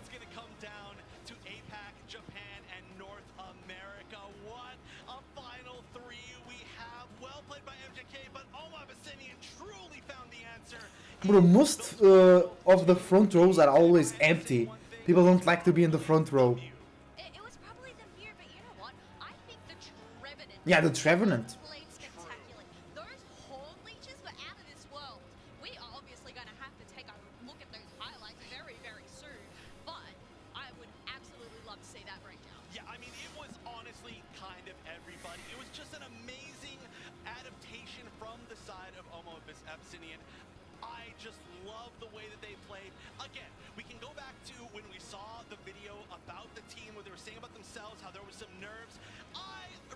Yeah, true. There is no more nerfs right now. Let's go. Nerves of steel indeed. You cannot fold under that pressure. You just have to keep that momentum going, especially on the big stage. But you know what? They are doing it all for the fans. They're in the crowd cheering for them. Obviously showing that great sportsmanship there to shake hands. But it does mean we have to say goodbye to MJK. Yeah. Top 4 though. Top 4. First of all, going 3-0 in their group, representing their region so well. Actually, literally the only team, I believe, in the entire tournament to actually be taken out by their own region as well. That's how little we've actually had the same regions cross paths. They put up an incredible showing, especially for their home crowd. If you're out there in the stands, can you give one last cheer for MJK representing Japan? Let me hear that cheer. I actually probably should have had to say it in Japanese, but, well, I mean, hey, they put on, seriously, a truly amazing show, and 4th place is certainly nothing to be... Very well played. Omo Abyssinian. Here they go. Happy with 4th place, but you should at least be content that you put on an amazing show. And I am so glad, I said it before, but I'm so glad that we have these top 3 teams from 3 separate regions. Yeah, that's true. Representing the top 3 of Worlds. We can take a look at this graph. It's looking very similar, I would say, to the graph from game number 2. Can you just see the dominance that Omar Yeah, Abyssinian dominance. over MJK here? Being dominated. Not even let them overcome them, locking down Yeah. all of those objectives too. Amazing. Mew with 89k. Archive with 80k, but the Mew so well. Doing so well. 59,000 on a defender, and of course not only just a defender, but one that is the most crowd controlling, right?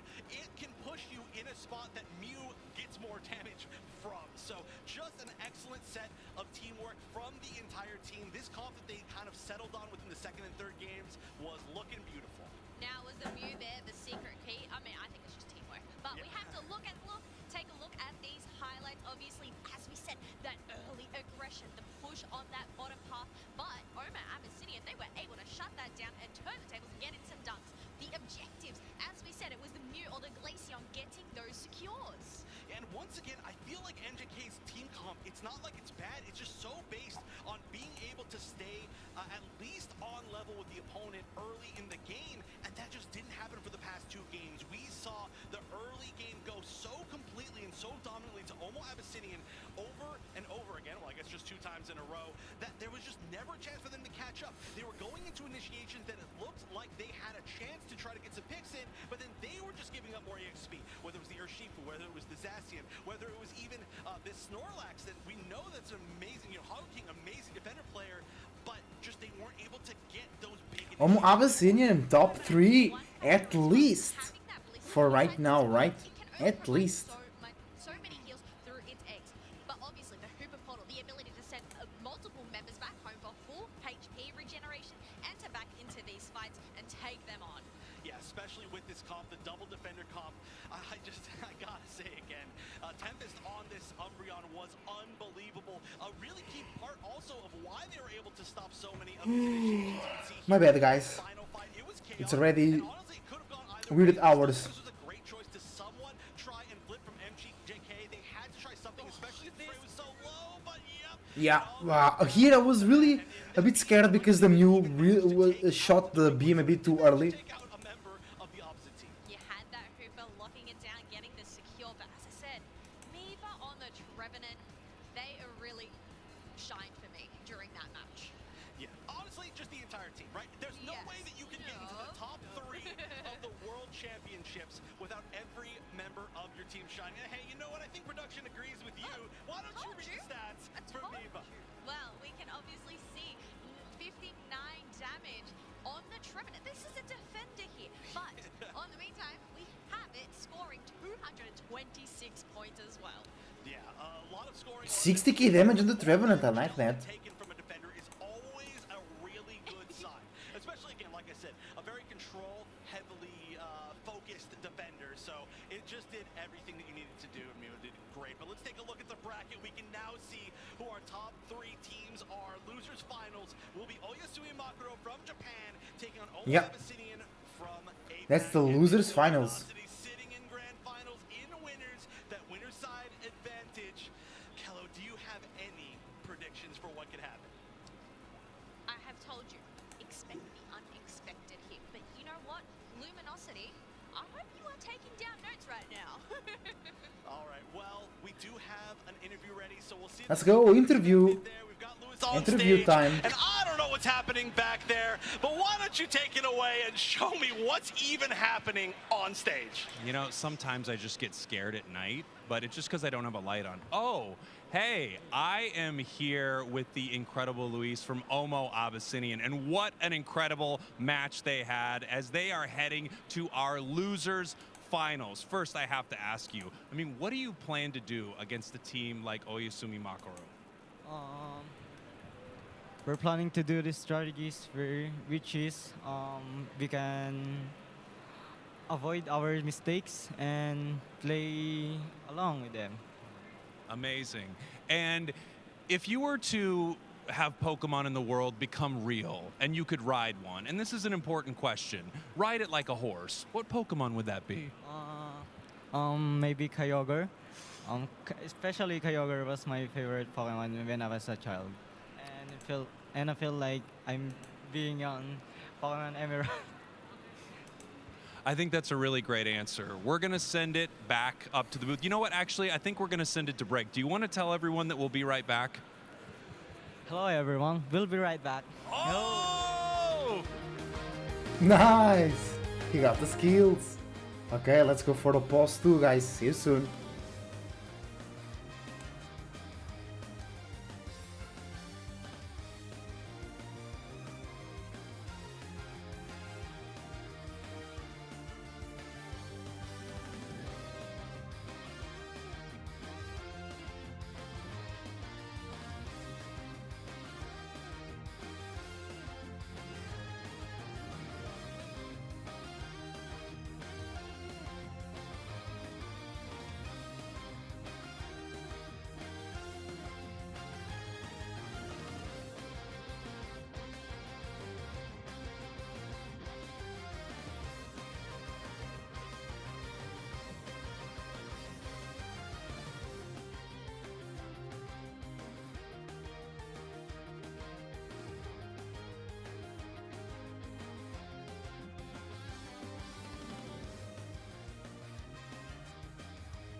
focusing on the Zapdos.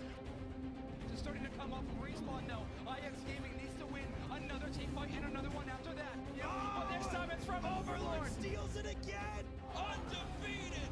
The best team in the world!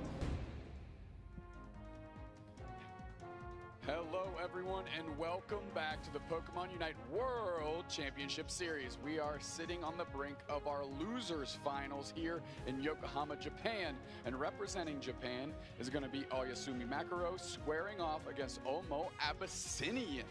I'm sure glad that we learned how to say that name because we had to say it a lot this weekend. Just in time. Yeah, just in time. And I think there's a good chance we're going to have to see it again and again and again. They've been playing so well. That last set was incredible for them. And once again, I have to mention, I'm so happy our top three is from 3 separate regions. Absolutely, really vying for regional dominance here, world dominance, if you will, as they try and get the crown of the world champion. We're taking a look at these teams. They're gearing up, they're squaring up, and they're getting ready to go, Chef. Losers finals, no joke. Yeah, no, it's certainly not a joke. I have seen these teams play for so many hours. I mean, how many hours have we been watching Unite over the past 2 days? I mean, we can actually take a look back at the bracket and try to count. Actually, there's way more than that. That doesn't even work. So many hours, as it turns out. That's a good number. Waiting for one of these 2 teams in the grand finals is Luminosity, your current reigning world champions. Oyasumi Makaro sent to the losers bracket by Luminosity themselves, and Omo Abyssinian looking to take a big win off the home team here, Oyasumi Makaro, and get their first bite at the apple against Luminosity here in day 2. Yeah, you can actually see both of these teams going down to Luminosity. So both of the teams, I love when this happens, in the losers finals are fighting for their rematch. This is a fresh match, not one that's happened yet in this tournament, and both of them have that revenge on their mind. Our 2 teams here, of course, on the top, Oyasumi Makaro representing Japan, and on the bottom, Omo Abyssinian representing APAC East. Both of them want that rematch. Yeah, and we're taking a look at Oyasumi Makaro right now. Again, the team from Japan fighting on their home turf, representing their country, and want to keep these World Championship trophies right here. Mame, Pie, Sui, Yume, and 1 level up. Yeah, and we've heard the Japanese crowd be so loud. They have been cheering for the Japanese teams, and now they are down to 1 left. But hey, no region has an advantage in numbers anymore. Just the advantage of the cheers from the crowd. Cheers from the crowd indeed, and I'll tell you what, the Japanese fans are out here in full force as we have 2 broadcast stages right now, one streaming in the Japanese stream, of course, and our stream in the English language. Obviously, all the seats are filled on both sides, people ready to come unglued for these 2 squads. Oh yeah, this is such a huge moment. Of course, making it to top 3 at Worlds is unbelievable, but I mean, for these teams, they both had such interesting stories to get here, right? I mean, of course, we just talked about Oyasumi Makaro, but Omo Abyssinian. A lot of teams were saying that maybe this is going to be the year for APAC, right? APAC, a team that has done okay well, but currently, I mean, this is a great showing. It's one of the best showings that we've had technically, and I think that they have what it takes to make it past Oyasumi Makaro. I mean, Omo Abyssinian is representing the APAC East, a region that looked incredibly strong all year long and only kept getting stronger. And that is paying off right here, as Omo Abyssinian is 2 match wins away from finding themselves in the grand finals as we enter our ban phase. And it looks like Hoopa is gone. That may be a targeted ban against JR Absent, who's been an incredible support player throughout the day. Lapras on the other side, I would say a little bit more of a blanket ban. Looks like Miwa wants to get rid of that Greedent. I feel that, you know, can I get rid of some Greedents for my solo queue games, please? But these make sense. I do like some targeted bans. Once we get a little bit further in there, I mean, Hoopa just a great ban as well. So let's see what the first picks are. First pick is going to be an Umbreon, and of course with Lapras off the table, a premier defender is Umbreon itself, and quickly locked in by Oyasumi Makaro. It'll be interesting, actually, if we end up seeing... Okay, I was going to say the Slowbro here because we've seen Omo Abyssinian really prioritize this tree. I love the fact that they've been doing so well with it. Trevenant, Miwa in particular on that Pokemon, and then actually getting the Inteleon as well. We may be seeing Luis stick with that instead of the Mew this time around. Well, the thing that's going on here, of course, is so many power Pokemon are still left, including the 2 that they are hovering right now. Zacian and Urshifu just resident nightmares here in the Thea Sky Ruins, always giving the opposition trouble. Yeah, but we did just see Omo Abyssinian run against multiple games of the Urshifu plus Zacian combo, and they just dominated. So we are going to be seeing the pick of the Eldegoss and the Blastoise. The Blastoise can have a little bit of a tough time there, especially if it's going to be in that top half against the Zacian. That could be rough. That can be very tough indeed. Oyasumi Macro favoring this Espeon, hovering it again, locking in the Blissey for sure, and the Espeon as well. Omo Abyssinian has a real opportunity here with the last pick, what I call the gutter pick, and it can be a great counter pick. And they see the Zoroark and they snatch that thing up. That's undoubtedly going to be Schwa picking up that Pokemon, been doing so well with it recently, and this is going to be definitely a brawl of a game. Just seeing these comps, you know that especially in the side of Oyasumi, Hi everybody, we are back. To be diving. On the other side, Omo Abyssinian has shown that they are absolutely not afraid of challenging that over and over. So, I mean, when we get our casters in, it's going to be a lot for them, and I'm excited for it. I'm expecting big plays out of Tempest here on this tree to Trevenant coming in. On the Zoroark as well. Again, the Eldegoss peak. I really don't like the Eldegoss peak. Mame going with the Espeon. Very interesting. Zacian over there chilling. Oh, my bad. It's not bathroom break anymore. Because they're ready to go. Kellosaurus, Zoinks. Take it away. Welcome, welcome, guys. Let's go. We have another elimination match on our hands, and this is the difference between a bronze or a silver medal at the World Championships of Pokemon Unite in our second season. OMO Abyssinian on an absolute heater run through this bracket, but they are going to be going up against some of the toughest competition we've seen yet. Let's go, let's go, let's go. Let's go, guys. Are they going to be able to keep up that heat going into this next match? I must say, looking at these team compositions, I feel like we are going to see all-out brawls happening. Absolutely. I would be disappointed with anything else. These teams have shown that aggression is the name Game of 1 is on, y'all. Let's go. Here we go. Yokohama, Japan, excited for this match. Almost the grand finals. The grand finals will be after this set. After this best of 3 set. Let's go. Is going to be the story of the match for me in particular. Their Urshifu on Oyasumi Macro is absolutely incredible. Yeah, the Urshifu is very strong for the Oyasumi Macro, but it was also very strong for MJK, and I think Omo Abyssinian was able to deal very well with the Urshifu on the last set. With the red buff to slow down this Zacian got really slow, look at that. To try and catch on up, but no, it managed to make it back to base and get those shields. Yeah, the resource they did steal away from that Zacian, though, is that eject button, so some early game aggression will be available for Omo Abyssinian, knowing that an escape tool is not there for them. He on this blue Shifu, the rapid strike Urshifu, is looking to get an early knockout, but Shua and them just exchange blows and immediately retreat back, trying to get some positioning for this first 850 fight. Just a little bit of a respect there, not wanting to engage just yet, as we do have some experience on the map, but the Eevee ends up getting denied any of that and wasn't able to evolve. Thankfully, it was able to grab that with the experience share, and now they are at their full evolution. But look, we have Shua on the hunt. Thankfully, there was a green berry there for the Urshifu to make a quick escape. Yeah. Ooh, Blizzard and Zacian can be a very tough combination for Abyssinian to deal with. They have Zoroark, Eldegoss. I don't really like that. And I think we only saw Luminosity using the Confe, right? I think we didn't saw more another teams using Confe. They're going to make it out of danger. That defender and support, not too much of a threat to this Eldegoss. They get some information and they escape back to their team. Information is key. You just have to have your eyes on where all of your opponents are. But look at this. We have 3 birds for this Urshifu right now for Oyasumi Macro. Yeah, some great experience going there. Also, really cool stat card we saw on the bottom of our screen. Omo Abyssinian having so many game 3s, having a huge match record, over 10 wins to their name. But here we go, the defense around the goal zone. Oyasumi Macro getting a few stacks in, but immediately trying to retreat. That's a very important stat, because that means that Omo Abyssinian feels comfortable and does well on those game 3s, right? The defense as well, along with the Zacian as well. 4 members of Omo Abyssinian, they are looking to take this tier 1 hat. Yeah, great pressure on top. Urshifu is putting up quite the fight, using those kicks to try and defend. Can they stop them? Yes, they did.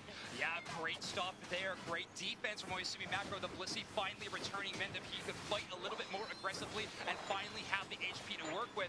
However, thanks to Omo Abyssinian winning a couple of fights in a row, their War Turtle is already at level 7 at that 7-minute mark. Of course, they wouldn't have Blastoise for that first team fight. However, is a pretty solid advantage to have this late game scaling Pokemon already at this break point. Oh, definitely. But otherwise, since there is no Hooper on the map, everyone has to use their legs to go down to Oh yeah, there is no Hoopa. Was Hoopa banned? Exactly. Yeah, Hoopa was banned by Oyasumi Makuro. Abyssinian, and they were able to take advantage of this Reggie Alecki. 2 members up there. All the meantime, we have Zacian trying to shred down this Reggie Yeah. steal Ooh, for themselves. Aldi can with the steal? No, no, no, no. It ends up Astrid gets it. Great Well done. play there from Oyasumi's Espeon. That is Mame. Of course, we all know this name from tournaments past, last year's World Championships. Mame put on an absolute show, and this tournament is no exception. In the top 3 position, again, Oyasumi Macro has had a fantastic tournament, and now they are trying to go up against Luminosity Gaming in that grand finals. That they have their eye on the prize, right? They want to go up against Luminosity, but they have to get through these matches first. Every single match from this point out is going to be an elimination game, and we have 3 different regions vying over this title. Any team that goes home means that their region's hopes end with them. Oyasumi Macro, of course, going to be representing Japan. And this initial team fight from Shua looking good so far. A ton of damage onto Umbreon, but the Blissey plus Umbreon combo is just too much HP for them to cut through. Yes, that was great support there coming from you, making sure to provide those eggs and just regenerate. But there Great dunk out there from the water Urshifu. top path, and Urshifu takes down that Blastoise. A great little 1v1 win, and that's going to be a whole lot of scoring in the top half. Oyasumi Macro really needed that. Great wood hammer, stunning up 3 members of Oyasumi Macro, but unfortunately no follow-up from the rest of Omo Abyssinian. Shua trying to take this 1v1. Ooh, let's go. Bye-bye, Zordwart. Bye-bye. And that rapid strike Urshifu is going to take 1, but now they have to face another challenger. Yes, they have to brawl that Blastoise over again. They are brawling. I don't know if they can though.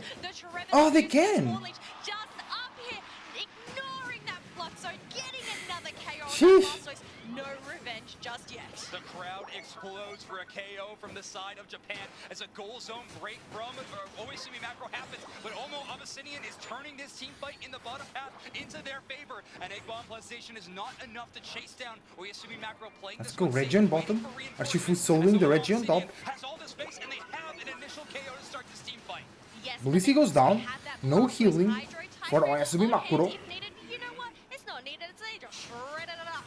Yeah, saving that Unite move is actually going to be pivotal. You want to use it in big team fights, and the way Miva has been playing so far this tournament, I think they are going to be excellent at just that. Sweet goes in deep, but it's only going to be Blastoise to try to cut them off. Not enough damage. Oyasumi Macro has their eyes on this goal zone break right now, but Tempest's defense around has been solid. Hornleech brings Umbreon in, stun onto the Espeon, but Japan has let the Regieleki go in, and they are scoring multiple times in the top half.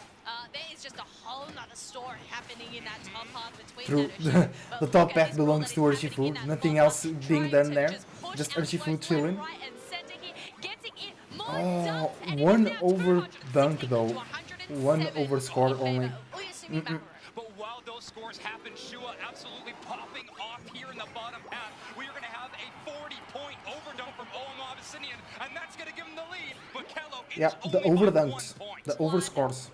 Very important. That is so close. And this just shows the caliber of these plays. But Urshifu looks to be collapsed on in by Oyasumi. Ooh, everybody destroying the Urshifu there.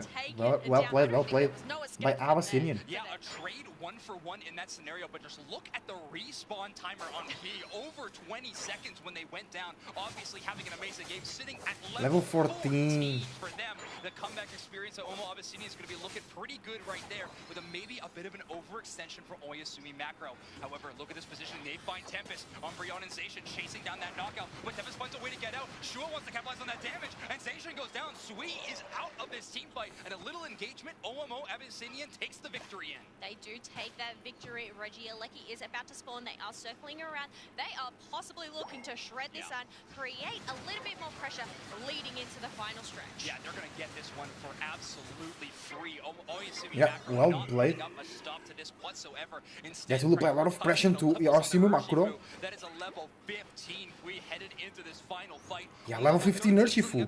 But the way Shua has been playing Zoroark in this game so far, I think you have to be terrified of that specific speedster in this final fight. Look, that is not the only Pokemon that I am terrified of. You know what? I'm terrified of a lot of these, but here we go, the final stretch. Oh, great liquidation. Immediately into the Umbreon. Ooh. Ah, they missed the Unite. Can they get the last hit? No, Blissey is there by its side to help it survive. A lot of support Unite moves used already, but the other Tiger Typhoon hits nobody. Almost not able to follow up on that. However, Tempest does land the Trevenant Unite move, but Umbreon is able to escape. They are not going to be knocked out. Sweet chasing down Unite move from the Zacian, and the Eldegoss also escapes. Yeah, Zoroark gets the Zacian there really, really well. I've been seeing Zacian dying a lot first in the team fights, like a lot. Urshifu with a knockout there. What is how the experience there? Great knockout by Mame, and now the positional advantage is completely over to Oyasumi Macro. However, Shua has found a way into the Rayquaza pit. They're trying to do some initial damage, but only at half HP. They are so squishy. There you go. Rayquaza almost done. Umbreon, great jump into the front line. Let's go, well done. Oyasumi Macro. I think they'll take the first game here.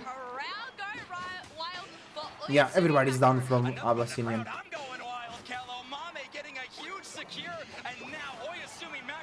Well done. First game secured by Makuro. Amazing team fight win as 5 members of OMO Abyssinian were down. They are slowly going to be respawning back into this game, but with with just under 500-point lead, Oyasumi Macro has dominated and won this game number 1. It is game number 1 after all, but you know what? They did put on a spectacular show. This Urshifu, it is not finished. It wants to get more KOs. He has been absolutely phenomenal on this pick in particular. A Pokemon that has really defined the metagame of the World Champions. And Oyasumi Macro are now at match point in the Losers Finals, having their chance to go up against Luminosity Gaming in Grands. It's within their grasp, but let's send it over to our analysts to break down that game number 1. Oh, I can tell you, I've said this before, but never heard this crowd so loud. For anybody out there who doesn't know, we're standing right next to the Japanese casters. They're on their feet right now. They've got the chairs. They are just electric. They are screaming their heads off. Well, Oyasumi Macro on that revenge arc, trying to get back to LG, the team that sent them down. Coincidentally, both of these teams, as you mentioned, were sent to this losers bracket by LG. Both kind of them on a revenge arc. However, Oyasumi Macro one step closer. You can see after a convincing team fight at Ray in a narrowly close game, they absolutely skyrocket that score. Yeah, look how flat that line is right there. That was as close as it gets. This is a top 3 match for sure. And look what we can contribute that to 107K from P. You highlight that, I'll highlight the thing that I always do. You may, of course, Blissey over 90,000 damage healed, and that really allowed P to Blissey healed 90,000 damage. Damn. That's right. Behind every good carry, there's a good support. That's what they say. That's a saying now. I'm making it true. But sounds yeah, good. yeah, sure. No, honestly, this was a pretty heavy level lead altogether on the side of Oyasumi Macro for a good amount of the time, and so much of it was being able to get even level 15 very, very early. You can just see kind of a highlight reel here of just KO into KO. It's like, yeah, what are you trying to do? You're trying to stop me from scoring? You want to give me more points? Thank you very much. Nobody's safe in that speed flux zone on a rapid strike Urshifu. That's just the truth. Now, Shua had a good little push there, getting a KO streak of 2 themselves, and that was one of the pushes that allowed them to balance the scoreboard. Oh, yeah, that was at least, a good attempt. There were a lot of really great fights. Obviously, this is a very, very close match, and this was, like I said, a huge level deficit. You can see right here, even, this was the level 15 already. Urshifu was level 15 for quite a while. Nobody ever caught up, really, on the side of OMO Abyssinian, but in this final fight, I mean, that was, of course, what really decided, and gosh, this took so long to even start. Yeah, I mean, the Zacian was picked by OMO Abyssinian early, but it took so long for them to flip onto the Ray or make something happen that Zacian came right back and took right over. Yeah, it was a scary spot. They were just trying to play safe. You know, they're trying to make sure that they didn't make any big mistakes right there, but it may have been just a little bit too long, and that means that now, like was mentioned, this is going to be match point for Oyasumi Macro NP. Match point? Of course, if they can do it. not only a huge amount of damage, but a huge amount of score as well. Team Abyssinian really confident in going to those game 3s, so they win the next one, they go game 3, and they good. Really showing up on the big stage and taking this thing to heart. They're fighting for themselves, they're fighting for their country, and like I said, they do not want those World Championship trophies leaving to go anywhere else. Yeah, they want the shipping to be minimum cost, absolutely. You want to take that back with you on the plane, we are taking it back in a car for sure. That's their attempt at least, maybe on the train, maybe on whatever they're taking it back home, but definitely not Some sort flying. of land-based travel, most likely. Bicycle, maybe? A Schwinn, maybe? I don't know. You put one, it's like a four-person bicycle, one person on the back on the pegs, and they've got a backpack loaded with all 5 trophies, and they're cruising right on home. You might be heavy enough to do a wheelie on a 5-person bicycle, that'd be sick, but here we go. We're going into match number 2, match point in the top 3 here for Oyasumi Macro to make it into the grand finals. We're gonna get into this draft. Will it be the same sort of target? It might be the same, at least on the side of Oyasumi Macro. Yeah, really not wanting to contend with the Hoopa. Again, it's kind of like a macro in-game cheat code, right? Is the Hoopa. You can just portal up and down, go wherever you want. Of course, the Rings Unbound pulls the whole squad through. But if you think you have better and stronger macro play than the opponent, take that out of the equation and beat them the real way. And that's exactly what Oyasumi Macro is saying. We're already game up. Beat us straight up. We'll see what happens. It is literally their name. It just makes sense. But the Lapras getting first pick. I do like the Urshifu ban, of course. I think Urshifu did kind of well in that last game. I could be wrong. I'm not very good with numbers, but I think over 100K is pretty good. I thought you were the numbers guy. What happened Why to do that? you think that? Zoink is the numbers guy. Zoink says it a lot. One level up, locking in the Umbreon, and of course, Inteleon. There we go. Game number 2. If Oyasumi Macro wins, they are on to the grand finals. If Omo Abyssinian wins, they go to the game 3. If Omo Abyssinian loses, they out of the tournament. Oh yeah. Now the big question Bro, but yeah, already top 3. I will be so satisfied already. Like, in course I would want to win, but being top 3 is already so good, man. Especially when you went down to losers brackets, right? Being top 3 is already such a big accomplishment. We had such a difficult road, such a bigger road than Luminosity, for an example, which they had it harder too, or they had it hard too, but Abyssinian and Oyasumi Macro, they had it longer, right? Yeah, they had to play more matches, knowing that if they lose, there is no turning back, right? Well, I would like to see the Dragapult there. These characters and where will they land is the question. I'm not going to pull a Oh, let's go Gudra. I like that. I like the Gudra. Double defender on both teams. A supporter on both teams. But Macro going with the all-rounder and Abyssinian going with the speedster. Great spot in the meta where it's never going to be banned, and you can choose it in a lot of really cool, unique situations. Of course, and it plays well as off-tank. You can frontline well. It can self-sustain, so you don't have to have the Blissey focus on it at all. So I like this pick and put it in the hands of a player like Mame. That is a recipe for success. At least Oyasumi Macro believes so. I know there's about 15 seconds. We usually sandbag this a little longer, but let's pitch it over to the casters. It's going to be an very interesting match. Oh no, there is a problem. There is a problem. Hold on. There is some request to speak with admin. Yes, this may be the final match for Omo Abyssinian here, because if they end up losing this, they are knocked out, and Oyasumi Macro. Bro, it's stacked. A lot of people watching right now. Both teams wanting that revenge arc. Of course, Omo Abyssinian also being knocked down there, and with a very interesting draft in game number 2. I actually think Omo Abyssinian have put themselves in a very decent spot to find it. Right now, Oyasumi Macro is pulling out picks that we have not seen them play yet. Namely, the Gudra is the specific one I want to talk about, but we're going to have to see how it plays out throughout this match. Shua on this Glaceon is going to be a very, very pivotal part of this matchup, I think. And, well, Well, it No. looks like we have the team hanging out in base. We'll talk about that in a second. But this match right now, we cannot explain how important it is to these two teams. We are in They have to top restart. They have to three restart. right now, and these teams have a chance at the grand Restart. finals. Not only is that just moving you into second place, everyone, that is a chance at a championship title. It's what these players have dreamed about all year long when they signed up to play in the Unite Championship Series at the beginning. Well, the thing is, last year, Luminosity, their dreams came true. But can they do it 2 times in a row?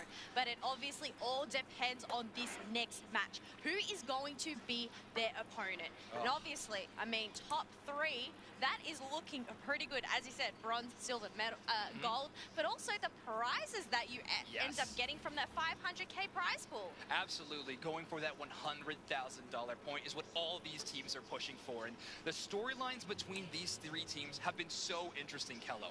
OMO, Abyssinian, coming out of a really tough group, trying to prove that their region is truly as competitive as we all thought it was. And wow, have they done that here. Oyasumi Macro, an amazing season, but a little bit of a subpar performance in their regional finals. And obviously, they have flipped that script here in our top 8 bracket. And then, of course, Luminosity Gaming chasing that crown for a second time. They want to chase it, they want to lock it down, but you know what? It's almost the end of the day. It is... Say it ain't Oh so. my goodness. We have had match after match. It has been incredible. You can see the crowd is cheering for their favorite teams. Oh, absolutely. Yes, it may be a marathon of games, but the energy has been incredible the entire time. Pokemon Unite is one of, obviously, my favorite games to ever watch, but obviously Let's go. it is capturing hearts all over. Yeah, Yokohama, Pokemon Unite is Japan. growing, It guys. so amazing Pokemon to Unite is celebrate growing. competitive More people Pokemon Unite on a paying attention to stage Pokemon like Unite this. because it's fun to watch. Short. It's intense. A lot of things happening all the time. And it's a short 10 minutes, you know? 10 minutes per match. Super easy to catch up to whatever is going on the match as well. Has been a great way to do so. What a fun game to cast, Kello. We saw such an aggressive game in that game number 1. Our 2 analysts were talking about how brawl style that matchup was going to be, and we saw that team fight after team fight after team fight in that specific match. Team fight after team fight, but also having P up in that top part with the Yoshifu, no wonder they ended up banning it. Exactly, yeah. A specific target ban towards that player, and let's face it, that target ban plus that first pick was actually a point that put Oyasumi Macro into a bit of an uncomfortable position in terms of draft. We have not seen a lot of these picks, and maybe I shouldn't call it uncomfortable yet. I have yet to see how it plays out, but Oyasumi Macro going to something kind of new in a loser's finals game for their chance at LG again? I mean, let's see. I think Abyssinian really, really forcing that draft. Well, I guess it's all about keeping your opponent on your toes, maybe. Yep. Maybe that's the strat they are going for. Trying to make them uncomfortable, you know, makes their opponents uncomfortable. I don't know. I mean, these teams are of such high love the caliber. music, I though. think they have so much talent up their sleeves to just utilize this full roster. And they have been showcasing it. But we have more to showcase here at the World Championships. We actually have Oh, it's something going to really take a while, I cool see. Play lab here in Yokohama, Japan. We got a really cool video taking a look at that. It's going to take a bit longer. I don't know what's going on Hi there. I'm your host Anna Prosser here in Yokohama for Pokemon World Championships 2023, and we're here in the Play Lounge. We're here with Judge Kaza to talk about first steps. What's first step? ここは、ティーチングエリアです。カードゲームを最初にやる場所です。 If a player is just learning about Pokemon for the first time, what would you tell them when they come here? まずは楽しんでください。 What games can players learn here in the Play Lounge? すべてのゲームできます。 Do they need to know anything before they come here, or can they start brand new? Nothing. 初心者でも大丈夫です。 What is your favorite thing about the Play Lounge? This is cool though. 大好きです。 Alright guys, it wouldn't, yeah, seeing It looks the like you're having a subtitles. great time. We'll let you get back to it. めっちゃ楽しいです。Arigatou gozaimasu. I'm so excited about this WCS in Japan. And that's it from the Play Lounge. We'll be right back with more from the Pokemon World Championships. Oh, it was super short, incredible bro. opportunity for It was super short. I thought it would be something more interesting. Check out some incredible games here at the World Championships. We're obviously celebrating a whole lot of stuff, but it's very cool that things like the Play Lab can exist.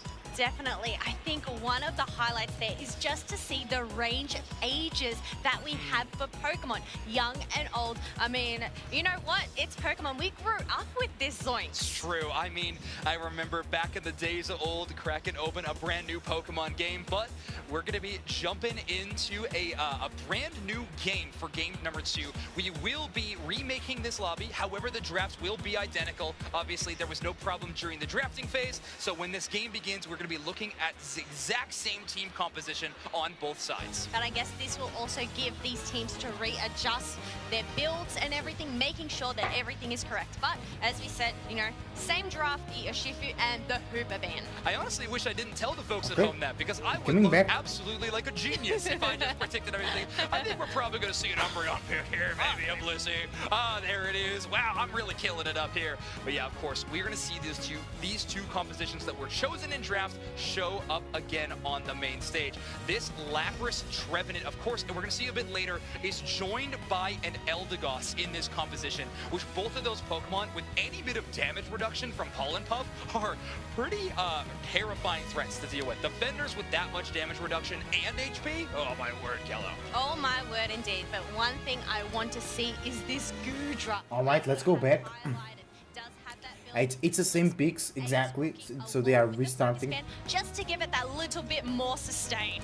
Goodra has been used in some really interesting ways so far. I think 00 Nation probably showing the best Goodra that we saw on the main stage at the very least, and they had a very interesting take on it. They were running that Acid Spray Muddy Water combination, and it seemed like it was their best option into the Zacian on the other side. It was an interesting counter pick there. However, you're going into Leafeon and Glaceon as kind of the two offensive threats you're worried about. I feel like Goodra is going to be more of a more utilizing that Power Whip build in this scenario. At least that's how I would play it up if I was Oyasumi Macro's coach. However, I do not have those qualifications or even close to them, Kello. So we're going to trust the roster of Oyasumi Macro to take care of it. Zoinks is looking for a team, guys. He wants to become a pro player in next year's World Championships, maybe. Maybe he's looking to coach, who knows? Yeah, that'd be a whole lot of fun, and I'm sorry to whatever team tries to accept that offer. But these two teams, Omo Abyssinian and Oyasumi Macro, both have a chance at becoming champions today, Kello. Obviously, they have to be proud of their accomplishments so far. That goes without saying. But these teams are unrelenting when it comes to chasing that championship title. The world spot, that world's Let's first go. place, the $100,000 prize pool is still on the line. Let's get into game number 2. Game number Game number 2, that's true, I forgot. I thought it was game number 1.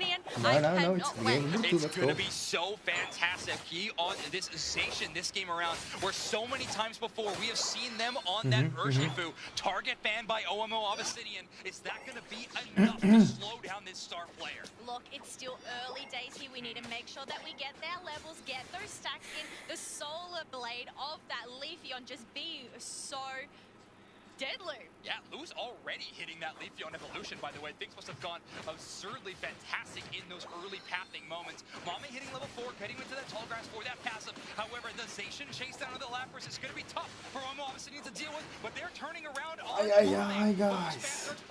Today we have yesterday we had a huge stream, today we have a huge stream too. I'm not ready. But now I'm here. I must go through. Let's go. Oh yeah, my ears are super hot, by the way. Exactly. You want to give it to Goodra, you want to give it to Zacian. Both of those are hungry Pokemon that want to have that support from their support player. A great Lapras play early. Glaceon from that Shua getting in a ton of damage from range. And Mame's Great damage there. No focus ban. We saw that prompt earlier. They do not have that defensive item off of cooldown. The Blitz is going to take a lot of damage, but great. Zacian goes down. Shua chases that one, and they're going to come away with 2 KOs in that engagement. Look, I know the Zacian is usually the one that does the hunt downs, but this Glaceon on its tail getting those knockouts with those icy spears. OMO Abyssinian taking their early game power spike Pokemon of Leafeon and Glaceon and using them to full effect to chase down Mame, who still was just that Gumi a moment ago. Lapras in charge of defending this goal zone. Some small stacks going in. Every dunk from this Goodra is another Ao's cookie stack, and it gets even stronger with each one. Even stronger, even tankier, even harder to take on down. Harder? I can't believe it. This Pokemon has so many defensive resources, and with that Aeos Cookie, That's it's true. going to be getting better and better. Gudra is really good. Play outside of this Umbreon's range of vision, but OMO, Abyssinian have earned themselves a decent amount of space. Great call out by Nice. Jay Rabson with that Pollen Puff. They identified the Zacian was in that tall grass, called it up for their team, put that Pollen Puff on, and Oyasumi Macro had to bail. Yes, they had to bail. They're just playing it safe, making sure to get eyes on the squad here before going in for an engage. We just have a little bit of a wonder, trying to go and see if they can pitch this Voltoy off this Eldegoss, and they do. It feels like in the game number 1, we had 4 or 5 1v1 team fights by this point in the game. So far, we have only had one, and OMO Abyssinian had that one go in their credit. Jay Rapson just playing around Lev Up here, keeping vision on them, but of course, making it so that Lev Up can't just push into their enemy and have a free flank. Great support positioning by Jay Rapson. Alrighty, we do have a Registeel that has spawned on the map along with that Regieleki up in that top part, but Blissey is looking to be in a bit of trouble. The glacial stage is set. Can they get these KOs moving? Let's go. Good knockout for the Glacian with the Unite. The Perish Song is there, and Inteleon is going to be the one to secure Registeel. So Oyasumi Macro may have given up a knockout of the support Pokemon in that central area, but I don't think they're worried in the slightest. Inteleon runs away. No! Then it goes down. Great knockout for the Leafeon there. Taking out that Inteleon. Yes, they do take out the Inteleon. Is the Zacian going to be next as that Horn Leech comes on out? But they were able to eject on out.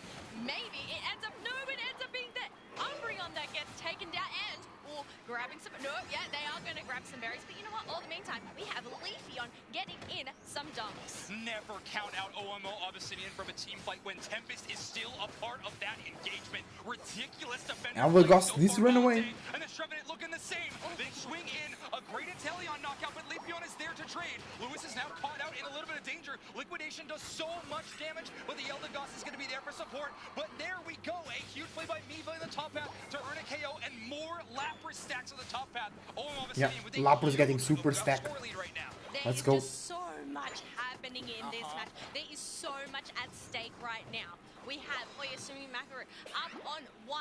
OMO Abyssinian, they have to win this next one. I feel like, you know what, 179 to 45, it is still early days, but they are holding quite the lead. One of the biggest talking points around OMO Abyssinian was their lack of experience on the main stage, but they are clutch when their backs are against the wall. They are proving everybody wrong in those scenarios. Great Unite from the Leafeon. Nice. Zacian goes down. And that sets the pace for the rest of OMO. They charge forward. That is 4 KOs in total. Only Mame going to be hanging out, and Lewis has got their eye on them. And they're going to make sure to do their quick math, get in some dunks, create some space for this basement Reggie that is about to spawn. Abyssinian with some incredible macro game, taking individual team fight wins, but also winning these big rotations. Tempest getting a huge stun down. Miva hit by a few of those stuns. However, their HP pool and Lapras able to get away. Great little play by Eldegoss to absorb the last few hits of That's that true. liquidation, making sure Good body blocking from the Eldegoss. Gudra going down. Lucy with the Unite. Zacian gets the Registeel. Now this is the comeback experience that Oyasumi Macro were needing. They needed to get that Registeel buff, obviously having that benefit of the extra attack here. We are going in for an engage. No, we are going to back on out. Wow, even a Registeel buffed Swede on that Inteleon wasn't able to get the chase down knockout. Tempest able to live through so many of these engagements. Both first tier goal zones available for OMO Abyssinian in these final moments. We're 2 minutes away from the final stretch, but if those goal zones remain, they are very easy to defend. But there we go. Finally, a 1v1 team fight goes away Oyasumi Macro, but not for so long. That chase out Unite move, though, back the other way. Let's go. Zacian goes down once again. Leafeon really shutting down that Zacian. Smart idea going for that Zacian to go back into that fight as it ended up getting wiped out. It was on such low HP, but you know what? They thought they were Zacian, we can take it on. All the meantime, we do have Omo taking down this Regieleki, trying to secure and capture it for their team. Yeah, Regieleki will be secured by OMO Abyssinian. Is going to be walking towards that second tier goal zone. Big engagement by the Umbreon, though. They try to take Tempest towards the rest of their team. Mame is the next one to rush in, try to utilize their big body to do a ton of damage. Muddy Water pulls back at Tempest, and that's a big KO. That's the front line, or at least half of it gone for OMO Abyssinian. But they're still putting up a defense, Kello. Good defense. And this is what I Good defense. absolutely love to see a power whip on a Gudra. No, because of the execute from the parry song. Of that Perish song, right? That burst damage is something that Gujarat normally doesn't mind. Oh my word! A 4-player Solar Blade, no KOs, but that's flashy. That's going in a highlight package later, I guarantee it. Oh, I bet. But you know what? Level 13 Glaceon right now. They are looking mighty. On the opposite side, we have a level 13 Inteleon. Would you believe me if I told you OMO Obsidian is down 1-0 in this match right now? They are playing like they know every single one of Oyasumi Makaro's tricks, and they are having an amazing game. Registeel is going to be going over Let's go. To the side of OMO Obsidian. However, They have more damage now. Here by Lev Up on this Umbreon. They have good positioning. Mame trying to get in there as well. Mame pinned up against the wall. Ooh, Gudra taking. Shh. Gudra goes down. Quick trades though. They find the Eldegoss. J Rapson is gone before the Cotton Cloud Crash is used. It is a 4v4 currently, and that final stretch, the Rayquaza has been enraged. And look at that Phantom Forest from that Trevenant to just knock him up. All we right. have Umbreon getting taken down, and now they are on the hunt, seeing if they can get any. Umbreon is down. Zacian in a very dangerous position. Blissey Unite, it's not enough. Zacian goes down. Leafeon went down as well. Okay, Obsidian has a huge lead, right? Just need to chill. However, they still have the Eldegoss Unite move. If the attrition is the name of the game here, the support play Oh is no! going to be there. There it is, Cotton Cloud Crash. LV with the Unite already. Inteleon goes down. Yes, that is a great start, taking down that backline damage. You only have the defender. Gudra goes down. Mame also being taken down. This Lapras is on a roll. This double defender composition from OMO Obsidian has been so fantastic so far, but can the Zacian be the answer to Umbreon goes down. in range? The Sacred Sword going to hit absolutely nobody, and they're going to try to move towards the top end of that Rayquaza, maybe threatening a back cap, maybe threatening a last hit on the Rayquaza. Either way, OMO Obsidian is holding all the cards right now. They are really holding on tight. They are down almost 200 points, but Zacian ends up getting knocked out. GG, you're going to game 3, guys. As it is getting troubled by a Trevenant pushing in. Tempest has made their mission to specifically take down Sweet on this Inteleon. Every single time they are chasing That's them true. down. Tempest with an amazing defender game so far, and we're having a bit of a 1v1 there. Again, the Inteleon is going to be acrobatics away, but there's the chase down by Shrewa. A great Icicle Spear finds that KO. Mame going to be down to the Parasong again. Who cares how much HP you have if you are underneath that execute bar of the Lapras? OMO Obsidian hold on to their lead, and they are going to be tying up this losers finals 1-1. APAC is 8 out of it yet. This is why these teams are in the top 3. They have the power. They want to show it. They are not going down easily. Oh my word, I would not call that easily whatsoever. What a fight by OMO Obsidian. You see Lewis there on stage taking a sigh of relief because that dream is still alive for OMO. What a game from them. Miva and Tempest playing so phenomenally, and Shua putting on the best Glaceon performance we have seen on stage. Full stop. Full stop in Yeah, defense. Glaceon made the We need huge to difference look there. at this graph. True. Look at the dominant performance that OMO Obsidian had.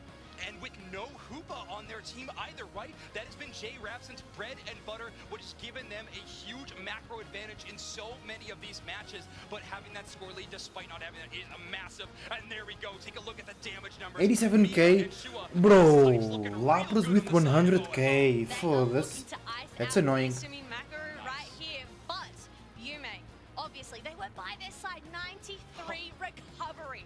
So much HP recovered. We gotta take another look at that match. We had a lot of question marks around the draft. I have to refresh my ears, guys. But a whole lot of check marks on the side It's of really hot. Obsidian, and you can see in this match exactly how it played out. How long is that list, those links, to tick them off? Exactly. I mean, it's a laundry list. It's going real deep.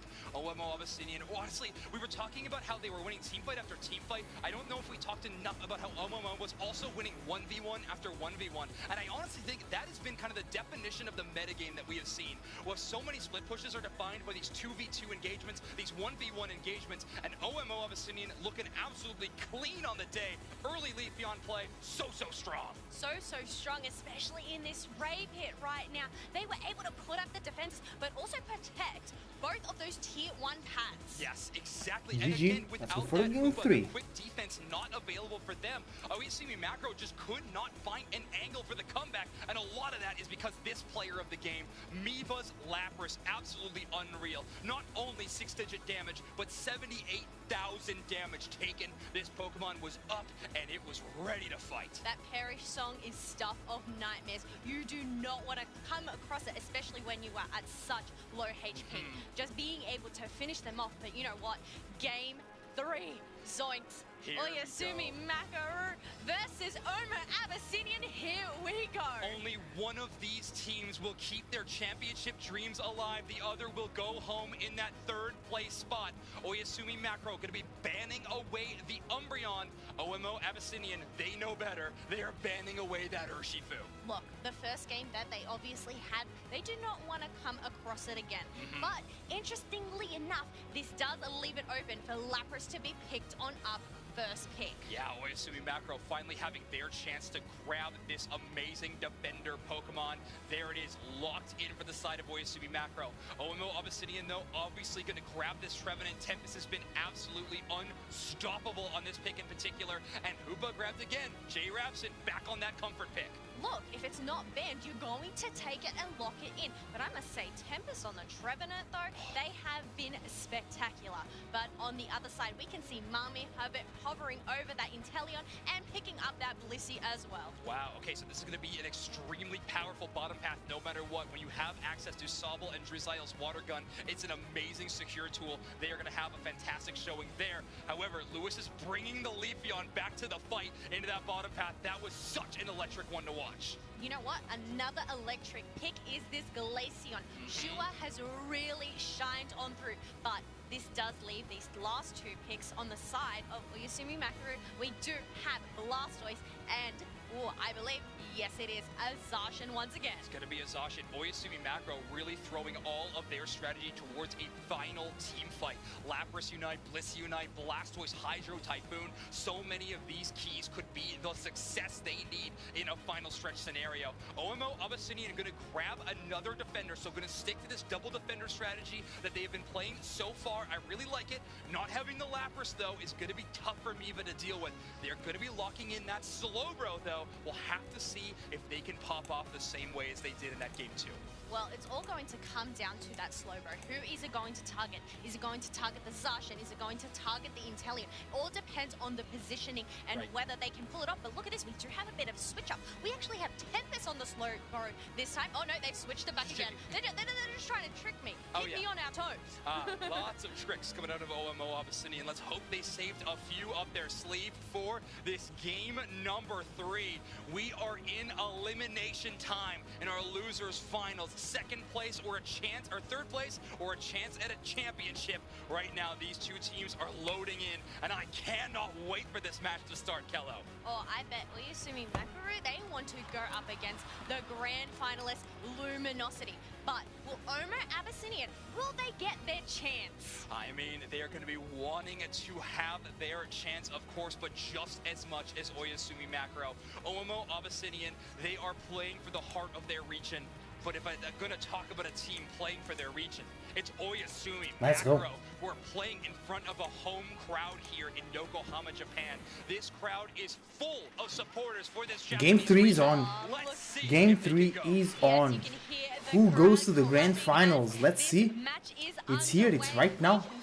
That Zacian is going to take that central area. Otherwise, we do have the dual water Pokemon taking that bottom path. Yeah, we were having a bit of a Slowbro debate in where that Unite move tends to go. I think it has to be on that Zacian, and if you can get it before that Unite move pops, and if you can outplay the Bliss assistance, those are 2 big ifs, though. That would be a huge team fight win. Too many ifs to question. You do not know what can happen. We do have that Chansey backing on out, making sure to grab that Voltoid. They want to get their heals ASAP so they can support their team as much as possible. Absolutely. Absolutely. Lewis here again with that full chlorophyll stacked there, so the Solar Blade going to be hitting for a whole lot of damage. Boosted auto as well. Already hitting that level 4. They're going to find the secure, but there we go. Oyasumi Macro starting things off early at 9-10. They already find 1 KO, and Mame trying to get in 1 stack. They do, but they are going to be in too much danger. A KO slides the other way. Jay Rapson picks that one up, but Mame does find 1 stack, and he is already almost at level 6. But the thing is, they do not have a Lapras that they need to come against. But Zacian's Sacred Sword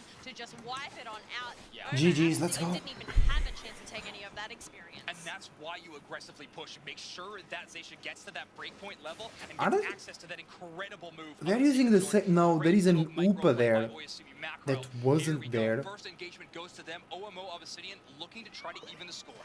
Well, can I just say I think teams should be banning more Lapras. Bro, Lapras is going so crazy. Like 100k, 89k, 70k. Stacks on up. Yeah, exactly. So much damage can come out of this Lapras. We see 100,000 damage games from them quite easily. Mame takes a whole lot of damage, though. That Scald plus Icicle Spear combination is so powerful. Hoopa goes down the other way, and again, a knockout for Pui is a bigger experience lead on that Pokemon again and again.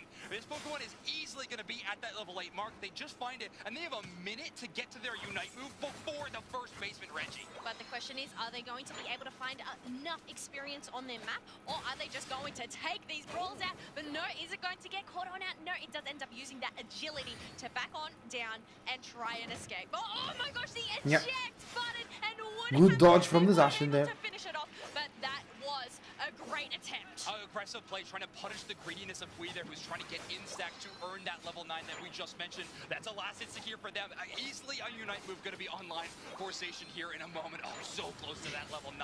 Great little play, trying to play around the Swablu Altarias, but there it is. That fabled level 9 is here for this Fairy Steel. Now, the thing is, Oma Abyssinian, they do have 2 evolutions on their side. Getting that level 8, they do not need to get level 9 to get their Unite moves. Leafeon has it in check. A great point there on your screen. You can see that little yellow pip above the Pokemon's face, meaning they have that Unite move prepped and ready to go. Registeel damage is done early by Omo Obsidian, but they got to take this Hoopa portal to reset their HP. Engaged by Tempest. However, that Sacred Sword damage with those 2 hits in a row deals so much damage the other direction. Registeel walks very far. Yeah, it's going to leash back and earn its HP. Did you just see the Registeel just knocked up that Trevenant, so it couldn't even go back into that portable? Thankfully, there was a that Hoopa provided, and they were able to at least get some regen. They do get the reset there, but also the Registeel ends up going for a reset too.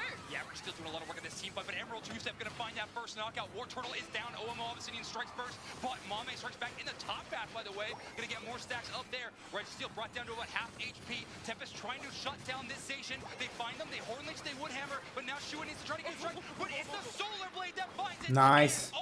Nice secured by the Leafeon there. With the Solar Blade. Bro, I've been enjoying these Leafeons, man. They've been playing really well. Another berry for that Zacian to get that sustain, and there are no KOs. Oh wait, no, I take that back. Inteleon KO. Shout out to Yume for being an incredible support player, keeping up everybody happy and healthy, and they're actually going to find a 2 KO knockouts there. But OMO Obsidian was able to strike back the other direction for 1 KO. Oyasumi Macro taking the better part of that exchange, though, as they knocked out 2 members of OMO. Tempest trying to slow down Pui again, but at level 10, it's already get the knockout. Plus assistance from across the battlefield is going to be supporting.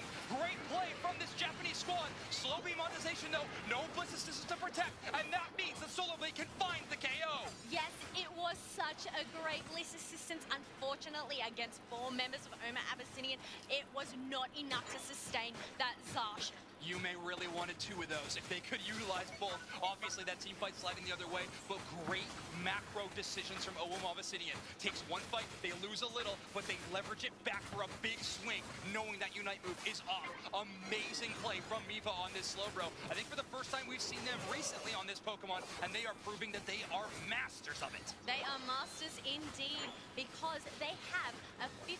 They're actually behind currently. Yeah, not very many They are stacks behind, coming in. but I mean, all of not these by knockouts much. have been great, but they've only been getting 1 or 2 knockouts. That's not enough room to score onto these goal zones. Oyasumi Macro's been holding on to a lead. However, it's not very large at all, right? We're looking at around 40, 44 points or so. So Oyasumi Macro holding on to the lead. OMO Abyssinian, though, having a pretty fantastic early game, but Zacian is hitting that level 11. I got a feeling we got to keep bringing up just another level check on that Zacian. It doesn't matter. Leafeon is able to match it with a level 11 as well. Exactly. Yeah, it's a great point there, Kello. Scald goes onto the Blissey. That's going to be a slowing effect on Yume. However, they are going to be able to escape for a moment, but not too Nice. long, as a slow bro auto attack is going to find that KO. Great play by Oh, Miba. Blastoise Unite. 2 scores on top. Big scoring push from Abyssinian in And bro, I've seen that play so much today. I really like it. Score on top, Hooper Unite. by the team of OMO Abyssinian, and they trade one away, but they have gotten so many KOs the other direction. Can Yume and Hui defend this goal zone? I do not know. They do have to pop down a Hooper portal here, but we have Tempest diving in deep, just trying to create some space for the rest of Oma Abyssinian to take this Reg Ice.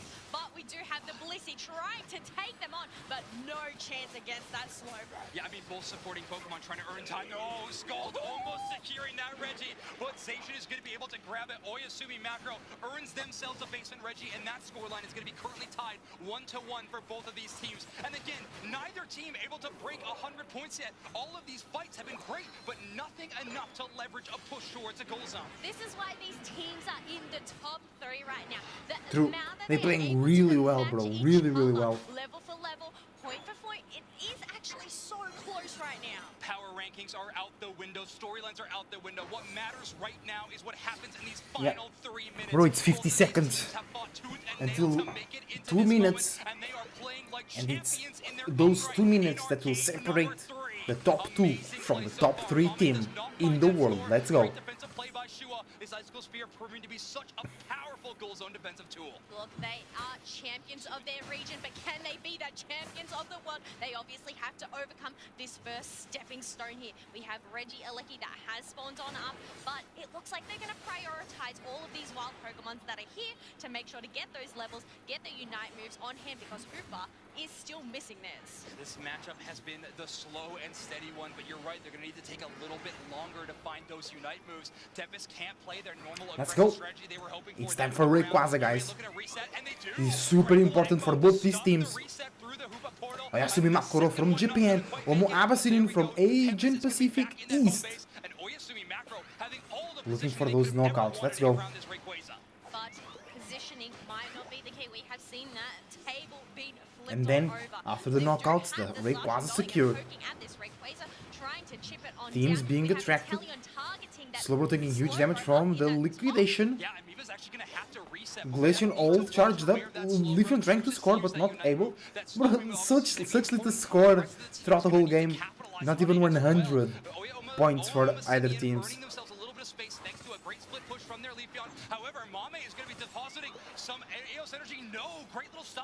Yeah, great defense from the Slowbro.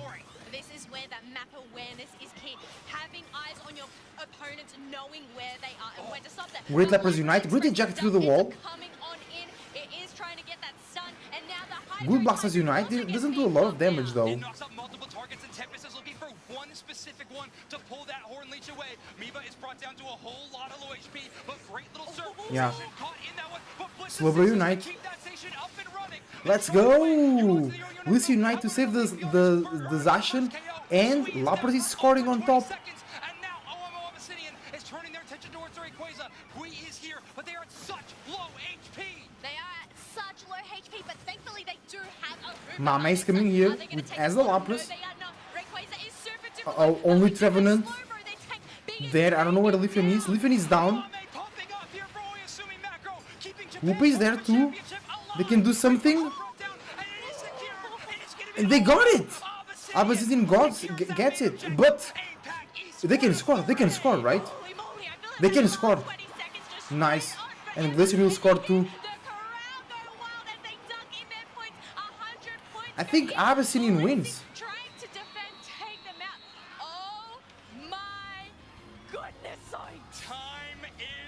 Whoa.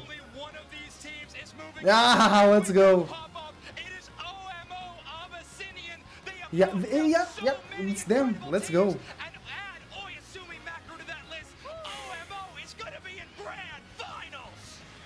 Let's go. They seem cool. They seem to have a cool chemistry between them. That was such a nail-biting final stretch. So close to call. It felt like everyone just had such low HP in that final final fight. And when it comes down to those clutch situations, it's OMO time and time again that pull away for an incredible fight.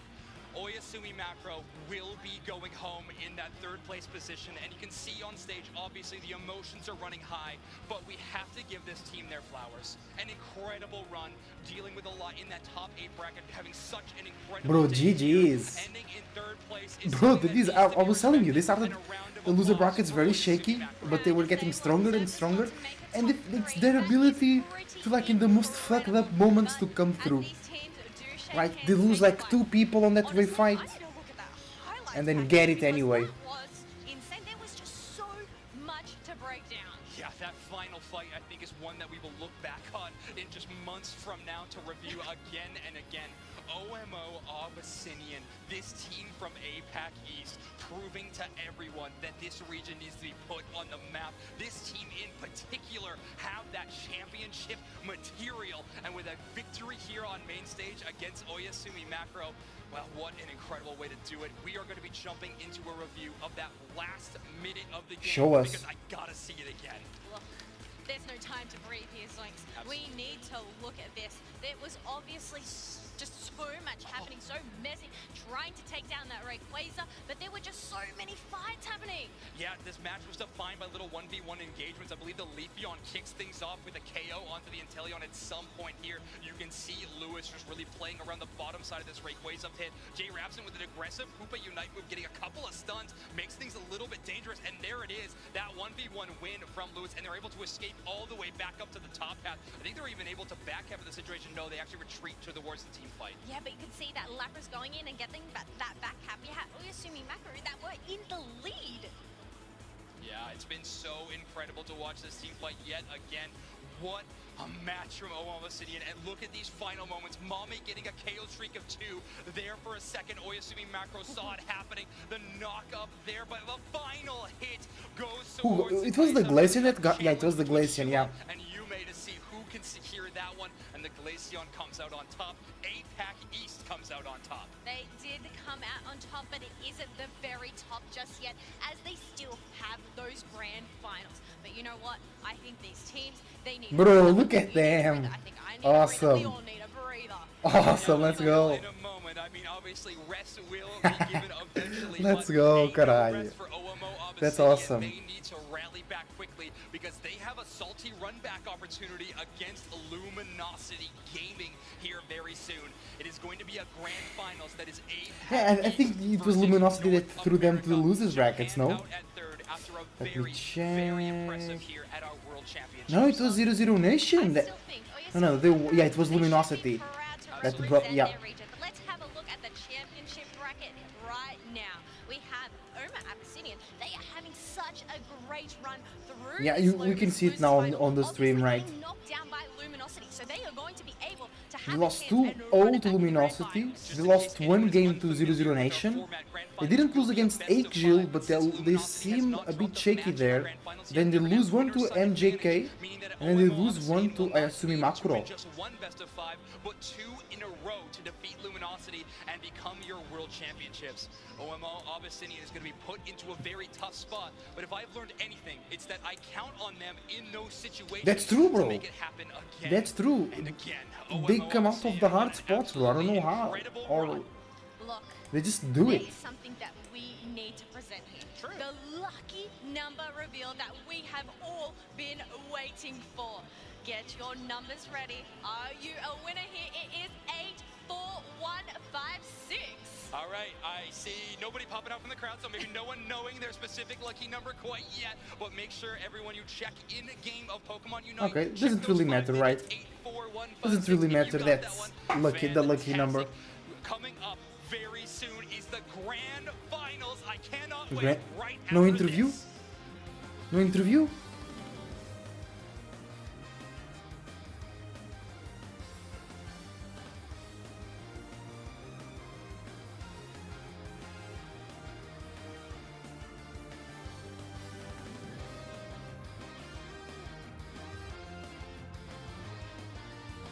And they're very young, right? They're very young. No interview. Alright guys, I'll go to the bathroom real quick.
Pokémon Unite World Championships of 2023. An amazing day of games yesterday and today has led to this point, starting with 28 teams arriving here in Yokohama, Japan, and only 2 remain here at the end of the day. Luminosity Gaming, of course, our former World Championships, having another chance at that title, and the new challenger, OMO Abyssinian. What an amazing grand finals we have ahead of us. I can't believe it's all come down to this point. Not just our 28 teams this weekend, but all the way from the start of this season. This has been the most hard-fought year of Pokemon Unite. These players have been just working their heart out. They've been doing their best to make it to one point, to one stage, and this is it. Oh my word, what a stage it is. You can see it behind us, but even metaphorically, it's a pretty big deal, Wonder Chef. These teams have played all season long with this one thing in mind. Luminosity Gaming wanting another chance at that trophy, and OMO Abyssinian joining the fray this year. Let's take a look at how these teams got here today, though, in our top 8 bracket. All right, just looking all the way from the start, Luminosity taking down Orangutan.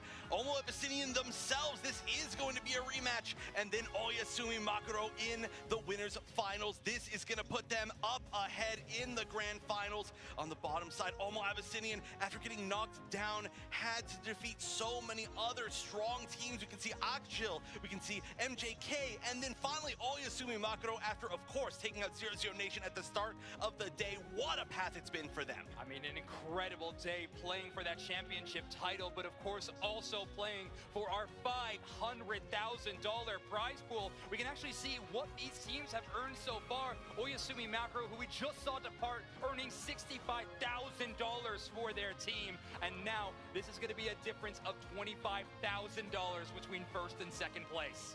A huge amount of prizing, and well earned it is. Like I said, these teams have been grinding non-stop since the beginning of the year. They've had just incredible storylines. They fought through thick and thin, trying to figure out rosters and metas and just everything this year, with draft being added, draft and ban, and they fought here to see who is the most flexible, who is the one who wants it the most. Exactly. It has all been for this one thing. Luminosity wanting it again. Omo Abyssinian fighting for it for the first time. These teams have performed all year long to try to earn their place in the Arena of Legends.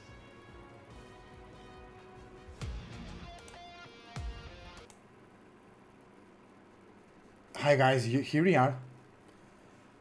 I think it's some copyrighted music.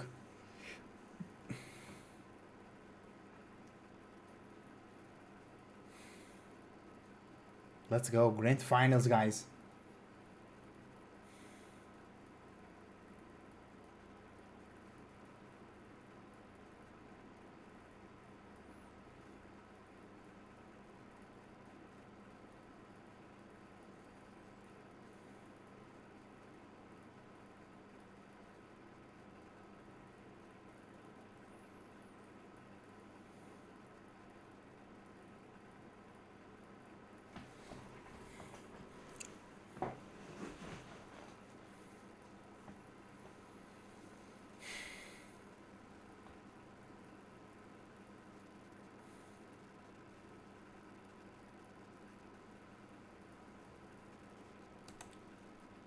Alright, we are back, guys. We are back. Pokemon Unite World Championships live in Yokohama, Japan. Luminosity, Omo Abyssinian, and Bro, I wasn't expecting Abyssinian to make it to the finals. I can't even believe the run that Omo Abyssinian has had. Across the way from them, though, world champs themselves, the reigning world champions, Luminosity Gaming, trying to find their footing for an entire year, and they decide day 2 world championships. Yeah, it's the best way to decide. It's the best way. It's the best way. Luminosity somehow It's the best way to decide to pop off. It's on the day 2, right? bracket. It's the impossible dream to somehow win the world championships and then do it again back to back. Can anyone stop this unbelievable squad? If you would have asked me that question on day 1, I'd say maybe. If you're asking me today on day 2, I say no yeah. shot. This team looks like an absolute mutant. They are 2-0ing everyone under the sun. They have leveled up. Rin is playing out of their gourd, literally taking the pressure off Overlord for once. The first time we've seen that happen all season. This team, quite literally, is coming unglued at the seams of how much power they're just exposing. I have never seen Luminosity play better, even when they won the World Championship Really? last year. They had The game was also a bit worse back then. America. They had their ups, they had their downs, but look at them now in the grand finals through this winner's bracket. Truly a legendary team, but can they do this twice? The unthinkable. Win the World Championships of Pokémon Unite. The argument you could have made Let's in go. Season 1 is there weren't that many teams invited. This time, 31 teams invited, 28 showed up. LG cruising through all of them, and especially looking into the next level here in the top 8, where we had our top 8 teams transcend, and we're supposed to be the best, and literally, Luminosity making them look like they're not playing the same game. Luminosity is on a different level today. There's no question about it as they get ready for this match. You can feel the energy on that stage. This is the zone that Luminosity thrives in. They feel playful in the highest stakes environment possible. They are feeling joyful. That is incredible. We've seen Luminosity on stage at NEIC at the regional finals. That's true. A lot of time on stage. They didn't have this energy, they didn't have this focus. They LG spends a lot of time on stage, right? That's a good sign. That's a good sign. They're delivering on the world stage, and they're one set away. Standing in front of them, Omo Abyssinian, the APAC East Cinderella squad, looking to cruise through the losers bracket and crush some NA dreams. Yeah, in order for them to win, they have to make a bracket reset. They have to win the first best of 5 and then win the next one.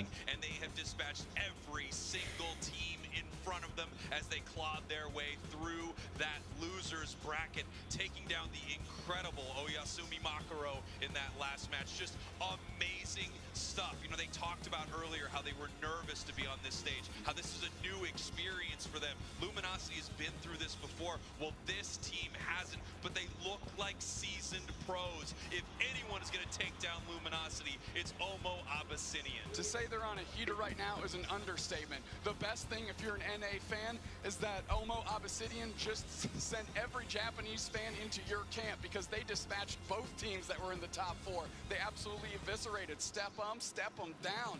Omo Abyssinian is all momentum right now. LG's been on ice for a minute. Can they carry that through? That's the question, because they have a long road ahead. They win this first grand finals best of 5. They've just reset this bracket. They got to run that thing back. That's right. Luminosity has a few games to give, but of course they don't want to give any games away.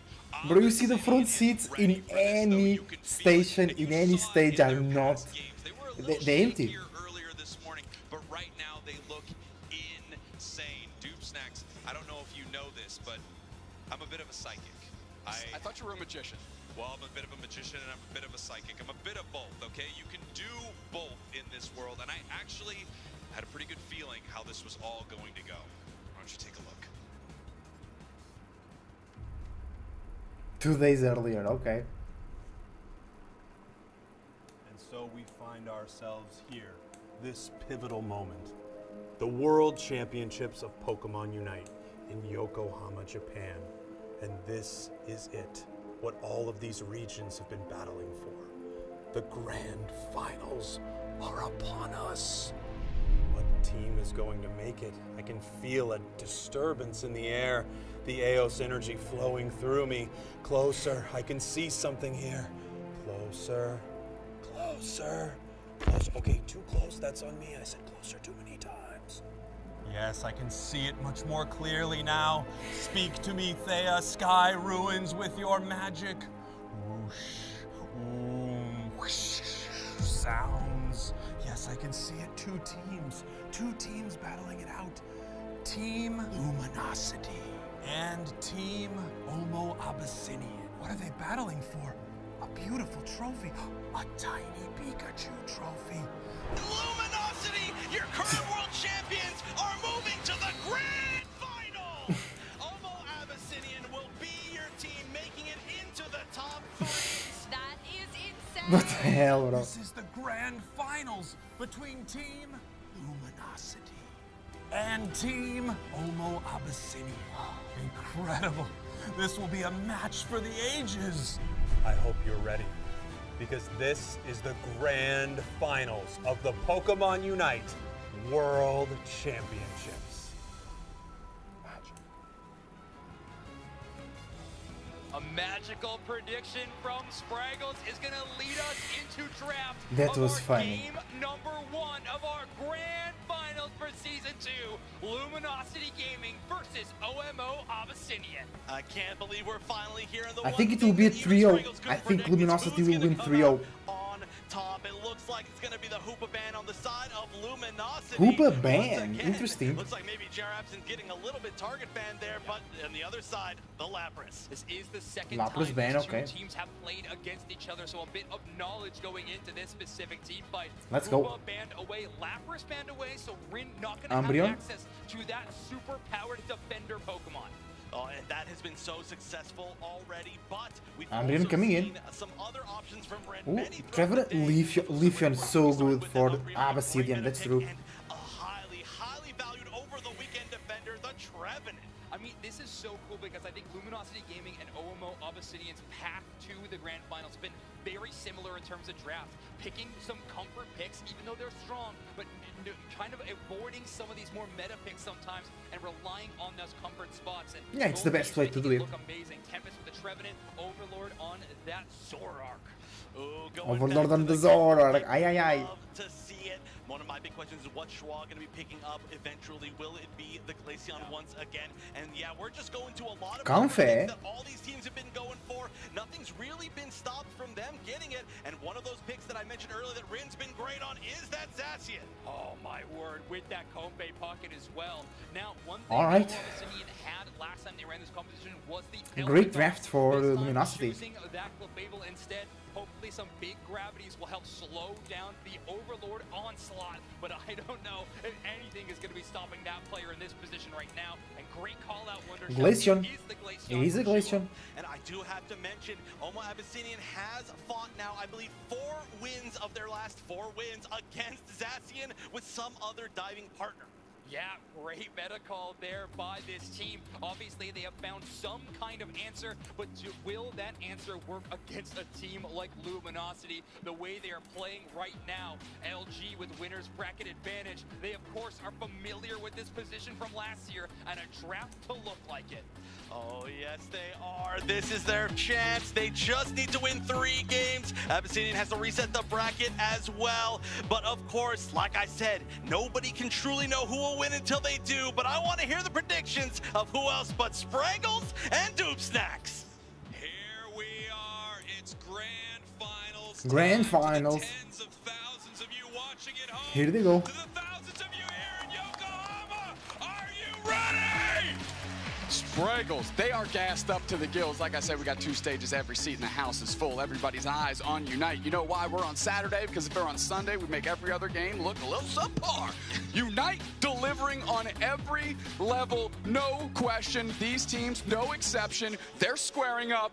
Game 1. Unite delivering on every level. Let's go. That's true. Start now. Let's do this thing. Luminosity, your purple team. Omo Abyssinian, your orange team of the first game of This is it, guys.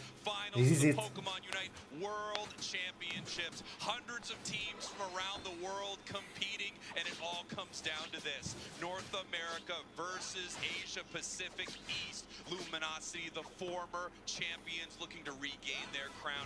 Omo Abyssinian, the upstart team from APAC East, the one that everyone believed could take down the champs, and somehow here they are. Here they are. They're just buying time for Overlord to get through this central area. That's who they're going to leverage, of course, per usual, LG, to try and get into the face of this other team. Luis, though, leveling up very quickly, hit their level 4 on time. Glaceon as well. So now they're going to be able to bully this lane a little bit, but here comes the Zoroark cheating down. Rin staying up there by themselves per usual. We'll see where this engagement goes, and Overlord immediately tries to dive on Luis and dips right back out. Overlord just extremely aggressive in situations like this. Here comes Yeah, the here we go. perfect setup for Overlord. They pick up the big K opener right in our first game. That Phantom Log split immediately. Overlord is hungry and wants another Pikachu trophy to set right next to the first one. Of course, Rin up here, Elo in their pocket. They're going to be able to put tons of pressure, especially on this path where the War Turtle stands and the Clefable is as well. Tons of pressure being put on, but Clefable evolving means it has Moonlight, and they're okay for a moment.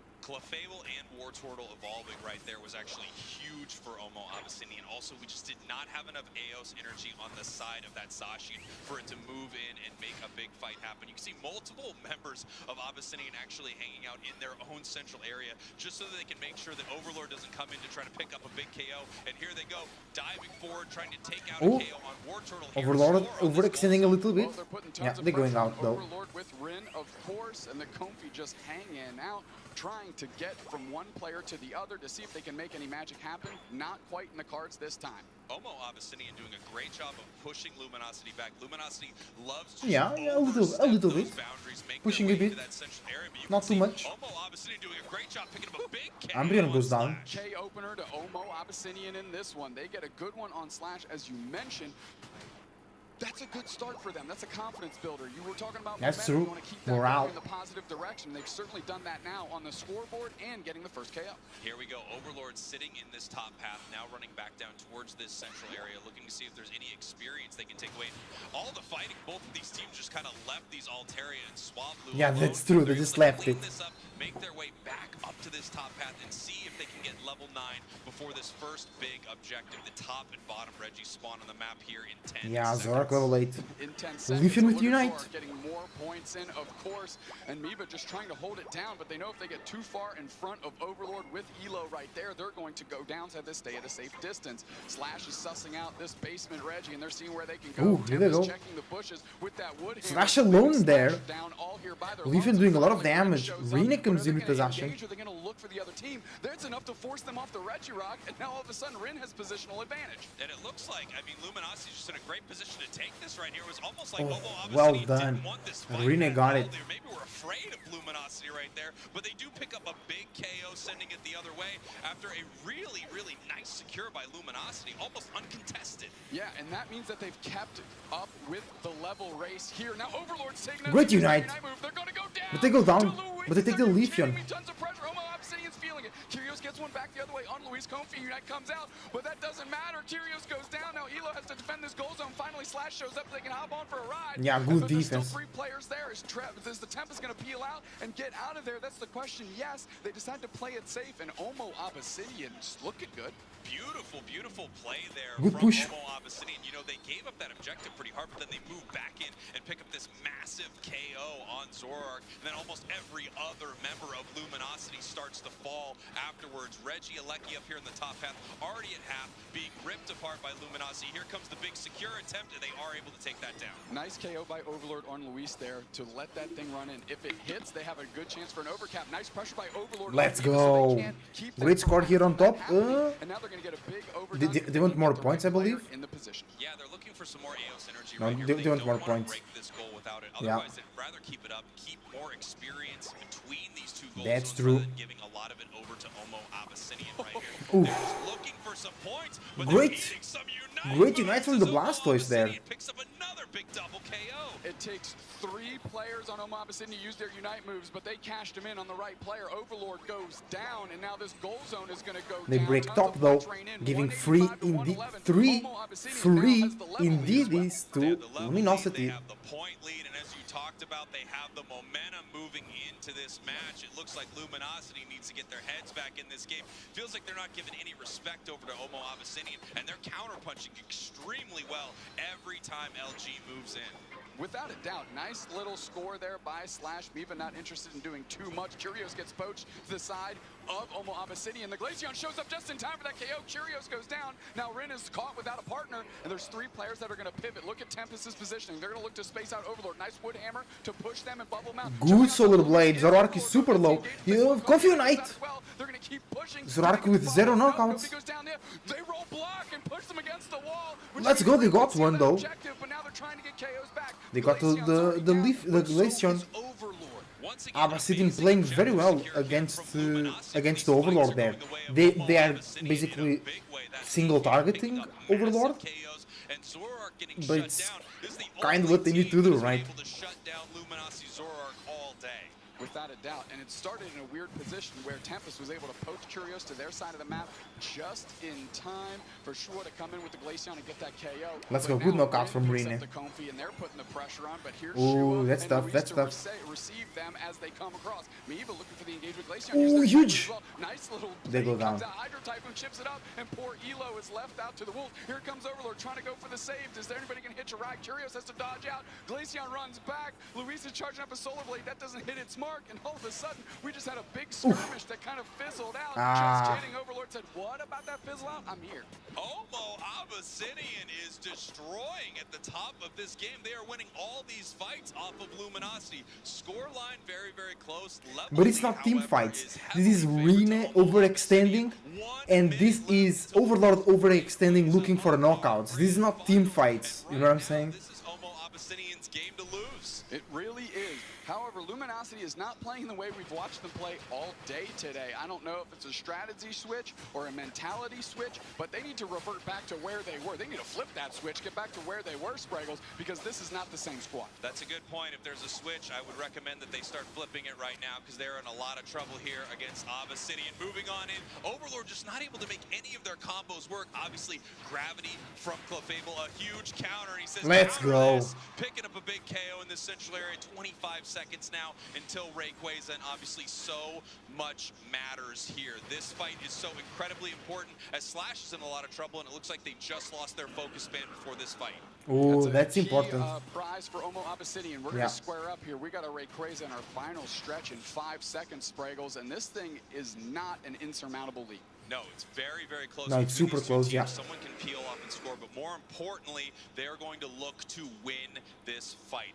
Luminosity just seems like they can't get their fights together this game, and every time they move in, Abyssinian has an answer for them. But we'll see if that continues. Slash out of position. Start poaching Slash, pushing them towards their No, team. it's safe. But no It's one safe. wants to Slash take is this safe. fight just yet, as everyone is very okay with backing off in this moment. Abyssinian is ahead on the scoreboard right now, so they are waiting for Luminosity to throw that first punch so that they can do something about it. Oh, Intellion out of position. Overlord is heading down. They run away though.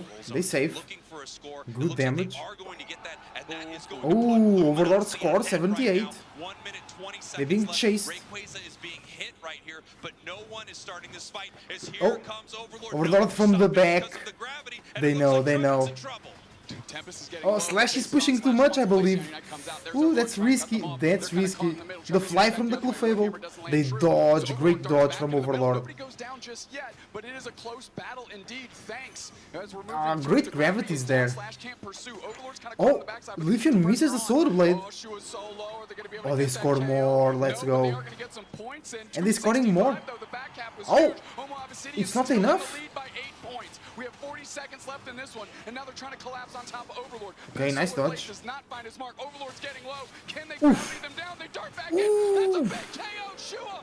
Now Slash is scoring back, but look at the rest of Omo Abyssinian. They're trying to hold them down. Can they get their points in? Overlord goes down. They have no clue. 24 seconds left. Here comes a massive liquidation trying to take down this. Zacian might try to score there. Bro, Curious there. Yeah, it was too early. Ooh! Let's go. That's basic attack from Intellion. They have to score. They have to score. Time's up. They lose. They lose. They lose. They lose. They didn't score. I know they won, bro. I thought they didn't score. I thought they didn't score there. Maybe somebody scored I didn't saw.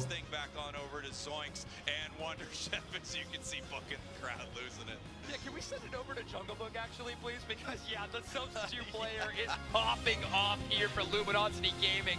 A start for them that I don't think anyone expected in the first few minutes of that matchup. OMO Abyssinian absolutely hot out the gates, but Luminosity Gaming with some clever back caps and some great rate fighting potential, they bring this thing back up to 1 OLG. My gosh, look at that graph, how close Zacian it was scored all together. 56. And I gotta But say, Intellion we've didn't talked score, over the yeah. course of the season where Curious has hasn't been able to pop off as much as we know that Overlord? he has in previous seasons. So yeah, the Curious and Intellion didn't score, who scored was Zacian. But Overlord, 69k, 69,666. Alright, that's a great sign. Absolutely a animal in these situations. Only The Lithium, 39,000 damage 60k basically, very good. 69,000 damage. And I mean, these players are making it look clean on that world stage. Taking another look at this game number 1, but how LG has earned themselves a 1-0 lead. Yeah, and just barely, to be honest. I feel like a lot of these highlights are going to be moments that were led early on by Omo Abyssinian. A lot of it, too, was Overlord going down in the early moments of the game, giving Omo Abyssinian that early lead, and we can see actually even just 2 in a row right there. I think disrespecting the combination, a little bit of that Trevenant Leafeon too much from Omo Abyssinian, that aggression. They are maybe the best counter dive team in the entire world currently. Those two in tandem have been shutting down aggression from teams time after time. But in the end, and right there in that situation, feint attack, not going to be the success. But these final seconds were all about LG as they tried to fight to earn themselves a lead. Yeah, if Omo Abyssinian is one of the best, if not the best team at defense in the world, stopping that dive, I have to say Luminosity may be the best team in the world. Well, maybe the best team in the world, both of these teams clearly, but maybe the best in the world at the final 2 minutes of the game. Over the course of this weekend, they have won so many of their games in those final 2 minutes, even when they're behind, just like that. And who else but Overlord as the player of game number 1. Shadow Claw, feint attack, all damage 69,666 damage. Elo backing you up, it's the reason you can put up damage numbers like these, even if you were losing a lot of those engagements. And look, Overlord has fans worldwide, even here in Yokohama, Japan. Look at this guy. What a face of Pokemon Unite. What a great player on this Luminosity gaming team. And wow, what a championship form that we are seeing them in today. Yeah, every single player on LG had, I think, kind of a hero moment in that first game. It was looking so good. And even the fact that they had to do all of that from behind, they still stayed solid. And on top of that, Omo Abyssinian has an amazing amount of momentum right now, going through that huge losers bracket run, defeating a bunch of tough opponents, but LG just ready off the bat. Yeah, let's see if LG can kind of counter Zorwan that early game Ben? dominance that OMO Abyssinian was able to find, or if OMO can carry that on and find a way to clutch up in those final moments. I mean, if I've learned anything from this weekend, it is that 8-Pack East is capable of just that. That's true. Another big stat is that OMO Abyssinian, I can't say it, I'm so excited for them. They've won from behind the past like 3 or 4 of their sets, which is just ridiculous. So maybe this is their plan all along, take the first loss. Yeah, this is the game plan. Take that, LG. We already have OMO with their advantage state, banning away Overlord Zoroark. So do we see that Venusaur that has been the popular choice when Overlord can't grab it, or maybe the Dodrio? Either way, no surprises for that Hoopa selection from J Rapsid. They're going to grab that one immediately. Curios grabs that Inteleon, and wow, I mean, that Pokemon currently no Hollow-Air equipped, but I think we should put a cape on it for that hero moment in game number 1. I think that's fair. But yeah, I mean, honestly, LG just doing such a good job of taking advantage of the new Pokemon in the meta. You can see those first 2 picks going to Slash and Curios, the majority of the games that we've seen them over the weekend, for very good reason, that they have been able to make just the most amazing plays. But as expected, we're not actually seeing too much of a challenge on the other side. We've seen a lot of comfort picks coming out from Omo Abyssinian, and the Trevenant is going to be one that I feel like is really going to be their option every single game. Yeah, most likely. I don't see any reason for them to go away from it. And here we go. We're going to be locking in the Blastoise. So not having their opportunity for the Lapras, since their team banned it, they are instead going to move towards it. And knowing that Viva has liked to play it, especially in that last game, they are going to select it for that huge Unite move. Bliss Assistance plus Hydro Typhoon. That is so much shielding for the side of Luminosity Gaming in these final moments. Yeah, and another thing is that we could see Rin have picked the Zacian, but we've known that Omo Abyssinian hasn't picked Zacian, I believe, the entire tournament, or at least if they did, it was like maybe once or twice that I didn't see it. And Overlord, like you called, will be taking that Venusaur Overlord, that's so strong. Being able to deny a Pokemon while knowing that their opponent's not going to choose another one in that role that you could choose. And knowing Overlord's item build right now that we can see, we will be that Solar Beam Venusaur, and you're going to have to, when you're going up against Leafeon and Glaceon, I mean, Glaceon dealing so much damage from range, you need somebody to match up with that, and the Solar Beam is going to be there. Energy Amplifier as well for some huge Verdant Anger moments, but Luminosity Gaming with a very late game scaling competition. That's true. Venusaur and Blastoise, they need a lot of time to grow. Coming in with a Leafeon and a Glaceon. Elysion. 2 level 8 Unite moves. It's going to be strong. We're going into game number 2. LG up 1. Let's give it to the casters. Refreshing my ear, guys. My ears are very hot. Number 2, we have Overlord, formerly the Lord of the Sword. We're going to have to see if they're the Lord of the Beam Sword here in game number 2, Doob Snacks. Well, it's looked good whenever they've queued up with it today. Whether it was Giga Drain Pedal Dance or this Solar Beam, sometimes Giga Drain build that we saw earlier today. I mean, they just have to get Overlord protected and let them just shoot pot shots. So this is going to be up to Rin to level up here. They did it all day long on the Lapras. We need to see it on the Blastoise if they want to put Omo Abyssinian, their backs against the wall with 2 straight wins. That's right. If they get another win right here, they're 1 win away from being your world champions. Omo Abyssinian, your purple team. Let's go. Here they go. Orange team here in game number 2. No, oh no, Hoop invade. I can see it. Central area here for Luminosity, and we can see those evolutions splitting that central area for Omo Abyssinian. It looks like they didn't even need to take it. They're already a Leafeon in the bottom path, as we have a little bit of an invasion happening in this central area. We're going to see if Hoopa can steal away this blue buff right No, here. it doesn't go there. Not able to do it with help from Curios. Yeah, Curios step up. Watergun, one of the best secures in the game, forcing Overlord to actually eject through the wall. Drabson doing a great job putting the pressure on, buying time for the team. As we look over here, because of that, LG still had, at that point in time, an Eevee. Yeah, here we go. We have Elo evolving over, and once again, Overlord being bullied here in the central area. This must be a very different experience for Overlord right now. This is normally what he's all about. Yeah, Elo's support, Umbreon, nothing to scoff at here as they're getting in the pocket of Overlord with that experience share. Going to see what Bro, Umbreon looks so good. They made a great model for Umbreon here on Unite. They're gonna be weird. The sprite or the model runs a bit in a weird way, but overall looks great. They have wasted for the side here of Luminosity. Just incredible stuff from Abyssinian here. This Hoopa play has been absolutely brutal, and they've slowed down this freight train that is Overlord. However, because Curios went and helped and got the last hit on one of the central farm, they are the biggest thing on the map, hitting level 6. So they're going to be leading the pace for this LG team, and they're going to need that if they're going to get Rin and Overlord online. Yeah, you can see Rin just backing up right here, needing to get a lot of that experience. We see that water spout, so we know this is going to be that rapid spinning Blastoise if they can get enough XP. Obviously, we talked about this before. All the early scaling Pokemon on the side of Abyssinian, moving on in with a big Solar Blade, looking for the KO. Great knockout.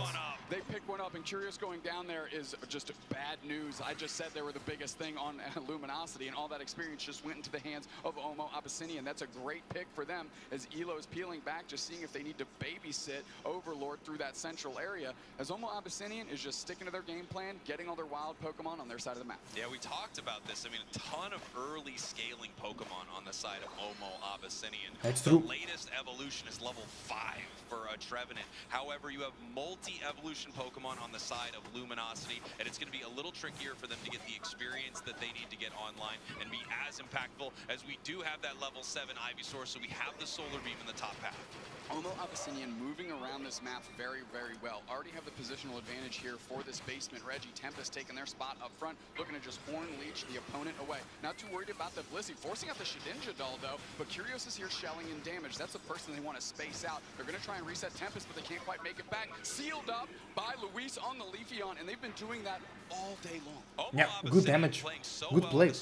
Yeah, of course, you would expect it given all of these early game Pokemon.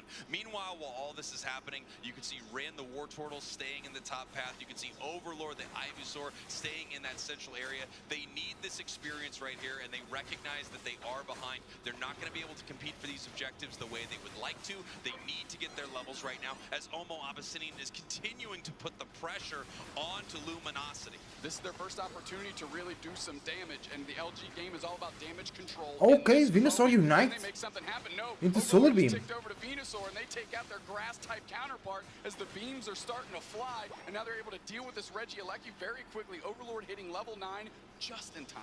Just in time for this fight, and we can see War Turtle now looking for experience all over this map. They absolutely need their level 9 as well. And now that we have this Venusaur, we're going to have to see what Luminosity can do now that they are finally scaled up. A nice big 30 points does not go in because of a beautiful good beam. But they eat a solar beam right back the other way, and they pick up a KO. Cover them in water and then burn that stuff off with some sunlight. They got it done. Curios goes down quickly to the slow bro, but they're already down on HP to begin with. They're still shooting in more solar beams. The Shedinja all comes up and they're poached to the side of Omo Abyssinian. This is the KO they have to cash in on, and they do. Unfortunately, sometimes Good plays, good defense, good push from Luminosity, but great defense from Abyssinian as well. Pick up another few KOs on the side of Luminosity. I mean, Lord of the Sword today might be Luis. That solar blade is just looking good defense from Luminosity though. Forged in the heat of the sun. Curios right here in a little bit of trouble, barely makes it out from that solar blade. Nice big eject button to pick up a KO. Glaceon Unite back the other way, in trouble, but actually nicely defended there by Elo and Slash. I cannot believe Omo Abyssinian let Curios off the hook after the eject button KO streak of 2. They were so low, they just wasn't enough follow-up or no trust in the follow-up there on Omo Abyssinian, and really Curios getting out with absolute criminal behavior. We have a slow beam here in the top path, and they are pushing this advantage. Beautiful score right here. 35. Yeah, they united. Yeah, they did. Nice big overcap, putting them up 125 to 52. Oh, Venusaur unite. Oh, great beam. Right here, but they are in some trouble as Rin unites back the other way. There we go. Hydro Typhoon is huge. They take out Yeah, the great play. Venusaur, Blasta is a great combination there. Ambrina comes in, ready to defend. And now they have to scramble back. Look at all the damage that's just sitting on Omo Abyssinian. They can't really fight too well up front. And honestly, Luminosity is more concerned about the wild Pokemon. They want to keep leveling up, keep pushing this advantage. Finally, the focus is on Regice, but that Solar Beam catches 3. That's Solar Beam. So good. So man, Tempest played too far forward. Elo trying to get them back onto the side and get that KO, but ultimately LG just peels back and says, let's hold tight until Curious shows up. You can see Omo Abyssinian just poking at this Regice right here, looking for an in on this fight. Massive stun right there from Slash as they run back towards this Regice. Nice. Very low. Secured Blissey with the Unite. With the Unite or the big Slash hand. is an absolute legend on this Blissey, and securing objectives with an egg bomb or a basic attack or whatever tool they've got available to them is no new news. They're Yeah, world no, champions, it's and okay. Pokemon They know how to they do used it. Yeah, to yeah. ride that wave to the top last year. Take a look at this play here from Omo Abyssinian. Nice 40 points while everyone was distracted. Same thing happening on the other side for Luminosity as well. Blastoise scoring in this top path, bringing this game to 165, 172. Once again, so incredibly close as we are 1 minute away from Rayquaza. Luminosity up 1 game, however, and they want to make it 2 very soon. One thing you got to keep in mind is Rin has not really been a factor this game because they've just been powering up in that top path. That's They true. joined the fight for a little bit, but now they're sitting at level 12. They're at parity with the biggest things on the side of Omo Abyssinian, and Rin is ready to go to work and really unlock the key that is Overlord and those solar beams. I Let's think go. the big question here as we move towards this fight is, are these late game scaling Pokemon going to be able to win inside this fight? Because it does look like Omo Abyssinian has definitely let their foot off the gas since the beginning of this match. They're slightly behind on score, and they're not taking as many good fights. Yeah, those Wood Hammers not pulling back Slash the way they wanted to. A nice little Phantom Force to pop them, but they're just going to eat an egg and meet back on their own goal pad as the rest of LG is peeling up. Tempest looking to make a push here. The portal's down if they want to try and score, and now the pressure on Elo's there from Mevo as well. And here we go, 10 Good liquidation from Italian. They pick up a big KO on Trevenant somewhat early right here. Slash looking to get another one right here. The Phantom. Oh, that's a huge egg bomb. Beautiful egg. No reset there. Meva's not super low on HP, but just having them chunked is a big deal here. So is Girafson. They have low on HP. Another portal comes up. They're going to have to take that one. The Blissey played is really good. This fight, eating a little bit of a solar beam right there, but it's a slow bro. They eat those all day. Num, num, num. As we get ready for this big engagement right here. The scoreline is so incredibly close. Anyone can peel off and make a big play happen at any moment. Rayquaza is still being chipped, but no one looking to move in for this fight just yet. The hyperspace hole sending Trevenant possibly back. And Bad Unite. too early on the Unite move as they come back in for this fight. Now that forces LG to try and take this battle. They're all over Meva, and Elo tries to go in, but now they're half HP. The Glaceon chunking them. Or are they going to start ripping this thing? That's the question. Half HP is Elo sitting in the middle. Curious wants an opportunity here. Let's go. Ambrina going in. Ambrina still with Unite. So Leafin is there. It's getting super close. Oh, let's go, Curious got it again. Yeah. Shot! No shot!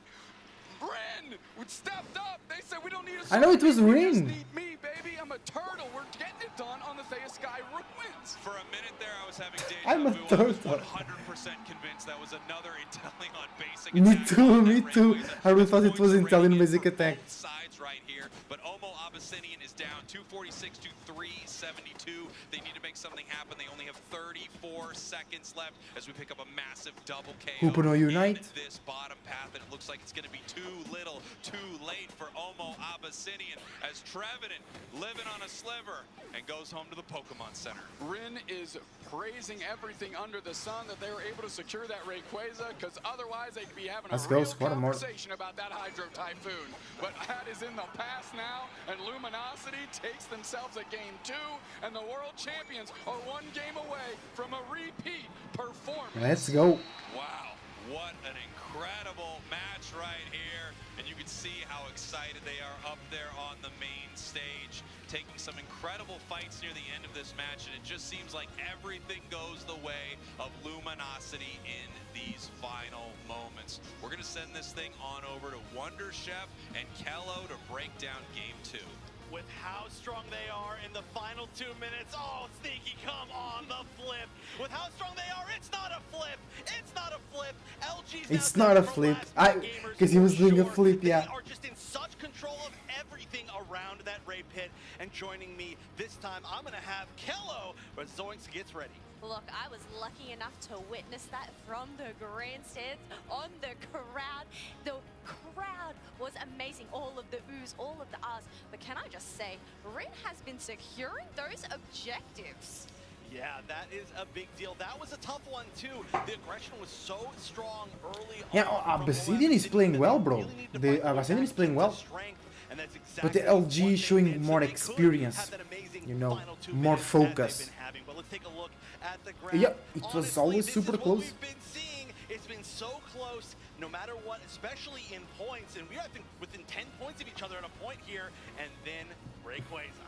Honestly, it was just neck and neck. They were able Overlord to of match each other 80k left, right, and center. Kyrios. Let's have a You know, look at the yeah, numbers. You can Kyrios see with Kyrios on that 90k. 90k damage. Overlord though, Giga Drain, Solar Beam being able to do 79k as well. On top of that, having a bit of a late start and still being able to get 79k. Very impressive on the side of Luminosity, and that's been one of their greatest strengths, right? They are a team that really focuses around their power players, and they know how, when those power players are behind, to bring them back into the game. So that's what we did end up seeing just a little bit. Of course, didn't end up getting all that bad, but the ability to bounce back and then, of course, win in those final 2 minutes is unmatched, which is why they're now 1 game away from being repeating world champions. Yes, well that's the thing, it's all about that restraint, keeping calm, knowing what is on the line, what is in front of you, in front of the table. But as you can see here, we have the Hooper popping their rings unbound. It was just Unite, and it was so close with its Rayquaza, we didn't even know who was going to secure it. Yeah, and of all my God, the slipper! Look at that! You can see everything just an inch away from actually being able to take it. But of course, what did take it in the end was that Blastoise. Honestly, the Hoopa Beam as well was so close to that. But when you get down to teams like this, it comes down to microseconds. Comes down to the wire.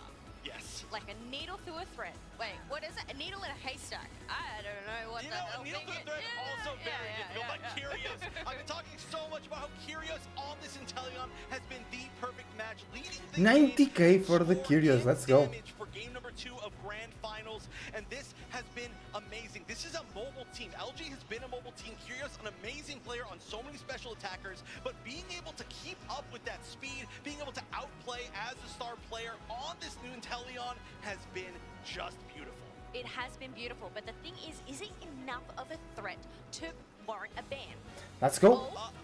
Time for the last, maybe the last draft and pick of these world championships. We're going to go back to the Hoopa. The Lapras is still going to be there. These teams, they're feeling comfortable playing with what they've been playing, and I do feel like, quite honestly, that's fine. None of these games, to me, felt like they came down to a really bad draft. None of them felt like it was like, oh, we just got to find an answer. It was really just who was winning in those final moments. And so far, it's been Luminosity, Luminosity, and one more Luminosity, and that's going to be 2 Luminosities in a row as world champions. Well, that's the thing. If they end up winning this, they're going to take that. Oma Abyssinian, though, they have a long way to go if they are to get a bracket reset. Oh, they do have a long way. They've got to win 3 straight, then another one altogether, another set. But we're going to have Slash start off on the Umbreon. That's been extremely strong. Tempest taking the tree. We're going to have the Inteleon actually this time being picked up by Abyssinian. You were asking if it was worthy of a ban, maybe more worthy of stealing. Yes, that is right. But you know what? This opens Here we are, guys. Let's go. Take the Zoroark. And Zoroark for that Zacian, and we know Luminosity. Ah, Abyssinian taking the Inteleon away from Luminosity. Good play, good play. Honestly, good play. In their previous sets in this tournament, and this is kind of what they go towards. I would not be surprised if we did again end up seeing. Oh, here we go again. Comfy Zoroark. What is Ashen? Pika. Ninetales, let's go. Mew? Mew. Kyrios is really strong on the Mew. The Chandelier would have been a great choice as well, I think, but Mew, I mean, hey, Kyrios, so well known for Mew. Now, this is the final pick. I was going to say, Ishua, are they going to go for their bread and butter, the Glaceon? But no, they Talonflame. And I believe this is the first Talonflame we have seen today, if at all. Talonflame. That is a very interesting pick, but you know what? When your entire tournament life's on the line for your entire season, you gotta try something. You gotta go with your heart, and their heart is a Talonflame. Schwa has popped off on so many different Pokemon, even on different roles throughout this tournament. They've got one more attempt here with the Talonflame. Will the surprise pick be enough to turn things around for Omo Abyssinian, or will Luminosity close out See. the tournament and the season? Casters, this could be the last one, or it could be the start of a great comeback. Let me see what it's gonna be. Here we go. Luminosity looking to close this thing out in Yokohama, Japan. Omo Abyssinian relying back on those comfort picks, those Pokemon that we have not seen in this tournament. One of my absolute favorites, the Talonflame. I mean, we're looking at this. Omo Abyssinian has to climb to the top of Everest, and they're starting at the bottom of the Marianas Trench. That is a long way to go, and they got to start by winning 3 on the hop against the current world champions. And honestly, the world champions are not going to give that up. They are looking to absolutely buckle this APAC East squad. Let's go. Crush their dreams and relive their own. That is quite a climb for anyone who does not know trenches. That's a real deep one, and that's a real big mountain here. Luminosity, that mountain, 2 games up. Omo Abyssinian down in that trench. Oh, there is a problem. Games. They need to win 3 in a row to there is a reset problem. this thing All here at the World Championships, our grand finals. Doob Snacks. I mean, you can feel the energy in this room. We may be crowning our champion very, very soon. Can you re-crown a king? Or are we just going to gently lift the crown and then set it back down? Look, if I was a king, I would request to be crowned like quite every often. day. I would say at least once a week. Put a new crown on my head, sure. You're worth once a day. Thank you so much. Well, I didn't know you part-timed as a fortune teller. It's, you know, it's like... Do you do that in between our magician gigs? A little bit, yeah. Okay, when I'm not doing magician stuff, I do fortune telling. It's a lot of palm reading, things like that. Okay, fair enough, fair enough. Read my palm, who's going to win the game? Okay, let me take a look here. You're going to win. You're going to do great. All right, I appreciate that. We're all going to win. Everybody at home tuning in is also going to win because this is the grand finals of the Pokemon Unite World Championships, baby. LG looking to repeat this thing. Omo Abyssinian again. As Chef mentioned, this could be the beginning of the greatest Pokemon Unite comeback we've ever seen. And here we go. We are heading back into our game here in just a moment. You know what I've noticed about this crowd here in Yokohama? Such a good-looking crowd here in Yokohama. Beautiful crowd. Beautiful crowd. Give it up for the crowd. Beautiful crowd. So good. Give it up to yourself, crowd. All right. I mean, I thought I'd be hyped if somebody would say like, "Hey, you look good." Little pirate rap boot there. We are getting ready for our teams to head back into this game here in just a moment. Doob Snacks, obviously, everything is on the line right now for Omo Abyssinian. They are down, but they are not out. They are down but not out. It's all about how you pick yourself back up. We talked about momentum. Clearly, they've lost that now. They have no momentum. We need to find out what their mental's about. Can they reset? Can they pose a challenge to LG? They went with a Talonflame in that last pick slot. You and I looked at each other and said, that's bold. Well, make it look bold. Leverage it, use it, and make us doubters believe in you right now. Yeah, absolutely. Let's see something from this team. They need to pull something new out because the stuff that they've been using is not able to stop Luminosity. You know, this reminds me of that incredible run that we saw from Team Peps when they started bringing out Talonflame, when they started playing these Pokemon that we did not expect to see in the championship series. That was really exciting to see them bring these out. And you saw them once they got into their comfort picks. There's just that moment where you feel like you're playing this game again. You're enjoying it. You're free in these moments. And if Abyssinian can get there, they can win. They've taken LG very, very close in all these games. These are razor thin margins until finally a moment switches over and LG is able to get a big secure.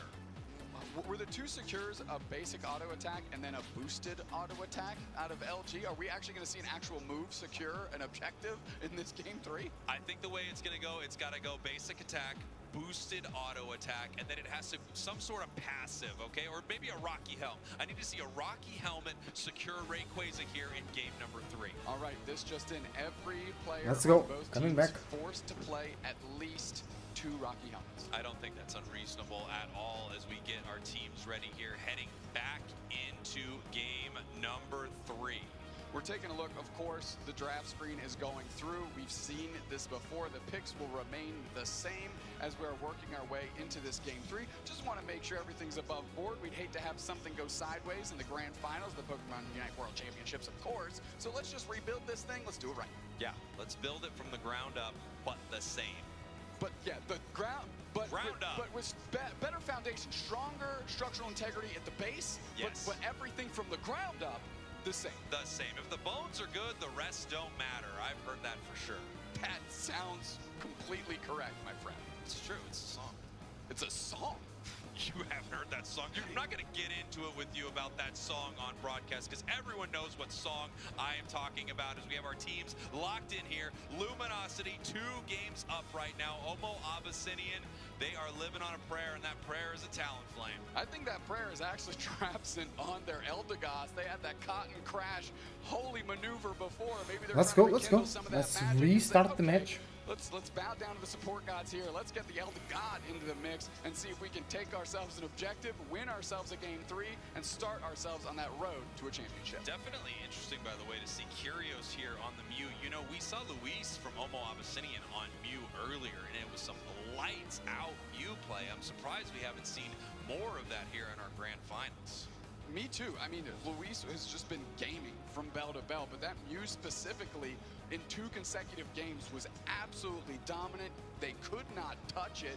But Luis says, I want to go back to that comfort, back to that Leafeon, and favor other things. Of course, in this game, switching the script a little bit, but to your point, shocked that Mew isn't part of that remix. Taking a look at our teams right here, you can see them getting ready for this next match. Abyssinian Let's go, yo. Pretty confident, looking pretty good. Waiting. Loose up there on stage. We can see our crowd right now. As I said before, one of the best looking crowds in esports. What are you going to do? Gorgeous crowd.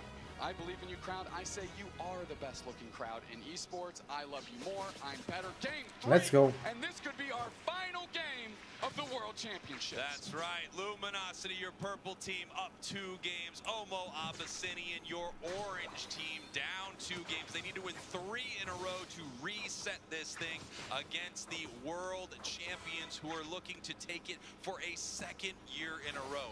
Unthinkable almost that a team could claw their way through all of their region and then through their insane group stage here to the top 8, win every single match and make their way back to a grand finals. How is a team this good? They are Luminosity. It's insane that they're doing it in such a dominant fashion. K-Opener goes straight on top of Rin, and if they wanted to push that pressure, they would have had a decent chance.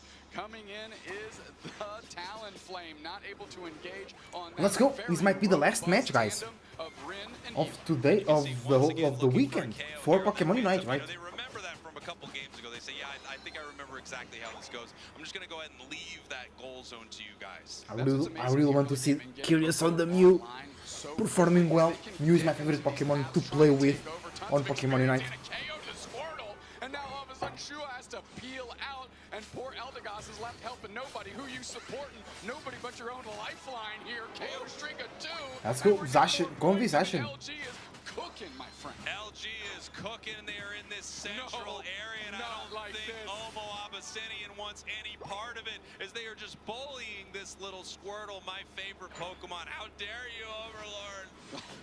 I mean, this poor Talonflame is doing everything it can to just get away from Overlord. We have a Phantom, a Sobble, a Squirtle, and a Gossifleur. This is an absolute nightmare on L-Stream's situation, and Luminosity is ready to Freddy Krueger through that whole squad. Here we go. Squirtle heading back to base right now. They just need to look for some experience. We don't yet have a Talonflame on the board, so they don't have the ability to fly over the battlefield, land some of these big, massive moments that Talonflame is known for, as they are eating an Electro Ball right here, just trying to pick up some experience. Eldegoss goes down. But Luminosity is chasing them down. Relentless Nightmare on Elm Street, more like Michael Myers, just relentless, following them to their home base. Whatever this is an 80s slasher flick, and the victims are Omo Abyssinian. 125-0. They are struggling in levels. They are struggling, indeed. Crumpled on the scoreboard. LG smells blood in the water, and like a Sharpedo, they're going straight for it. They just keep the aggression. They just keep pushing forward. Nice big score stopped here by Luminosity. 132-1 right now. Trevenant finally evolves. This could be a big moment here for Abyssinian, as we still don't have a Talonflame. We have an Overlord that's ready to go to work. Finally, we're going to put the pressure on. If they take down Overlord, that's a big catch. All right, that's where it starts for them. Woodhammer's coming out. You got to pick up Elo as well. They're trying to put the pressure on, but they're able to hitch a ride very quickly on top. Nice Mew Unite, bro. The Eldegoss, but the pressure continues. Tempest is very low. The follow-up from Slash, the grass knot goes wide. Crash landing is the Talonflame, but they can't flame charge back out. Boosted Auto trying to find the mark. No, they make it out. Okay, Omo Abyssinian found a way. They're getting, like I said, waffled on the scoreboard, but they got a chance. Right. Let's go, Reggie Ice. You pick up a massive KO, available. Over-level Pokemon like that. You get right back in this. They might get another one right here, as Rin is in so much trouble. No way. If you can, Rin, how do you get out of this? The liquidation finally takes them down. That's why liquidation is awesome. It sure hits, Spraggles. It sure hits. They got that KO, and now they're putting the pressure back on the other way. This scoreboard is looking rough, but they're finding a way. They're trying to get it done. Slash is forced out the Unite move. They get a KO for that expenditure on the Talonflame Shua. Let's go. Great knockout on the Inteleon. Suddenly, LG is starting to regain that composure. Yeah, they're regaining that composure while we see the Zoroark just crashing that tier 2 goal zone here of Omo Abyssinian. What are these levels, Spraggles? I mean, Elo 9, Slash 9, higher than everything else but the Inteleon on the other side. I mean, LG is humming right now. This is a grand finals, but if you asked, you'd say this was a scrim block. What is going on? This is absolutely dominating. insane. If you're just joining us, I'm going to do my best Rihanna. Where have you been? 228-5 as Luminosity is looking to become your world champions once again in an absolute dominant performance right here. Omo Abyssinian so far behind, but you can always catch up if you can pick up a couple big KOs. I just don't see where they are because Luminosity is taking them all. 336-5. Luminosity, the last hope of NA, is looking to say, nah, nah, nah, nah. Nah, nah, nah, nah. Keep going. Hey, goodbye. That's right. Incredible stuff here from Luminosity. I mean, come on, dude. I don't know what to say at this point, except that Luminosity is dominating this game. If you were worried about what they were going to do here in the World Championships, I don't know if you need to worry too much. You don't need to worry. Omo Abyssinian is not out of this thing, but it feels like they are so far away, and the World Championships are slipping through their fingers. Technically, they still have 4 minutes and 20 seconds. It's looking bleak, though, as more KOs are just stacking up, raining in. If they can get Zoroark goes away? No, okay. That's where it starts. Getting Elo as well is big. Let's take a look at the levels here. That just brought them up, and Inteleon at least to parity with the highest on LG, and they're scoring the goal zone. The level of disrespect. No. Rin brought the Uber moves and tried to deliver it on the doorstep. Didn't quite come through. Sealed up by Trevenant. Okay, they're making moves now. Yeah, they're making moves. Let's go. Solar Beam comes through. Curios is peeling back. Looking for another target. Prevents the reset there. So 336 to 22. Omo Abyssinian is trying to find opportunities. Omo Abyssinian is fighting their way back in this game, stopping that massive score there from Rin, and then taking that bottom objective. Level-wise, they are not looking that bad here, Dupesnacks. Points-wise, yeah, points-wise is very tough. But, I mean, when we get to the final stretch, and you're talking about Hundo Burgers, you can rack those up like Jughead and eat all day long and get enough to overcome this lead. What Luminosity needs to do is not hemorrhage everything back into the hands of Omo Abyssinian. Omo Abyssinian, got to make some plays. Yeah, it's definitely not over for Omo Abyssinian. I have lost games. I was winning harder, so it's definitely possible right here. As we see a nice big Eng-Pt Unite move, able to keep Zoroark healthy right here. Up 387 Oh, now. Mew out of position. 22. Luminosity putting themselves in a Ah, position against the where even wall, if I they saw lose that. Rayquaza and they lose some big KOs like that right there, they can still win this game on score. They are way up right now, Dupesnacks. I mean, Curios getting KO there isn't the end of the world. We already saw their respawn timer is like 26 seconds. So picks here on any player on LG, it means their KO timer is massive. So Yeah, because they didn't die for a long time. Because that is their way back into this. They need one big pick, one big catch, and they have a level 14 Inteleon. In fact, the highest level on the map is on the side of Omo Abyssinian. This is definitely not over, but this is so incredibly difficult. If any team can do it, it is Omo Abyssinian, but if any team can stop them, it's Luminosity. That's good damage from the Inteleon though. Nice. Ooh.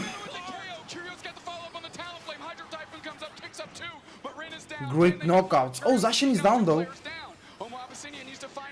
Eldegoss, easy target for the Zoroark.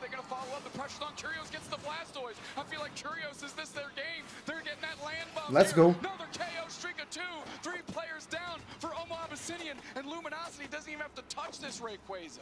Luminosity does not need Rayquaza right now as multiple members of Abyssinian are down. They are respawning, however, we still have a Unite move on the Talonflame, but we have 2 Unite moves on the side of Luminosity. One on that Eng-Pt. That Eng-Pt is going to be able to keep Overlord alive almost no matter what is going to be thrown at him right here, as Trevenant finds him there in the tall grass, and we're looking to see how this fight is going to play out.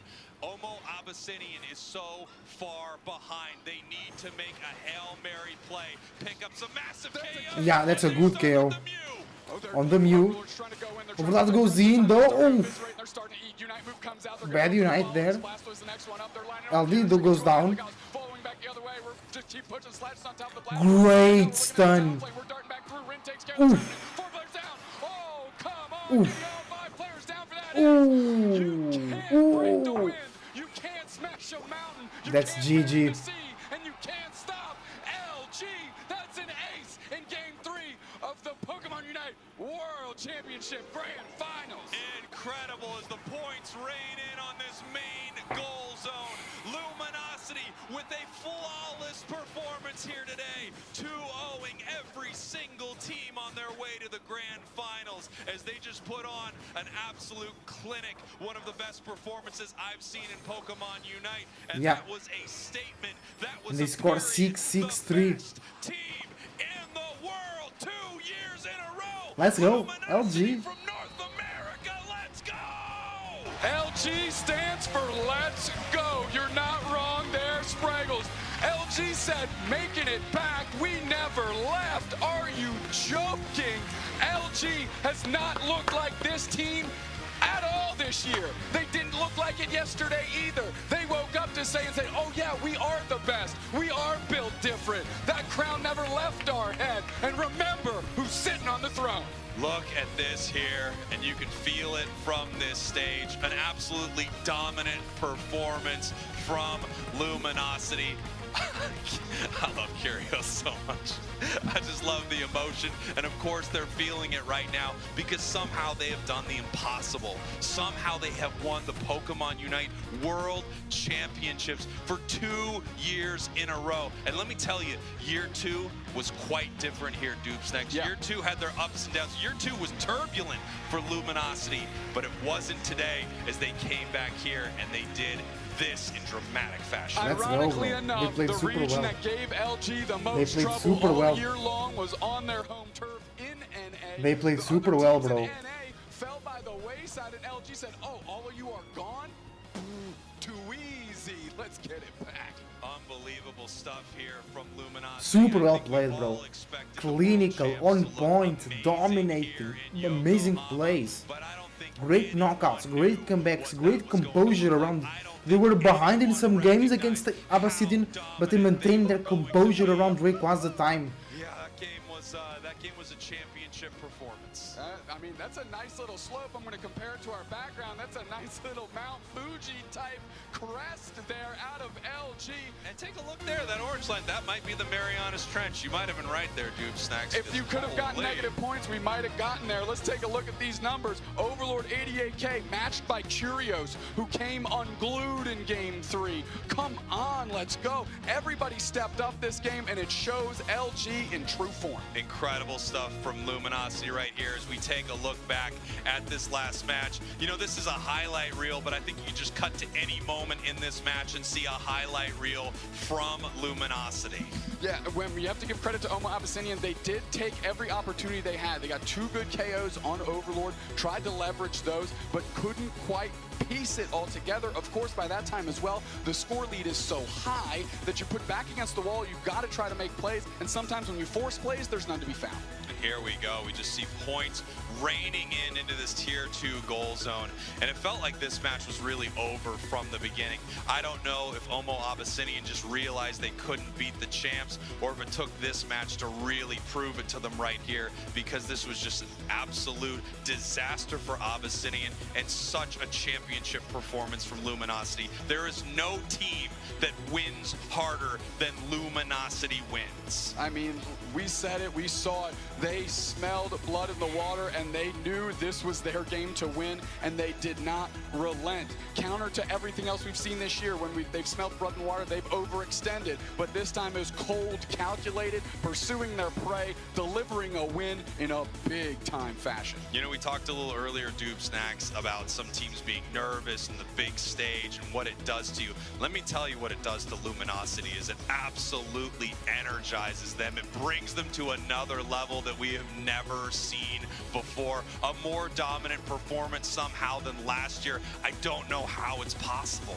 That's the first smile I've seen from ELO since the last time they were at the World Championships. I mean, we've got an interview, of course, with our winners here. Zoinks is on stage with LG. Zoinks, interview this World Championship team. Thank you so much. One more big cheer for Luminosity Gaming, your champions here on the world stage.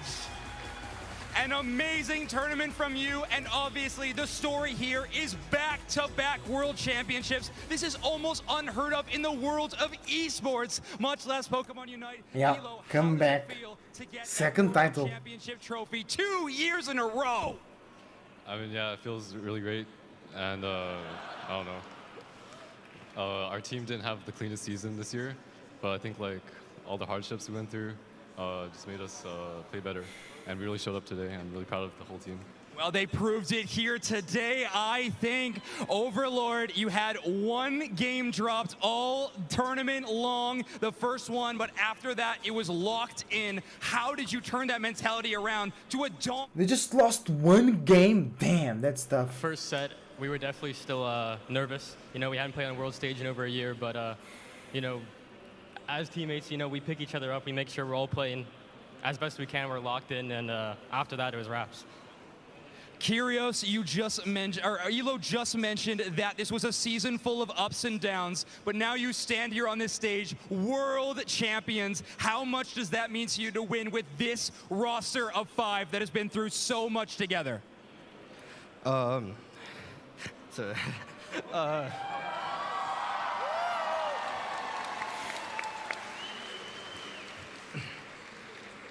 I think why it meant so much to us is because a lot of people really had faith in us and really thought that we could still make it happen. And I think the people who had the most faith were, family, friends, fans, who all thought we could still make it happen. And there were a lot of people who doubted, including myself. But we really pulled through. We went through a lot of discussion, a lot of conversations, and it really just means so much because we were able to make it happen with 2 years in a row, they made it happen. Now, this tournament run was on the back of some incredible games, back-to-back macro gameplay, draft, micro, everything looked amazing. Slash, what was the secret sauce here for Luminosity Gaming to have such a dominant tournament run? Lapras. You heard it here first, folks. Yes, I mean, Big Brain Slash on the case. I love to hear it. Rin, obviously, it was mentioned already. Luminosity Gaming, you all have a whole lot of supporters. You got some doubters, but you proved everybody wrong here. What do you want to say to the people out there that have been with Luminosity Gaming through thick and thin? All these people here that have been cheering you on all tournament long. Any words for the fans? I mean, without the fans, we can't be here, so I love all of you. I actually do. We can't do what we do without you guys. Much love for everybody at home and here cheering them on. Can we get one more big round of applause for your world champions, Luminosity Gaming?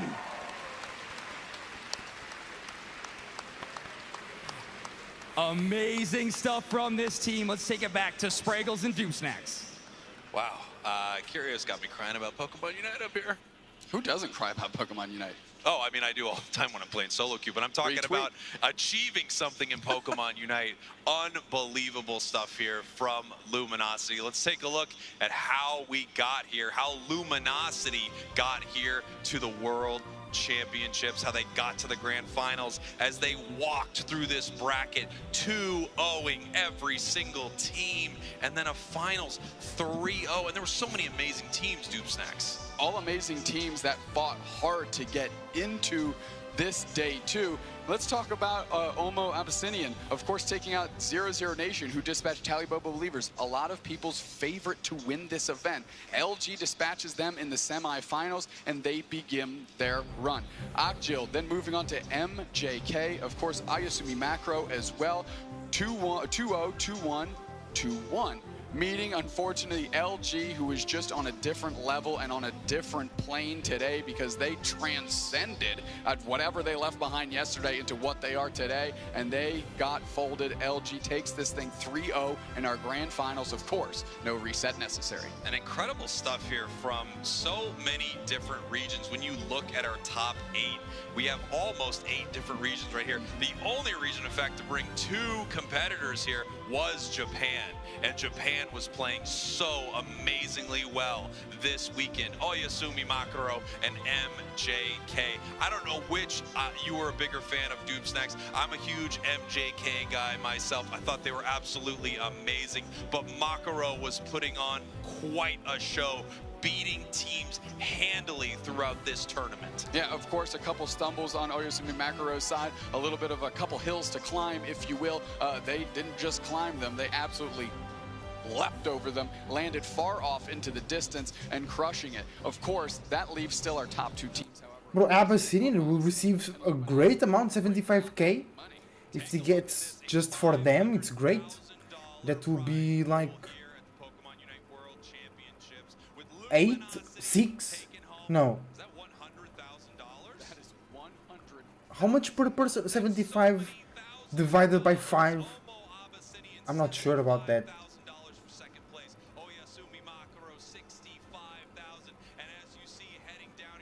It's more than 10k, right? It's more than 10k per person, true. Because 10k per person will be 50k. Whoa, man. And Luminosity gets 20k per player, but then, I don't know. That might be for like the team, the coach as well, but great earnings. Yeah, incredible 20k stuff here out of this series. You know, Omo Abyssinian was very close in a lot of these games here. This was when they had not decided who was going to win this first game. 0-0 right now between Luminosity and Omo Abyssinian. And then we have this amazing moment here near the end of the match. Just tons of big moments for both of these teams. We can see somehow the single auto attack, the basic attack here from the Inteleon, able to secure that.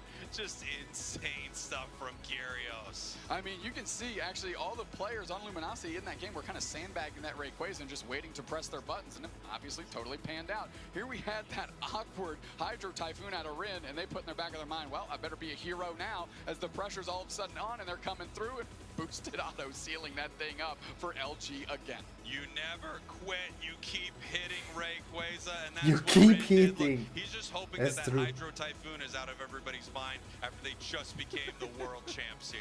It's definitely out of my mind for sure. And of course, celebrating there is like, yes, I don't have to explain the Hydro Typhoon. I won that game with a boosted auto. Now we're on to game 3. And this is where everybody hit peak form, peak stride. They were off to the races. They saw the finish line and they did not let up. Yeah, and this was a moment where I think Omo Abyssinian really realized the task that was ahead of them. They really realized who they were playing inside of this match, as it felt like Luminosity was just showing everyone what they can do. They were showing them that even when they're going up against clearly one of the best teams in the world, they can win like this. And win like this, indeed, dominant fashion, much like we saw last year in this same position in the grand finals, just absolutely attacking their prey, dismantling their opposition and getting a good win. I don't know how much bigger of a win you could dream up here, but LG just delivered. Incredible stuff right here as we just see Luminosity picking up KO after KO, dumping points into this goal zone. There is no Rayquaza needed. The countdown right here as Luminosity is once again crowned the champion. One thing that I noticed this year from last year and this Beautiful. year from their Beautiful. other stage play that we've seen them is they remained focused, and we knew Curious from the pop-off, right? We see that in every highlight video, of course. I told you they had more experience, they had more focus, more composure. Popped off once the job was done, and they were champions. This is a new one on broadcast here. Overlord, actually, the 88K. player of the game. 88,000. 88k for Overlord, let's go. 6 KOs. You know what? Keep an eye on this kid. I think he might be going somewhere, Doom Snacks. It's funny, that's exactly what you said last year in the same position, because Overlord keeps getting player of the game, and you know what? It's been a year. You can recycle that joke. Nobody will catch on except for me. Beautiful stuff here. I'm so happy that Doom Snacks was able to call that out. We are going to be sending this over to the main stage here in Yokohama as we are going to be crowning our champions. This crowd is so excited. Let's hear one. She's still in the Lorelei cosplay. One lady for the Elite Four of the Kanto region. Shown us some great games both here and if you're watching from home. Let's say thank you to these teams for an amazing set of games. Come on, crowd. Pokemon Come on, crowd. Unite requires the utmost in teamwork, coordination, and skill in order to be the very best, and these teams have shown us just that.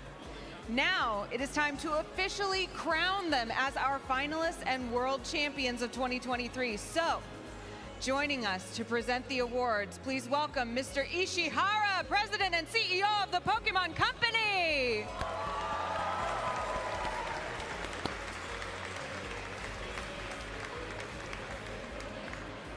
And also Pikachu.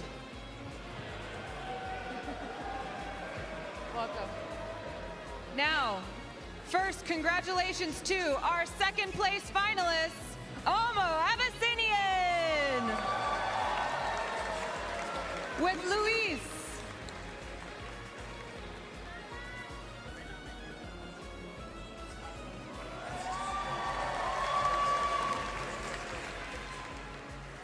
And Tempest.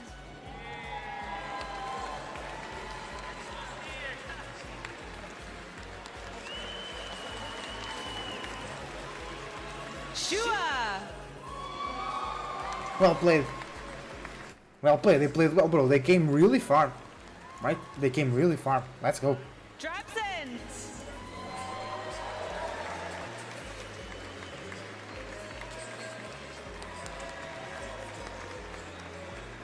And Miva.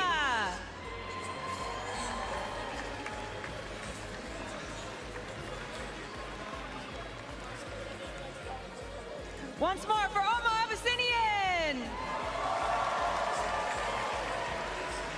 And now it is time to crown our 2023 Pokemon Unite World Champions, Luminosity. With Ren.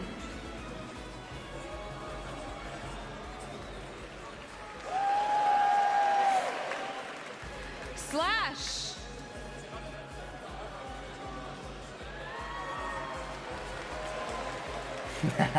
Kyrios.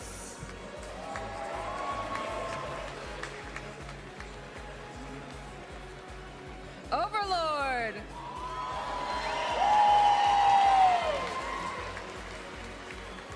And Elo. Once more for Luminosity.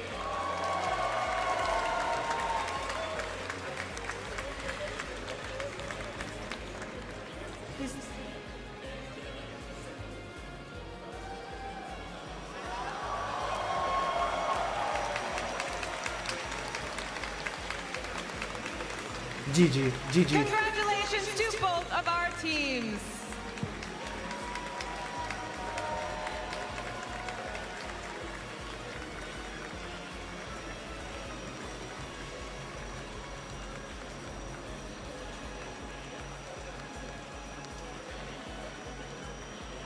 Cringe moment a little bit.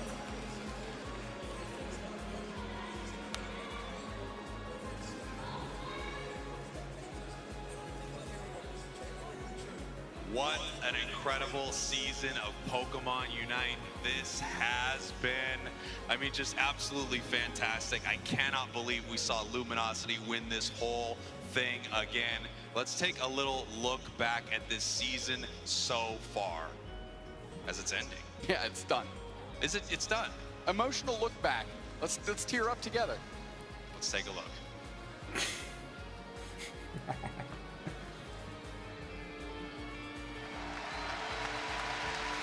Welcome to the 2023 Pokemon Unite World Championships from sunny Yokohama, Japan. We are live here at the Pacific Coast Center. The energy in this venue is already off the charts, and I cannot wait.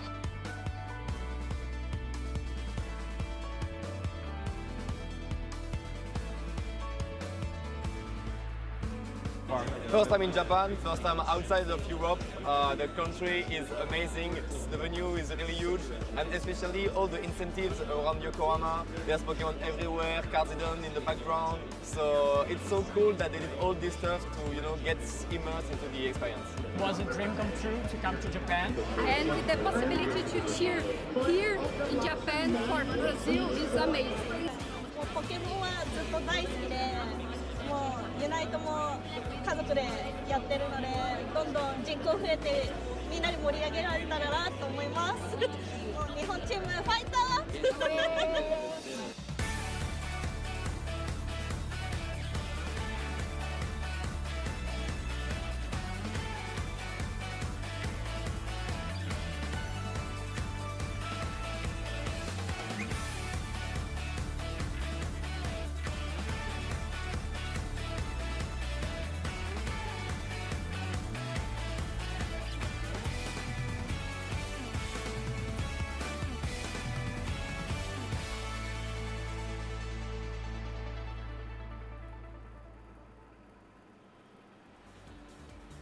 ！And what an incredible season of Pokemon Unite it has been, heading here into the second anniversary of Unite. I am up here on the casting desk with 4 other incredible people. That's right, I guess I just called myself incredible. We're going to talk a little bit about some of our favorite moments this season before we say goodbye to you all. Kellosaur is joining us here on the official broadcast. Tell me about this season. It was incredible. Obviously, not the whole season, but these 2 jam-packed days. I must say, it's really hard to pick a highlight because I think the whole thing was a highlight. Absolutely. Wonder Chef, who's been on the broadcast most of this year. It's so good to see you, my friend. What do you think of this season? I am so happy with how this ended. I think sometimes you'll get a tournament, an end of a season, where you feel like, okay, now everything's been solved. Where do we go from here? But this is one of those tournaments where you go into the end of it and you're like, now there's just more for everybody to explore, and the future looks even brighter for Pokemon Unite. Zoinks! What do you think, my friend? This was the biggest tournament that Pokemon Unite has ever had in an in-person event, and it delivered. 28 teams from around the world showcasing regional strengths, regional varieties, and in the end, a team like Luminosity to rise above it all with a dominant tournament run like that. I mean, just such an amazing finish to what has been an incredible season. Doob Snacks, my friend. Hey, we're wearing the same suit. One of us should change. Yeah, I know. I just noticed this. What do you think of this incredible season? Well, it was just that. It was incredible, bell to bell, the World Championships, no exception, and truly the cherry on top. Of course, on behalf of all of us, thank you, everybody watching at home, without a doubt. Last thing I'm going to say is, Hannah, Olive, I love you. As always, I also say, Hannah, Olive, I love you. And this has just been such an incredible journey this season of Pokemon Unite. A final yeehaw to you and yours from me. And thank you to everyone watching at home. Your passion, your excitement, you are the reason that Pokemon Unite is what it is. Thank you all. This has been the Pokemon Unite Championship Series, the World Championships, live here in Yokohama, Japan. Luminosity from North America is your champion for a 2nd year in a row. Thank you all. I love you. Be good to each other. Goodbye. Bro, really cool. Great event, great tournament, great matches, great casting.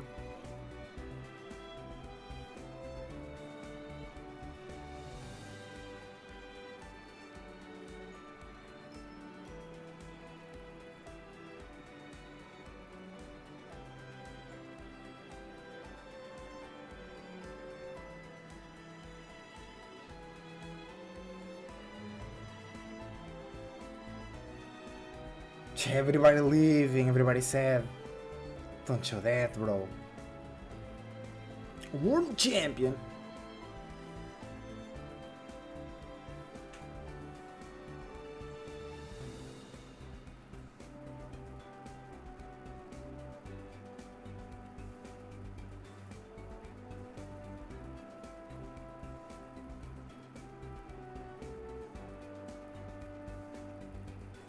Well done, guys. I enjoyed a lot, bro. Hope you guys enjoyed as well. I enjoyed very much.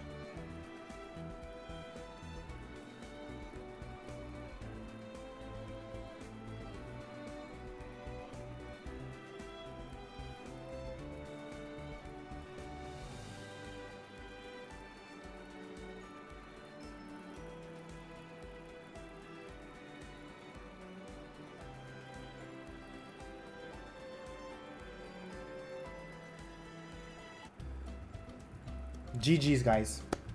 GG's. We're gonna close the stream. If you guys enjoyed it, leave a like and subscribe. Watch the videos here on the channel. Catch us live talking about and playing Pokemon Unite. Until the next time, as a Cloud Surfer, surfing out. See you soon.